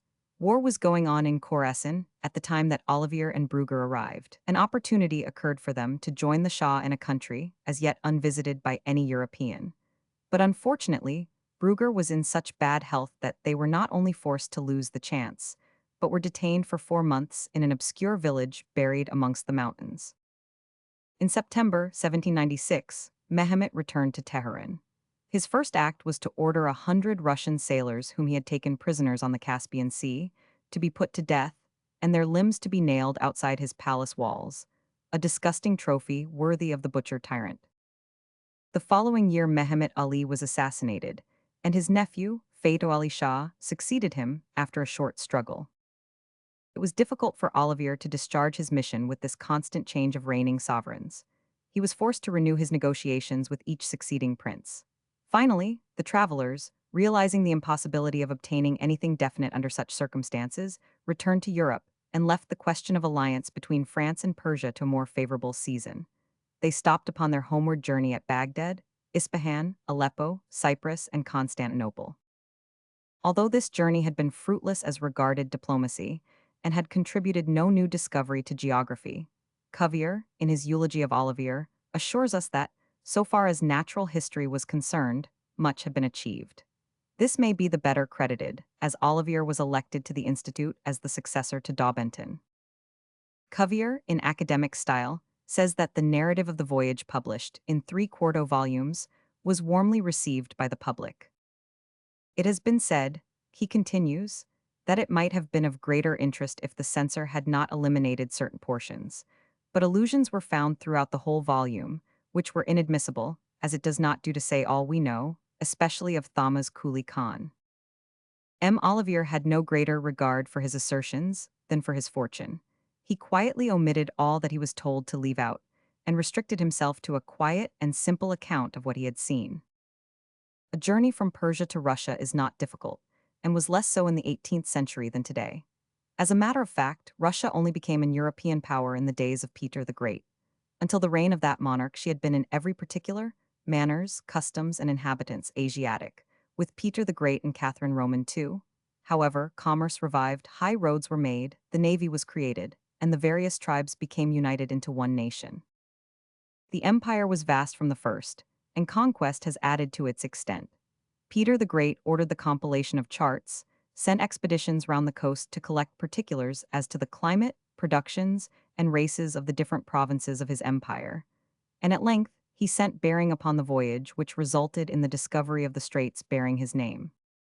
The example of the great emperor was followed by his successor, Catherine Roman II. She attracted learned men to her court and corresponded with the savants of the whole world. She succeeded in impressing the nations with a favorable idea of her subjects. Interest and curiosity were awakened, and the eyes of Western Europe were fixed upon Russia. It became recognized that a great nation was arising, and many doubts were entertained as to the result upon European interests. Prussia had already changed the balance of power in Europe by her victories under Frederick Roman II. Russia possessed resources of her own, not only in men, but in silver and riches of every kind, still unknown or untested. Thus it came to pass that publications concerning that country possessed an attraction for politicians, and those interested in the welfare of their country, as well as for the scientific men to whom descriptions of manners and customs foreign to their experience were always welcome. No work had hitherto excelled that of the naturalist Pallas, which was translated into French between 1788–1793. It was a narrative of a journey across several provinces of the Russian Empire. The success of this publication was well deserved. Peter Simon Pallas was a German naturalist who had been summoned to St. Petersburg by Catherine Roman II in 1668 and elected by her a member of the Academy of Sciences. She understood the art of enlisting him in her service by her favors. Pallas, in acknowledgment of them, published his account of fossil remains in Siberia. England and France had just sent expeditions to observe the transit of Venus. Russia, not to be behindhand, dispatched a party of learned men, of whom Pallas was one, to Siberia. 7 astronomers and geometers, 5 naturalists, and a large number of pupils made up the party, which was thoroughly to explore the whole of the vast territory. For 6 whole years Pallas devoted himself to the successive explorations of Orenburg upon the Jake, the rendezvous of the nomad tribes who wander upon the shores of the Caspian Sea. Guriel, which is situated upon the borders of the Great Lake which is now drying up. The Ural Mountains, with their numberless iron mines. Tobolsk, the capital of Siberia, the province of Koliwin, upon the northern slopes of the Atlas, Krasnojarsk upon the Yenisei, and the immense lake of Baikali and Daya on the frontiers of China. He also visited Astrakhan, the Caucasus with its varied and interesting inhabitants. And finally, he explored the Don, returning to St. Petersburg on the 30th of July, 1774. It may well be believed that Pallas was no ordinary traveler. He was not merely a naturalist. He was interested in everything that affects humanity: geography, history, politics, commerce, religion, science, art, all occupied his attention, and it is impossible to read his narrative without admiring his enlightened patriotism, or without recognizing the penetration of the sovereign who understood the art of securing his services. When his narrative was once arranged, written, and published, Pallas had no idea of contenting himself with the laurels he had gained. Work was his recreation, and he found occupation in assisting in the compilation of a map of Russia. His natural inclinations led him to the study of botany, and by his works upon that subject, he obtained a distinctive place among Russian naturalists. One of his later undertakings was a description of southern Russia, a physical and topographical account of the province of Taurus, a work which, originally published in French, was afterwards translated into English and German. Delighted with this country, which he had visited in 1793-94, he desired to settle there. The empress bestowed some of the crown lands upon him, and he transported his family to Simferopol. Pallas profited by the opportunity to undertake a new journey in the northern provinces of the empire, the steppes of the Volga, and the countries which border the Caspian Sea as far as the Caucasus. He then explored the Crimea. He had seen parts of the country 20 years before, and he now found great changes. Although he complains of the devastation of the forests, he commends the increase of agricultural districts and the centers of industries which had been created. The Crimea is known to be considerably improved since that time. It is impossible to foresee what it may yet become. Enthusiastic though he was at first in his admiration of this province, Pallas was exposed to every kind of treachery on the part of the Tartars. His wife died in the Crimea, and finally, disgusted with the country and its inhabitants, he returned to Breton to end his days. He died there on the 8th of September, 1811. He left two important works, from which naturalists, geographers, statesmen, and merchants were able to gather much trustworthy information upon countries then but little known, and the commodities and resources of which were destined to have a large influence over European markets. Chapter 4. The Two Americas. The western coast of America, Juan de Fuca and de Font, the three voyages of Bering and Teeskirikow, exploration of the Straits of de Fuca, survey of the archipelago of New Georgia and of part of the American coast, exploration of the interior of America, Samuel Hearne discovery of the Copperman River, Mackenzie, and the river named after him, Fraser River, South America, survey of the Amazon by Condamine, journey of Humboldt and Bomplin Tenerife, the Guacharo Cavern, the Llanos, the electric eels, the Amazon, Negro, and Orinoco rivers, the Earth Eaters, results of the journey, Humboldt's second journey, the volcanitos, or little volcanoes, the cascade at Tequendama, the bridge of Iconons, crossing the Brindisi on men's backs, Pinto and Pinchincha, Sen of Chimborazo, the Andes, Lima, the transit of Mercury, exploration of Mexico, Puebla, and Cofre de Peru, return to Europe. We have more than once had occasion to speak of expeditions for the survey of the coasts of America. We have told of the attempts of Fernando Cortez, and of the voyages and explorations of Drake, Cook, La Perouse, and Marchand. It will be well now to go back for a time, and with Fleurieu sum up the series of voyages along the western coast of America to the close of the 18th century. Map of Northwest America. In 1537, Cortez with Francisco de Aloa discovered the huge peninsula of California and sailed over the greater part of the long and narrow strait now known as the Vermilion Sea. He was succeeded by Vasquez Coronado and Francisco Alarcon, who, the former by sea and the latter by land, devoted themselves to seeking the channel which was erroneously supposed to connect the Atlantic and Pacific. They did not, however, penetrate Bayon degrees and lat. 2 years later, in 1542, the Portuguese Rodrigo de Cabrillo reached degrees and lat, where the intense cold, sickness, want of provisions, and the bad state of his vessel compelled him to turn back. He made no actual discovery, but he ascertained that from Port Natividad to the furthest point reached by him, the coastline was unbroken. The channel of communication seemed to recede before all explorers. The little success met with appears to have discouraged the Spaniards, for at this time they retired from the ranks of the explorers.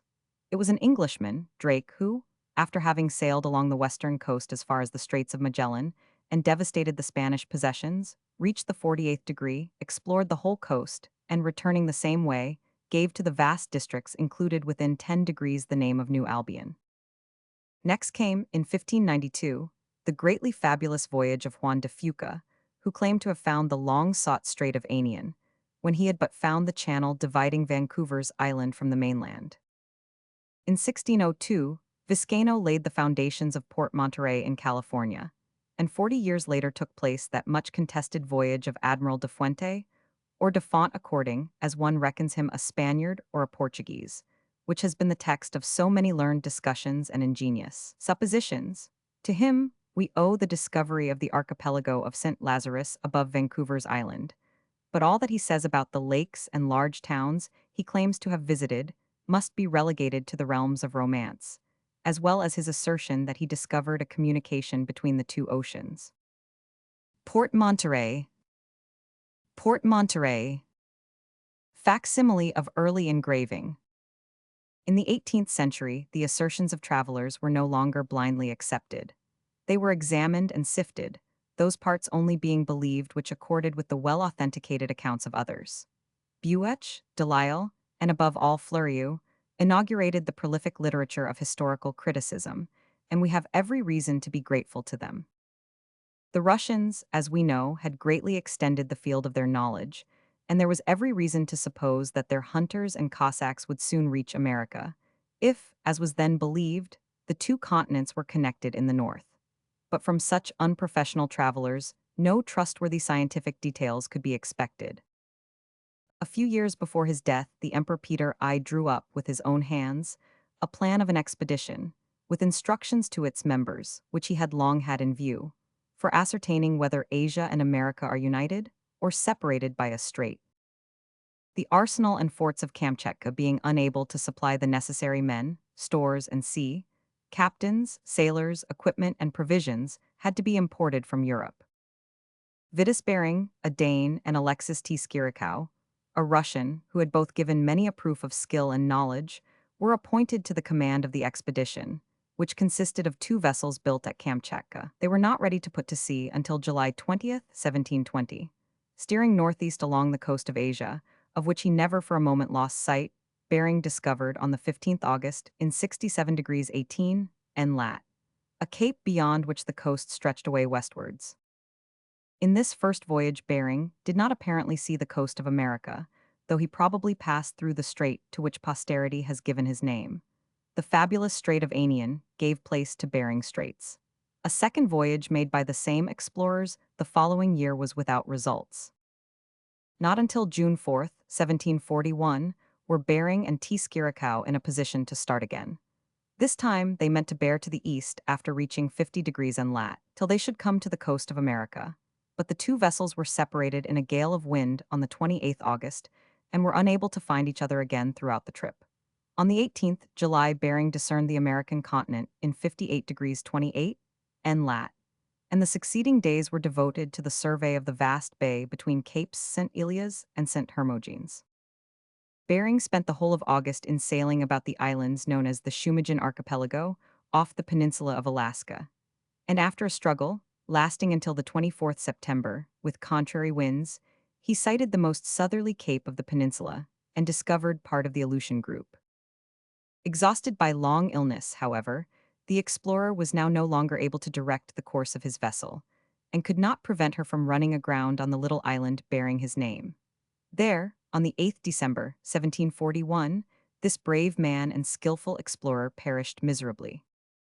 The remnant of his crew, who survived the fatigues and privations of winter in this desolate spot, succeeded in making a large sloop of the remains of the vessel, in which they returned to Kamchatka. Meanwhile, T. Skirikow, after waiting for his superior officer until the 25th June, made land between 55 degrees 56 and lat, where he lost two boats with their crews, without being able to find out what had become of them. Unable after this catastrophe to open communication with the natives, he went back to Kamchatka. The way was now open, and adventurers, merchants, and naval officers eagerly rushed in, directing their efforts carefully to the Aleutian Islands and the peninsula of Alaska. The expeditions sent out by the English and the progress made by the Russians had, however, aroused the jealousy and anxiety of the Spanish, who feared lest their rivals should establish themselves in a country nominally belonging to Spain, though she owned not a single colony in it. The Viceroy of Mexico now remembered the discovery of an excellent port by Vizcaino and resolved to found a presidio there. Two expeditions started simultaneously, the one by land, under Don Gaspar de Partola, the other by sea, consisting of two packets, the San Carlos and San Antonio, and after a year's search found again the harbor of Monterey, alluded to by Vizcaino. After this expedition, the Spanish continued the exploration of the Californian coast. The most celebrated voyages were those of Don Juan de Gala and of La Bodega, which took place in 1775 and resulted in the discovery of Cape Engano and Guadalupe Bay. Next to these rank the expeditions of Artiga and Morel. We have already related what was done by Cook, La Perouse, and Marchand, so we can pass on to say a few words on the expeditions of Vancouver. This officer, who had accompanied Cook on his second and third voyage, was naturally appointed to the command of the expedition sent out by the English government with a view to settling the disputes with the Spanish government as to Nootka Sound. George Vancouver was commissioned to obtain from the Spanish authorities the formal cession of this great harbor, of such vast importance to the fur trade. He was then to survey the whole of the northwest coast, 4 degrees and lat, to Cook's River in 61 degrees and lat. Lastly, he was to give special attention to the Straits of De Fuca and the bay explored in 1749 by the Washington. The two vessels, the Discovery of 340 tons and the Chatham of 135, the latter under the command of Captain Broughton, left Falmouth on the 1st of April, 1791.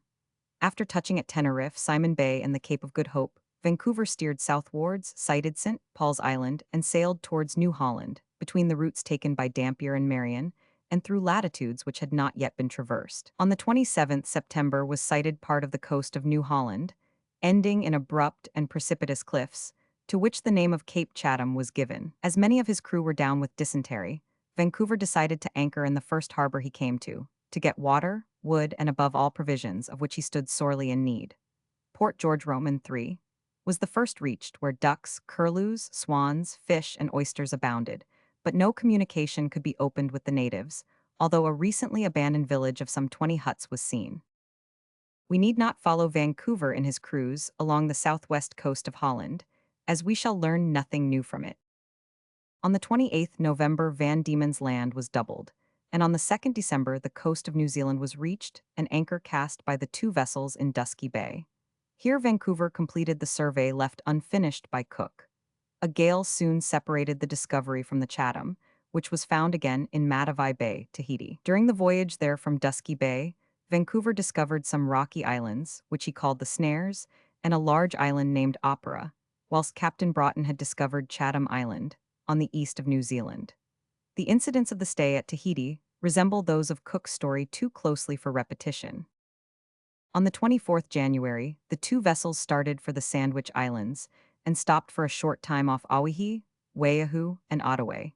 Since the murder of Cook, many changes had taken place in this archipelago. English and American vessels now sometimes visited it to take whales or trade in furs, and their captains had given the natives a taste for brandy and firearms. Quarrels between the petty chiefs had become more frequent, the most complete anarchy prevailed everywhere, and the number of inhabitants was already greatly diminished. Map of the two Americas. On the 17th March, 1792, Vancouver left the Sandwich Islands and steered for America, of which he soon sighted the part called by Drake New Albion. Here he almost immediately met Captain Gray, who was supposed to have penetrated, in the Washington, into De Fuca Strait, and discovered a vast sea. Gray at once disavowed the discoveries with which he was so generously credited, explaining that he had only sailed 50 miles up the strait, which runs from east to west till it reaches a spot where, according to some natives, it veers to the north and disappears. Vancouver in his turn entered De Fuca Strait and recognized Discovery Port, Admiralty Entry, Birch Bay, Desolation Sound, Johnston Strait, and Broughton Archipelago. Before reaching the northern extremity of this long arm of the sea, he met two small Spanish vessels under the command of Quadra. The two captains compared notes, and gave their names to the chief island of the large group known collectively as New Georgia. Vancouver next visited Nootka Sound and the Columbia River, whence he sailed to San Francisco, off which he anchored. It will be understood that it is impossible to follow the details of the minute survey of the vast stretch of coast between Cape Mendocino and Port Conclusion, in N-lat. 56 degrees 37, which required no less than 3 successive trips.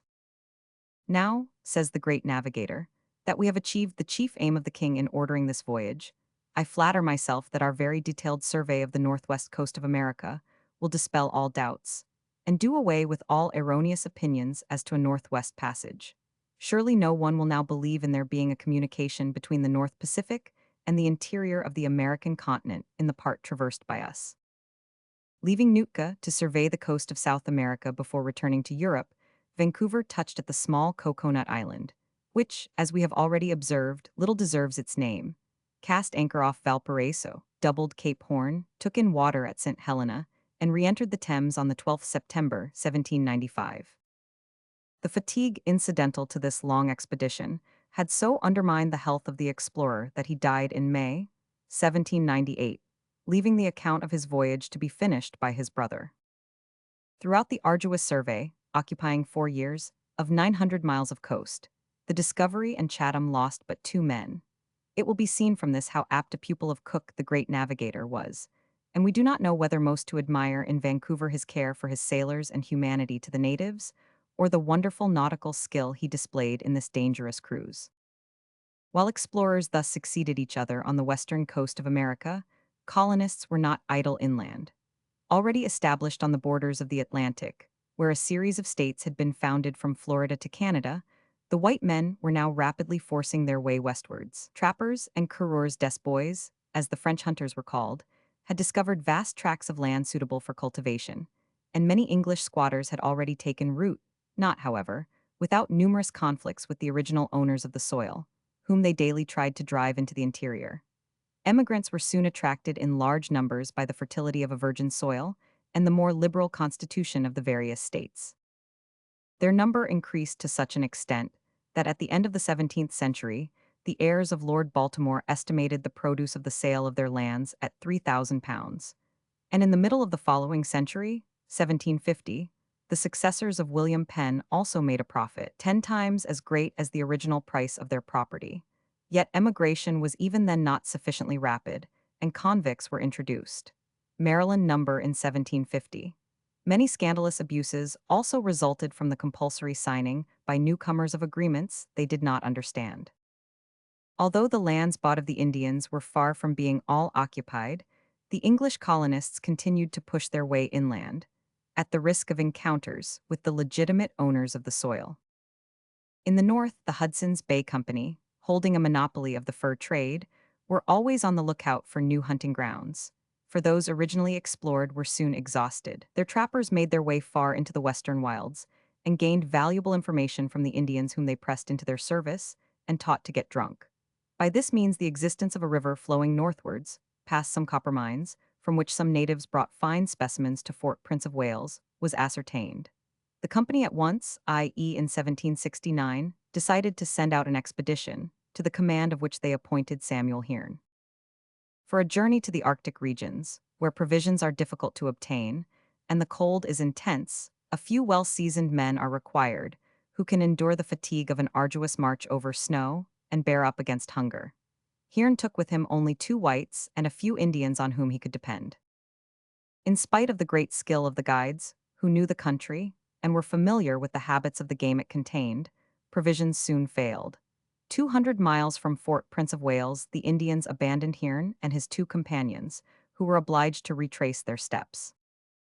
The chief of the expedition, however, was a rough sailor, accustomed to privations, so he was not discouraged. If he had failed the first time, that was no reason why a second attempt should not succeed. In March 1770, Hearne started again to try and cross the unknown districts. This time he was alone with 5 Indians, for he had noticed that the inability of the whites to endure fatigue excited the contempt of the natives. He had penetrate miles when the severity of the weather compelled him to wait for a less severe temperature. He had had a terrible experience. At one time to have, indeed, more game than can be eaten, but more often to have no food whatever and be compelled for a week at a time to gnaw old leather, pick bones which had been thrown aside, or to seek, often in vain, for a few berries on the trees, and lastly, to endure fearful cold. Such is the life of an explorer in these Arctic regions. Hearn started once more in April, wandered about the woods until August, and had arranged to spend the winter with an Indian tribe which had received him well, when an accident which deprived him of his quadrant compelled him to continue his journey. Privations, miseries, and disappointments had not quenched the ardor of Hearn's indomitable spirit. He started again on the 7th December, and penetrating westwards below the 60th parallel en lat, he came to a river. Here he built a canoe, and went in it down the stream, which flowed into an innumerable series of large and small lakes. Finally, on the 13th July, 1771, he reached the Copperman River. The Indians with him now declared that they had been for some weeks in the country of the Esquimaux, and that they meant to massacre all they should meet of that hated race. An encounter very soon took place. Coming, says Hearn, upon a party of Esquimaux asleep in their tents, the Indians fell upon them suddenly, and I was compelled to witness the massacre of the poor creatures. Of 20 individuals, not one escaped the sanguinary rage of the Indians, and they put to death with indescribable tortures an old woman who had in the first instance eluded them. After this horrible carnage, says Hearn, we sat down on the grass and made a good dinner off fresh salmon. Here the river widened considerably. Had Hearn arrived at its mouth, the water was still quite sweet. There were, however, signs of a tide on the shores, and a number of seals were disporting themselves in the water. A quantity of whale blubber was found in the tents of the Esquimaux. Everything, in fact, combined to prove that the sea was near. Hearn seized his telescope and saw stretching before him a huge sheet of water, dotted with islands. There was no longer any doubt it was the sea. On the 30th June, Hearn got back to the English posts, after an absence of no less than a year and 5 months. The company recognized the immense service just rendered by Hearn by appointing him governor of Fort Prince of Wales. During his expedition to Hudson's Bay, La Perouse visited this post, and there found the journal of Samuel Hearn's expedition. The French navigator returned it, on condition that he would publish it. We do not know why its appearance in accordance with the promise given by the English traveler to the French sailor was delayed unt. Not until the close of the 18th century did the immense chain of lakes, rivers, and portages become known, which, emanating from Lake Superior, receive all the waters flowing from the Rocky Mountains and divert them to the Arctic Ocean. It was to the brothers Frobisher, fur traders, and to a Mr. Pond who reached Athabasca that their discovery is partially due. Thanks to their efforts, traveling in these parts became less difficult. One explorer succeeded another, posts were established, and the country was open to all comers. Soon after, a rumor was spread of the discovery of a large river flowing in a northwesterly direction. It was Alexander Mackenzie who gave his name to it. Starting on the 3rd June, 1789, from Fort Chippewyan, on the southern shores of the Lake of the Hills, accompanied by a few Canadians and several Indians who had been with Samuel Hearn, he reached degrees 45 en lat, where he heard that the sea was not far off on the east, but that he was even nearer to it on the west. It was evident that he was quite close to the northwestern extremity of America. On the 12th July, Mackenzie reached a large sheet of shallow water covered with ice, which he could not believe to be the sea, though no land could be seen on the horizon. It was, however, the Northern Ocean, as he became assured when he saw the water rising, although the wind was not violent. The tide was coming in. The traveler then gained an island at a little distance from the shore, from which he saw several whales gamboling in the water. He therefore named the island, which is situated in en lat. 69 degrees 11, Whale Island. On the 12th September, the expedition safely returned to Fort Chippewyan. 3 years later, Mackenzie, whose thirst for discovery was unslaked, ascended Peace River, which rises in the Rocky Mountains. In 1793, after forcing his way across this rugged chain, he made out on the other side the Takaches River, which flows in a southwesterly direction. In the midst of dangers and privations more easily imagined than described, Mackenzie descended this river to its mouth, below Prince of Wales Islands. There, he wrote with a mixture of grease and vermilion the following laconic but eloquent inscription on a wall of rock: Alexander Mackenzie, come from Canada overland, July 22, 1793. On the 24th August, he re-entered Fort Chippewyan. Mackenzie's first view of the North Pacific Ocean. Mackenzie's first view of the North Pacific Ocean. In South America, no scientific expedition took place during the first half of the 18th century. We have now only to speak of Condamin. We have already told of his discoveries in America, explaining how, when the work was done, he had allowed Baugner to return to Europe, and left Jussieu to continue the collection of unknown plants and animals which was to enrich science, whilst he himself went down the Amazon to its mouth. Condamin, says Maury in his Histoire de l'Académie des Sciences, may be called the Humboldt of the 18th century. An intellectual and scientific man, he gave proof in this memorable expedition of an heroic devotion to the progress of knowledge.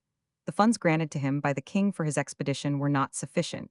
He had 0 livres from his private purse, and the fatigue and suffering he underwent led to the loss of his ears and legs. The victim of his enthusiasm for science, on his return home he met with nothing but ridicule and sarcasm from a public who could not understand a martyr who aimed at winning anything but heaven.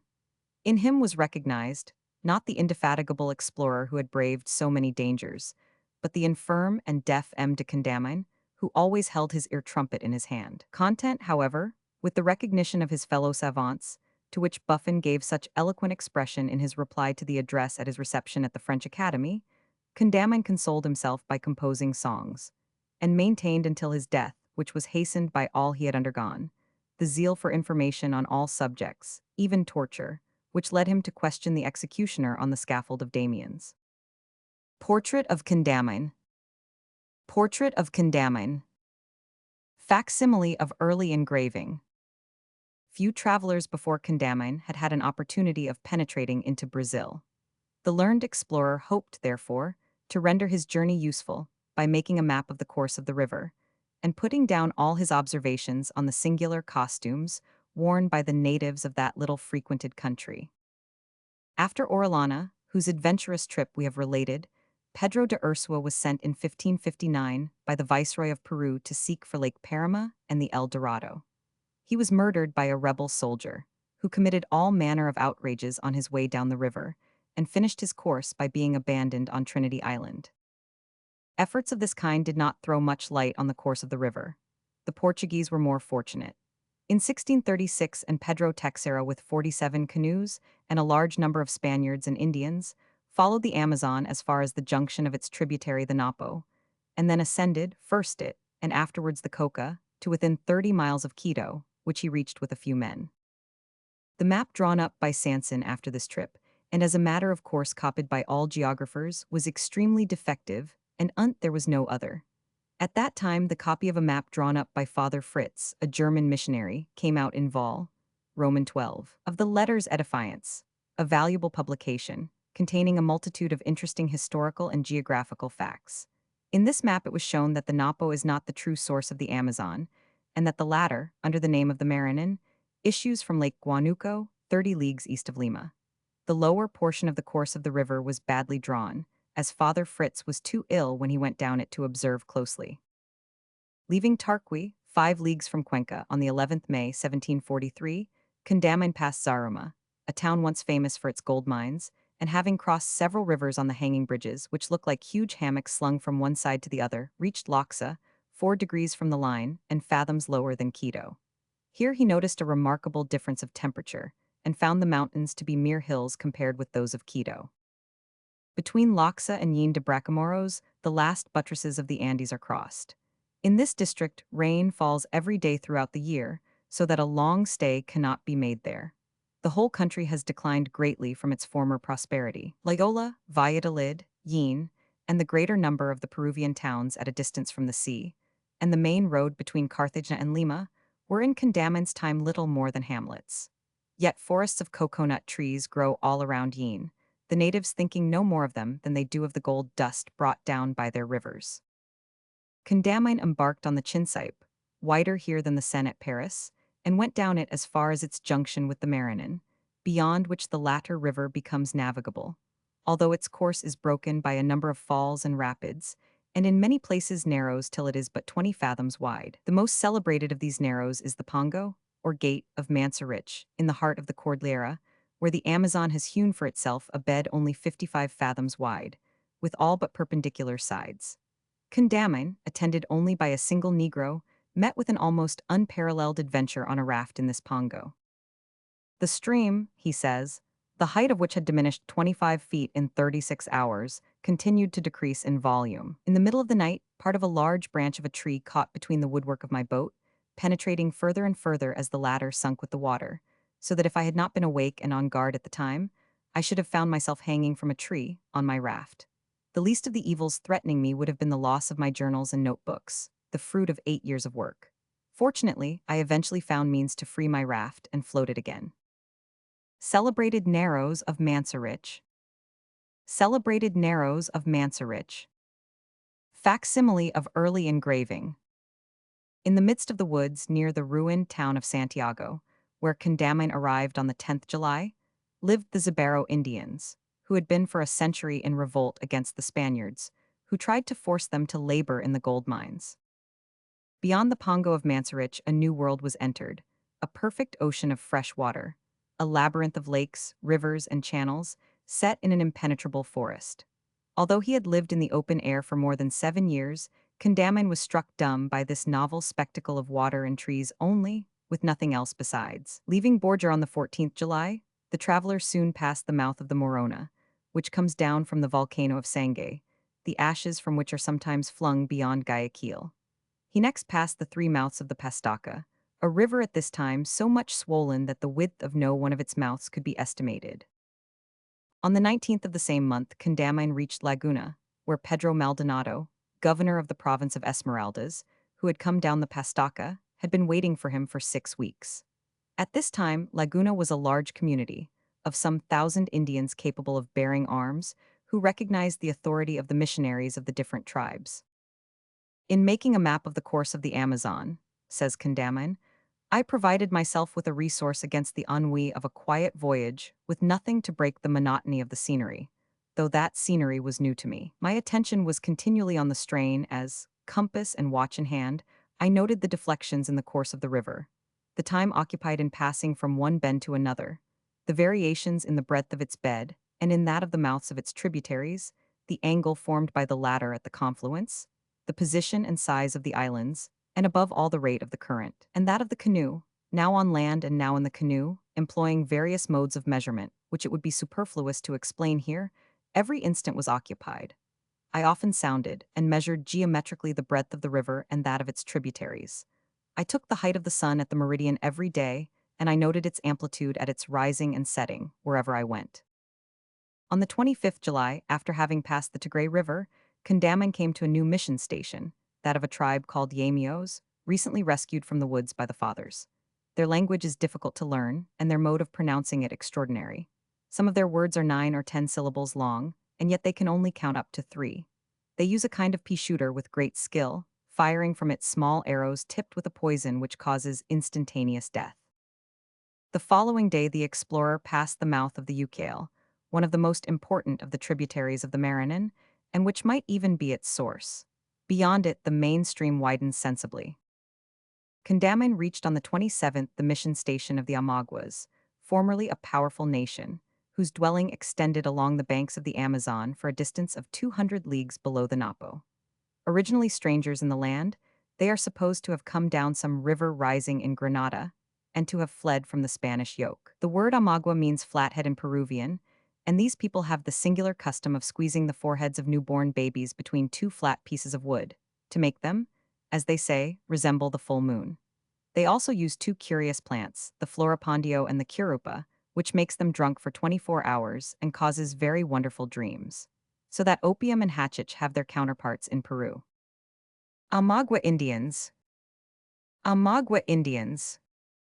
Cinchona, Ipecacuana, Simaruba, Sarsaparilla, Guayacum, cocoa, and vanilla grow on the banks of the Maranon, as does also a kind of India rubber, of which the natives make bottles, boots, and syringes, which, according to Condamine, require no piston. They are of the shape of hollow pears, and are pierced at the end with a little hole, into which a pipe is fitted. This contrivance is much used by the Amaguas, and when a fete is given, the host, as a matter of politeness, always presents one to each of his guests, who use them before any ceremonial banquet. Changing boats at San Joaquin, Condamine arrived at the mouth of Napo in time to witness, during the night of the 31st July or the 1st August, the immersion of the first satellite of Jupiter, so that he was able to determine exactly the latitude and longitude of the spot. a valuable observation, from which all other positions on the journey could be calculated. Pevas, which was reached the next day, is the last of the Spanish missions on the Maranon. The Indians collected there were neither all of the same race nor all converts to Christianity. They still wore bone ornaments in the nostrils and the lips, and had their cheeks riddled with holes, in which were fixed the feathers of birds of every color. St. Paul is the first Portuguese mission. There the river is no less than 900 fathoms wide, and often rises in violent storms. The traveler was agreeably surprised to find the Indian women possessed of pet birds, locks, iron keys, needles, looking glasses, and other European utensils, procured at Para in exchange for cocoa. The native canoes are much more convenient than those used by the Indians of the Spanish possessions.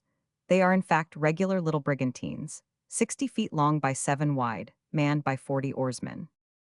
Between St. Paul and Cori, several large and beautiful rivers flow into the Amazon. On the south, the Ude, Uruca, Teef, and Cori. On the north, the Putumayo and Upara. On the shores of the last-named river lives a cannibal race.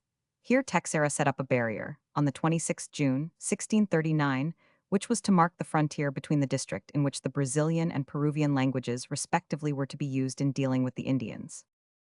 Purus River and the Rio Negro, connecting the Orinoco with the Amazon, the banks dotted with Portuguese missions under the direction of the monks of Mount Carmel, were successively surveyed. The first reliable information on the important geographical fact of the communication between the two great rivers is to be found in the works of Condamine and his sagacious comments on the journeys of the missionaries who preceded him. It was in these latitudes that the Golden Lake of Paraim and the fabulous town of Manoa del Dorado are said to have been situated. Here, too, lived the Manaus Indians, who so long resisted the Portuguese.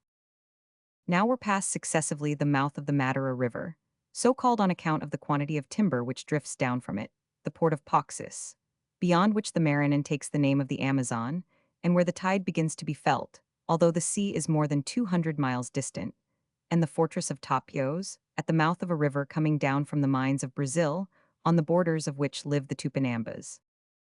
Not until September did the mountains come in sight on the north, quite a novel spectacle, since for 2 months Condamine had not seen a single hill. They were the first buttresses of the Guiana chain. On the 6th September, opposite Fort Paru, Condamine left the Amazon and passed by a natural canal to the Xingu River, called by Father 500 Acuna the Paramaribo. The port of Curupa was then reached, and lastly Para, a large town with regular streets and houses of rough or hewn stone.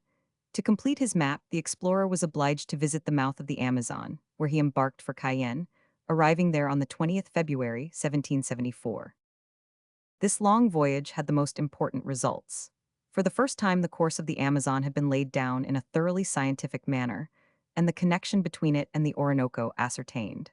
Moreover, Condamine had collected a vast number of interesting observations on natural history, physical geography, astronomy, and the new science of anthropology, then in its earliest infancy. We have now to relate the travels of a man who recognized, better than anyone else had done, the connection between geography and the other physical sciences. We allude to Alexander von Humboldt. To him is due the credit of having opened to travelers this fertile source of knowledge. Portrait of Alex de Humboldt. Portrait of Alex de Humboldt. Facsimile of early engraving.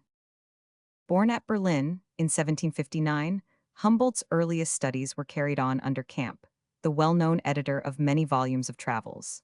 Endowed with a great taste for botany, Humboldt made friends at the University of Göttingen with Forster the Younger, who had just made the tour of the world with Captain Cook. This friendship and the enthusiastic accounts given of his adventures by Forster probably did much to rouse in Humboldt a longing to travel. He took the lead in the study of geology, botany, chemistry, and animal magnetism, and to perfect himself in the various sciences, he visited England, Holland, Italy, and Switzerland.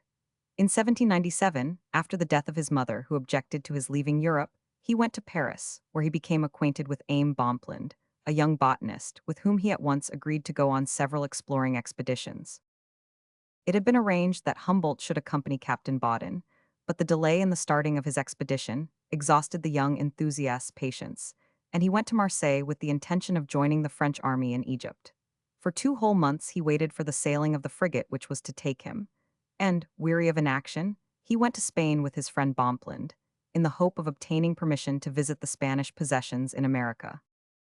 This was no easy matter, but Humboldt was a man of rare perseverance.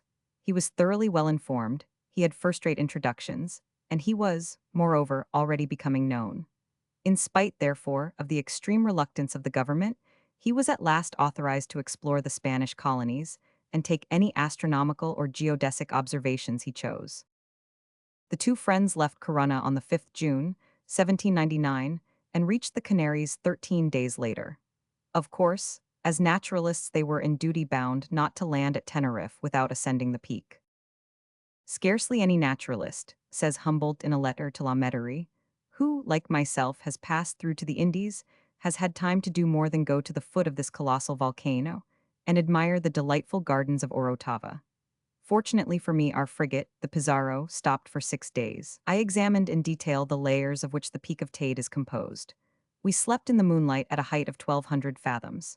At 2 o'clock in the morning, we started for the summit, where we arrived at 8 o'clock, in spite of the violent wind, the great heat of the ground, which burnt our boots, and the intense cold of the atmosphere. I will tell you nothing about the magnificent view, which included the volcanic islands of Lanzarote, Canaria, and Gomera at our feet.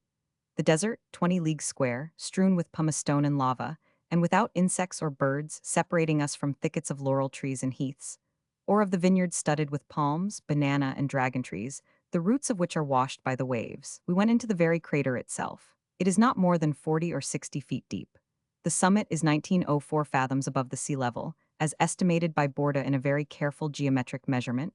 The crater of the peak, that is to say, of the summit, has been inactive for several centuries, lava flowing from the sides only. The crater, however, provides an enormous quantity of sulfur and sulfate of iron.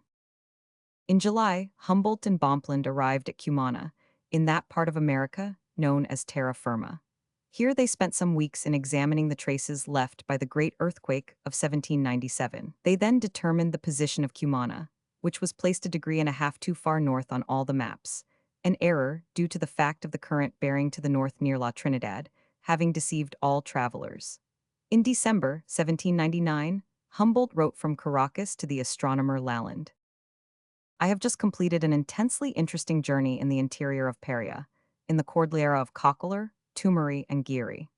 I had 2 or 3 mules loaded with instruments, dried plants, and we penetrated to the Capuchin mission, which had never been visited by any naturalist. We discovered a great number of new plants, chiefly varieties of palms, and we are about to start for the Orinoco, and propose pushing on from it perhaps to San Carlos on the Rio Negro, beyond the equator. We have dried more than 1,600 plants and described more than 500 birds, picked up numberless shells and insects, and I have made some 50 drawings. I think that is pretty well in 4 months, considering the broiling heat of this zone. During this first trip, Humboldt visited the Chema and Garano missions. He also climbed to the summit of the Tumiraquiri and went down into the Guacharo cavern, the entrance to which, framed as it is with the most luxuriant vegetation, is truly magnificent. From it issues a considerable river, and its dim recesses echo to the gloomy notes of birds. It is the Acheron of the Chema Indians, for, according to their mythology and that of the natives of Orinoco, the souls of the dead go to this cavern. To go down into the Guacharo signifies in their language to die. The Indians go into the Guacharo cavern once a year, in the middle of summer, and destroy the greater number of the nests in it with long poles. At this time, many thousands of birds die a violent death, and the old inhabitants of the cave hover above the heads of the Indians with piercing cries, as if they would defend their broods. The young birds which fall to the ground are opened on the spot. Their peritoneum is covered with a thick layer of fat, extending from the abdomen to the anus and forming a kind of cushion between the legs. At the time called at Carip the oil harvest, the Indians build themselves huts of palm leaves outside the cavern, and then light fires of brushwood, over which they hang clay pots filled with the fat of the young birds recently killed. This fat, known under the name of the guacharo oil or butter, is half liquid, transparent, without smell, and so pure that it can be kept a year without turning rancid. Humboldt continues. We passed 15 days in the Carip Valley, situated at a height of 952 Castilian varas above the sea level, and inhabited by naked Indians. We saw some black monkeys with red beards. We had the satisfaction of being treated with the greatest kindness by the Capuchin monks and the missionaries living amongst these semi-barbarous people. Itinerary of Humboldt's route in equinoctial America. Engraved by Moriu. From the Carrot Valley, the two travelers went back to Cumana by way of the Santa Maria Mountains and the Caduero missions, and on the 21st November they arrived, having come by sea at Caracas, a town situated in the midst of a valley rich in cocoa, cotton, and coffee, yet with a European climate. Humboldt turned his stay at Caracas to account by studying the light of the stars of the southern hemisphere, for he had noticed that several, notably the altar, the feet of the centaur, and others, seemed to have changed since the time of La Caille.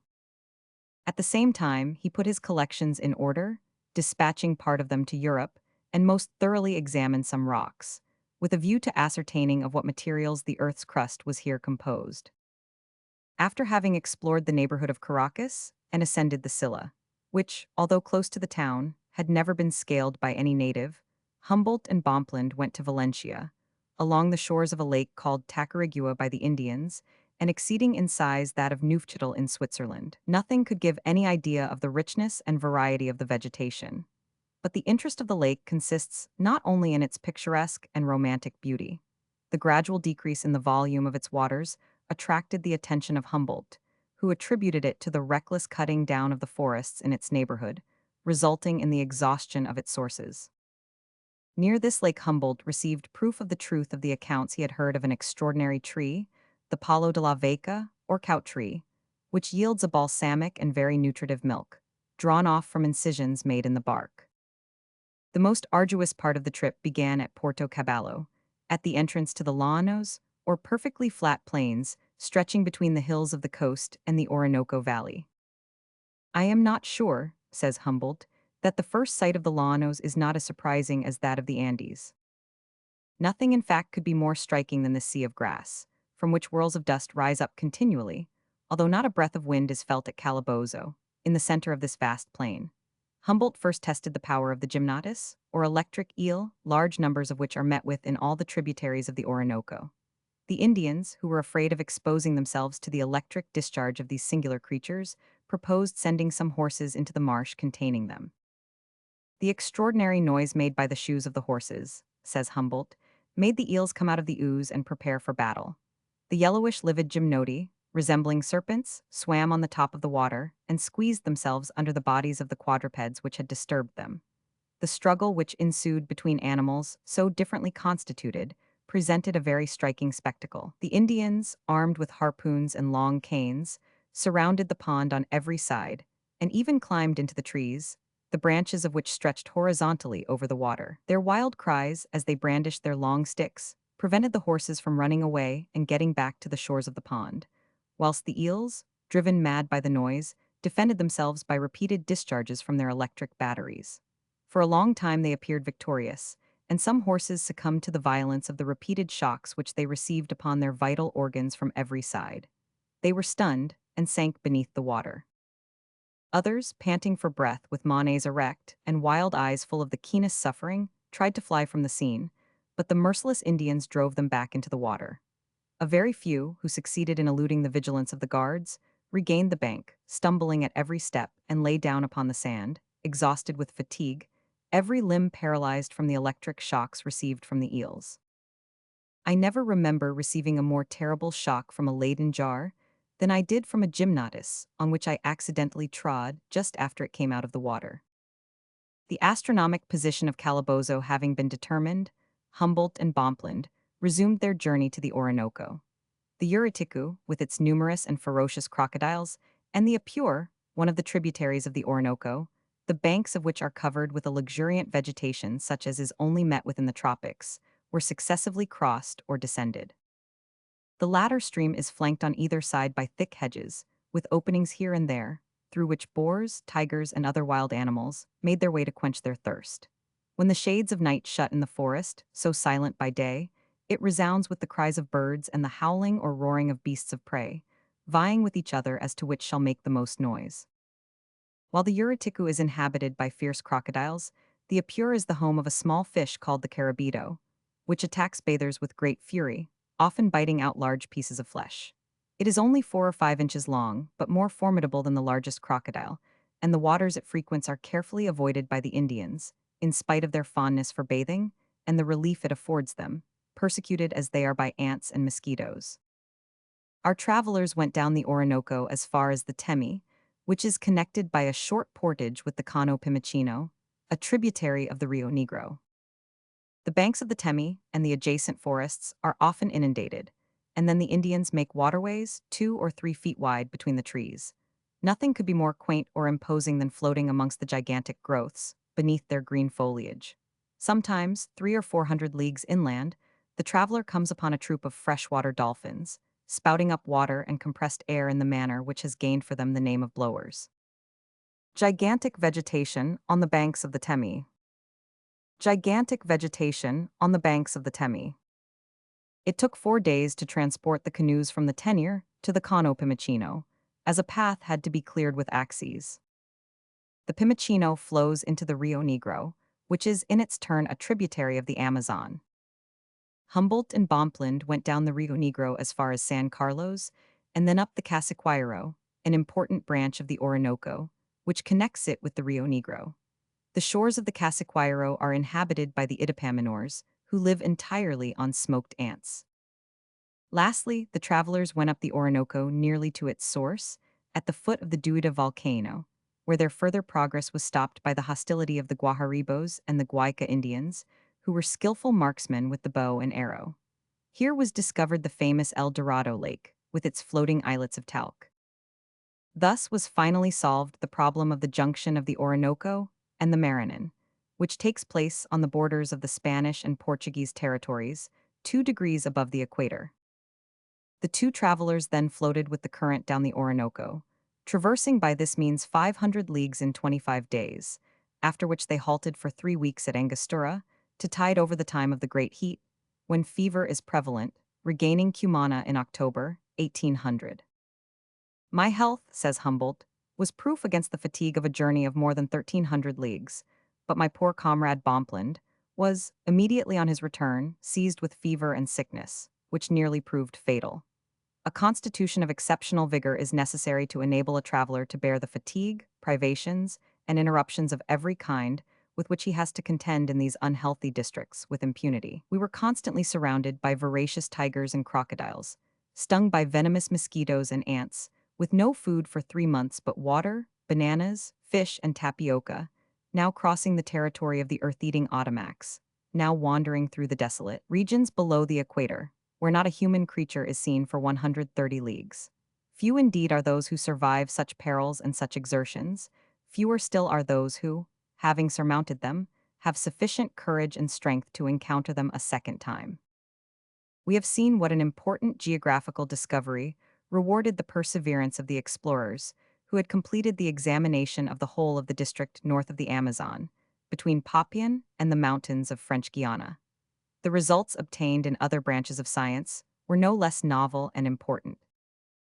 Humboldt had discovered that there exists amongst the Indians of the upper Orinoco and the Rio Negro a race with extremely fair complexions, differing entirely from the natives of the coast. He also noticed the curious tribe of the Ottomacs. These people, he says, who disfigure their bodies with hideous paintings, eat nothing but loam for some 3 months, when the height of the Orinoco cuts them off from the turtles which form their ordinary food. Some monks say they mix earth with the fat of crocodiles' tails, but this is a very false assertion. We saw provisions made of unadulterated earth, prepared only by slow roasting and moistening with water. Amongst the most curious of the discoveries made by Humboldt, we must mention that of the curare, the virulent poison which he saw manufactured by the Catarpne and Maquaridere Indians, and a specimen of which he sent to the Institute with the dapitch, a variety of Indian rubber hitherto unknown, being the gum which exudes spontaneously from the roots of the trees known as jacio and cucurma, and dries underground. Humboldt concluded his first journey by the exploration of the southern districts of San Domingo and Jamaica, and by a short stay in Cuba, where he and his companions made several experiments with a view to facilitating the making of sugar, surveyed the coast of the island, and took some astronomical observations. These occupations were interrupted by the news of the starting of Captain Baudin, who, it was said, was to double Cape Horn and examine the coasts of Chile and Peru. Humboldt, who had promised to join the expedition, at once left Cuba and crossed South America, arriving on the coast of Peru in time, as he thought, to receive the French navigator. Although Humboldt had throughout his long journey worked with a view to timing his arrival in the Peruvian capital to meet Baudin, it was only when he reached Quito that he ascertained that the new expedition was making for the Pacific by way of the Cape of Good Hope. In May 1801, Humboldt, still accompanied by the faithful Bonpland, embarked at Cartagena, whence he proposed going first to Santa Fe de Bogota and then to the lofty plains of Quito. To avoid the great heat, the travelers spent some time at the pretty village of Turbaco, situated on the heights overlooking the coast, where they made the necessary preparations for their journey. In one of their excursions in the neighborhood, they visited a very strange region, of which their Indian guides had often spoken under the name of Volcanitos. This is a volcanic district, set in a forest of palms and of the tree called tola, about 2 miles to the east of Turbaco. According to a legend, the country was at one time one vast collection of burning mountains, but the fire was quenched by a saint, who merely poured a few drops of holy water upon it. In the center of an extensive plain, Humboldt came upon some 20 cones of grayish clay, about 25 feet high, the mouths of which were full of water.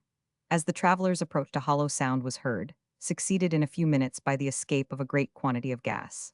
According to the Indians, these phenomena had recurred for many years. Humboldt noticed that the gas which issues from these small volcanoes was a far purer azote than could then be obtained by chemical laboratories. Santa Fe is situated in a valley 8,600 feet above the sea level. Shut in on every side by lofty mountains, this valley appears to have been formerly a large lake. The Rio Bogota, which receives all the waters of the valley, has forced a passage for itself near the Tequendama farm, on the southwest of Santa Fe, beyond which it leaves the plain by a narrow channel and flows into the Magdalena Basin. As a natural consequence, were this passage blocked, the whole plain of Bogota would be inundated and the ancient lake restored.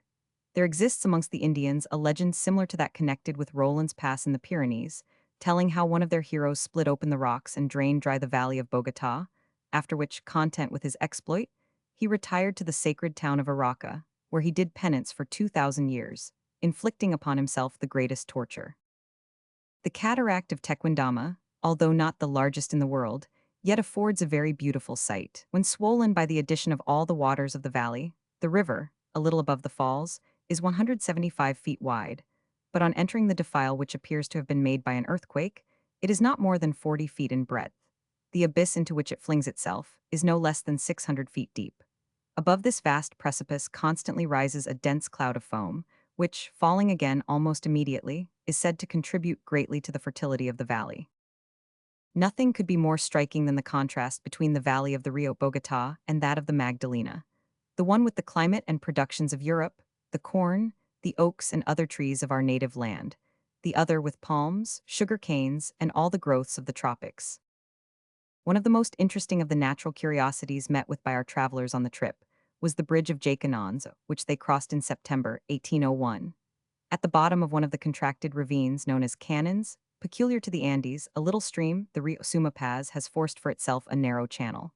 To cross this river would be impossible, had not nature herself provided two bridges, one above the other, which are justly considered marvels of the country.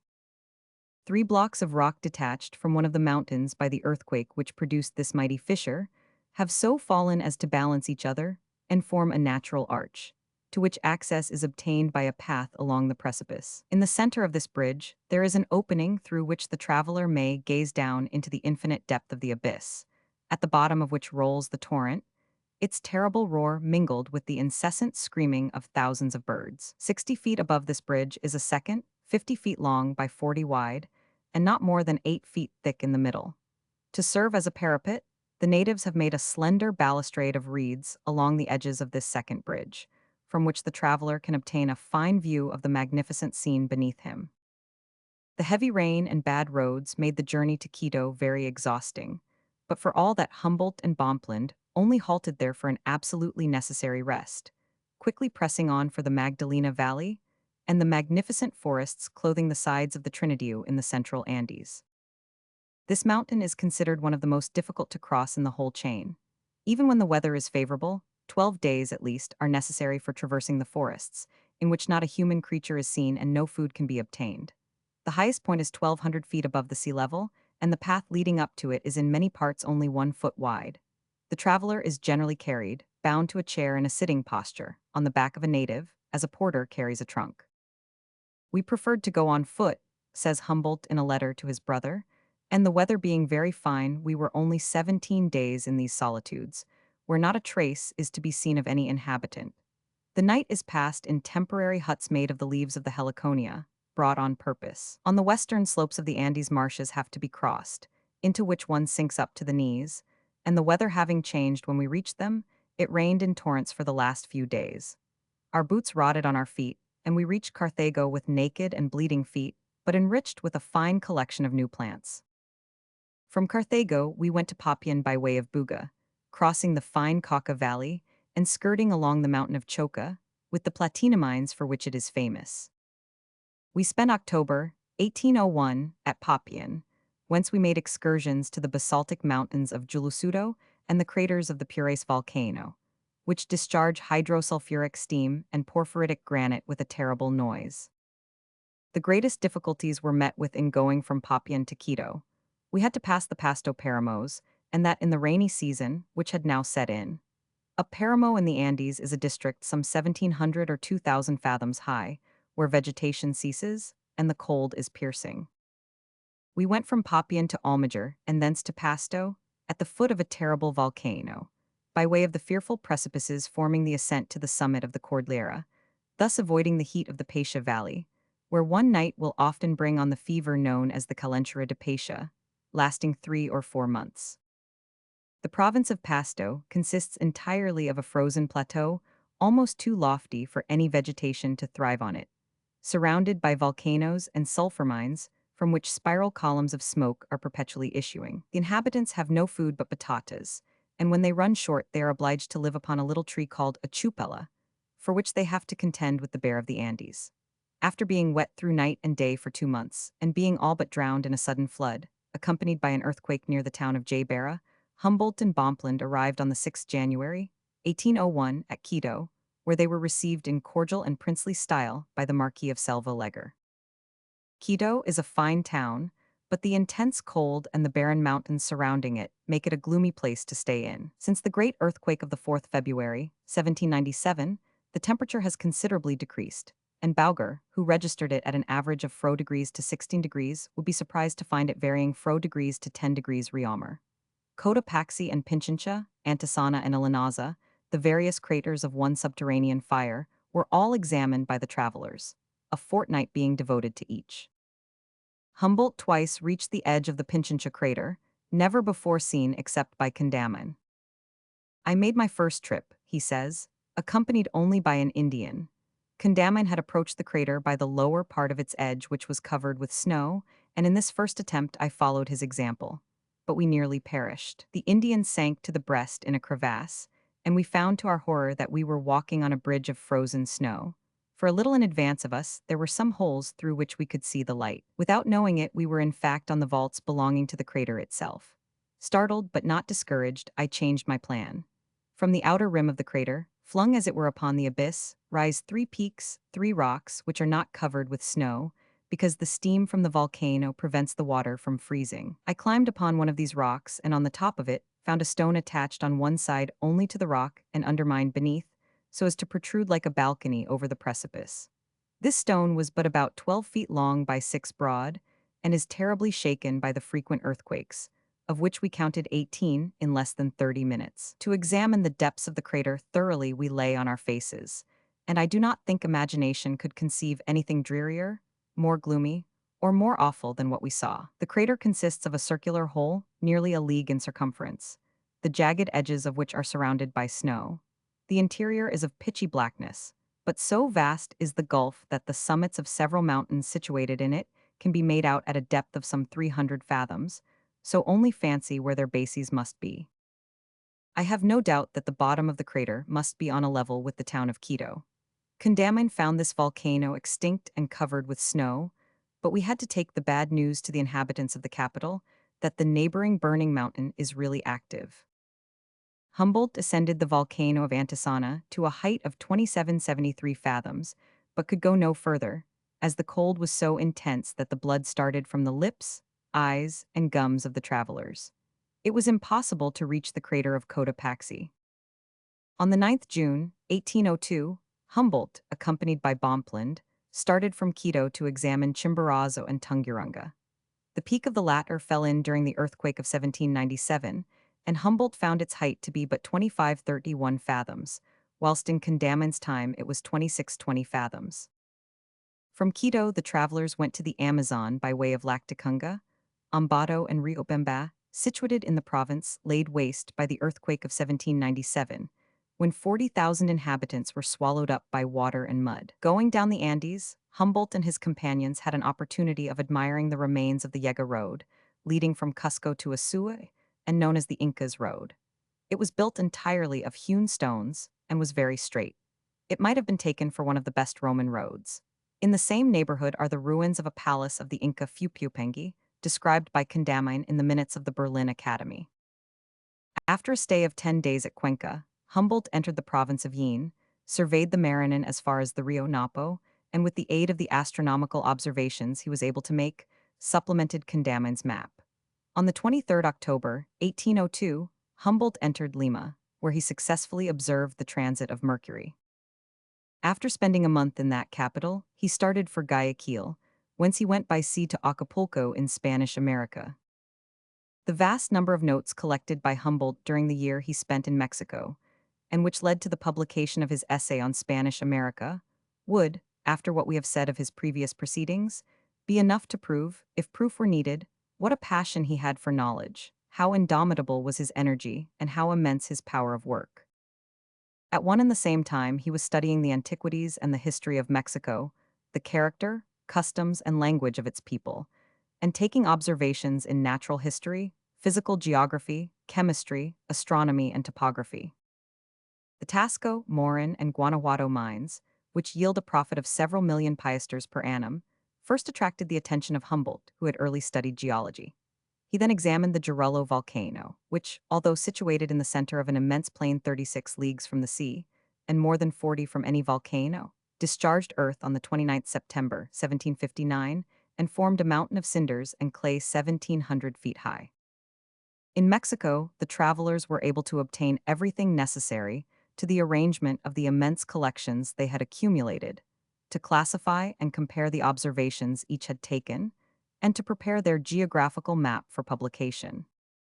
Finally, in January 1804, they left Acapulco to examine the eastern slopes of the Cordilleras and to take the dimensions of the two lofty Puebla volcanoes. Popocatépetl, says Disparo Cooley, is always active, although nothing but smoke and ashes have issued from its crater for centuries. It is not only 2,000 feet higher than the loftiest mountains of Europe, but is also the loftiest mountain in Spanish America. In spite of the great quantity of snow which had recently fallen, Humboldt accomplished the ascent of the Coffer, 1,300 feet higher than the peak of Tenerife, obtaining from its summit an extensive and varied view, embracing the Puebla Plain and the eastern slopes of the Mexican Cordilleras, clothed with thick forests of liquid amber, tree ferns, and sensitive plants. The travelers were able to make out the port of Vera Cruz, the castle of San Juan de Loa, and the seashore. This mountain owes its name of Coffer to a naked rock of pyramidal form, which rises like a tower from its summit at a height of 500 feet. After this last trip, Humboldt went down to Vera Cruz, and having fortunately escaped the yellow fever then decimating the population, he set sail for Cuba, where he had left the greater part of his collection, going thence to Philadelphia. There he remained a few weeks to make a cursory study of the political constitution of the United States, returning to Europe in August 1804. The results of Humboldt's travels were such that he may be justly called the discoverer of equinoctial America, which before his time had been explored without becoming really known, while many of its innumerable riches were absolutely ignored. It must be fully acknowledged that no traveler ever before did so much as Humboldt for physical geography and its kindred sciences. He was the very ideal of a traveler, and the world is indebted to him for important generalizations concerning magnetism and climate, whose results are plainly seen in the isothermal lines of modern maps. The writings of Humboldt mark an era in the science of geography and have led to many further researches. End of the great navigators of the 18th century. Admirable indeed is the training acquired in these voyages round the world. In them, the crew, the officers, and sailors are constantly brought face to face with unforeseen difficulties and dangers, which call forth the best qualities of the sailor, the soldier, and the man. If France succumbed to the naval superiority of Great Britain during the Revolutionary and Imperial Wars, was it not fully as much owing to this stern training of the British seamen, as to the internal dissensions which deprived France of the services of the greater part of her naval staff? Be this as it may, the English Admiralty, shortly after Byron's return, organized a new expedition. Their preparations appear to have been far too hasty. The Dauphin only anchored in the Downs at the beginning of May, and 6 weeks later, on the 19th of June, Captain Samuel Wallis received the command. This officer, after attaining the highest rank in the military marine service, had been entrusted with an important command in Canada and had assisted in the capture of Louisbourg. We cannot tell what qualities commended him to the Admiralty in preference to his companions in arms, but in any case, the noble lords had no reason to regret their decision.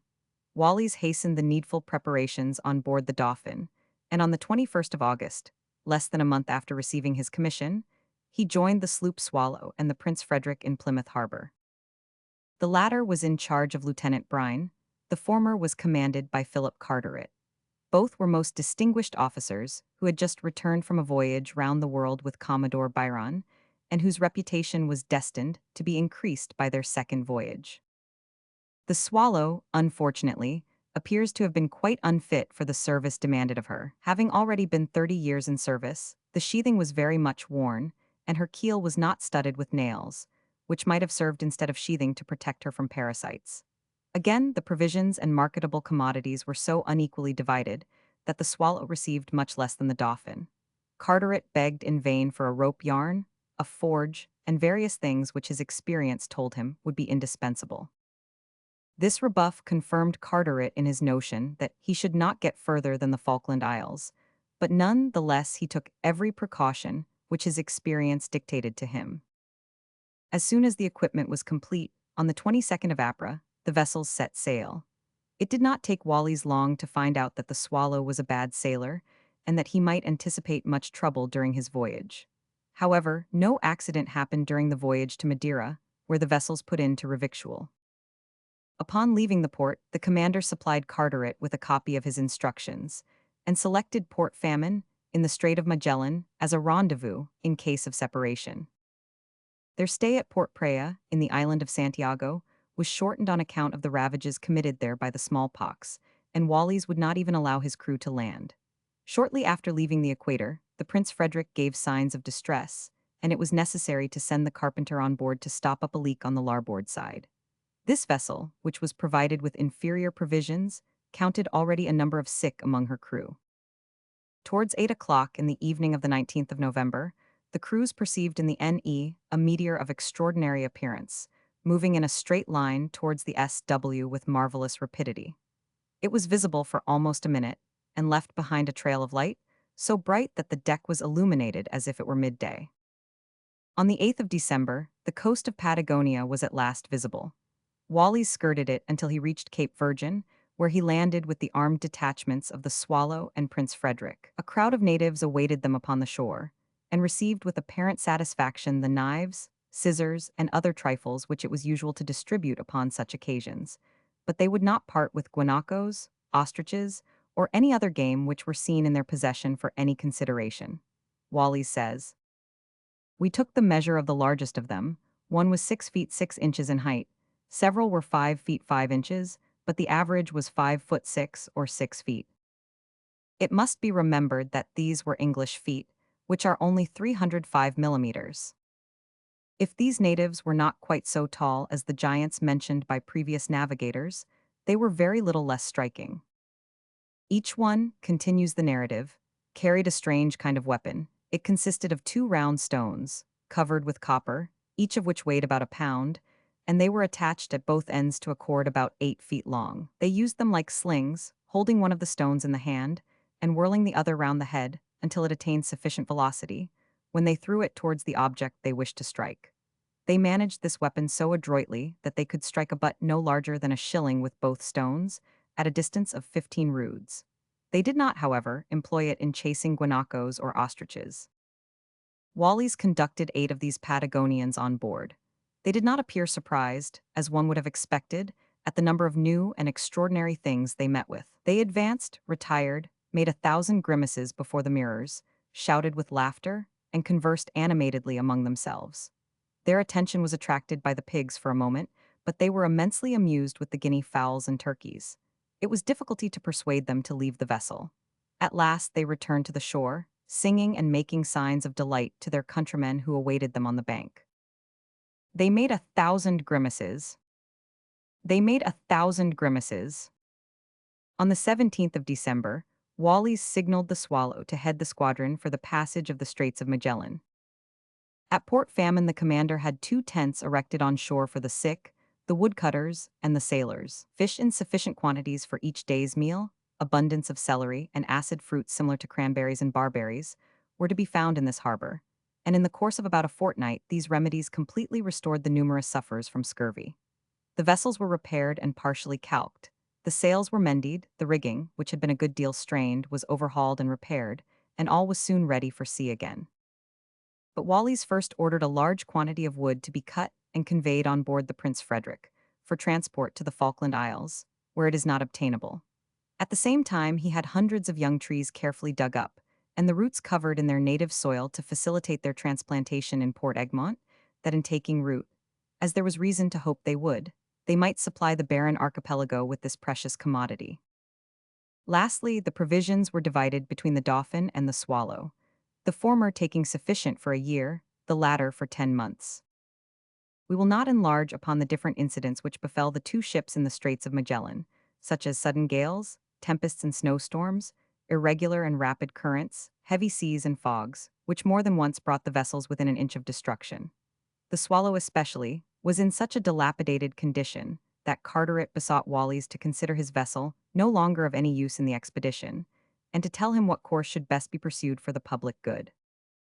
Wallis replied, "The orders of the Admiralty are concise, and you must conform to them, and accompany the Dauphin as long as possible. I am aware that the Swallow is a bad sailor. I will accommodate myself to her speed and follow her movements, for it is most important that in case of accident to one of the ships, the other should be within reach, to give all the assistance in her power." Carteret had nothing to urge in reply, but he augured badly for the result of the expedition. As the ships approached the opening of the straits on the Pacific side, the weather became abominable. A thick fog, falls of snow and rain, currents which sent the vessels onto the breakers, a chopping sea, contributed to detain the navigators in the straits until the 10th of April. On that day, the Dauphin and Swallow were separated off Cape Pillar and could not find each other, Wallis not having fixed a rendezvous in case of separation. Before we follow Wallis on his voyage across the Pacific, we will give a short account of the wretched natives of Tierra del Fuego and of the general appearance of their country. These wretches, who were as miserable and debased as possible, subsisted upon the raw flesh of seals and penguins. One of our men, says Wallis, who fished with a line, bestowed a live fish, which he had just caught, and which was about the size of a herring, upon one of these Americans. He took it with the eagerness of a dog snatching a bone. He commenced operations by killing the fish with a bite near the gills, and proceeded to devour it, beginning at the head and finishing at the tail, without rejecting the bones, fins, scales, or entrails. In fact, these people swallowed everything that was offered to them, cooked or uncooked, fresh or salt, but they refused all drink but water. Their sole covering was a miserable seal skin reaching to the knees. Their weapons were javelins tipped with a fish bone. They all suffered from bad eyes, which the English attributed to their custom of living in smoke to protect themselves from mosquitoes. Lastly, they emitted a most offensive smell, only to be likened to that of foxes, which doubtless arose from their excessively filthy habits. Although certainly not inviting, this picture is graphic, as all navigators testify. It would appear that progress is not possible to these savages, so nearly allied to brutes. Civilization is a dead letter to them, and they still vegetate like their forefathers, with no wish to improve, and with no ambition to attain a more comfortable existence. Wallis continues, "Thus we quitted this savage and uninhabitable region, where for 4 months we had been in constant danger of shipwreck, where in the height of summer the weather is foggy, cold, and stormy, where almost all the valleys are without verdure, and the mountains without woods, in short where the land which one can see rather resembles the ruins of a world than the abode of living creatures." Wallis was scarcely free of the strait. when he set sail westward in spite of dense fogs, and with high wind and such a heavy sea, that for weeks together there was not a dry corner in the ship. The constant exposure to damp engendered cold and severe fevers, to which scurvy shortly succeeded. Upon reaching 32 degrees south latitude and degrees west longitude, the navigator steered due north. Upon the 6th of June, 2 islands were discovered amidst general rejoicings. The ship's boats, well armed and equipped, reached the shore under command of Lieutenant Verne. A quantity of coconuts and antiscorbutic plants were obtained, but although the English found huts and sheds, they did not meet with a single inhabitant. This island was discovered on the eve of Whitsunday and hence received the name Whitsunday. It is situated in 19 degrees 26 south latitude and degrees 56 west longitude. Like the following islands, it belongs to the Paumotu group. Next day, the English endeavored to make overtures to the inhabitants of another island, but the natives appeared so ill-disposed and the coast was so steep that it was impossible to land. After tacking about all night, Wallis dispatched the boats, with orders not to use violence to the inhabitants if they could avoid it, or unless absolutely obliged. As Lieutenant Verne approached the land, he was astonished by the sight of 2 large pirogues with double masts, in which the natives were on the eve of embarking. As soon as they had done so, the English landed and searched the island thoroughly. They discovered several pits full of good water. The soil was firm, sandy, covered with trees, more especially coconut trees, palm trees, and sprinkled with antiscorbutic plants. The narrative says, "The natives of this island were of moderate stature. Their skin was brown, and they had long black hair, straggling over the shoulders. The men were finely formed, and the women were beautiful. Some coarse material formed their garment, which was tied round the waist, and appeared to be intended to be raised round the shoulders." In the afternoon, Wallis sent the lieutenant to procure water and to take possession of the island in the name of King George Roman III. It was called Queen Charlotte's Island, in honor of the English queen. After reconnoitering personally, Wallis determined to remain in this region for a week, in order to profit by the facilities it afforded for provisioning. In their walks, the English met with working implements made of shells and sharpened stones shaped like axes, scissors, and awls. They also noticed boats in course of construction, made of boards joined together. But they were most of all astonished at meeting with tombs upon which the dead bodies were exposed under a sort of awning, and where they putrefied in the open air. When they quitted the island, they left hatchets, nails, bottles, and other things as reparation for any damage they might have committed. The 17th century teemed with philanthropic aspirations, and from the accounts of all navigators, one is led to believe that the theory so much advocated was put into practice upon most occasions. Humanity had made great strides. Difference of color no longer presented an insuperable barrier to a man's being treated as a brother, and the convention which at the close of the century ordered the freedom of the black set a seal to the convictions of numbers. The Dauphin discovered new land the same day that she left Queen Charlotte's Island. It lay to the westward, but after cruising along the coast, the vessel was unable to find anchorage. Lying low, it was covered with trees, neither coconuts nor inhabitants were to be found, and it evidently was merely a rendezvous for the hunters and fishers of the neighboring islands. Wallis therefore decided not to stop. It received the name of Egmont, in honor of Earl Egmont, then Chief Lord of the Admiralty. The following days brought new discoveries. Gloucester, Cumberland, William, Henry, and Osnaburg Islands were sighted in succession. Lieutenant Verne was able to procure provisions without landing at the last named. Observing several large pirogues on the beach, he drew the conclusion that other and perhaps larger islands would be found at no great distance, where they would probably find abundant provisions, and to which access might be less difficult. His prevision was right. As the sun rose upon the 19th, the English sailors were astonished at finding themselves surrounded by pirogues of all sizes, having on board no less than 800 natives. After having consulted together at some distance, a few of the natives approached, holding in their hands banana branches. They were on the point of climbing up the vessels, when an absurd accident interrupted these cordial relations. The natives waving palm leaves as a sign of welcome. The natives waving palm leaves as a sign of welcome. One of them had climbed into the gangway when a goat ran at him. Turning, he perceived the strange animal upon its hind legs preparing to attack him again. Overcome with terror, he jumped back into the sea, an example quickly followed by the others. It recalled the incident of the sheep of Panurge. Recovering from this alarm, they again climbed into the ship and brought all their cunning to bear upon petty thefts. However, only one officer had his hat stolen. The vessel all the time was following the coast in search of a fitting harbor, whilst the boats coasted the shore for soundings. The English had never found a more picturesque and attractive country in any of their voyages. On the shore, the huts of the natives were sheltered by shady woods, in which flourished graceful clusters of coconut trees. Graduated chains of hills, with wooded summits, and the silver sheen of rivers glistening amid the verdure as they found their way to the sea, added to the beauty of the interior. The boats sent to take soundings were suddenly surrounded at the entrance of a large bay by a crowd of pirogues. Wallis, to avoid a collision, gave the order for the discharge from the swivel gun above the natives' heads, but although the noise terrified them, they still continued their approach. The captain accordingly ordered his boats to make for the shore, and the natives, finding themselves disregarded, threw some sharp stones which wounded a few sailors. But the captains of the boats replied to this attack by a volley of bullets, which injured one of them, and was followed by the flight of the rest. The Dauphin anchored next day at the mouth of a large river in 20 fathoms of water. The sailors rejoiced universally.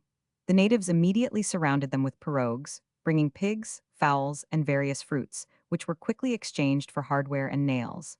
One of the boats employed in taking soundings, however, was attacked by blows from paddles and sticks, and the sailors were forced to use their weapons. One native was killed, a second severely wounded, and the rest jumped into the water. Seeing that they were not pursued, and conscious that they themselves had been the aggressors, they returned to traffic with the Dauphin as if nothing had happened. Upon returning on board, the officers reported that the natives had invited them to land, more especially the women, with unequivocal gestures, and that, moreover, there was excellent anchorage near the shore within reach of water. The only inconvenience arose from a considerable swell. The Dauphin accordingly weighed anchor and proceeded into the open sea to run with the wind, when all at once Wallis perceived a bay 7 or 8 miles distant, which he determined to reach. The captain was soon to experience the truth of the proverb, which asserts that one had better leave well alone. Although soundings were taken by the boats as they advanced, the Dauphin struck on a rock and damaged her forepart. The usual measures in such a case were taken immediately, but outside the chain of madreporic rocks, no depth could be sounded. It was consequently impossible to cast anchor or to use the capstan. What course had best be pursued in this critical situation? The vessel beat violently against the rocks, and a host of pirogues waited in expectation of a shipwreck, eager to clutch their prey. Fortunately, at the end of an hour, a favorable breeze rising disengaged the Dauphin and wafted her into good anchorage. The damage done was not serious, and was as easily repaired as forgotten. Wallis, rendered prudent by the constant efforts of the natives, divided his men into 4 parties, one of which was always to be armed, and he ordered guns to be fired. But after 1 or 2 rounds, the number of pirogues increased, and no longer laden with poultry, they appeared to be filled with stones. The crews of the larger vessels also were augmented. All at once, upon a given signal, a storm of pebbles fell upon the ship. Wallis ordered a general discharge, and had 2 guns loaded with fine shot. The natives, after some slight hesitation and disorder, returned to the attack with great bravery, and the captain, noticing the constantly increasing numbers of the assailants, was not without anxiety as to the result, when an unexpected event put an end to the contest. Among the pirogues which attacked the Dauphin most energetically was one which appeared to contain a chief, as from it the signal of attack was given. A well-directed shot cut this double pirogue in 2. This was enough to decide the natives upon retreat. They set about it so precipitately that in less than half an hour not a single boat remained in sight. The vessel was then towed into port, and so placed as to protect the disembarkation. Lieutenant Verne landed at the head of a strong detachment of sailors and marines, and planting the English flag, took possession of the island in the name of the King of England, in whose honor it was named George III. The natives called it Tahiti. After prostrating themselves and offering various marks of repentance, the natives appeared anxious to commence friendly and honest business with the English, but fortunately Wallis, who was detained on board by severe illness, perceived preparations for a simultaneous attack by land and sea upon the men sent to find water. The shorter the struggle, the less the loss. Acting upon which principle, directly the natives came within gunshot range, a few discharges dispersed their fleet. To put a stop to these attempts, it was necessary to make an example. Wallis decided with regret that it was so. He accordingly sent a detachment on shore at once with his carpenters, ordering them to destroy every pirogue which was hauled up on the beach. More than 50, many of them 60 feet long, were hacked to pieces. Upon this, the Tahitians decided to give in. They brought pigs, dogs, stuffs, and fruits to the shore, placed them there, and then withdrew. The English left in exchange hatchets and toys which were carried off to the forest with many delighted gestures. Peace was established, and from the morrow, a regular and abundant traffic commenced, which supplied the ships with the fresh provisions needed by the crews.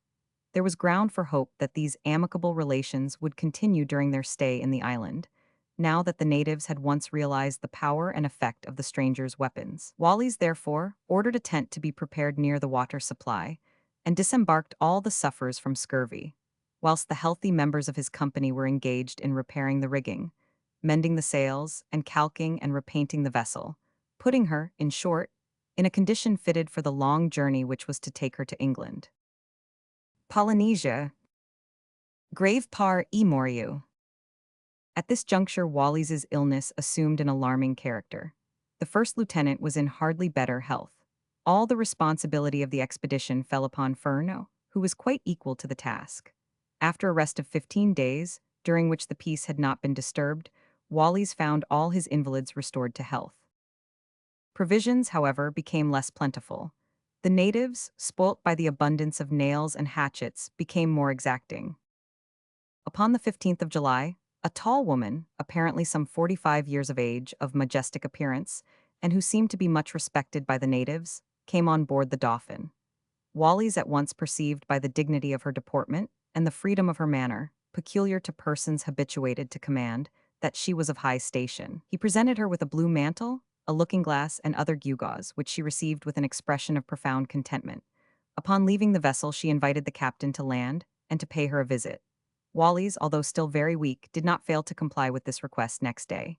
He was conducted to a large hut, which covered about 327 feet in length and in width. The roof was constructed of palm leaves and was supported by 53 pillars. A considerable crowd, collected together by the event, lined the approach and received him respectfully. The visit was enlivened by a comical incident. The surgeon of the vessel, who perspired greatly from the effects of the walk, to relieve himself took off his wig. A sudden exclamation from one of the Indians at this sight drew general attention to the prodigy, and all fixed their eyes upon it. The whole assemblage remained perfectly still for some moments, in the silence of astonishment, which could not have been greater if they had seen one of our company decapitated. Next day, a messenger, sent to convey a present to Queen Obroa, in acknowledgment of her gracious reception, found her giving a feast to several hundred persons. Her servants carried the dishes to her already prepared, the meat in cocoanut shells, and the shellfish in a sort of wooden trough, similar to those used by our butchers. She herself distributed them with her own hands to each of her guests, who were sitting and standing all round the house. When this was over, she seated herself upon a sort of raised dais, and two women beside her gave her food. They offered the viands to her in their fingers, and she had only to take the trouble to open her mouth. The consequences of this exchange of civilities were speedily felt. The market was once more fully supplied with provisions, although no longer at the same low price as upon the first arrival of the English. Lieutenant Furneaux reconnoitered the length of the coast westward, to gain an idea of the island, and to see what it was possible to obtain from it. The English were everywhere well received. They found a pleasant country, densely populated, whose inhabitants appeared in no hurry to sell their commodities. All their working implements were either of stone or of bone, which led Lieutenant Furneaux to infer that the Tahitians possessed no metals. As they had no earthenware vessels, they had no idea that water could be heated. They discovered it one day when the Queen dined on board. One of the principal members of her suite, having seen the surgeon pour water from the boiler into the teapot, turned the tap and received the scalding liquor upon his hand. Finding himself burnt, he uttered most frightful screams and ran round the cabin making most extravagant gestures. His companions, unable to imagine what had happened to him, stared at him with mingled astonishment and fear. The surgeon hastened to interfere, but for a long time the poor Tahitian refused to be comforted. Some days later, Wallis discovered that his sailors stole nails to give them to the native women. They even went so far as to raise the planks of the ship to obtain screws, nails, bolts, and all the bits of iron which united them to the timbers. Wallis treated the offense rigorously, but nothing availed, and in spite of the precaution he took, of allowing no one to leave the vessel without being searched, these robberies constantly occurred. An expedition, undertaken into the interior, discovered a large valley watered by a beautiful river. Everywhere the soil was carefully cultivated, and arrangements had been made for watering the gardens and the fruit plantations. Farther penetrations into the interior proved the capacious windings of the river. The valley narrowed, the hills were succeeded by mountains. At every step, the way became more difficult. A peak, distant about 6 miles from the place of landing, was climbed, in the hope of thus discovering the entire island, even to its smallest recesses. But the view was intercepted by yet higher mountains. On the side towards the sea, however, nothing interfered with the magnificent view which stretched before their gaze, everywhere hills covered with magnificent woods, upon whose verdant slopes the huts of the natives stood out clearly, and in the valleys with their numberless cabins and gardens surrounded by hedges, the scenes were still more enchanting. The sugar cane, ginger plant, tamarind, and tree ferns with coconut trees furnished the principal resources of this fertile country. Wallis, wishing to enrich it still more with the productions of our own climate, caused peach, cherry, and plum stones to be planted, as well as lemon, orange, and lime pips, and sowed quantities of vegetable seeds. At the same time, he gave the queen a present of a cat about to kitten, of 2 cocks, fowls, geese, and other domestic animals, which he hoped might breed well. However, time pressed, and Wallis decided to leave.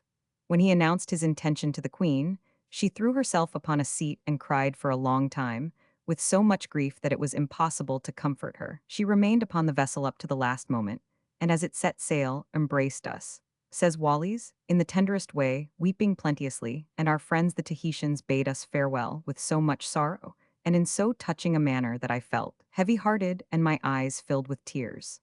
The uncourteous reception of the English, and the repeated attempts made by the natives to seize the vessel, would hardly have led to the idea of a painful separation. However, as the proverb has it, all's well that ends well. Of Wally's observations of the manners and customs of the island, we shall only enumerate the few following, as we shall have occasion to return to them again in relating the voyages undertaken by Bougainville and Cook. Tall, well-built, active, slightly dark in complexion, the natives were clothed in a species of white stuff made from the bark of trees. 2 pieces of stuff completed their costume. One was square and looked like a blanket. The head was thrust through a hole in the center, and it recalled the zarapo of the Mexicans and the poncho of the South American Indian. The second piece was rolled round the body without being tightened.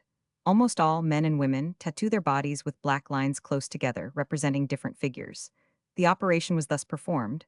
The pattern was pricked in the skin, and the holes filled with a sort of paste composed of oil and grease, which left an indelible mark. Headdresses of natives of Tahiti. Headdresses of natives of Tahiti. Facsimile of early engraving. Civilization has little advanced. We have already stated that the Tahitians did not understand earthenware vessels. Wallis, therefore, presented the queen with a saucepan, which everybody flocked to inspect with extreme curiosity. As to religion, the captain found no trace of that. He only noticed that upon entering certain places, which he took to be cemeteries, they maintained a respectful appearance and wore mourning apparel. One of the natives, more disposed than his companions to adopt English manners, was presented with a complete suit of clothes, which became him very well. Jonathan, so they had named him, was quite proud of his new outfit. To put the finishing touch to his manners, he desired to learn the use of a fork. But habit was too strong for him. His hands always went to his mouth, and the bit of meat at the end of the fork found its way to his ear. It was the 27th of July when Wallis left the George Roman III island. After coasting Duke of York Island, he discovered several islands or islets in succession, upon which he did not touch. For example, Charles Saunders, Lord Howe, Scilly, Boscon, and Keppel Islands, where the hostile character of the natives and the difficulty of disembarkation prevented his landing. Winter was now to begin in the southern region. The vessel leaked in all directions, the stern especially was much strained by the rudder. Was it wise, under such circumstances, to sail for Cape Horn or the Straits of Magellan? Would it not be running the risk of certain shipwreck? Would it not be better to reach Tinian or Batavia, where repairs were possible, and to return to Europe by the Cape of Good Hope? Wallis decided upon the latter course. He steered for the northwest, and upon the 19th of September, after a voyage which was too fortunate to supply any incidents, he cast anchor in the Tinian harbor. The incidents which marked Byron's stay in this place were repeated, with far too much regularity. Wallis could not rejoice over its facilities for provisioning or the temperature of the country any more than his predecessors. But the sufferers from scurvy recovered in a short time, the sails were mended, and the vessel calked and repaired, and the crew had the unexpected good fortune of catching no fever. On the 16th October, 1769, the Dauphin returned to sea, but this time she encountered a succession of frightful storms, which tore the sails, reopened the leakage, broke the rudder, and carried away the poop with all that was to be found on the forecastle. However, the Bashies were rounded, and Formosa Strait crossed. Sandy Isle, Small Key, Long Island, and New Island were recognized, as also Condor, Timor, Aros, and Pisang, Pulotea, Pulotote, and Sumatra, before the arrival at Batavia, which took place upon the 30th of November. We have already had occasion to mention the localities which witnessed the completion of the voyage. It is enough to state that from Batavia, where the crews took the fever, Wallis proceeded by the Cape, thence to St. Helena, and finally arrived in the Downs on the 20th of May, 1768, after 637 days' voyage. It is to be regretted that Hawkesworth has not reproduced the instructions Wallis received from the Admiralty. Without knowing what they were, we cannot decide whether this brave sailor carried out the orders he had received au pied de la lettre. We have seen that he followed with little variation the route traced by his predecessors in the Pacific Ocean. In fact, nearly all had approached by the dangerous archipelago, leaving unexplored that portion of Oceania where islands are most numerous and where Cook was later to make such important discoveries. Clever as a navigator, Wallis understood how to obtain from a hasty and incomplete equipment unexpected resources, which enabled him to bring an adventurous enterprise to a successful close. He is equally to be honored for his humanity and the efforts he made to collect reliable information of the countries he visited. Had he only been accompanied by special men of science, there is no doubt that their scientific harvest would have been abundant. The fault lay with the Admiralty. We have related how, on the 10th of April, 1767, as the Dauphin and the Swallow entered the Pacific, the former, carried away by a strong breeze, had lost sight of the latter and had been unable to follow her. This separation was most unfortunate for Captain Carteret. He knew better than any of his crew the dilapidated condition of his vessel and the insufficiency of his provisions. In short, he was well aware that he could only hope to meet the Dauphin in England, as no plan of operation had been arranged, and no rendezvous had been named, a grave omission on Wally's part, who was aware of the condition of his consort. Nevertheless, Carteret allowed none of his apprehensions to come to the knowledge of the crew. At first, the detestable weather experienced by the Swallow upon the Pacific Ocean, most misleading name, allowed no time for reflection. The dangers of the passing moment, in which there was every prospect of their being engulfed, hid from them the perils of the future. Carteret steered for the north, by the coast of Chile. Upon investigating the quantity of soft water which he had on board, he found it quite insufficient for the voyage he had undertaken. He determined, therefore, before setting sail for the west, to take in water at Juan Fernandez or at Masafuro. The weather continued wretched. Upon the evening of the 27th, a sudden squall was followed by a rising wind, which carried the vessel straight to the Cape. The violence of the storm failed to carry away the masts or to founder the ship. The tempest continued in all its fury, and the sails, being extremely wet, clung round the masts and rigging so closely that it was impossible to work them. Next day, a sudden wave broke the mizzenmast, just where there was a flaw in the sail, and submerged the vessels for a few moments. The storm only abated sufficiently to allow the crew of the Swallow time to recover a little and to repair the worst damage, then recommenced and continued with violent squalls until the 7th of May. The wind then became favorable, and 3 days later Juan Fernandez was reached. Carteret was not aware that the Spaniards had fortified this island. He was, therefore, extremely surprised at seeing a large number of men upon the shore, and at perceiving a battery of 4 pieces on the beach, and a fort, pierced with 20 embrasures and surmounted by the Spanish flag, upon a hill. The rising wind prevented an entrance into Cumberland Bay, and after cruising about for an entire day, Carteret was obliged to content himself with reaching Masafuro. But he met the same obstacles, and the surge which broke upon the shore interfered with his operations, and it was only with the utmost difficulty that he succeeded in shipping a few casks of water. Some of the crew, who had been forced by the state of the sea to remain on land, killed guinea fowls enough to feed the entire crew. These, with the exception of some seals and plenty of fish, were the sole result of a stay, marked by a succession of squalls and storms, which constantly placed the ship in danger. Carteret, who, owing to unfavorable winds, had had several opportunities of noticing Massafuro, corrected many of the errors in the account of Lord Anson's voyage, and furnished many details of inestimable use to navigators. On leaving Massafuro, Carteret steered northward in the hope of meeting the southeastern trade wind. Carried farther than he had counted upon, he determined to seek St. Ambrose and St. Felix Island, or the island of St. Paul. Now that the Spaniards had taken possession of and fortified Juan Fernandez, those islands might be of great value to the English in the event of war.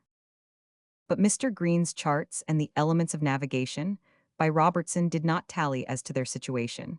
Carteret, having most confidence in the latter work, sought for them in the north and failed to find them. In rereading the description given by Wazer, Davis surgeon, he thought these two islands were identical with the land met with by that filibuster in his route to the south of the Galapagos Islands, and that Davis Land did not exist. This caused a double error, that of identifying St. Felix Island with Davis Land, and of denying the existence of the latter, which is in reality Easter Island.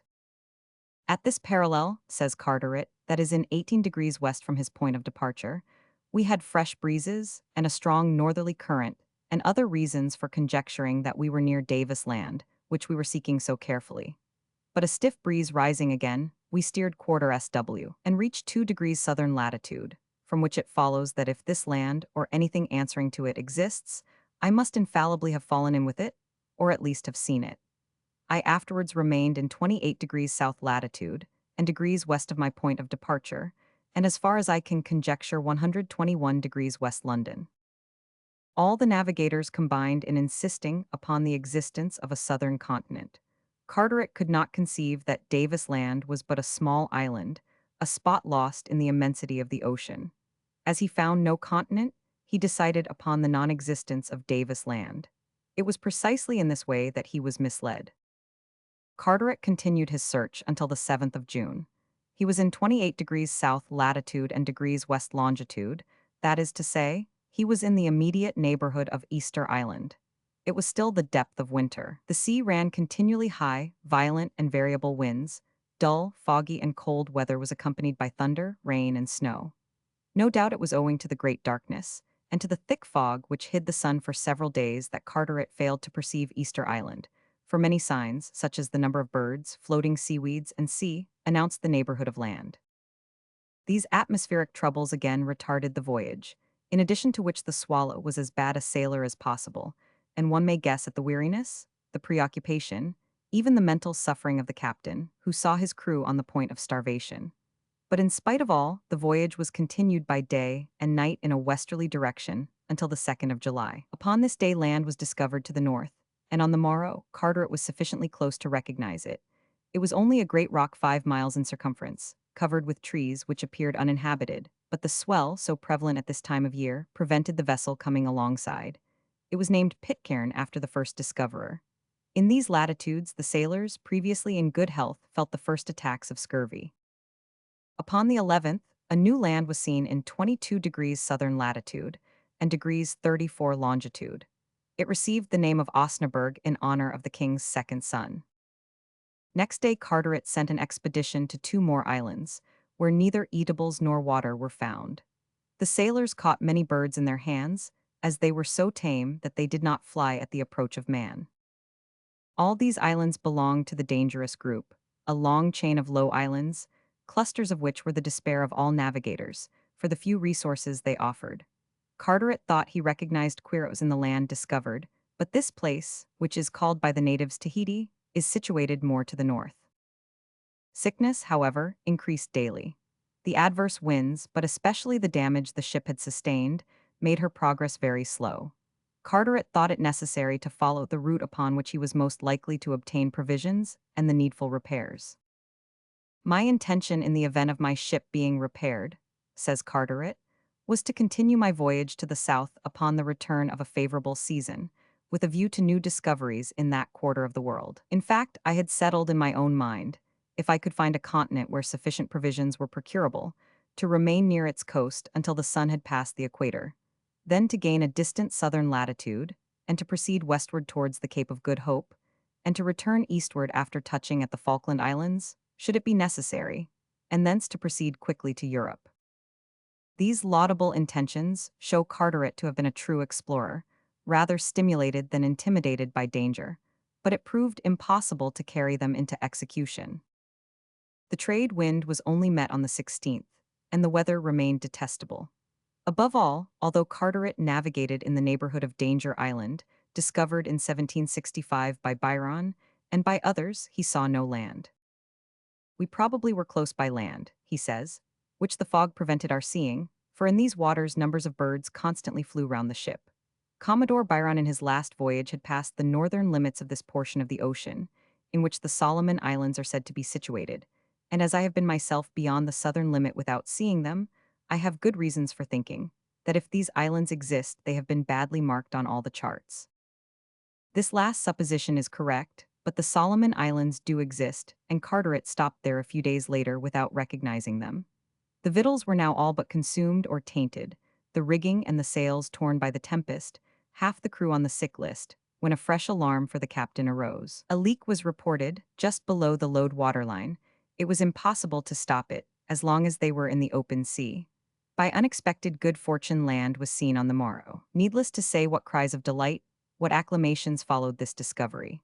To use Carteret's own comparison, the feelings of surprise and comfort experienced by the crew can only be likened to those of a criminal, who at the last moment on the scaffold receives a reprieve.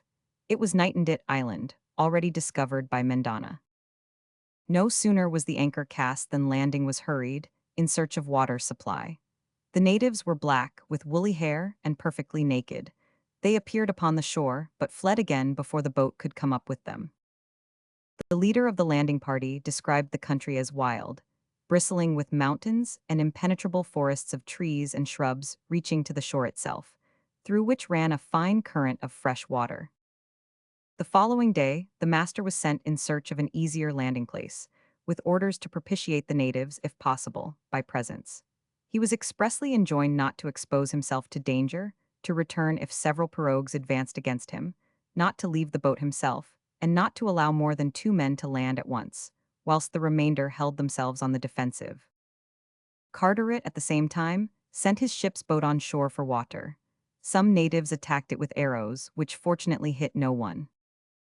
Meantime, the sloop regained the Swallow. The master had 3 arrows in his body, and half his crew were so dangerously wounded that 3 sailors and he himself died a few days later. This is what had happened. Landing the 5th in succession, in a spot where he had noticed huts, he entered into friendly traffic with the natives. The latter soon increased in numbers, and several large pirogues advanced towards his sloop, and he was unable to rejoin it until the very moment when the attack commenced. Pursued by the arrows of the natives, who waded up to their shoulders into the water, chased by pirogues, he only succeeded in escaping after having killed several natives and foundered one of their boats. Pursued by the arrows of the natives. Pursued by the arrows of the natives. This effort to find a more favorable spot where he might run the Swallow ashore, having ended so unfortunately, Carteret heaved his ship down where he was, and efforts were made to stop the leak. If the carpenter, the only healthy man on board, did not succeed in perfectly stopping it, he at least considerably diminished it. Whilst a fresh landing for water was sought, the fire of the guns was directed upon the woods, as well as volleys of musketry from the sloop. Still, the sailors worked for a quarter of an hour, when they were attacked by a shower of arrows, which grievously wounded 1 or 2 in the breast. The same measures were necessary each time they fetched water. At this juncture, 30 of the crew became incapable of performing their duty. The master died of his wounds. Lieutenant Gower was very ill. Carteret himself, attacked by a bilious and inflammatory illness, was forced to keep his bed. These 3 were the only officers capable of navigating the Swallow to England, and they were on the point of succumbing. To stay the ravages of disease, it was necessary to procure provisions at all costs, and this was utterly impossible in this spot. Carteret weighed anchor on the 17th of August, after calling the island Egmont, in honor of the Lord of the Admiralty, and the bay where he had anchored, Swallow. Although convinced that it was identical with the land named Santa Cruz by the Spaniards, the navigator nevertheless followed the prevailing mania of giving new appellations to all the places he visited. He then coasted the shore for a short distance and ascertained that the population was large. He had many a crow to pick with the natives. These obstacles, and moreover the impossibility of procuring provisions, prevented Carteret's reconnoitering the other islands of this group, upon which he bestowed the name of Queen Charlotte. Map of Queen Charlotte Islands. Map of Queen Charlotte Islands. Facsimile of early engraving.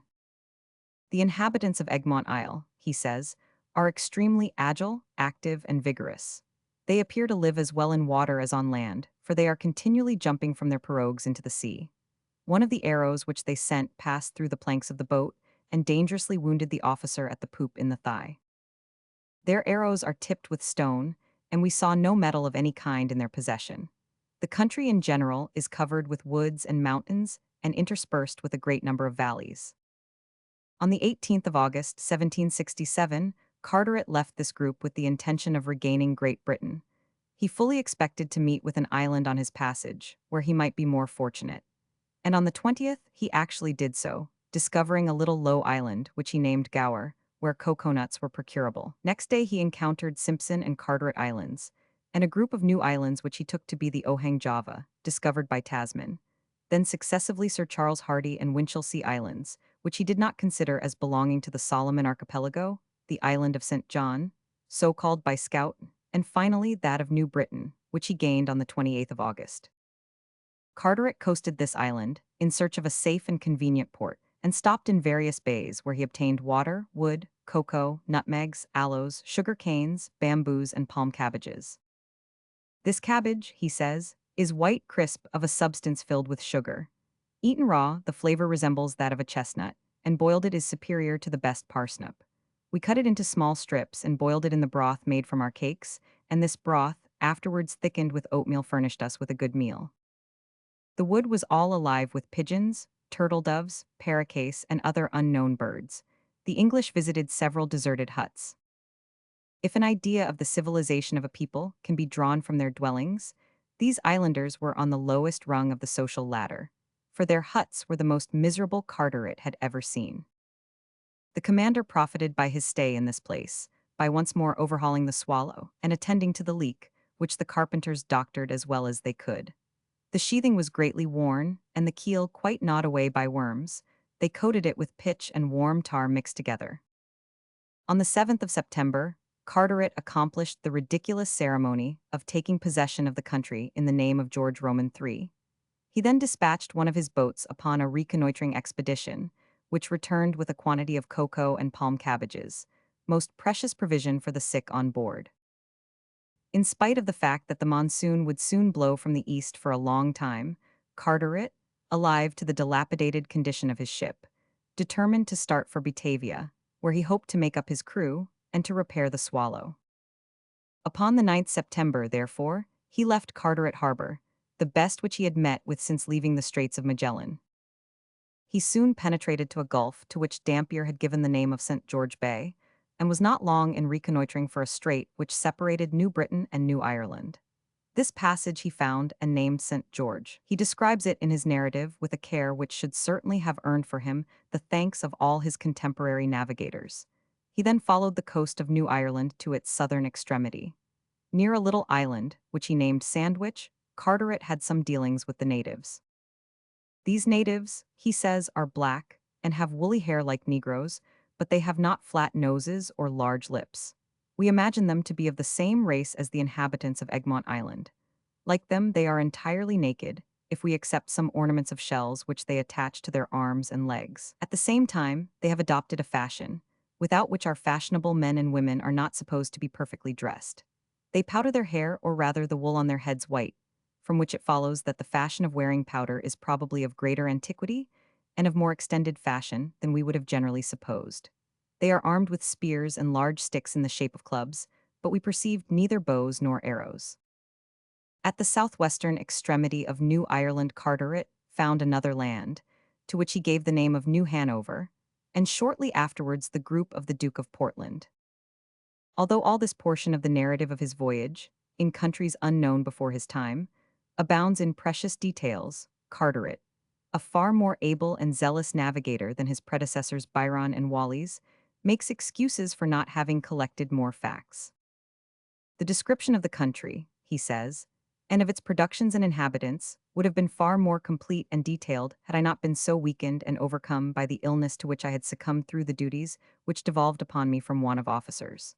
When I could scarcely drag myself along, I was obliged to take watch after watch and to share in other labors with my lieutenant, who was also in a bad state of health. After leaving St. George's Strait, the route was westward. Carteret discovered several other islands, but illness for several days prevented his coming on deck, and therefore he could not determine their position. He named them Admiralty Islands, and after 2 attacks, found himself forced to employ firearms to repulse the natives. He afterwards reconnoitered Durer and Matty Islands and the Cudes, whose inhabitants were quite delighted at receiving bits of an iron hoop. Carteret affirms that he might have bought all the productions of this country for a few iron instruments. Although they are the neighbors of New Guinea, and of the groups they had just explored, these natives were not black, but copper-colored. They had very long black hair, regular features, and brilliantly white teeth. Of medium height, strong and active, they were cheerful and friendly, and came on board fearlessly. One of them even asked permission to accompany Carteret upon his voyage, and in spite of all the representations of his countrymen and even of the captain, he refused to leave the Swallow. Carteret, meeting with so decided a will, consented, but the poor Indian, who had received the name of Joseph Freewill, soon faded away and died at Celebes. On the 29th October, the English reached the northeastern portion of Mindanao. Always on the lookout for fresh water and provisions, Carteret, in vain, looked for the bay which Dampier had spoken of as abounding in game. A little farther off he found a watering place, but the hostile demonstrations of the inhabitants forced him to re-embark.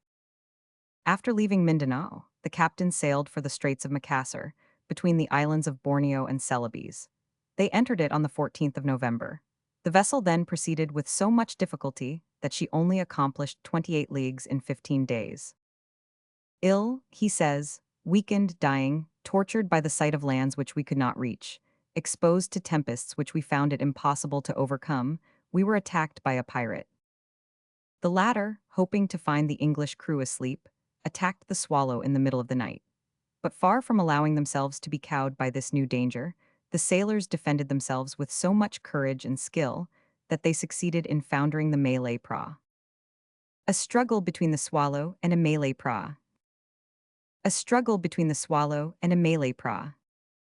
On the 12th of December, Carteret sorrowfully perceived that the western monsoon had commenced. The Swallow was in no condition to struggle against this wind and current to reach Batavia by the west. He must then content himself with gaining Macassar, then the principal colony of the Dutch in the Celebes Islands.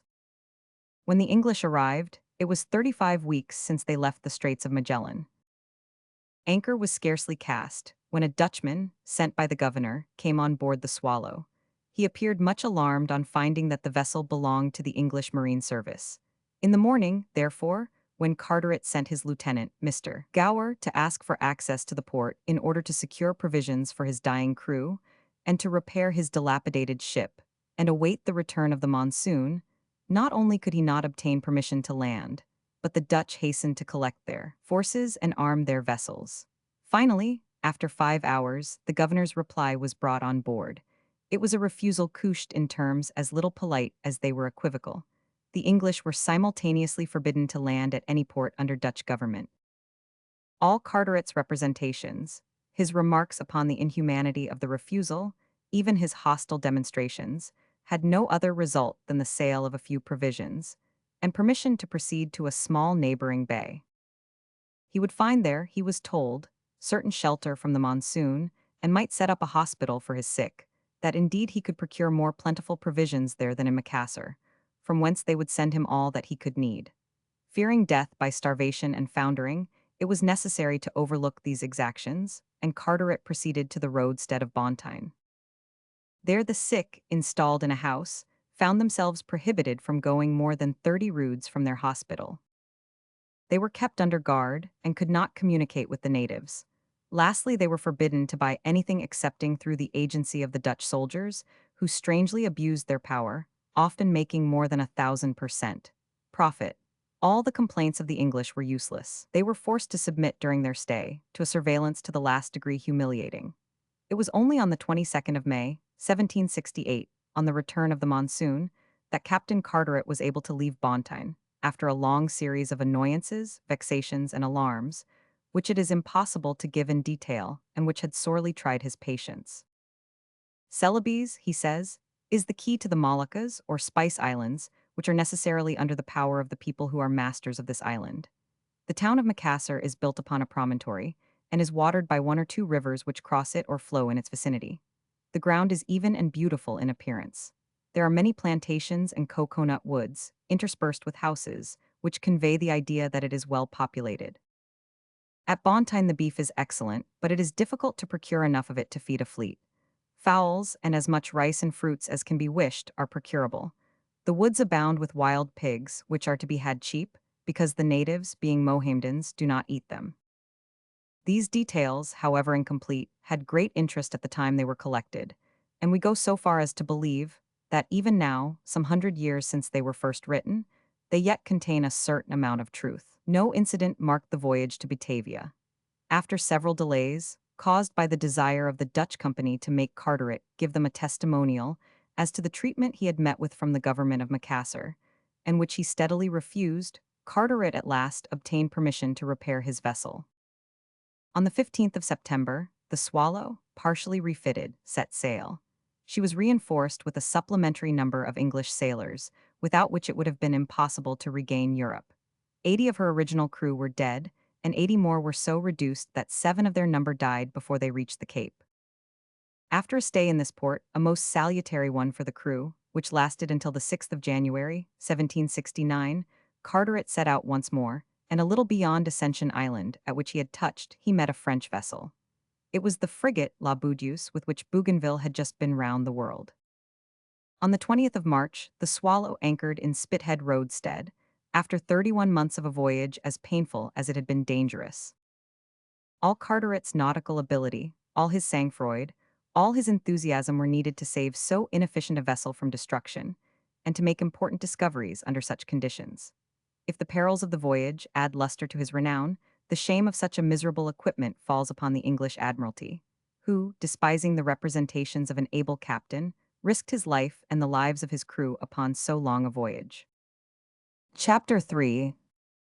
Bougainville, a notary's son metamorphosed, colonization of the Malouine Islands, Buenos Aires and Rio Janeiro, the Malouines relinquished to the Spaniards, hydrography of the Strait of Magellan, the Pecherais, the Quadrifacardius, Tahiti incidents of the stay there, productions of the country and manners of the inhabitants, Samoa Islands, the land of the Holy Spirit or the New Hebrides, the Louisade, the Anchorite Isles, New Guinea, Boughton, from Batavia to St. Malo. Whilst Wallis completed his voyage round the world, and Carteret continued his long and hazardous circumnavigation, a fresh expedition was organized for the purpose of prosecuting new discoveries in the southern seas.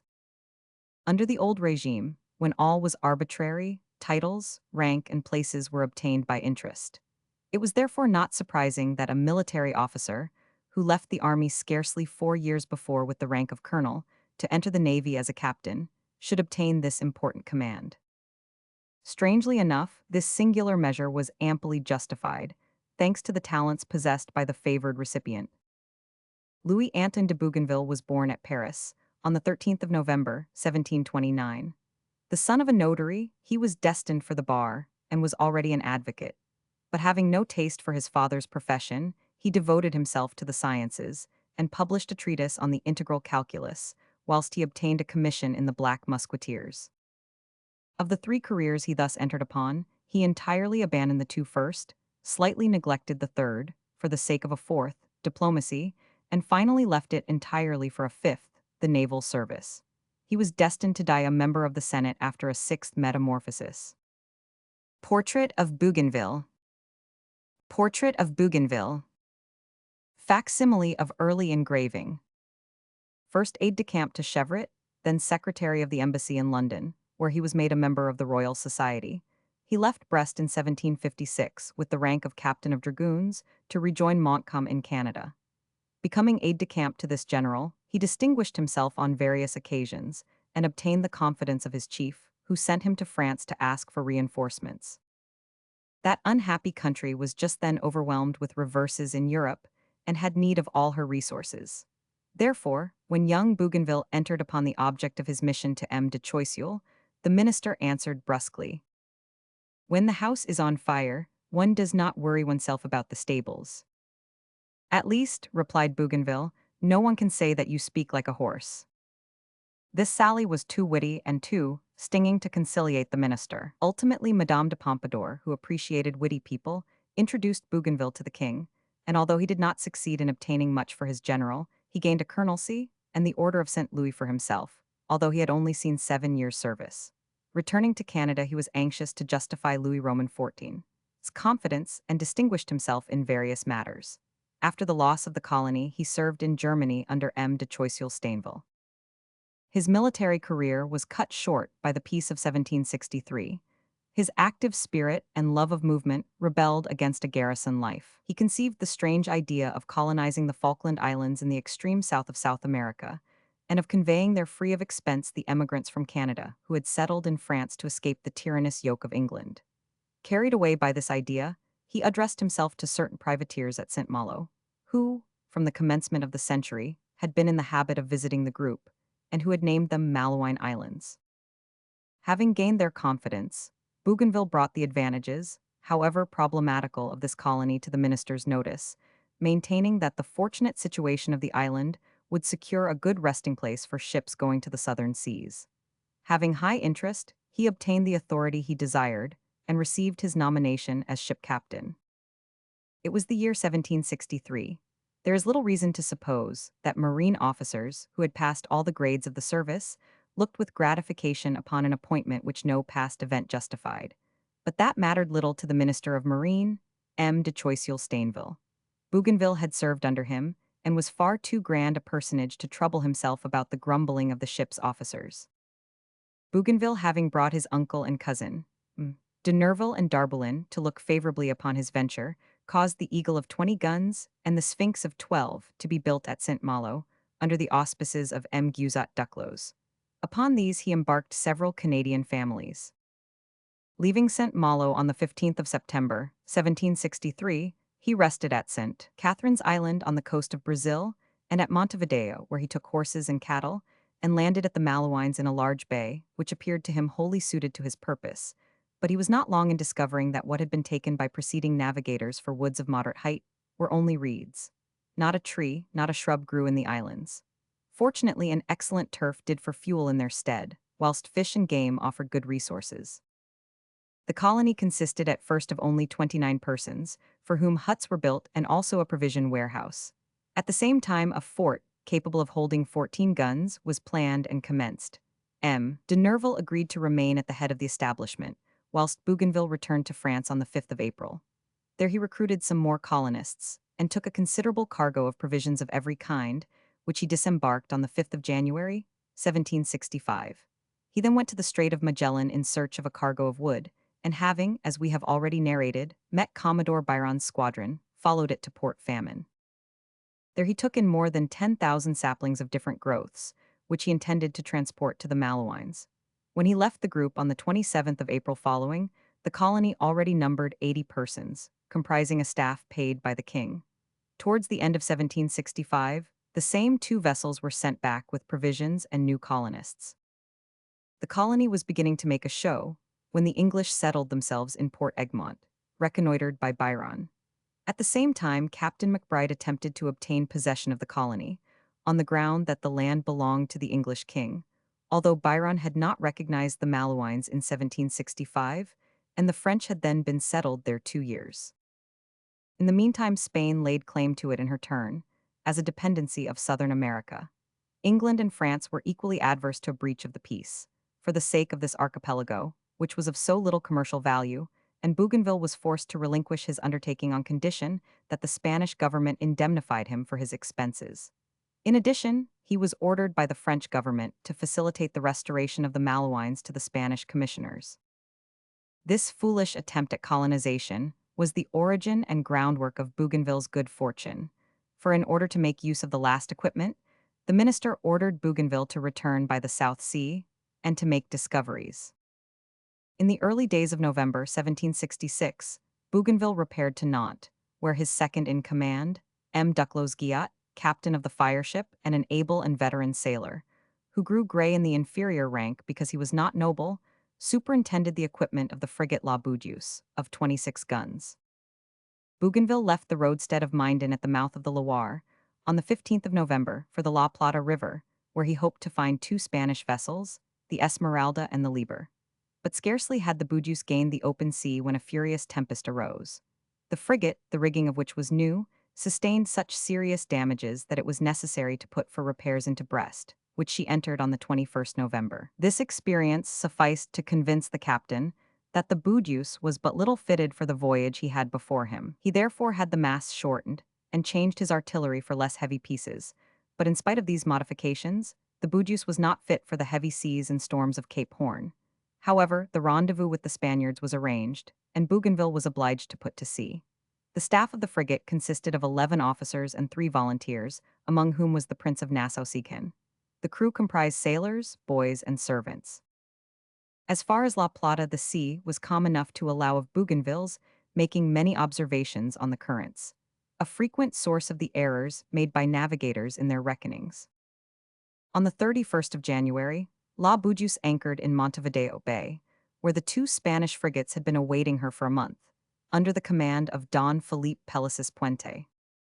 The long stay Bougainville made in this part, and also at Buenos Aires, enabled him to collect facts about the city and the manners of the inhabitants, which are too curious to be passed over in silence. Buenos Aires appeared to them too large for its population, which amounted only to 20,000, the reason being that the houses are of only 1 story and have large courts or gardens. Not only has this town no fort, but it has not even a jetty. Thus ships are forced to discharge their cargoes onto lighters, which convey them to the little river, where carts come to take the bales and convey them to the town. The number of religious communities, both male and female, in Buenos Aires adds to the originality of its character. Bougainville says, "The year is full of saint days, which are celebrated by processions and fireworks. Religious ceremonies supply the place of theaters. The Jesuits incite the women to greater austerity in their piety than any other order. Attached to their convent, they have an institution entitled Casa de los Ejercicios de las Mujeres, that is, House for the Devotion of Women. Women and girls, without the permission of husbands or fathers, enter the retreat for 12 days to increase their sanctity. They were lodged and boarded at the expense of the company. No man ever set foot in this sanctuary unless in the cowl of St. Ignatius. Servants, even of the female sex, were not allowed to accompany their mistresses. The devotional services consisted of meditation, prayer, catechizings, confession, and flagellation. We were shown the stains on the walls of the chapel, made by the blood which flowed under the hands of these Magdalens as they did penance. The environs of the town were well cultivated and brightened by a large number of country houses named cuentas, but scarcely 2, or at most 3 leagues from Buenos Aires were immense plains, with scarcely a single undulation, given up to bulls and horses, which are almost the only inhabitants. Bougainville says, "These animals were so abundant that travelers, when they needed food, would kill a bull, consume what they could eat, and leave the rest to be devoured by wild dogs and tigers." The Spaniards had not yet succeeded in subduing the Indian tribes on the 2 shores of the La Plata River. They were called Indios Bravos.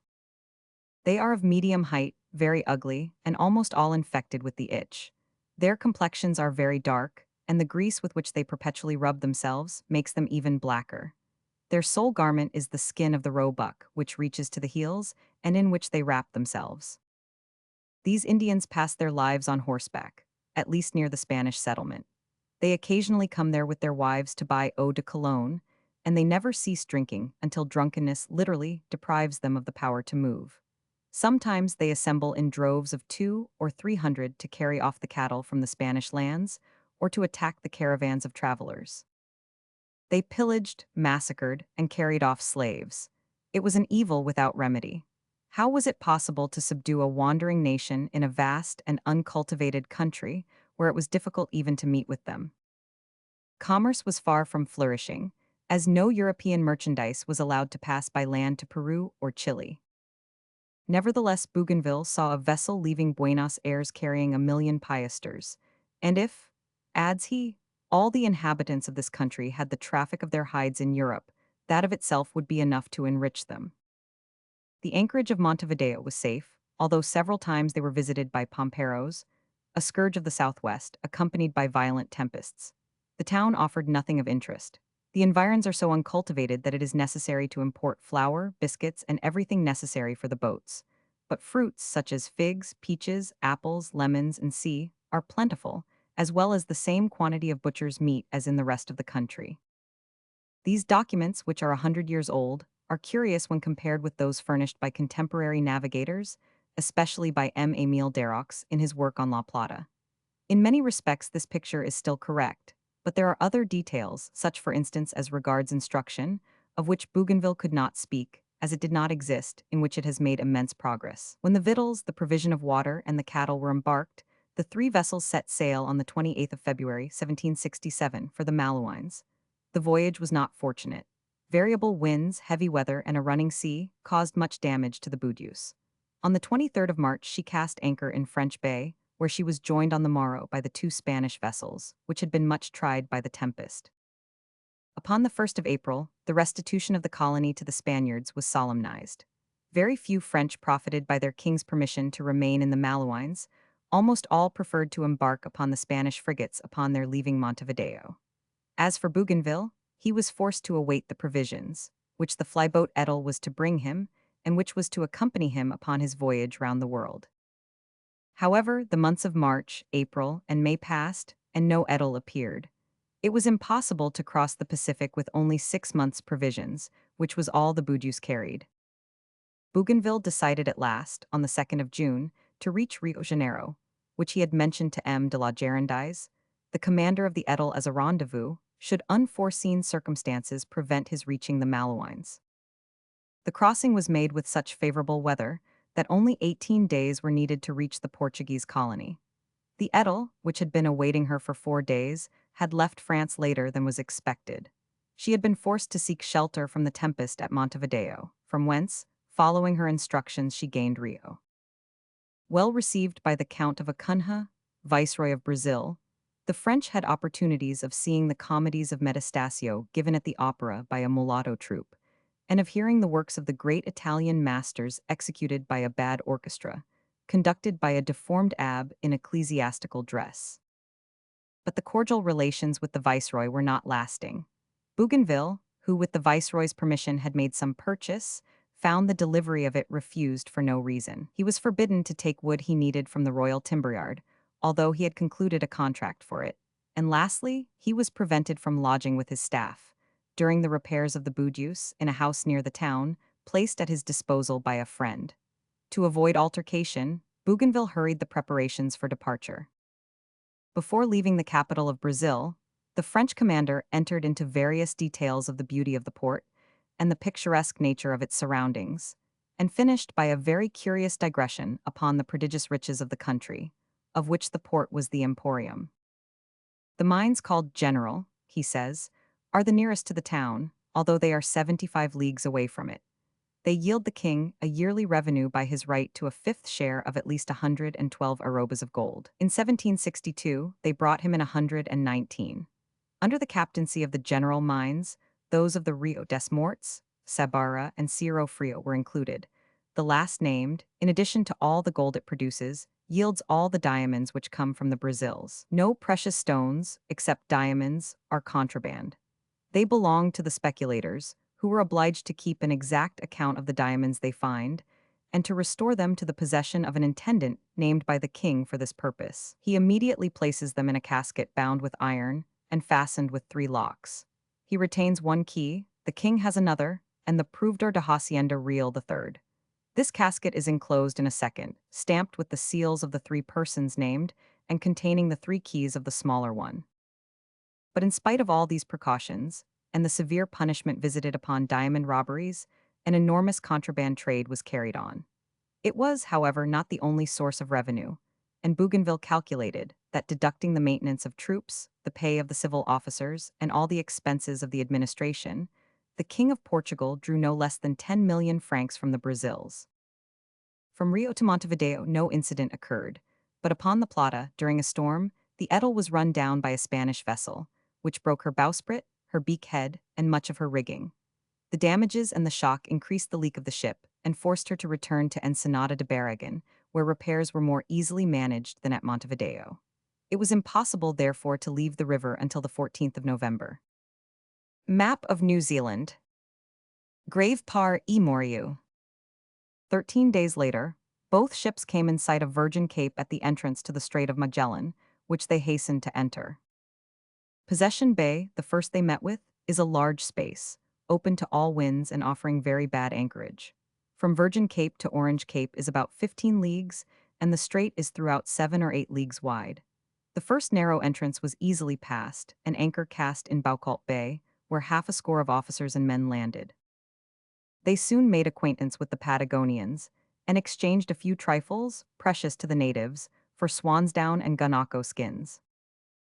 The inhabitants were tall, but none of them reached 6 feet. What struck me as gigantic in their proportions, says Bougainville, was their enormous breadth of shoulder, the size of their heads, and the thickness of their limbs.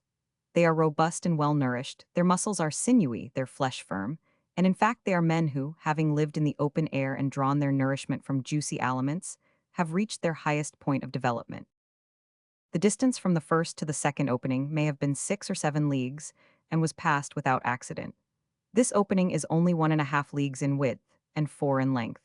In this part of the strait, the ships easily reconnoitered St. Bartholomew and St. Elizabeth Islands. At the latter the French landed.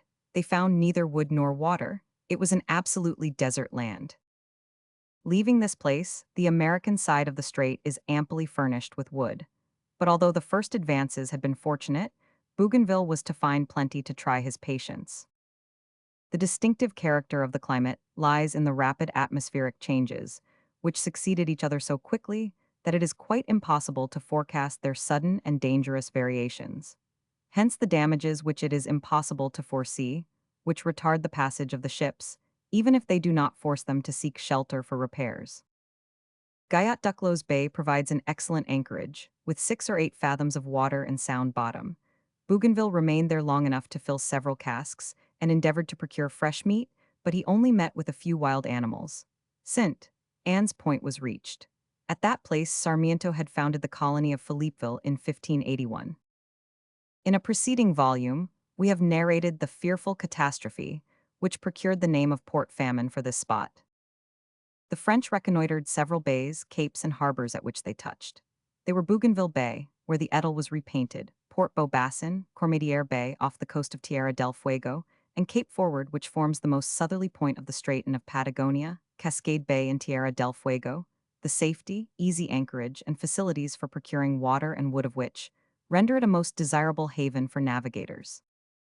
The various ports which Bougainville discovered are particularly valuable, as they offer favorable points for doubling Cape Forward, one of the most difficult routes for sailors on account of the violent and contrary winds which prevail there. The year 1768 opened for the adventurers in Fortescue Bay, below which is Port Gallant, the plan of which had been taken with great exactitude by M. de Gens. Detestable weather, of which the worst winter in Paris can give no idea, detained the French expedition for 3 weeks. It was visited by a band of Pecheans, the inhabitants of Tierra del Fuego, who boarded the ship. We made them sing, says the narrative, dance, listen to instruments, and above all eat. Everything was pleasant to them, bread, salt, meat, tallow, they devoured everything that was given them. They showed no surprise either at the sight of the vessels or that of the various objects which were shown to them, no doubt because to feel surprise at works of art, one must have elementary ideas. These men, akin to brutes, treated chef-d'oeuvres of human industry as they treated the laws and phenomena of nature. These savages are small, ugly, thin, and smell abominably. They are all but naked, having only clothing of sealskin too small to cover them. These women are hideous, and the men appear to care little for them. They live all together, men and women and children, in one hut, in the center of which a fire is lighted. Their food is chiefly shellfish. Still they have dogs and snares set with whalebone. On the whole they appear to be a good sort of people, but so weak that one overlooks their faults. Of all the savages I have met with, the Pecherais are the most destitute. We made them sing. We made them sing. A painful event occurred whilst the crew were in this port. A child of about 12 years of age came on board, and glass beads and bits of glass were given to it, with no suspicion of the use to which they would be put. It would appear that these savages are in the habit of stuffing pieces of talc down their throats as talismans. This boy, no doubt, meant to do the same with the glass, for when they landed, they found him vomiting violently and spitting blood. His throat and gums were lacerated and bleeding. In spite of the enchantments and violent rubbings of a juggler, or perhaps on account of this not too effective treatment, the poor child suffered dreadfully and died shortly afterwards. This was the signal for a precipitate flight of the Pecherais. They no doubt entertained a fear that the French had cast a spell upon them, and that they would all die in a similar manner. On the 16th of January, in endeavoring to reach Rupert Isle, the Bugis was driven by the currents half a cable's length from the shore. The anchor, which was then heaved, gave way, and without the least land breeze the vessel stranded. It was necessary to regain Gallant Harbor. It was just time, for next day a fearful storm was raging. After experiencing constantly adverse and variable winds for 26 days in Port Gallant, 36 hours favorable breeze, for which we had not dared to hope, sufficed to take us into the Pacific Ocean. This I believe to be a solitary instance of a voyage without anchorage from Port Gallant to the narrow channel. I estimate the entire length of this strait, from Virgin Cape to Cape Peliers, at about 114 leagues. We took 52 days to accomplish it. In spite of the difficulties we met with in the passage of the Straits of Magellan, and in this Bougainville entirely agrees with Byron, I should advise this route, in preference to that by Cape Horn from September to the end of March. During the remaining months of the year, I should prefer the open sea. Contrary winds and heavy seas are not dangerous, whilst it is not wise to grope one's way between two coasts. One is sure to be detained for some time in the strait, but this delay is not time wholly lost. One meets with water in abundance, wood and shellfish, and occasionally very good fish. And I am decidedly of opinion that a crew reaching the Pacific by doubling Cape Horn suffers more from the ravages of scurvy than that which proceeds by the Straits of Magellan. Bougainville's opinion has met with many opposers up to the present time, and the route which he lauds so highly has been almost abandoned by navigators. One strong reason for which is that steam has completely transformed maritime experience and entirely changed nautical science. Scarcely had he entered the southern sea, when Bougainville, to his intense surprise, found the winds southerly. He was therefore obliged to relinquish his intention of reaching Juan Fernandez. Bougainville had agreed with M. de la Juridice, captain of the Edel, that if a larger stretch of sea was discovered, the two vessels should separate, but not lose sight of each other, and that every evening the bugle should recall them within half a league of each other, so that, in the event of the Bugis encountering danger, the Edel might avoid it. Bougainville for some time sought Easter Island in vain. At last he fell in during the month of March with the lands and islands erroneously marked upon M. Bellin's chart as Quiros Islands. On the 22nd of the same month he met with 4 islets, to which he gave the name of Quater Facardins, which belonged to the dangerous group, a set of madreporic islets, low and damp, which all navigators who have visited the Pacific Ocean by way of the Straits of Magellan appear to have noticed. A little further discovery was made of a fertile island inhabited by entirely naked savages who were armed with long spears, which they brandished with menacing gestures, and thus it obtained the name of Lancer's Island. Lancer's Island. Lancer's Island.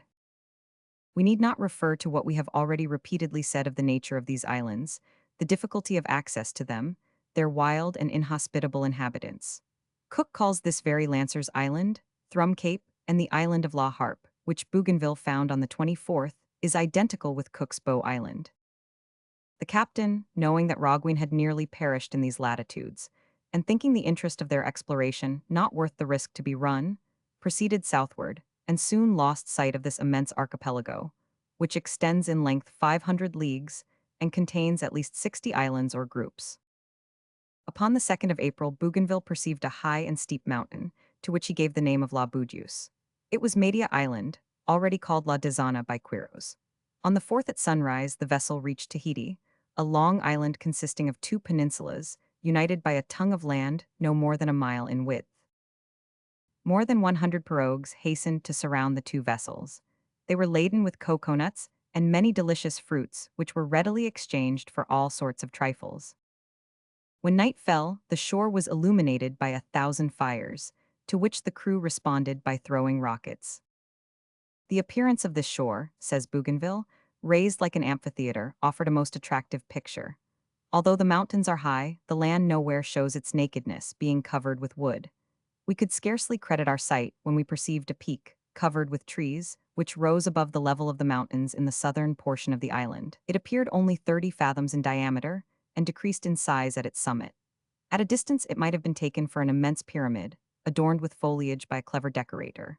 The least elevated portions of the country are intersected by fields and groves, and the entire length of the coast, upon the shore below the higher level, is a stretch of low land, unbroken and covered by plantations.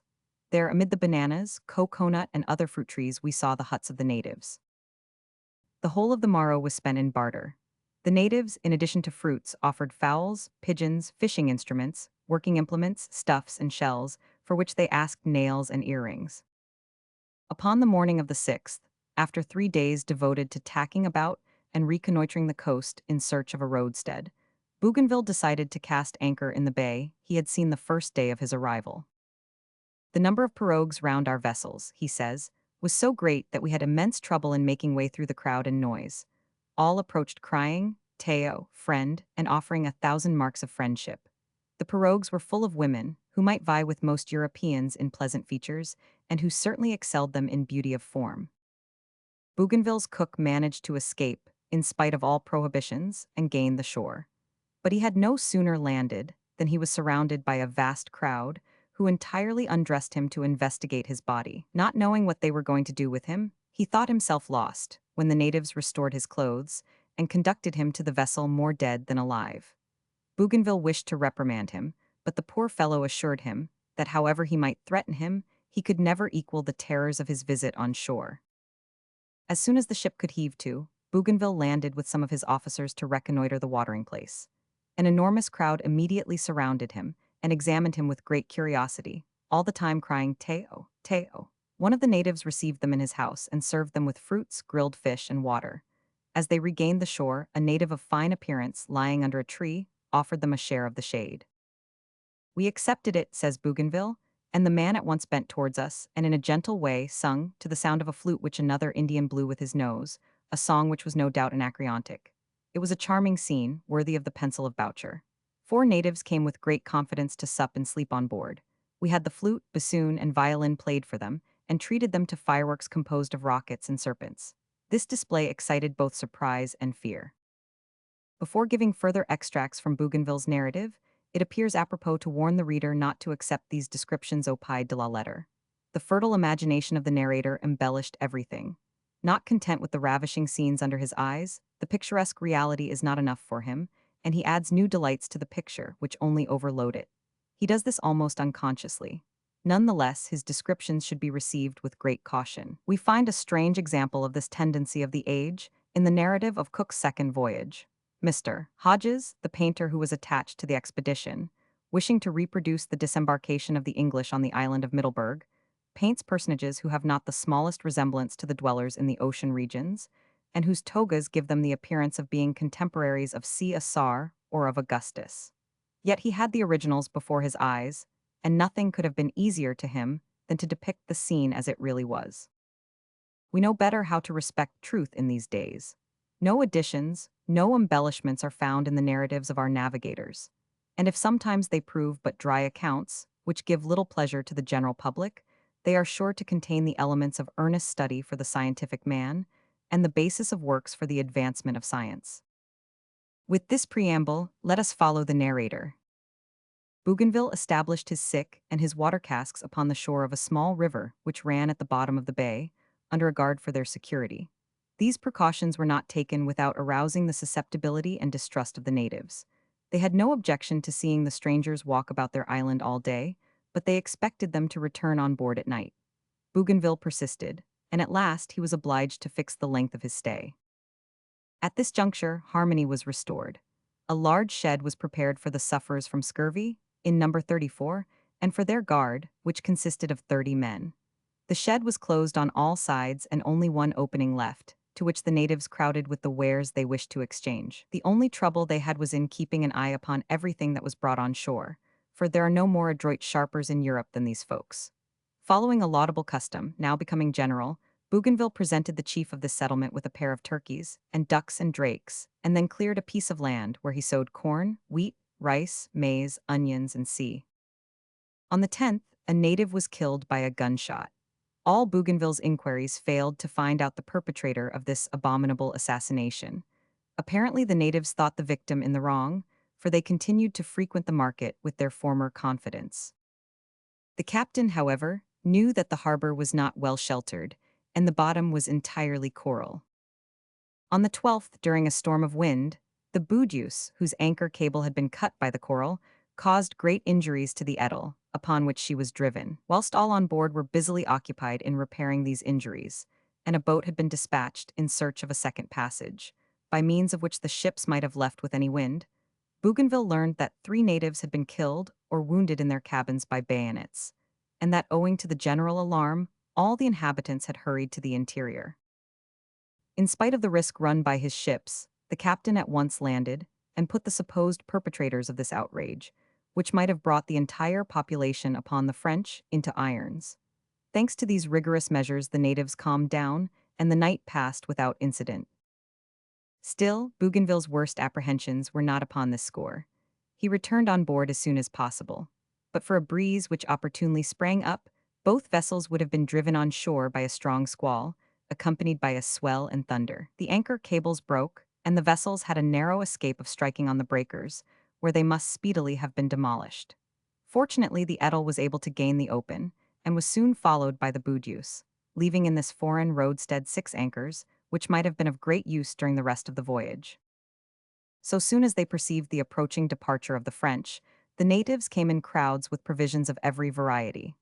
One of them, named Aaturu, asked, and finally obtained, permission to accompany Bougainville on his voyage. After his arrival in Europe, Aaturu lived 11 months in Paris, where he was received with cordiality and welcome in the highest society. In 1770, when he returned to his native land, the government took an opportunity of conveying him to the Isle of France.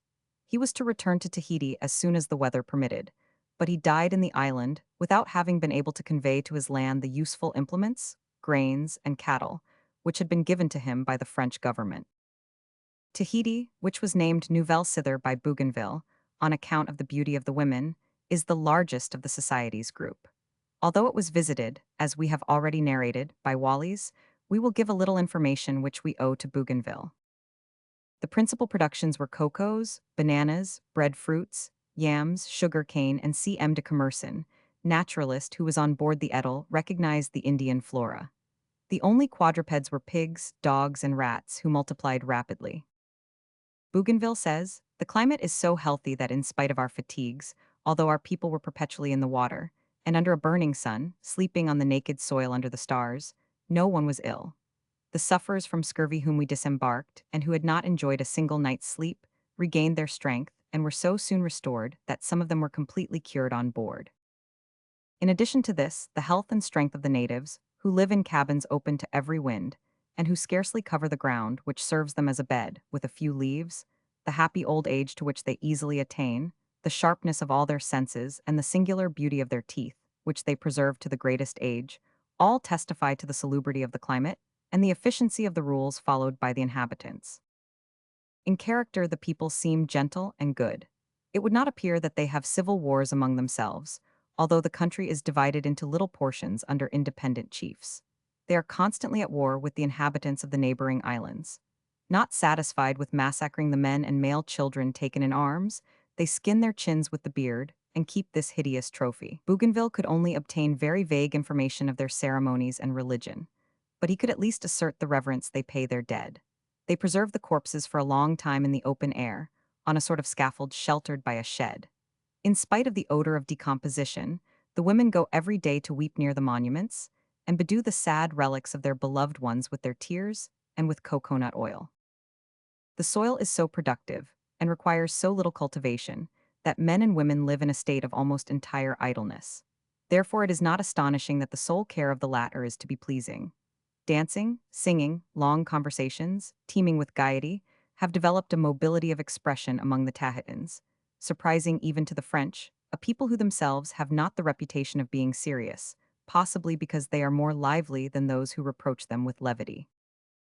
It is impossible to fix a native's attention. A trifle strikes them, but nothing occupies them.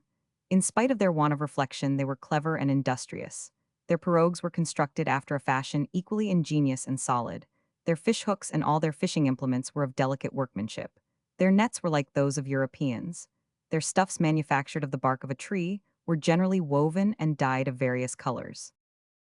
In fact, Bougainville's impression of the Tahitan people was that they were Lazzaroni. At 8 o'clock on the 16th of April, Bougainville was about 10 leagues north of Tahiti when he perceived land to windward. Although it had the appearance of 3 islands, it was in reality but one. It was named Almeida after Aoturu. The captain, not thinking it wise to stop there, steered so as to avoid the pernicious islands, of which Rogwin's disaster had made him afraid. During the remainder of the month of April, the weather was fine, with little wind. On the 3rd of May, Bougainville bore down towards a new land, which he had just discovered, and was not long in finding others on the same day. The coasts of the largest one were steep. In point of fact, it was simply a mountain covered with trees to its summit, with neither valley nor sea coast. Some fires were seen there, cabins built under the shade of the coconut trees, and some 30 men running on the shore. In the evening, several pirogues approached the vessels, and after a little natural hesitation, exchanges commenced. The natives demanded pieces of red cloth in exchange for coconuts, yams, and far less beautiful stuffs than those of the Tahitans. They disdainfully refused iron, nails, and earrings, which had been so appreciated elsewhere in the Bourbon archipelago, as Bougainville had named the Tahitan group. The natives had their breasts and thighs painted dark blue. They wore no beards. Their hair was drawn into tufts on the top of their heads. Pirogue of the Marquesas Islands. Pirogue of the Marquesas Islanders. Next day, fresh islands belonging to the archipelago were seen. The natives, who appeared very savage, would not approach the vessels. The longitude of these islands, says the narrative, is pretty nearly similar to that which Abel Tasman reckoned it when he discovered Amsterdam and Rotterdam Islands, the Pulstars, Prince William Island, and the low lands of Vlemskirk.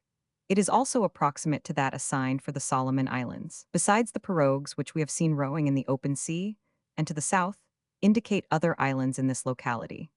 Thus it appears likely that these lands form an extended chain in the same parallel. The islands comprising the Navigator Archipelago lie below the 14th southern parallel, between 170 degrees and degrees west longitude from Paris. As fresh victuals diminished, scurvy again began to appear. It was necessary to think of putting into a port again. On the 22nd and the following days of the same month, Pentecost Island, Aurora and Leper Islands, which belonged to the archipelago of New Hebrides, were reconnoitered. They had been discovered by Quiros in 1606. The landing appearing easy, the captain determined to send an expedition on shore, which would bring back coconuts and other antiscorbutic fruits. Bougainville joined them during the day.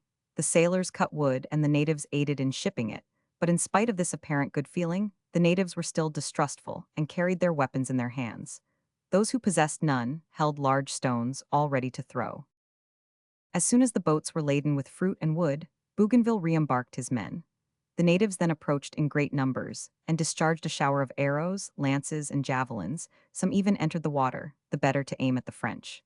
Several gunshots, fired into the air, having no effect, a well-directed general volley soon put the natives to flight. A few days later, a boat seeking anchorage upon the coast of the Leper Islands was in danger of attack. 2 arrows aimed at them served as a pretext for the first discharge, which was speedily followed by a fire so well directed that Bougainville believed his crew in danger. The number of victims was very large. The natives uttered piercing cries as they fled to the woods. It was a regular massacre. The captain, uneasy at the prolonged firing, sent another boat to the help of the first. When he saw it doubling a point, he therefore signaled for their return. "I took measures," he said, "that we should never again be dishonored by such an abuse of our superior forces." The easy abuse of their powers by captains is truly sad. The mania for destroying life needlessly, even without any object, raises one's indignation. To whatever nation explorers belong, we find them guilty of the same acts. The reproach, therefore, belongs not to a particular nation, but to humanity at large. Having obtained the commodities he needed, Bougainville regained the sea. It would appear that the navigator aimed at making many discoveries, for he only reconnoitered the lands he found very superficially and hastily, and of all the charts which accompany the narrative, and there are many of them, Not one gives an entire archipelago, or settles the various questions to which a new discovery gives rise. Captain Cook did not proceed in this way. His explorations, always conducted with care and with rare perseverance, are for that very reason far superior in value to those of the French explorer. The lands which the French now encountered were no other than Saint Esprit, Malicolo, and Saint Bartholomew, and the islets belonging to the latter. Although he was perfectly aware that these islands were identical with the Tierra del Espiritu Santo of Quiros, Bougainville could not refrain from bestowing a new name upon them, and called them the Archipelago des Grand Cyclades, to which, however, the name of New Hebrides has been given in preference. I readily believed, he says, that it was its extreme southern point which Roggwin saw under the 11th parallel, and which he named Tinehoven and Groning. But when we arrived there, everything led us to believe that we were in the southern land of Espiritu Santo. Every appearance seemed to coincide with Quiros's narrative, and the discoveries we made every day encouraged us in our search. It is singular that precisely in the same latitude and longitude as that which Quiros gives to his St. Philip and St. James bays, upon a shore which at first sight appeared like a continent, we found a passage equal in size to that which he gives to the opening of his bays. Did the Spanish navigator see badly, or did he wish to hide his discoveries? Had geographers merely guessed in making the Tierra del Espiritu Santo identical with New Guinea? To ascertain the truth, we must follow the same parallel for over 350 leagues. I resolved upon doing so, although the state and quantity of our provisions warned us to seek a European settlement as soon as possible. It will be seen that we narrowly escaped being the victims of our own persistence. Whilst Bougainville was in these latitudes, certain business matters required his presence on board the Edel, and he there found out a singular fact, which had already been largely discussed by his crew. M. de Commerson had a servant named Bar. Indefatigable, intelligent, and already an experienced botanist, Bar had been seen taking an active part in the herborizing excursions, carrying boxes, provisions, the weapons, and books of plants, with endurance which obtained from the botanist the nickname of his beast of burden. For some time past Bar had been supposed to be a woman. His smooth face, the tone of his voice, his reserve, and certain other signs appeared to justify the supposition, when on arriving at Tahiti suspicions were changed into certainty. M. de Commerson landed to botanize, and according to custom Bar followed him with the boxes, when he was surrounded by natives, who, exclaiming that it was a woman, were disposed to verify their opinion. A midshipman, M. Baumand, had the greatest trouble in rescuing her from the natives and escorting her back to the ship. When Bougainville visited the Edel, he received Bar's confession. In tears, the assistant botanist confessed her sex, and excused herself for having deceived her master, by presenting herself in man's clothes at the very moment of embarkation. Having no family, and having been ruined by a lawsuit, this girl had donned man's clothes to ensure respect. She was aware, before she embarked, that she was going on a voyage round the world, and the prospect, far from frightening her, only confirmed her in her resolution. Amdil Bar's adventure. Amdil Bar's adventure. She will be the first woman who has been round the world, says Bougainville, and I must do her the justice to admit that she has conducted herself with the most scrupulous discretion. She is neither ugly nor pretty, and at most is only 26 or 27 years old. It must be admitted that had the two vessels suffered shipwreck upon a desert island, it would have been a singular experience for Bar. The expedition lost sight of land on the 29th of May. The route was directed westward. On the 4th of June, a very dangerous rock, so slightly above water that at 2 leagues distant it was not visible from the lookout, was discovered in latitude 15 degrees 50 and degrees 10 longitude. The constant recurrence of breakers, trunks of trees in large quantities, fruits and sea wrack, and the smoothness of the sea all indicated the neighborhood of extensive land to the southeast. It was New Holland. Bougainville determined to leave these dangerous latitudes, where he was likely to meet with nothing but barren lands, and a sea strewn with rocks and full of shallows. There were other urgent reasons for changing the route. Provisions were getting low. The salt meat was so tainted that the rats caught on board were eaten in preference. Bread enough for 2 months and vegetables for 40 days alone remained. All clamored for a return to the north. Unfortunately, the south winds had ceased, and when they recommenced, they brought the expedition within an inch of destruction. On the 10th of June, land was seen to the north. It was the bottom of the Gulf of the Louisiade, which had received the name of Cul-de-sac de l'Orangerie. The country was magnificent. On the seashore, a low land covered with trees and shrubs, the balmy odors of which reached the ships, rose like an amphitheater towards the mountains, whose summits were lost in the skies. However, it was impossible to visit this rich and fertile country, but on the other hand, desirable to find to the east a passage to the south of New Guinea, which, by way of the Gulf of Carpentaria, would have led direct to the Moluccas. Did such a passage exist? Nothing was more problematic, for the notion was that land had been seen extending far to the westward. It was needful to hurry as fast as possible from the Gulf, where the ships had so incautiously involved themselves. Map of Louisiade Archipelago. Louisiade Archipelago. Facsimile of early engraving. But there is a wide difference between a wish and its fulfillment. The two vessels strove in vain up to the 21st of June to transport themselves to the west, from this coast, which was so full of rocks and breakers, and upon which the wind and currents bade fair to swallow them up. The fog and rain continued so closely with them that the frigate could only proceed in company with the Edel by a constant firing of guns. When the wind changed, they profited by it and immediately proceeded to the open sea. But it soon veered again and continued east-southeast, and thus they speedily lost the ground they had gained. During this terrible cruise, the rations of bread and vegetables were obliged to be reduced, consumption of old leather was threatened with severe punishment, and the last goat on board was sacrificed. It is difficult for the reader, tranquilly sitting in his chimney corner, to imagine the anxiety of a voyage in these unknown seas, threatened with the unexpected appearance of rocks and breakers, with contrary winds, unknown currents, and a fog which concealed all dangers. Cape Deliverance was only rounded on the 26th. It was now possible to start for the north-northeast. 2 days later, when they had made about 60 leagues northward, some islands were perceived ahead. Bougainville imagined they were a part of the Louisiade group, but they are more generally accepted as belonging to the Solomon Archipelago, which Carteret, who saw them the preceding year, as little imagined that he had reached, as the French navigator. Several pirogues speedily surrounded the two ships. They were manned by natives, blacker than Africans, with long curling red hair. Armed with javelins, they uttered shrill cries and showed dispositions far from peaceful. It was useless to attempt to reach them. The surge broke violently, and the coast was so narrow that it scarcely seemed as if there were one at all. Surrounded on all sides by islands, and in a thick fog, Bougainville steered by instinct in a passage only 4 or 5 leagues in width, and with a sea so rough that the Edel was forced to close her hatchways. Upon the eastern coast a pretty bay was perceived, which promised good anchorage. Boats were told off to sound it. Whilst they were thus engaged, 10 or more pirogues, upon which some 150 men armed with bucklers, lances, and bows, were embarked, advanced against them. The pirogues divided into 2 parties to surround the French boats. As soon as they were within sufficient reach, the natives showered a storm of arrows and javelins upon the boats. The first discharge failed to stop them. A second was necessary to disperse them. 2 pirogues, the crews of which had jumped into the sea, were captured.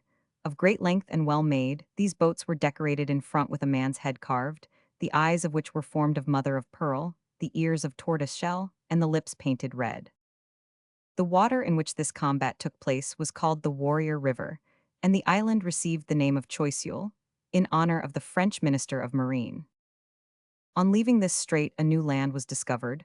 Bougainville Island, the southern extremity of which, called Laverdy Cape, appears to join Bouka Island. The latter, which Carteret had seen the preceding year, and which he named Winchelsea, appeared densely populated, if the cabins which abounded were any criterion. The inhabitants, whom Bougainville classifies as Negroes, probably to distinguish them from the Polynesians and Malays, are Papuans, of the same race as the inhabitants of New Guinea. Their short curly hair was painted red, and the betel nut, which they perpetually chewed, had communicated the same color to their teeth. The coast with its coconut and other trees promised plentiful refreshments, but contrary winds and currents quickly drew the ships away. On the 6th of July, Bougainville cast anchor on the southern coast of New Ireland, which had been discovered by Schouten, in Port Praslin, at the very point where Carteret had stopped. "We sent our casks on shore," says the narrative, "and began to collect water and wood and commence washing, all of which was most necessary. The disembarkation was splendid, upon fine sand with neither rock nor wave. 4 streams flowed into the harbor in a space measuring 400 paces. We selected 3, according to custom, one to supply water for la use, one for the Edel, and one for washing purposes. Wood was plentiful on the shore, and there were various kinds of it, all good for burning, and several first-rate for carpentry, joinery, and even toy-making. The two vessels were in hearing of each other and close to the shore. Again, this part and its neighborhood to a great distance were uninhabited, a fact which secured us precious peace and liberty.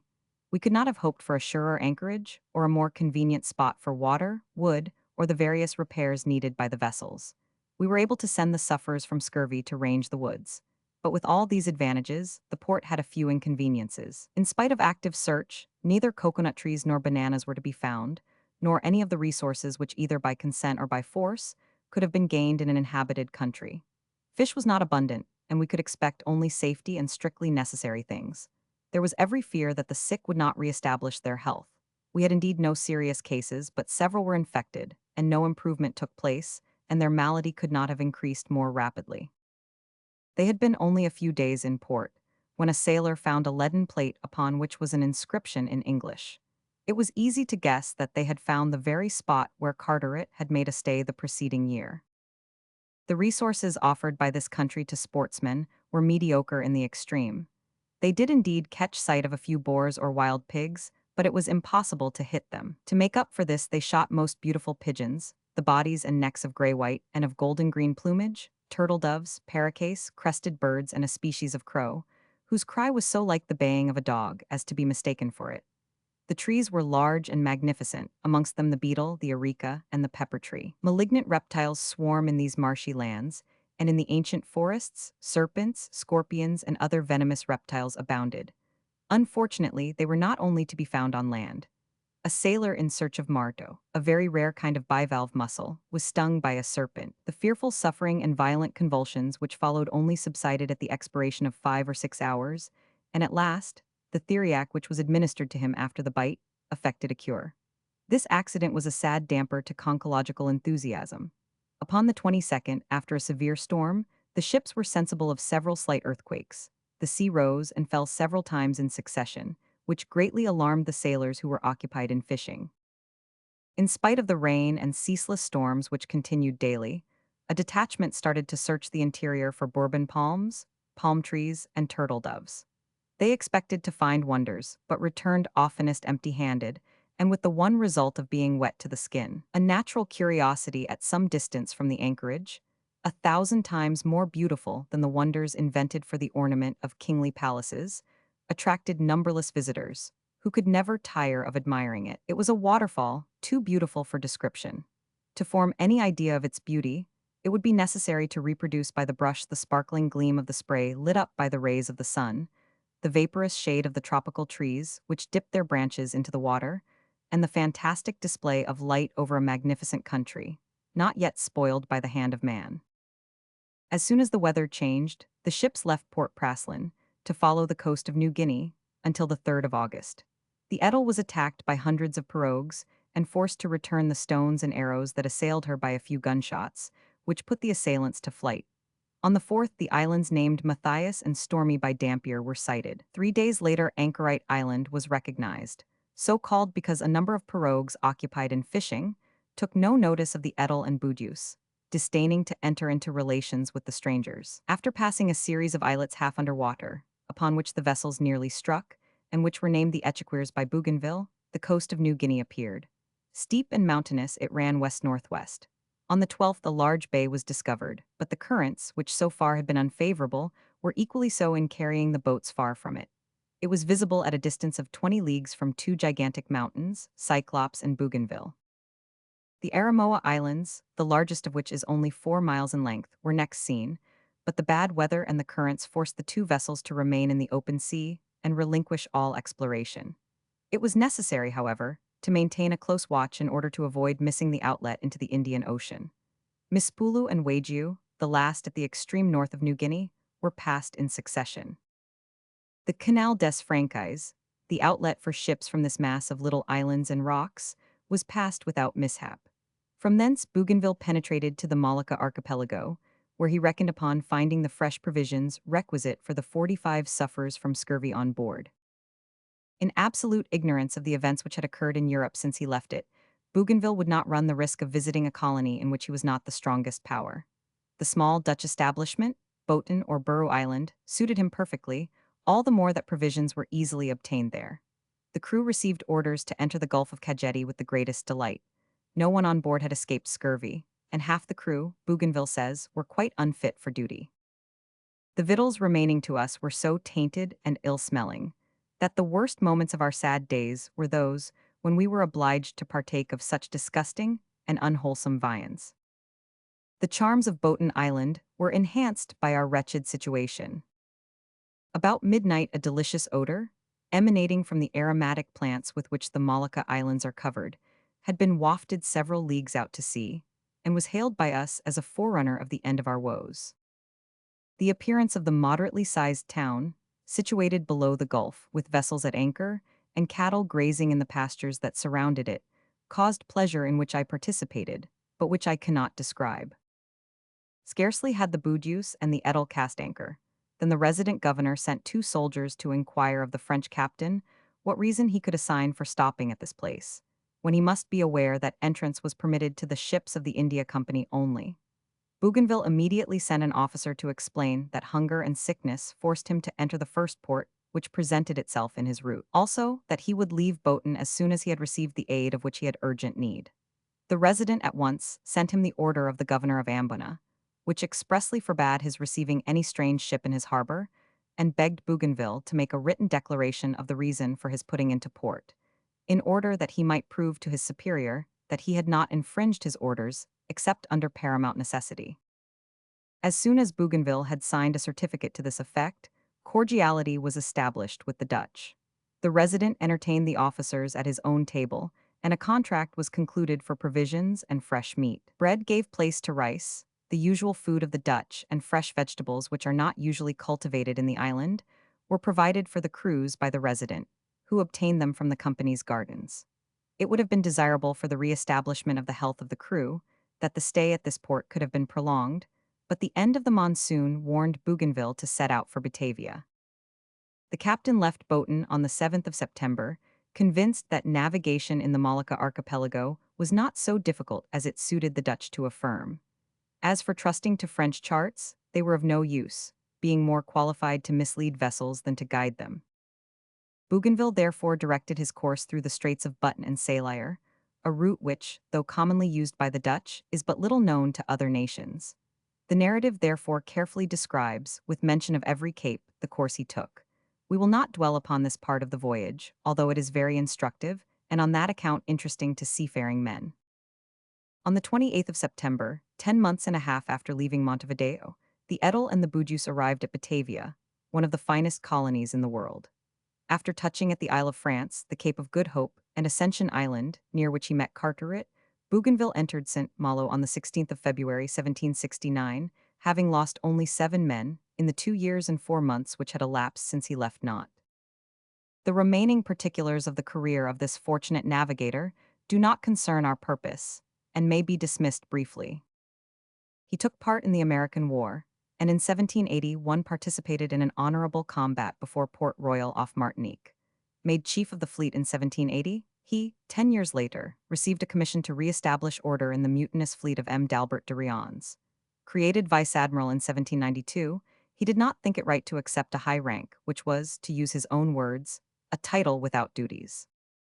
Nominated first to the Bureau of Longitudes, and then to the Institute, raised to the rank of senator, created a count by Napoleon I, Bougainville died full of years and honors, on the 31st of August, 1811.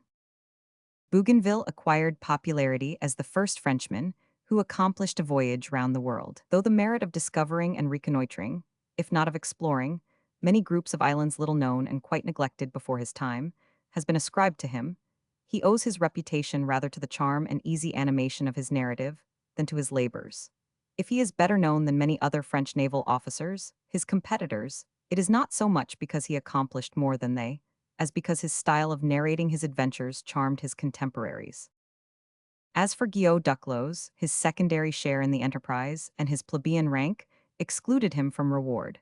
He was afterwards given the Cross of St. Louis, but he earned the title by his rescue of the Belle Poule. Although he was born in 1722 and had been in the Navy since the year 1734, he was still only lieutenant in 1791. A succession of ministers of new views was needed to obtain the rank of ship captain for him, a tardy recompense of long and signal services. Guillaume Duclos died at Saint-Servan on the 10th March, 1794. Chapter 3. Captain Cook's First Voyage. 1. The beginning of his maritime career. The command of the adventure entrusted to him, Tierra del Fuego, discovery of some islands in the Paumotu archipelago, arrival at Tahiti, manners and customs of the inhabitants, discovery of other islands in the society group, arrival at New Zealand, interview with the natives, discovery of Cook's Strait, circumnavigation of 2 large islands, manners and productions of the country. In narrating the career of a distinguished man, it is well to neglect none of those details which may appear of but slight importance. They acquire significance as indications of a vocation unknown even to its subject, and throw a light upon the character under consideration. For these reasons, we shall dwell a little upon the humble beginning of the career of one of the most illustrious navigators whom England boasts. James Cook was born at Marton, in Yorkshire, on the 27th of October, 1728. He was the 9th child of a farm servant and a peasant woman named Grace. When scarcely 8 years of age, little James assisted his father in the rough toil of the farm of Airy Home, near Ayton. His amiability and love of work attracted the interest of the farmer, who had him taught to read. When he was 13 years of age, he was apprenticed to William Sanderson, a linen draper at Snaith, a fishing hamlet of some importance. But young Cook found little pleasure in an employment which kept him behind a counter, and he spent every leisure moment in chatting with the sailors who visited the port. Gaining his father's consent, James soon left the linen-drapers to engage himself as shipboy to Messrs. Walker, whose boats carried coal from England to Ireland. Successively shiplad, sailor, and master, Cook rapidly learned all the details of his profession. In the spring of 1755, as the first hostilities between England and France broke out, the boat upon which Cook served was anchored in the Thames. The Navy was recruited in those days by means of press gangs. At first Cook hid himself, but afterwards, urged no doubt by a presentiment, he engaged himself on board the Eagle, a vessel of 60 guns, to the command of which Sir Hugh Palliser was soon appointed. Intelligent, active, thoroughly at home in all the details of the service, Cook was noticed by the officers and attracted the attention of his captain, who in a short time received a letter of warm recommendation from the member for Scarborough, sent in accordance with the pressing solicitations of all the inhabitants of Ayton for young Cook, who shortly afterwards received a warrant as boatswain. He embarked upon the Mercury, bound for Canada, upon the 15th of May, 1759, and joined the fleet of Sir Charles Saunders, who, in conjunction with General Wolfe, conducted the siege of Quebec. In that campaign, Cook found the first opportunity of distinguishing himself. Ordered off to sound the St. Lawrence between Orleans Island and the northern shore of the river, he executed his task with much skill and drew up a chart of the channel in spite of the difficulties and dangers of the enterprise. His hydrographical sketch was acknowledged to be so exact and complete that he received orders to examine the channels of the river below Quebec. This duty he performed so well that his chart of the St. Lawrence was published by the English Admiralty. After the capture of Quebec, Cook passed on to the Northumberland, under command of Lord Colville, and profited by his stay on the shores of Newfoundland to devote himself to astronomy. Important operations were now entrusted to him. He drew up the plan of Placentia and took the bearings of St. Peter and Miquelon. In 1764, he was made naval engineer for Newfoundland and Labrador, and was employed for 3 consecutive years in hydrographical tasks, which obtained for him the notice of the ministry, and helped to correct innumerable errors in the maps of America. At the same time, he addressed a treatise to the Royal Society of London, upon an eclipse of the sun, which he had observed in Newfoundland in 1766. This document appeared in the Philosophical Transactions. Cook was not long in receiving a due reward for so much and such successful labor, and for his patient studies, the more meritorious as he had had few opportunities and was self-taught. A scientific question of the highest importance, viz., the transit of Venus across the sun's disk, which had been announced for 1769, was eagerly discussed by all the scientists of the day. The English government, confident that this observation could only be effectually made in the Pacific Sea, resolved to send a scientific expedition thither. The command was offered to the famous hydrographer A. Dalrymple, equally celebrated for his astronomical investigations and his geographical discoveries in the southern seas. But he was so exacting in his demands, and so persevering in his request for a commission as ship's captain, which Sir Edward Hawker as obstinately refused, that the Secretary of the Admiralty proposed another commander for the projected enterprise.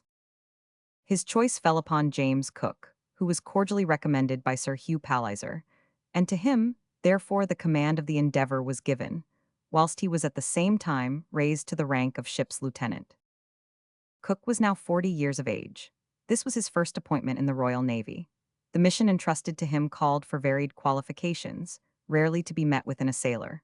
For, although the observation of the transit of Venus was the principal object of the voyage, it was by no means the only one. Cook was also to make a voyage of discovery in the Pacific Ocean, but the humbly born Yorkshire lad was destined to prove himself equal to his task.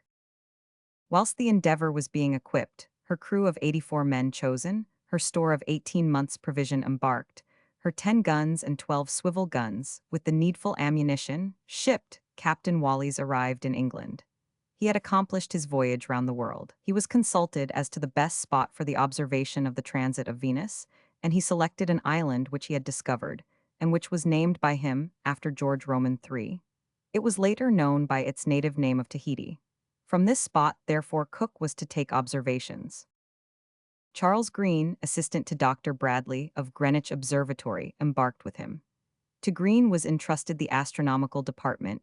Dr. Solander, a Swedish doctor of medicine, a disciple of Linnaeus and professor at the British Museum, undertook the botanical part. Finally, Sir Joseph Banks joined the expedition, out of simple interest, anxious to employ his energy and fortune.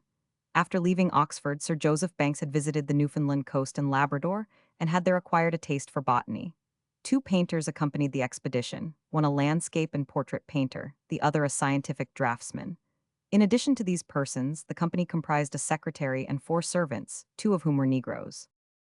The Endeavour left Plymouth upon the 26th of August, 1768, and put into port at Funchal, in the island of Madeira, on the 13th of September, to obtain fresh fruit and make discoveries. The expedition met with a cordial reception. During their visit to a convent, the staff of the Endeavour were entreated by the poor immured recluses to let them know when it would thunder, and to find a spring of fresh water for them, which they sorely needed, in the interior of the convent. With all their learning, Banks, Solander, and Cook found it impossible to satisfy these demands. From Madeira to Rio de Janeiro, where the expedition arrived on the 13th of November, no incident interrupted the voyage, but Cook's reception by the Portuguese was hardly what he expected. The whole time of his stay in port was spent in disputes with the viceroy, a man of little knowledge, and quite incapable of understanding the scientific aspect of the expedition. However, he could not well refuse to supply the English with fresh provisions, of which they had absolutely none left. As, however, Cook was passing Fort Santa Cruz on leaving the bay, 2 shots were fired after him, whereupon he immediately cast anchor and demanded the meaning of the insult. The viceroy replied that the commandant of the fort had orders to allow no vessel to leave the bay without his having received notice, and although Captain Cook had notified his intention to the viceroy, it had, by pure neglect, not been communicated to the commandant of the fort. Was this an intentional act of discourtesy on the part of the viceroy, or was it simple heedlessness? If the viceroy was equally negligent in all the details of his administration, the Portuguese colony must have been well regulated. Cook entered the Straits of Le Maire on the 14th of January, 1769. Kippis, in his Life of Captain Cook, gives the following account. The sea ran so high that the water was above Cape San Diego, and the vessel was so driven by the wind that her bowsprit was constantly under water. Next day anchor was cast in a small harbor, which was recognized as Port Morris, and soon afterwards they anchored in the Bay of Good Success. Whilst the Endeavour remained off this spot, a strange and untoward adventure befell Banks, Solander, Dr. Green, and Monkhouse, the surgeon of the vessel, and their attendants. They were proceeding towards a mountain in search of plants, and as they climbed it they were surprised by cold, so penetrating and sudden that they were all in danger of perishing. Dr. Solander was seized with vertigo, 2 Negro servants died on the spot. Finally, the gentlemen were only able to regain the vessel after a lapse of 2 days. They rejoiced in their deliverance, with a joy which can only be estimated by those who have escaped similar dangers, whilst Cook showed a lively pleasure in the cessation of the anxiety their absence had caused him. This event gave them a proof of the severity of the climate. It was the middle of summer in this part of the world, and the day, when the cold surprised them, had begun as warmly as an ordinary May morning in England. James Cook was enabled to make some curious observations upon the savage inhabitants of those desolate regions. Destitute of the necessaries of life, without clothes, without efficient shelter from the almost perpetual severity of this glacial latitude, unarmed, and unlearned in any industrial art which would enable them to construct the more necessary utensils, they passed a miserable life and could only exist with difficulty. In spite of these facts, of all the articles offered in exchange, they invariably chose the least useful. They joyfully accepted bracelets and necklaces and rejected hatchets, knives, and fishhooks. Careless of what we consider valuables, our superfluities were their necessaries. Cook had reason to congratulate himself upon the selection of this route. He took 30 days to double Tierra del Fuego, from the date of his entrance into the Straits of Le Maire to his arrival, 3 degrees north of Magellan. No doubt a much longer time would have been needed if he had followed the winding course of the Strait of Magellan. His very exact astronomical observations, in which Green joined him, and the directions he gave for this dangerous navigation, smoothed the difficulties of his successors and rectified the charts of 50 Hermite, Le Maire, and Scout. Captain James Cook. Captain James Cook. Facsimile of early engraving. Cook noticed no current of any importance from the 21st January, the day upon which he doubled Cape Horn, to the 1st of March, in a distance of 160 leagues of sea. He discovered a good many islands in the dangerous archipelago, which he respectively named Lagoon, Arch, Groups, Birds, and Chain Islands. The greater number were inhabited and were covered with vegetation, which to sailors who for 3 months had seen only sea and sky, and the frozen rocks of Tierra del Fuego, appeared luxuriant. Soon they found Mardia Island, which Wallis had named Osnaburg, and on the next day, 11th of June, the island of Tahiti was reached. 2 days later, the Endeavour cast anchor in Port Matavai, called Port Royal by Wallis, and where that captain had had a struggle with the natives, over whom, however, he had triumphed without much difficulty. Cook, aware of the incidents of his predecessor's stay in this port, wished above all to avoid similar scenes.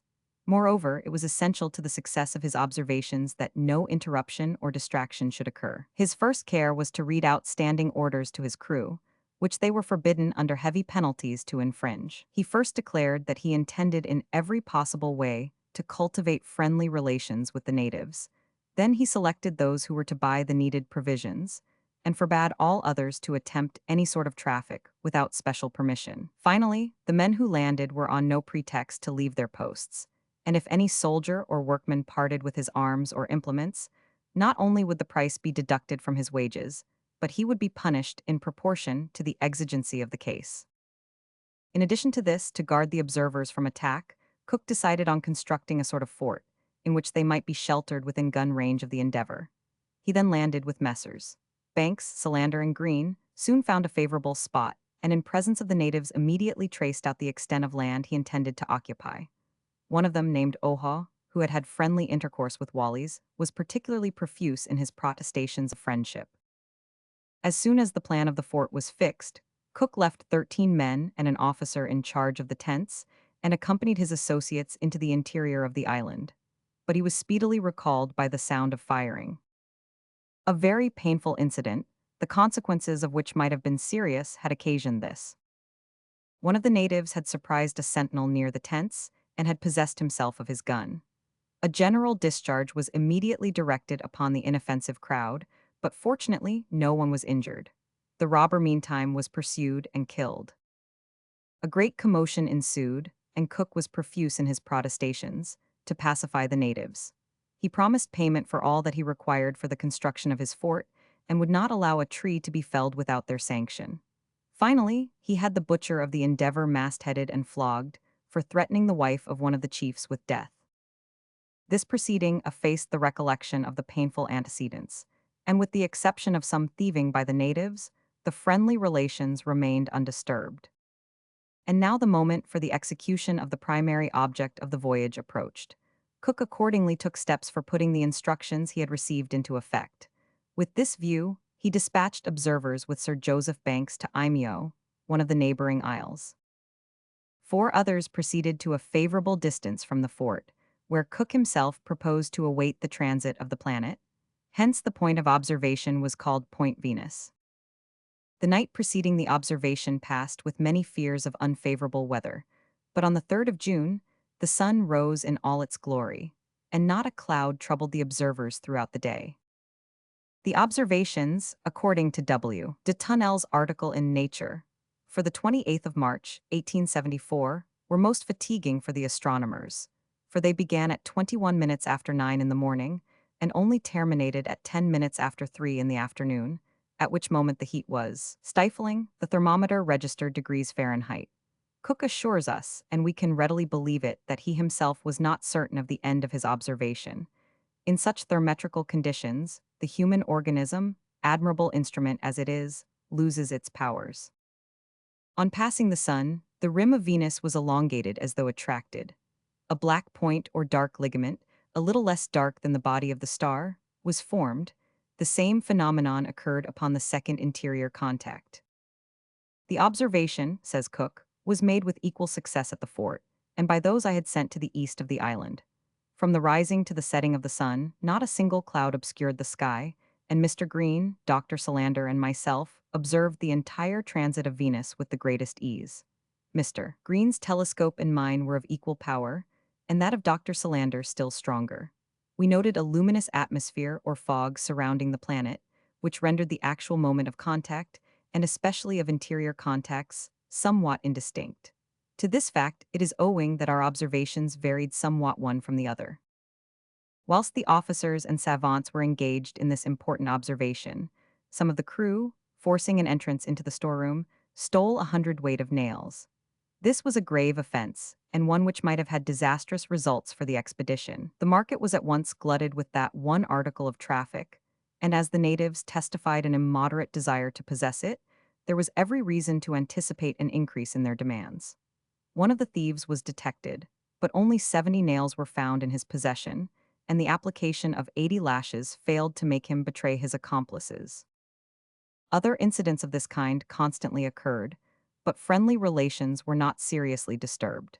The officers were free to make incursions into the interior of the island to prosecute scientific investigations and to inquire into the manners of the inhabitants. In one of these excursions, Sir Joseph Banks met a band of itinerant musicians and improvisatori. They were somewhat surprised to find that the arrival of the English and the various incidents of their stay formed the subjects of native songs. Banks followed the river which flows into the sea at Matavai, some distance into the interior, and found traces of a long extinct volcano. He planted and also distributed among the population a large number of kitchen garden seeds, such as watermelons, oranges, lemons, and and planned a garden near the fort, where he sowed many of the seeds he had selected at Rio Janeiro. Cook and his principal assistants wished to accomplish the circumnavigation of the island, which they estimated at 30 nautical leagues. During this voyage, they entered into amicable relations with the chiefs of different districts and collected a mass of information as to the manners and customs of the natives. A curious custom was that of allowing the dead to decompose in the open air and of burying the bones only. The corpse was placed in a hut about 15 feet in length and 11 in height and of proportionate width. One end was closed up, and the 3 other sides shut in by trellis work of twigs. The board upon which the corpse rested was 5 feet above the earth. There the dead body was laid, covered in stuffs with its club and stone hatchet. Coconuts wreathed together were hung at the open end of the tent. Half a coconut, filled with soft water, was placed outside, and a bag containing some bits of toasted bread was attached to a post. This species of monument is called tupapau. Whence could that singular method of raising the dead above the ground until the flesh was decayed by putrefaction have been derived? It is quite impossible to find out.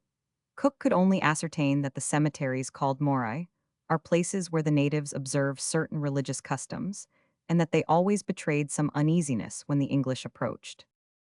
One of their most delicate dishes was dog. Those intended for the table never ate meat, but were fed upon breadfruits, coconuts, yams, and other vegetables. The flesh placed in a hole upon hot stones covered with green leaves was stewed down in 4 hours. Cook, who partook of it, says it has a delicious flavor. On the 7th of July, preparations for departure began. In a short time, the doors and palings were removed and the walls demolished.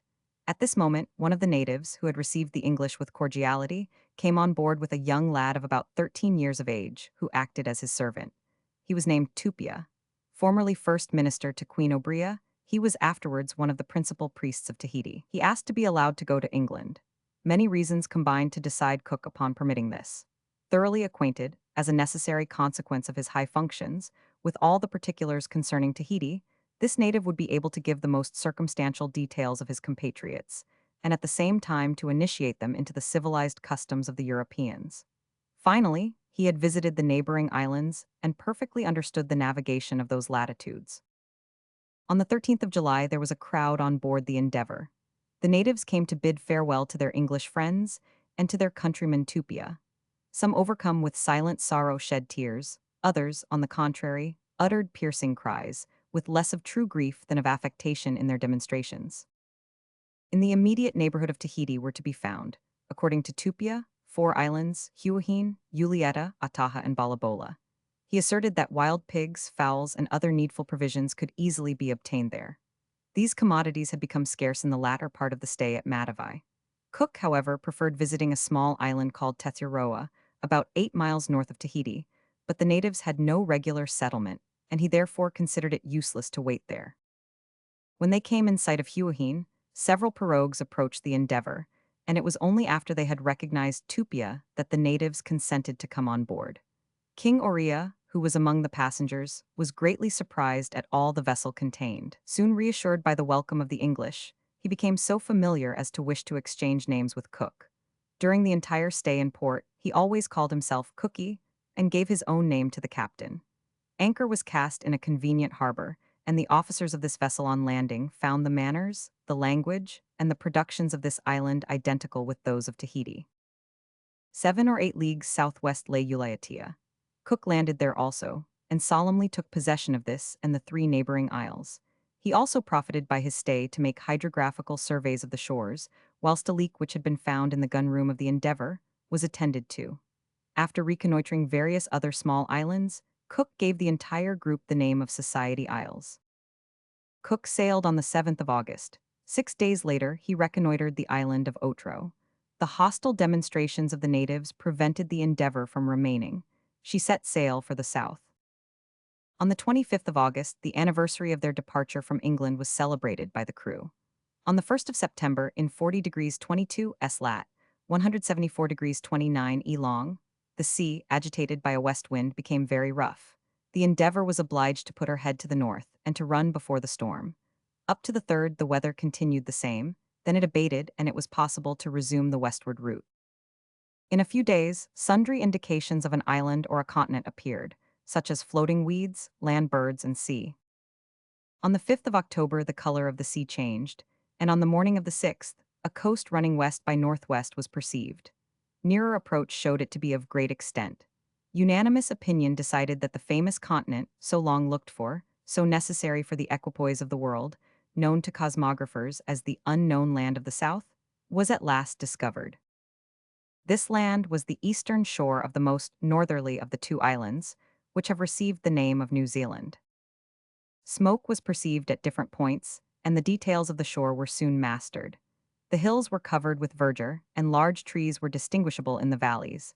Then houses were perceived, then pirogues, then the natives assembled on the strand. And lastly, a palisade, high and regularly built, surrounded the summit of the hill. Opinions varied as to the nature of this object, some declaring it to be a deer park, others a cattle enclosure, not to speak of many equally ingenious surmises, which were all proved false, when later it turned out to be a pa. Towards 4 o'clock on the afternoon of the 8th of October, anchor was cast in a bay at the mouth of a little river. On either side were white rocks, in the middle a brownish plain, rising by degrees, and joining by successive levels a chain of mountains, which appeared far in the interior. Such was the aspect of this portion of the shore. Cook, Banks, and Solander entered 2 small boats, accompanied by a part of the crew. As they approached the spot where the natives were assembled, the latter fled. This, however, did not prevent the English from landing, leaving 4 lads to guard one of the boats, whilst the other remained at sea. They had proceeded only a short distance from the boat, when 4 men, armed with long spears, emerged from the wood, and threw themselves upon it to take possession of it. They would have succeeded with ease, had not the crew of the boat out at sea perceived them, and cried out to the lads to let it drift with the current. They were pursued so closely by the enemy that the master of the pinnace discharged his gun over the heads of the natives. They were pursued so closely. They were pursued so closely. After a moment's hesitation, the natives continued their pursuit, when a second discharge stretched one of them dead on the spot. His companions made an effort to carry him away with them, but were obliged to abandon the attempt as it retarded their flight. Hearing the firing, the officers who had landed went back to the vessel, whence they soon heard the natives returning to the shore, eagerly discussing the event. Still, Cook desired to have friendly intercourse with them. He ordered 3 boats to be manned and landed with Banks, Solander, and Tupia. 50 or more natives seated on the shore awaited them. They were armed with long lances and an instrument made of green talc and highly polished, a foot long, which perhaps weighed 4 or 5 pounds. This was the padu padu, or toki, a kind of battle axe in talc or bone with a very sharp edge. All rose at once and signed to the English to keep their distance. As soon as the Marines landed, Cook and his companions advanced to the natives, whom Tupia told that the English had come with peaceful intentions, that they only wished for water and provisions, that they would pay for all that was brought them with iron, of which he explained the use. They saw, with pleasure, that the people, whose language was only a dialect of that spoken by the Tahitans, perfectly understood them. After some parleying, about 30 of the natives crossed the river. The strangers gave them iron and glass wares, on which they set no store. But one of them, having succeeded in possessing himself secretly of Mr. Green's cutlass, the others recommenced their hostile demonstrations, and it was necessary to fire at the robber, who was hit, when they all threw themselves into the river to gain the opposite shore. Tahitian flute player. Tahitian flute player. Facsimile of early engraving. The various attempts at commercial intercourse with the people ended too unfortunately for Cook to persevere in them any longer. He therefore decided to find a watering place elsewhere. Meanwhile, 2 pirogues, which were trying to regain the shore, were perceived. Cook took measures to intercept them. One escaped by rapid paddling, the other was caught, and although Tupia assured the natives that the English came as friends, they seized their weapons and commenced attacking them. A discharge killed 4, and 3 others, who threw themselves into the sea, were seized after a fierce resistance. The reflections which this sad incident suggested to Captain Cook are much to his honor. They are in strong contradistinction to the ordinary method of proceeding then in vogue, and deserve to be repeated verbatim. "I cannot disguise from myself," he says, "that all humane and sensible people will blame me for having fired upon these unfortunate Indians, and I should be forced to blame myself for such an act of violence if I thought of it in cold blood. They certainly did not deserve death for refusing to trust to my promises, and to come on board, even if they suspected no danger.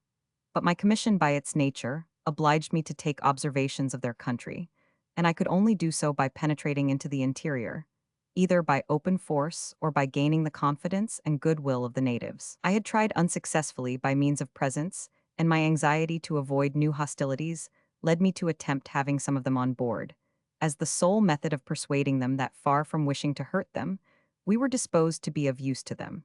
So far, my intentions were certainly not criminal. It is true that during the struggle, which was unexpected by me, our victory might have been equally complete without taking the lives of 4 of these Indians. But it must also be remembered that in such a situation, the command to fire having once been given, one is no longer in a position to proscribe it or to lighten its effect. The natives were welcomed on board, with every possible demonstration, if not to make them forget, at least to make them less sensible of the pain of remembering their capture. They were loaded with presents, adorned with bracelets and necklaces, but when they were told to land, they all declared, as the boats were directed to the mouth of the river, that it was an enemy's country, and that they would be killed and eaten. However, they were put on shore, and there is no reason to suppose that anything painful came of their adventure. Next day, the 11th of October, Cook left this miserable settlement. He named it Poverty Bay because of all that he needed he had been able to procure but one thing wood. Poverty Bay in 38 degrees 42 S lat and degrees 36 W long is of horseshoe shape and affords good anchorage, although it is open to the winds between south and east. Cook continued along the coast in a southerly direction, naming the most remarkable points and bestowing the name of Portland upon an island which resembled that of the same name in the English Channel. His relations with the natives were everywhere inimical. If they did not break out into open outrage, it was owing to the English patience under every provocation. One day several pirogues surrounded the ship, and nails and glassware were exchanged for fish. When the natives seized Taito, Tupia's servant, and quickly paddled off. As it was necessary to fire at the robbers, the little Tahitan profited by the confusion, and jumping into the sea was soon picked up by the pinnace of the Endeavour. On the 17th of October, Cook, not having been able to find a suitable harbor, and considering himself, as the sea became more and more rough, to be losing time which might be better employed in reconnoitering the northern coast, tacked round and returned the way he had come. On the 23rd of October, the Endeavour reached a bay called Tadago, where no swell was perceptible. The water was excellent, and it was easy to procure provisions, the more so as the natives appeared friendly. After having arranged everything for the safety of the workers, Messrs. Banks and Solander landed and collected plants, and in their walk they found many things worthy of note. Below the valley, surrounded by steep mountains, arose a rock so perforated that from one side the sea could be seen through it, and from the other the long range of hills. Returning on board, the excursionists were stopped by an old man, who insisted upon their taking part in the military exercises of the country, with the lance and the padu-padu. In the course of another walk, Dr. Solander bought a top exactly resembling European tops, and the natives made signs to show him that he must whip it to make it go. Upon an island to the left of the bay, the English saw the largest pirogue they had yet met with. It was no less than 68 feet long, 5 wide, and 3 feet 6 inches high. It had in front a sculpture in relief of grotesque taste, in which the lines were spiral and the figures strangely contorted. On the 30th of October, as soon as he was supplied with wood and water, Cook set sail and continued along the coast towards the north. Near an island, to which Cook had given the name of Mayor, the natives behaved most insolently and were greater thieves than any previously encountered. It was, however, necessary to make a stay of 5 or 6 days in this district to observe the transit of Mercury. With a view to impressing upon the natives that the English were not to be illused with impunity, a robber who had taken a piece of cloth was fired upon with grape shot, but although he received the discharge in the back, it had no more effect upon him than a violent blow with a rattan. But a bullet which struck the water and returning to the surface passed several times over the pirogues, struck such terror into the hearts of the natives that they hastily paddled to the shore. On the 9th of November, Cook and Green landed to observe the transit of Mercury. Green only observed the passing, while Cook took the altitude of the sun. It is not our intention to follow the navigators in their thorough exploration of New Zealand. The same incidents were endlessly repeated, and the recital of the similar struggles with the natives, with descriptions of natural beauty, however attractive in themselves, could not but pall upon the reader. It is better, therefore, to pass rapidly over the hydrographic portion of the voyage, in order to devote ourselves to our picture of the manners of the natives, now so widely modified. Mercury Bay is situated at the foot of the long divided peninsula, which, running from the east to the northeast, forms the northern extremity of New Zealand. On the 15th of November, as the Endeavour left the bay, several boats advanced towards her. 2 of their number, says the narrative, which carried about 60 armed men, approached within hearing, and the natives began their war song, but seeing that this attracted little attention, they began throwing stones at the English and paddled along the shore. Soon they returned to the charge, evidently determined to fight the navigators, and encouraging themselves with their war cry. Without being incited to it, Tupia addressed them reproachfully, and told them that the English had arms and were in a position to overpower them instantly. But they valiantly replied, "Come to land, and we will kill you all." "Directly," replied Tupia, "but why insult us as long as we are at sea? We have no wish to fight, and we will not accept your challenge, because there is no quarrel between us. The sea does not belong to you any more than to our ship."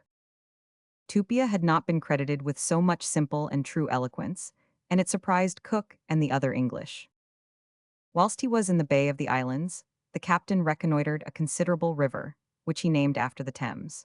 It was shaded with trees, of the same species as those on Poverty Island. One of them measured 19 feet in circumference at the height of 6 feet above the ground. Another was not less than 90 feet long from the root to the lowest branches. Although quarrels with the natives were frequent, the latter were not invariably in the wrong. Kippis relates as follows. Some of the men on board, who, after the Indians had once been found in fault, did not fail to exhibit a severity worthy of Lycurgus, thought fit to enter a New Zealand plantation, and to carry off a quantity of potatoes. Captain Cook condemned them to a dozen stripes each. Two of them received them peaceably, but the third persisted that it was no crime for an Englishman to pillage Indian plantations. Cook's method of dealing with this casuist was to send him to the bottom of the hold until he agreed to receive 6 additional stripes.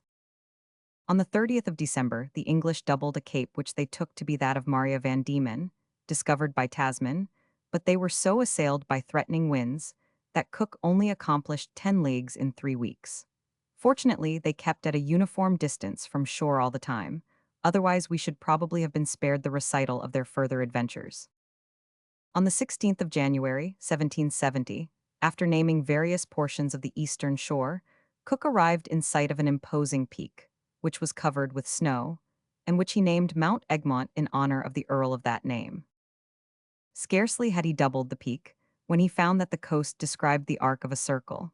It was split up into numberless roadsteads, which Cook determined to enter, in order to allow of his ship being repaired and keeled. He landed at the bottom of a creek where he found a fine river and plenty of trees, for the forest only ceased at the sea for want of soil. The amicable relations with the natives at this point enabled him to inquire if they had ever seen a vessel like the Endeavour. But he found that even the traditions of Tasman's visit were forgotten, although he was only 15 miles south of Assassin Bay. In one of the provision baskets of the Zealanders 10 half-gnawed bones were found.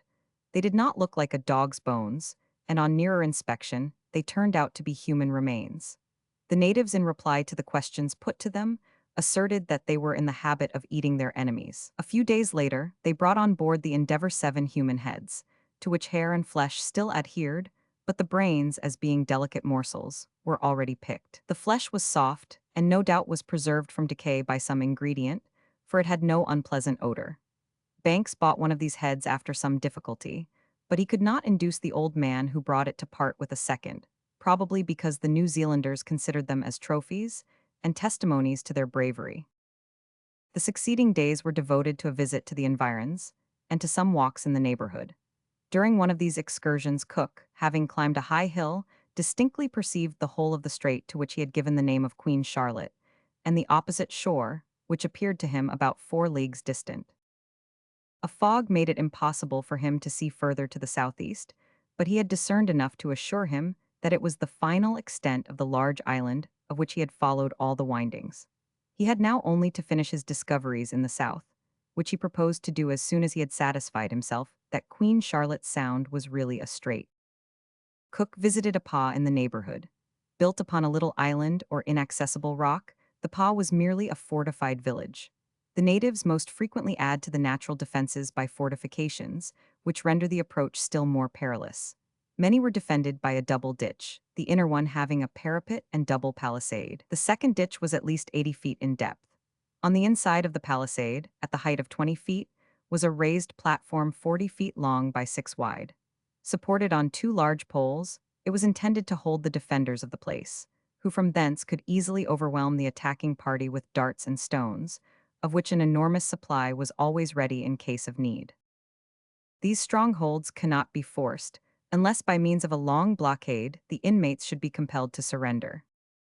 It is surprising, as Cook remarks, that the industry and care employed by them in building places so well adapted for defense, almost without the use of instruments, should not by the same means have led them to invent a single weapon of any importance, with the sole exception of the spear they throw with the hand. They do not understand the use of a bow to throw a dart, or of a sling to fling a stone, which is the more astonishing, as the invention of slings, and bows and arrows is far more simple than the construction of these works by the people, and moreover these 2 weapons are met with in almost all parts of the world, in the most savage countries. On the 6th of February, Cook left the bay and set sail for the east, in the hope of discovering the entrance to the strait before the ebb of the tide. At 7 in the evening, the vessel was driven by the violence of the current to the close neighborhood of a small island outside Cape Comoru. Sharply pointed rocks rose from the sea. The danger increased momentarily. One only hope of saving the ship remained. It was attempted and succeeded. A cable's length was the distance between the Endeavour and the rock when anchor was cast, in 75 fathoms of water. Fortunately, the anchor found a hold, and the current changing its direction after touching the island carried the vessel past the rock. But she was not yet in safety, for she was still in the midst of rocks, and the current made 5 miles an hour. However, the current decreased, the vessel righted herself, and the wind becoming favorable, she was speedily carried to the narrowest part of the strait, which she crossed without difficulty. The most northerly island of New Zealand, which is named Ihenamo, was, however, as yet only partially known. There still remained some 15 leagues unexplored. A few officers affirmed from this that it was a continent, and not an island, which was contrary to Cook's view. But although his own mind was made up, the captain directed his navigation with a view to clear up any doubt which might remain in the minds of his officers. After 2 days' voyage, in which Cape Palliser was passed, he called them up on the quarter-deck and asked if they were satisfied. As they replied in the affirmative, Cook gave up his idea of returning to the most southerly point he had reached on the eastern coast of Ihenamo, and determined to prolong his cruise the entire length of the land which he had found, and which was named Tawaipaunamo. The coast was more sterile and appeared uninhabited. It was necessary to keep 4 or 5 leagues from the shore. On the night of the 9th of March, the Endeavour passed over several rocks, and in the morning the crew discovered what dangers they had escaped. They named these reefs the snares, as they appeared placed there to surprise unsuspecting navigators. Afatoka, New Zealand. Afatoka, New Zealand. Next day, Cook reconnoitered what appeared to him to be the extreme south of New Zealand and called it South Cape. It was the point of Stewart Island. Great waves from the southwest burst over the vessel as it doubled this cape, which convinced Captain Cook that there was no land in that quarter. He therefore returned to the northern route to complete the circumnavigation of New Zealand by the eastern coast. Almost at the southern extremity of this coast, a bay was discovered which received the name of Dusky. This region was sterile, steep, covered with snow. Dusky Bay was 3 or 4 miles in width at its entrance, and appeared as deep as it was wide. Several islands were contained in it, behind which a vessel would have excellent shelter. But Cook thought it prudent not to remain there, as he knew that the wind, which would enable him to leave the bay, blew only once a month in these latitudes. He differed upon this point with several of his officers, who, thinking only of the present advantage, did not reflect upon the inconveniences of a stay in port, the duration of which would be uncertain. No incident occurred during the navigation of the eastern coast of Tawaipaunamo. From Dusky Bay, according to Cook, to 44 degrees 20 latitude, there is a straight chain of hills which rise directly from the sea and are covered with forests.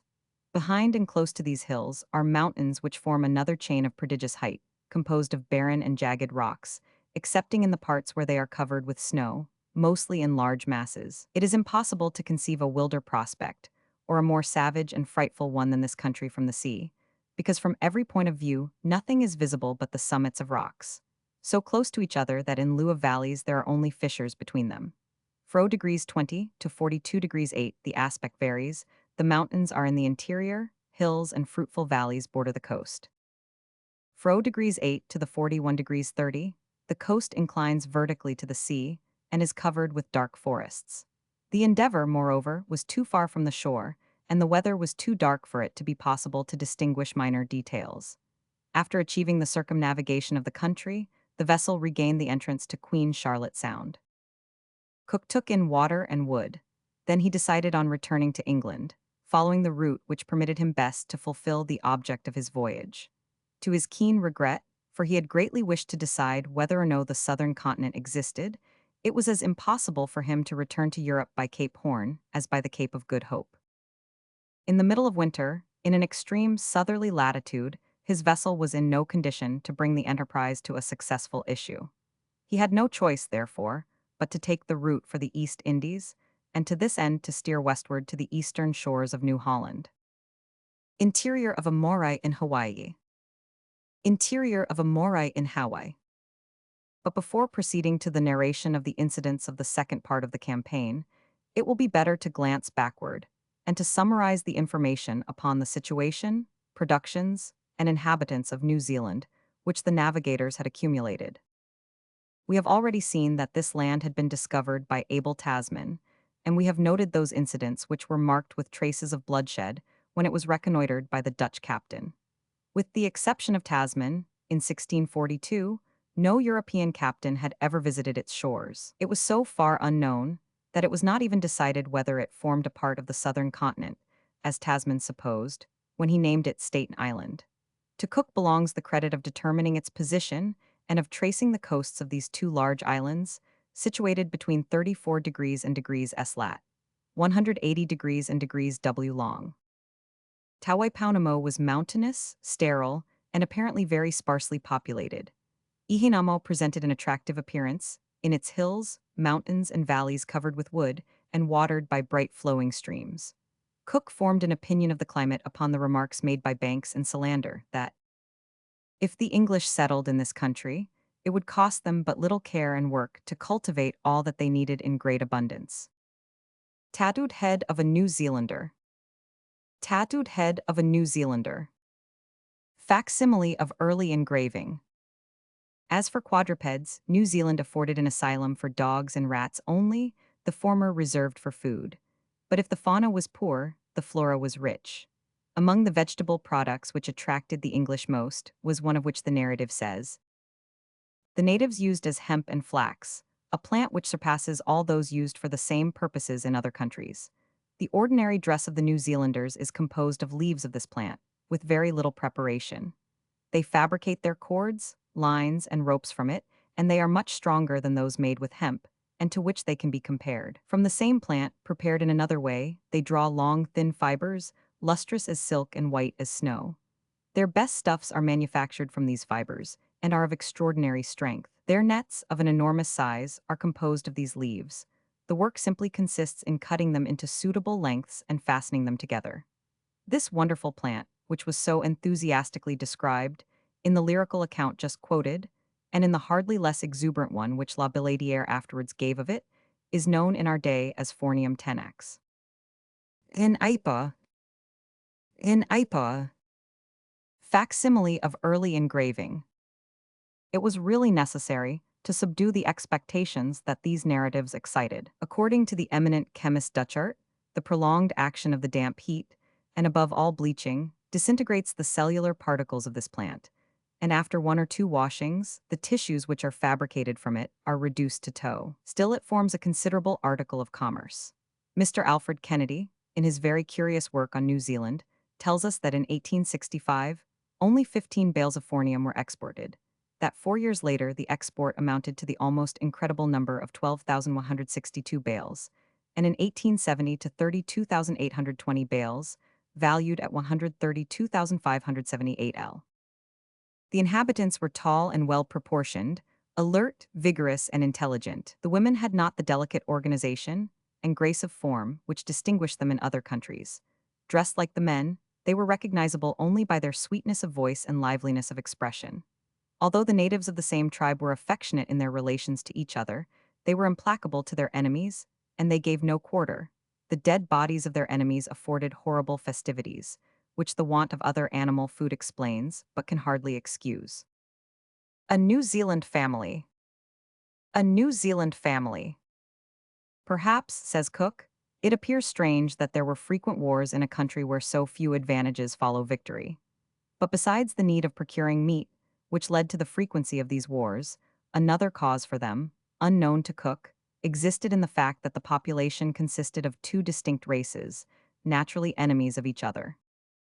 Ancient tradition has it that the Maoris came in the first instance, some 1,300 years ago, from the Sandwich Islands. There is reason for believing this to be correct, when one reflects that the beautiful Polynesian race peopled all the archipelago sprinkled throughout the Pacific Ocean. Leaving Heiukai, which must be identical with Hawaii, of the Sandwich Islands, or San of the Navigator Archipelago, the Maoris had repelled or possibly driven back the aboriginal population. In truth, the earliest colonists noticed two distinctly separate types in the New Zealanders. The one, and most important, unmistakably recalled the natives of Hawaii, the Marquesas, and Tonga Islands, whilst the other offered many resemblances to the Melanesian races. These particulars, collected by Freycinet and recently confirmed by Hodgson, are in perfect accord with the singular fact, recorded by Cook, that Tupia, a native of Tahiti, made himself readily understood by the New Zealanders. The migrations of the Polynesian tribes are thoroughly understood in these days. thanks to the wider knowledge of languages and anthropology, but they were scarcely suspected in the time of Cook, who, indeed, was one of the first to collect legends on the subject. Every one of these tribes, he says, traditionally believes that his forefathers came years ago from another country, and they all assert from the same tradition that the country was called Hiwais.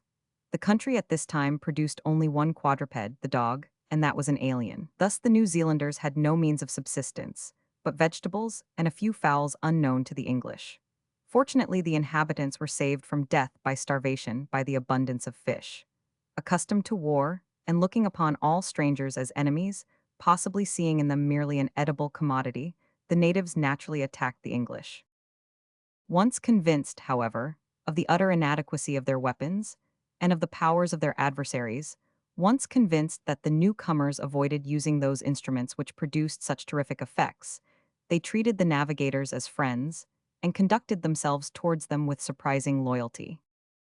If the natives usually met with by the navigators had little idea of decency or modesty, the same was not true of the New Zealanders, and Cook gives a curious example of this fact. Although not so clean as the natives of Tahiti, whose climate is much warmer, and although they bathed less often, they took a pride in their persons and showed a certain coquetry. For instance, they greased their hair with an oil or fat obtained from fishes or birds, which becoming rank after a while, made them as disagreeable to a refined sense of smell as the Hottentots.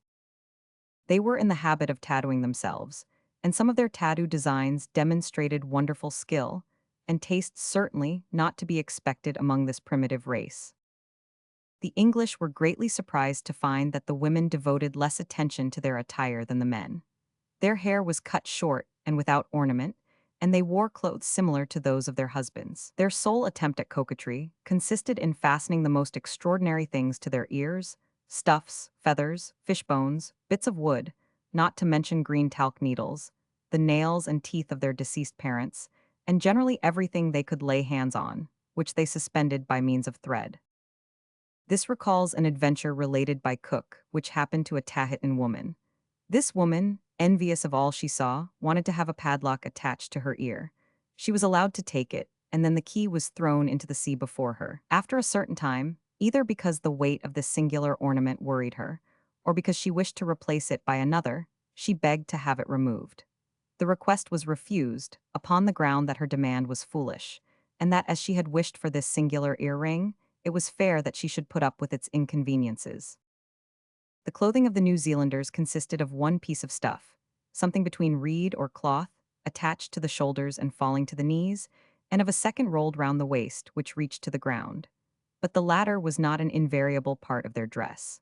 Thus, when they had on only the upper part of their costume, and they squatted, they presented the appearance of thatched roofs. Their coverings were sometimes trimmed in a most elegant manner, by means of various colored fringes, and more rarely with dogskin cut into strips. But the industry of these people was especially shown in the construction of their pirogues. Their war vessels contained from 40 to 50 armed men, and one of them, measured at Ulaga, was no less than 68 feet long. It was beautifully ornamented with open work and decorated with fringes of black feathers. The smaller ones generally had poles. Occasionally 2 pirogues were joined together. The fishing boats were ornamented at the prow, and the poop by the face of a grinning man with hideous features, lolling tongue and eyes made of white shells. 2 pirogues were often coupled, and the very smallest carried only the poles needed to preserve their equilibrium. The usual cause of illnesses, remarks Cook, being intemperance and want of exercise, it is not surprising that these people rejoice in perfect health. Each time that we went to their settlements, men, women, and children surrounded us, excited by the same curiosity which caused us to look at them. We never saw one who appeared affected by illness, and amongst all that we saw naked, we never remarked the smallest eruption on the skin, nor any trace of spots or sores. Chapter 2. Reconnoitring the eastern coast of Australia, remarks on the natives and productions of the country, the Endeavour stranded, perpetual dangers of navigation, crossing Torres Straits, the natives of New Guinea returned to England. On the 31st of March, Cook left Cape Farewell and New Zealand, steering westward. On the 19th of April, he perceived land which extended from northeast to west in 37 degrees 58 S lat and degrees 39 W long. In his opinion, judging by Tasman's chart, this was the country called Van Diemen's Land. In any case, he was unable to ascertain whether the portion of the coast before him belonged to Tasmania. He named all the points on his northern voyage: Hicks Point, Ram Head, Cape Howe, Dromedary Mount, Upright Point, Pigeon House, and Sea. This part of Australia is mountainous and covered with various kinds of trees. Map of Australia. Smoke announced it to be inhabited, but the sparse population ran away as soon as the English prepared to land. The first natives seen were armed with long lances and a piece of wood shaped like a scimitar. This was the famous boomerang, so effective a weapon in the hands of the natives, so useless in that of Europeans. The faces of the natives were covered with white powder, their bodies were striped with lines of the same color, which, passing obliquely across the chest, resembled the shoulder belts of soldiers. On their thighs and legs they had circles of the same kind, which would have appeared like gaiters had not the natives been entirely naked. A little further on the English once more attempted to land. But two natives whom they had previously endeavored to propitiate by throwing them nails, glassware, and other trifles, made such menacing demonstrations that they were obliged to fire over their heads. At first they seemed stunned by the detonation, but as they found that they were not wounded, they commenced hostilities by throwing stones and javelins. A volley of bullets struck the oldest in his legs. The unfortunate native rushed at once to one of the cabins, but returned with a shield to continue the fight, which was shortly ended, when he was convinced of his powerlessness. The English seized the opportunity to land and reach the houses, where they found several spears. In the same bay, they landed some casks for water, but communication with the natives was hopeless. They fled immediately on the advance of the English. During an excursion on land, Cook, Banks, and Solander found traces of various animals. The birds were plentiful and remarkably beautiful. The great number of plants discovered by the naturalists in this part induced Cook to give it the name of Botany Bay. This bay is, he says, large, safe, and convenient. It is situated in 34 degrees S lat and degrees 37 W long. Wood and water were easily procurable there. The trees, according to Cook, were at least as large as the oaks of England, and I saw one which somewhat resembled them. It is that one which distills a red gum like dragon's blood. No doubt this was a species of eucalyptus. Among the various kinds of fishes which abound in these latitudes is the thornback skate, one of which, even after cleaning, weighed 336 pounds. On the 6th of May, Cook left Botany Bay and continued to coast to the north at 2 or 3 miles distance from the shore. The navigation along this coast was sufficiently monotonous. The only incidents which imparted a slight animation were the sudden and unexpected differences in the depth of the sea, caused by the line of breakers which it was necessary to avoid. Map of the east coast of New Holland. Grave Par e Moriu. Landing a little further on, the navigators ascertained that the country was inferior to that surrounding Botany Bay. The soil was dry and sandy, the sides of the hills were sparsely covered with isolated trees and free from brushwood. The sailors killed a bustard, which was pronounced to be the best game eaten since leaving England. Hence, this point was named Bustard Bay. Numbers of bivalves were found there, especially small pearl oysters. On the 25th of May, the Endeavour being a mile from land, was opposite a point which exactly crossed the Tropic of Capricorn. The following day, it was ascertained that the sea rose and fell 7 feet. The flow was westward, and the ebb eastward, just the reverse of the case in Botany Bay. In this spot islands were numerous, the channel narrow and very shallow. On the 29th, Cook landed with Banks and Solander in a large bay, in search of a spot where he could have the keel and bottom of his vessel repaired, but they were scarcely on terra firma, when they found their progress impeded by a thick shrub, prickly and studded with sharp seeds, no doubt a species of spinifex, which clung to the clothes, pierced them, and penetrated the flesh. At the same time, myriads of gnats and mosquitoes attacked them and covered them with painful bites. A suitable spot for repairs was found, but a watering place was sought in vain. Gum trees growing here and there were covered with enormous ants' nests and soon deprived of gum by those insects.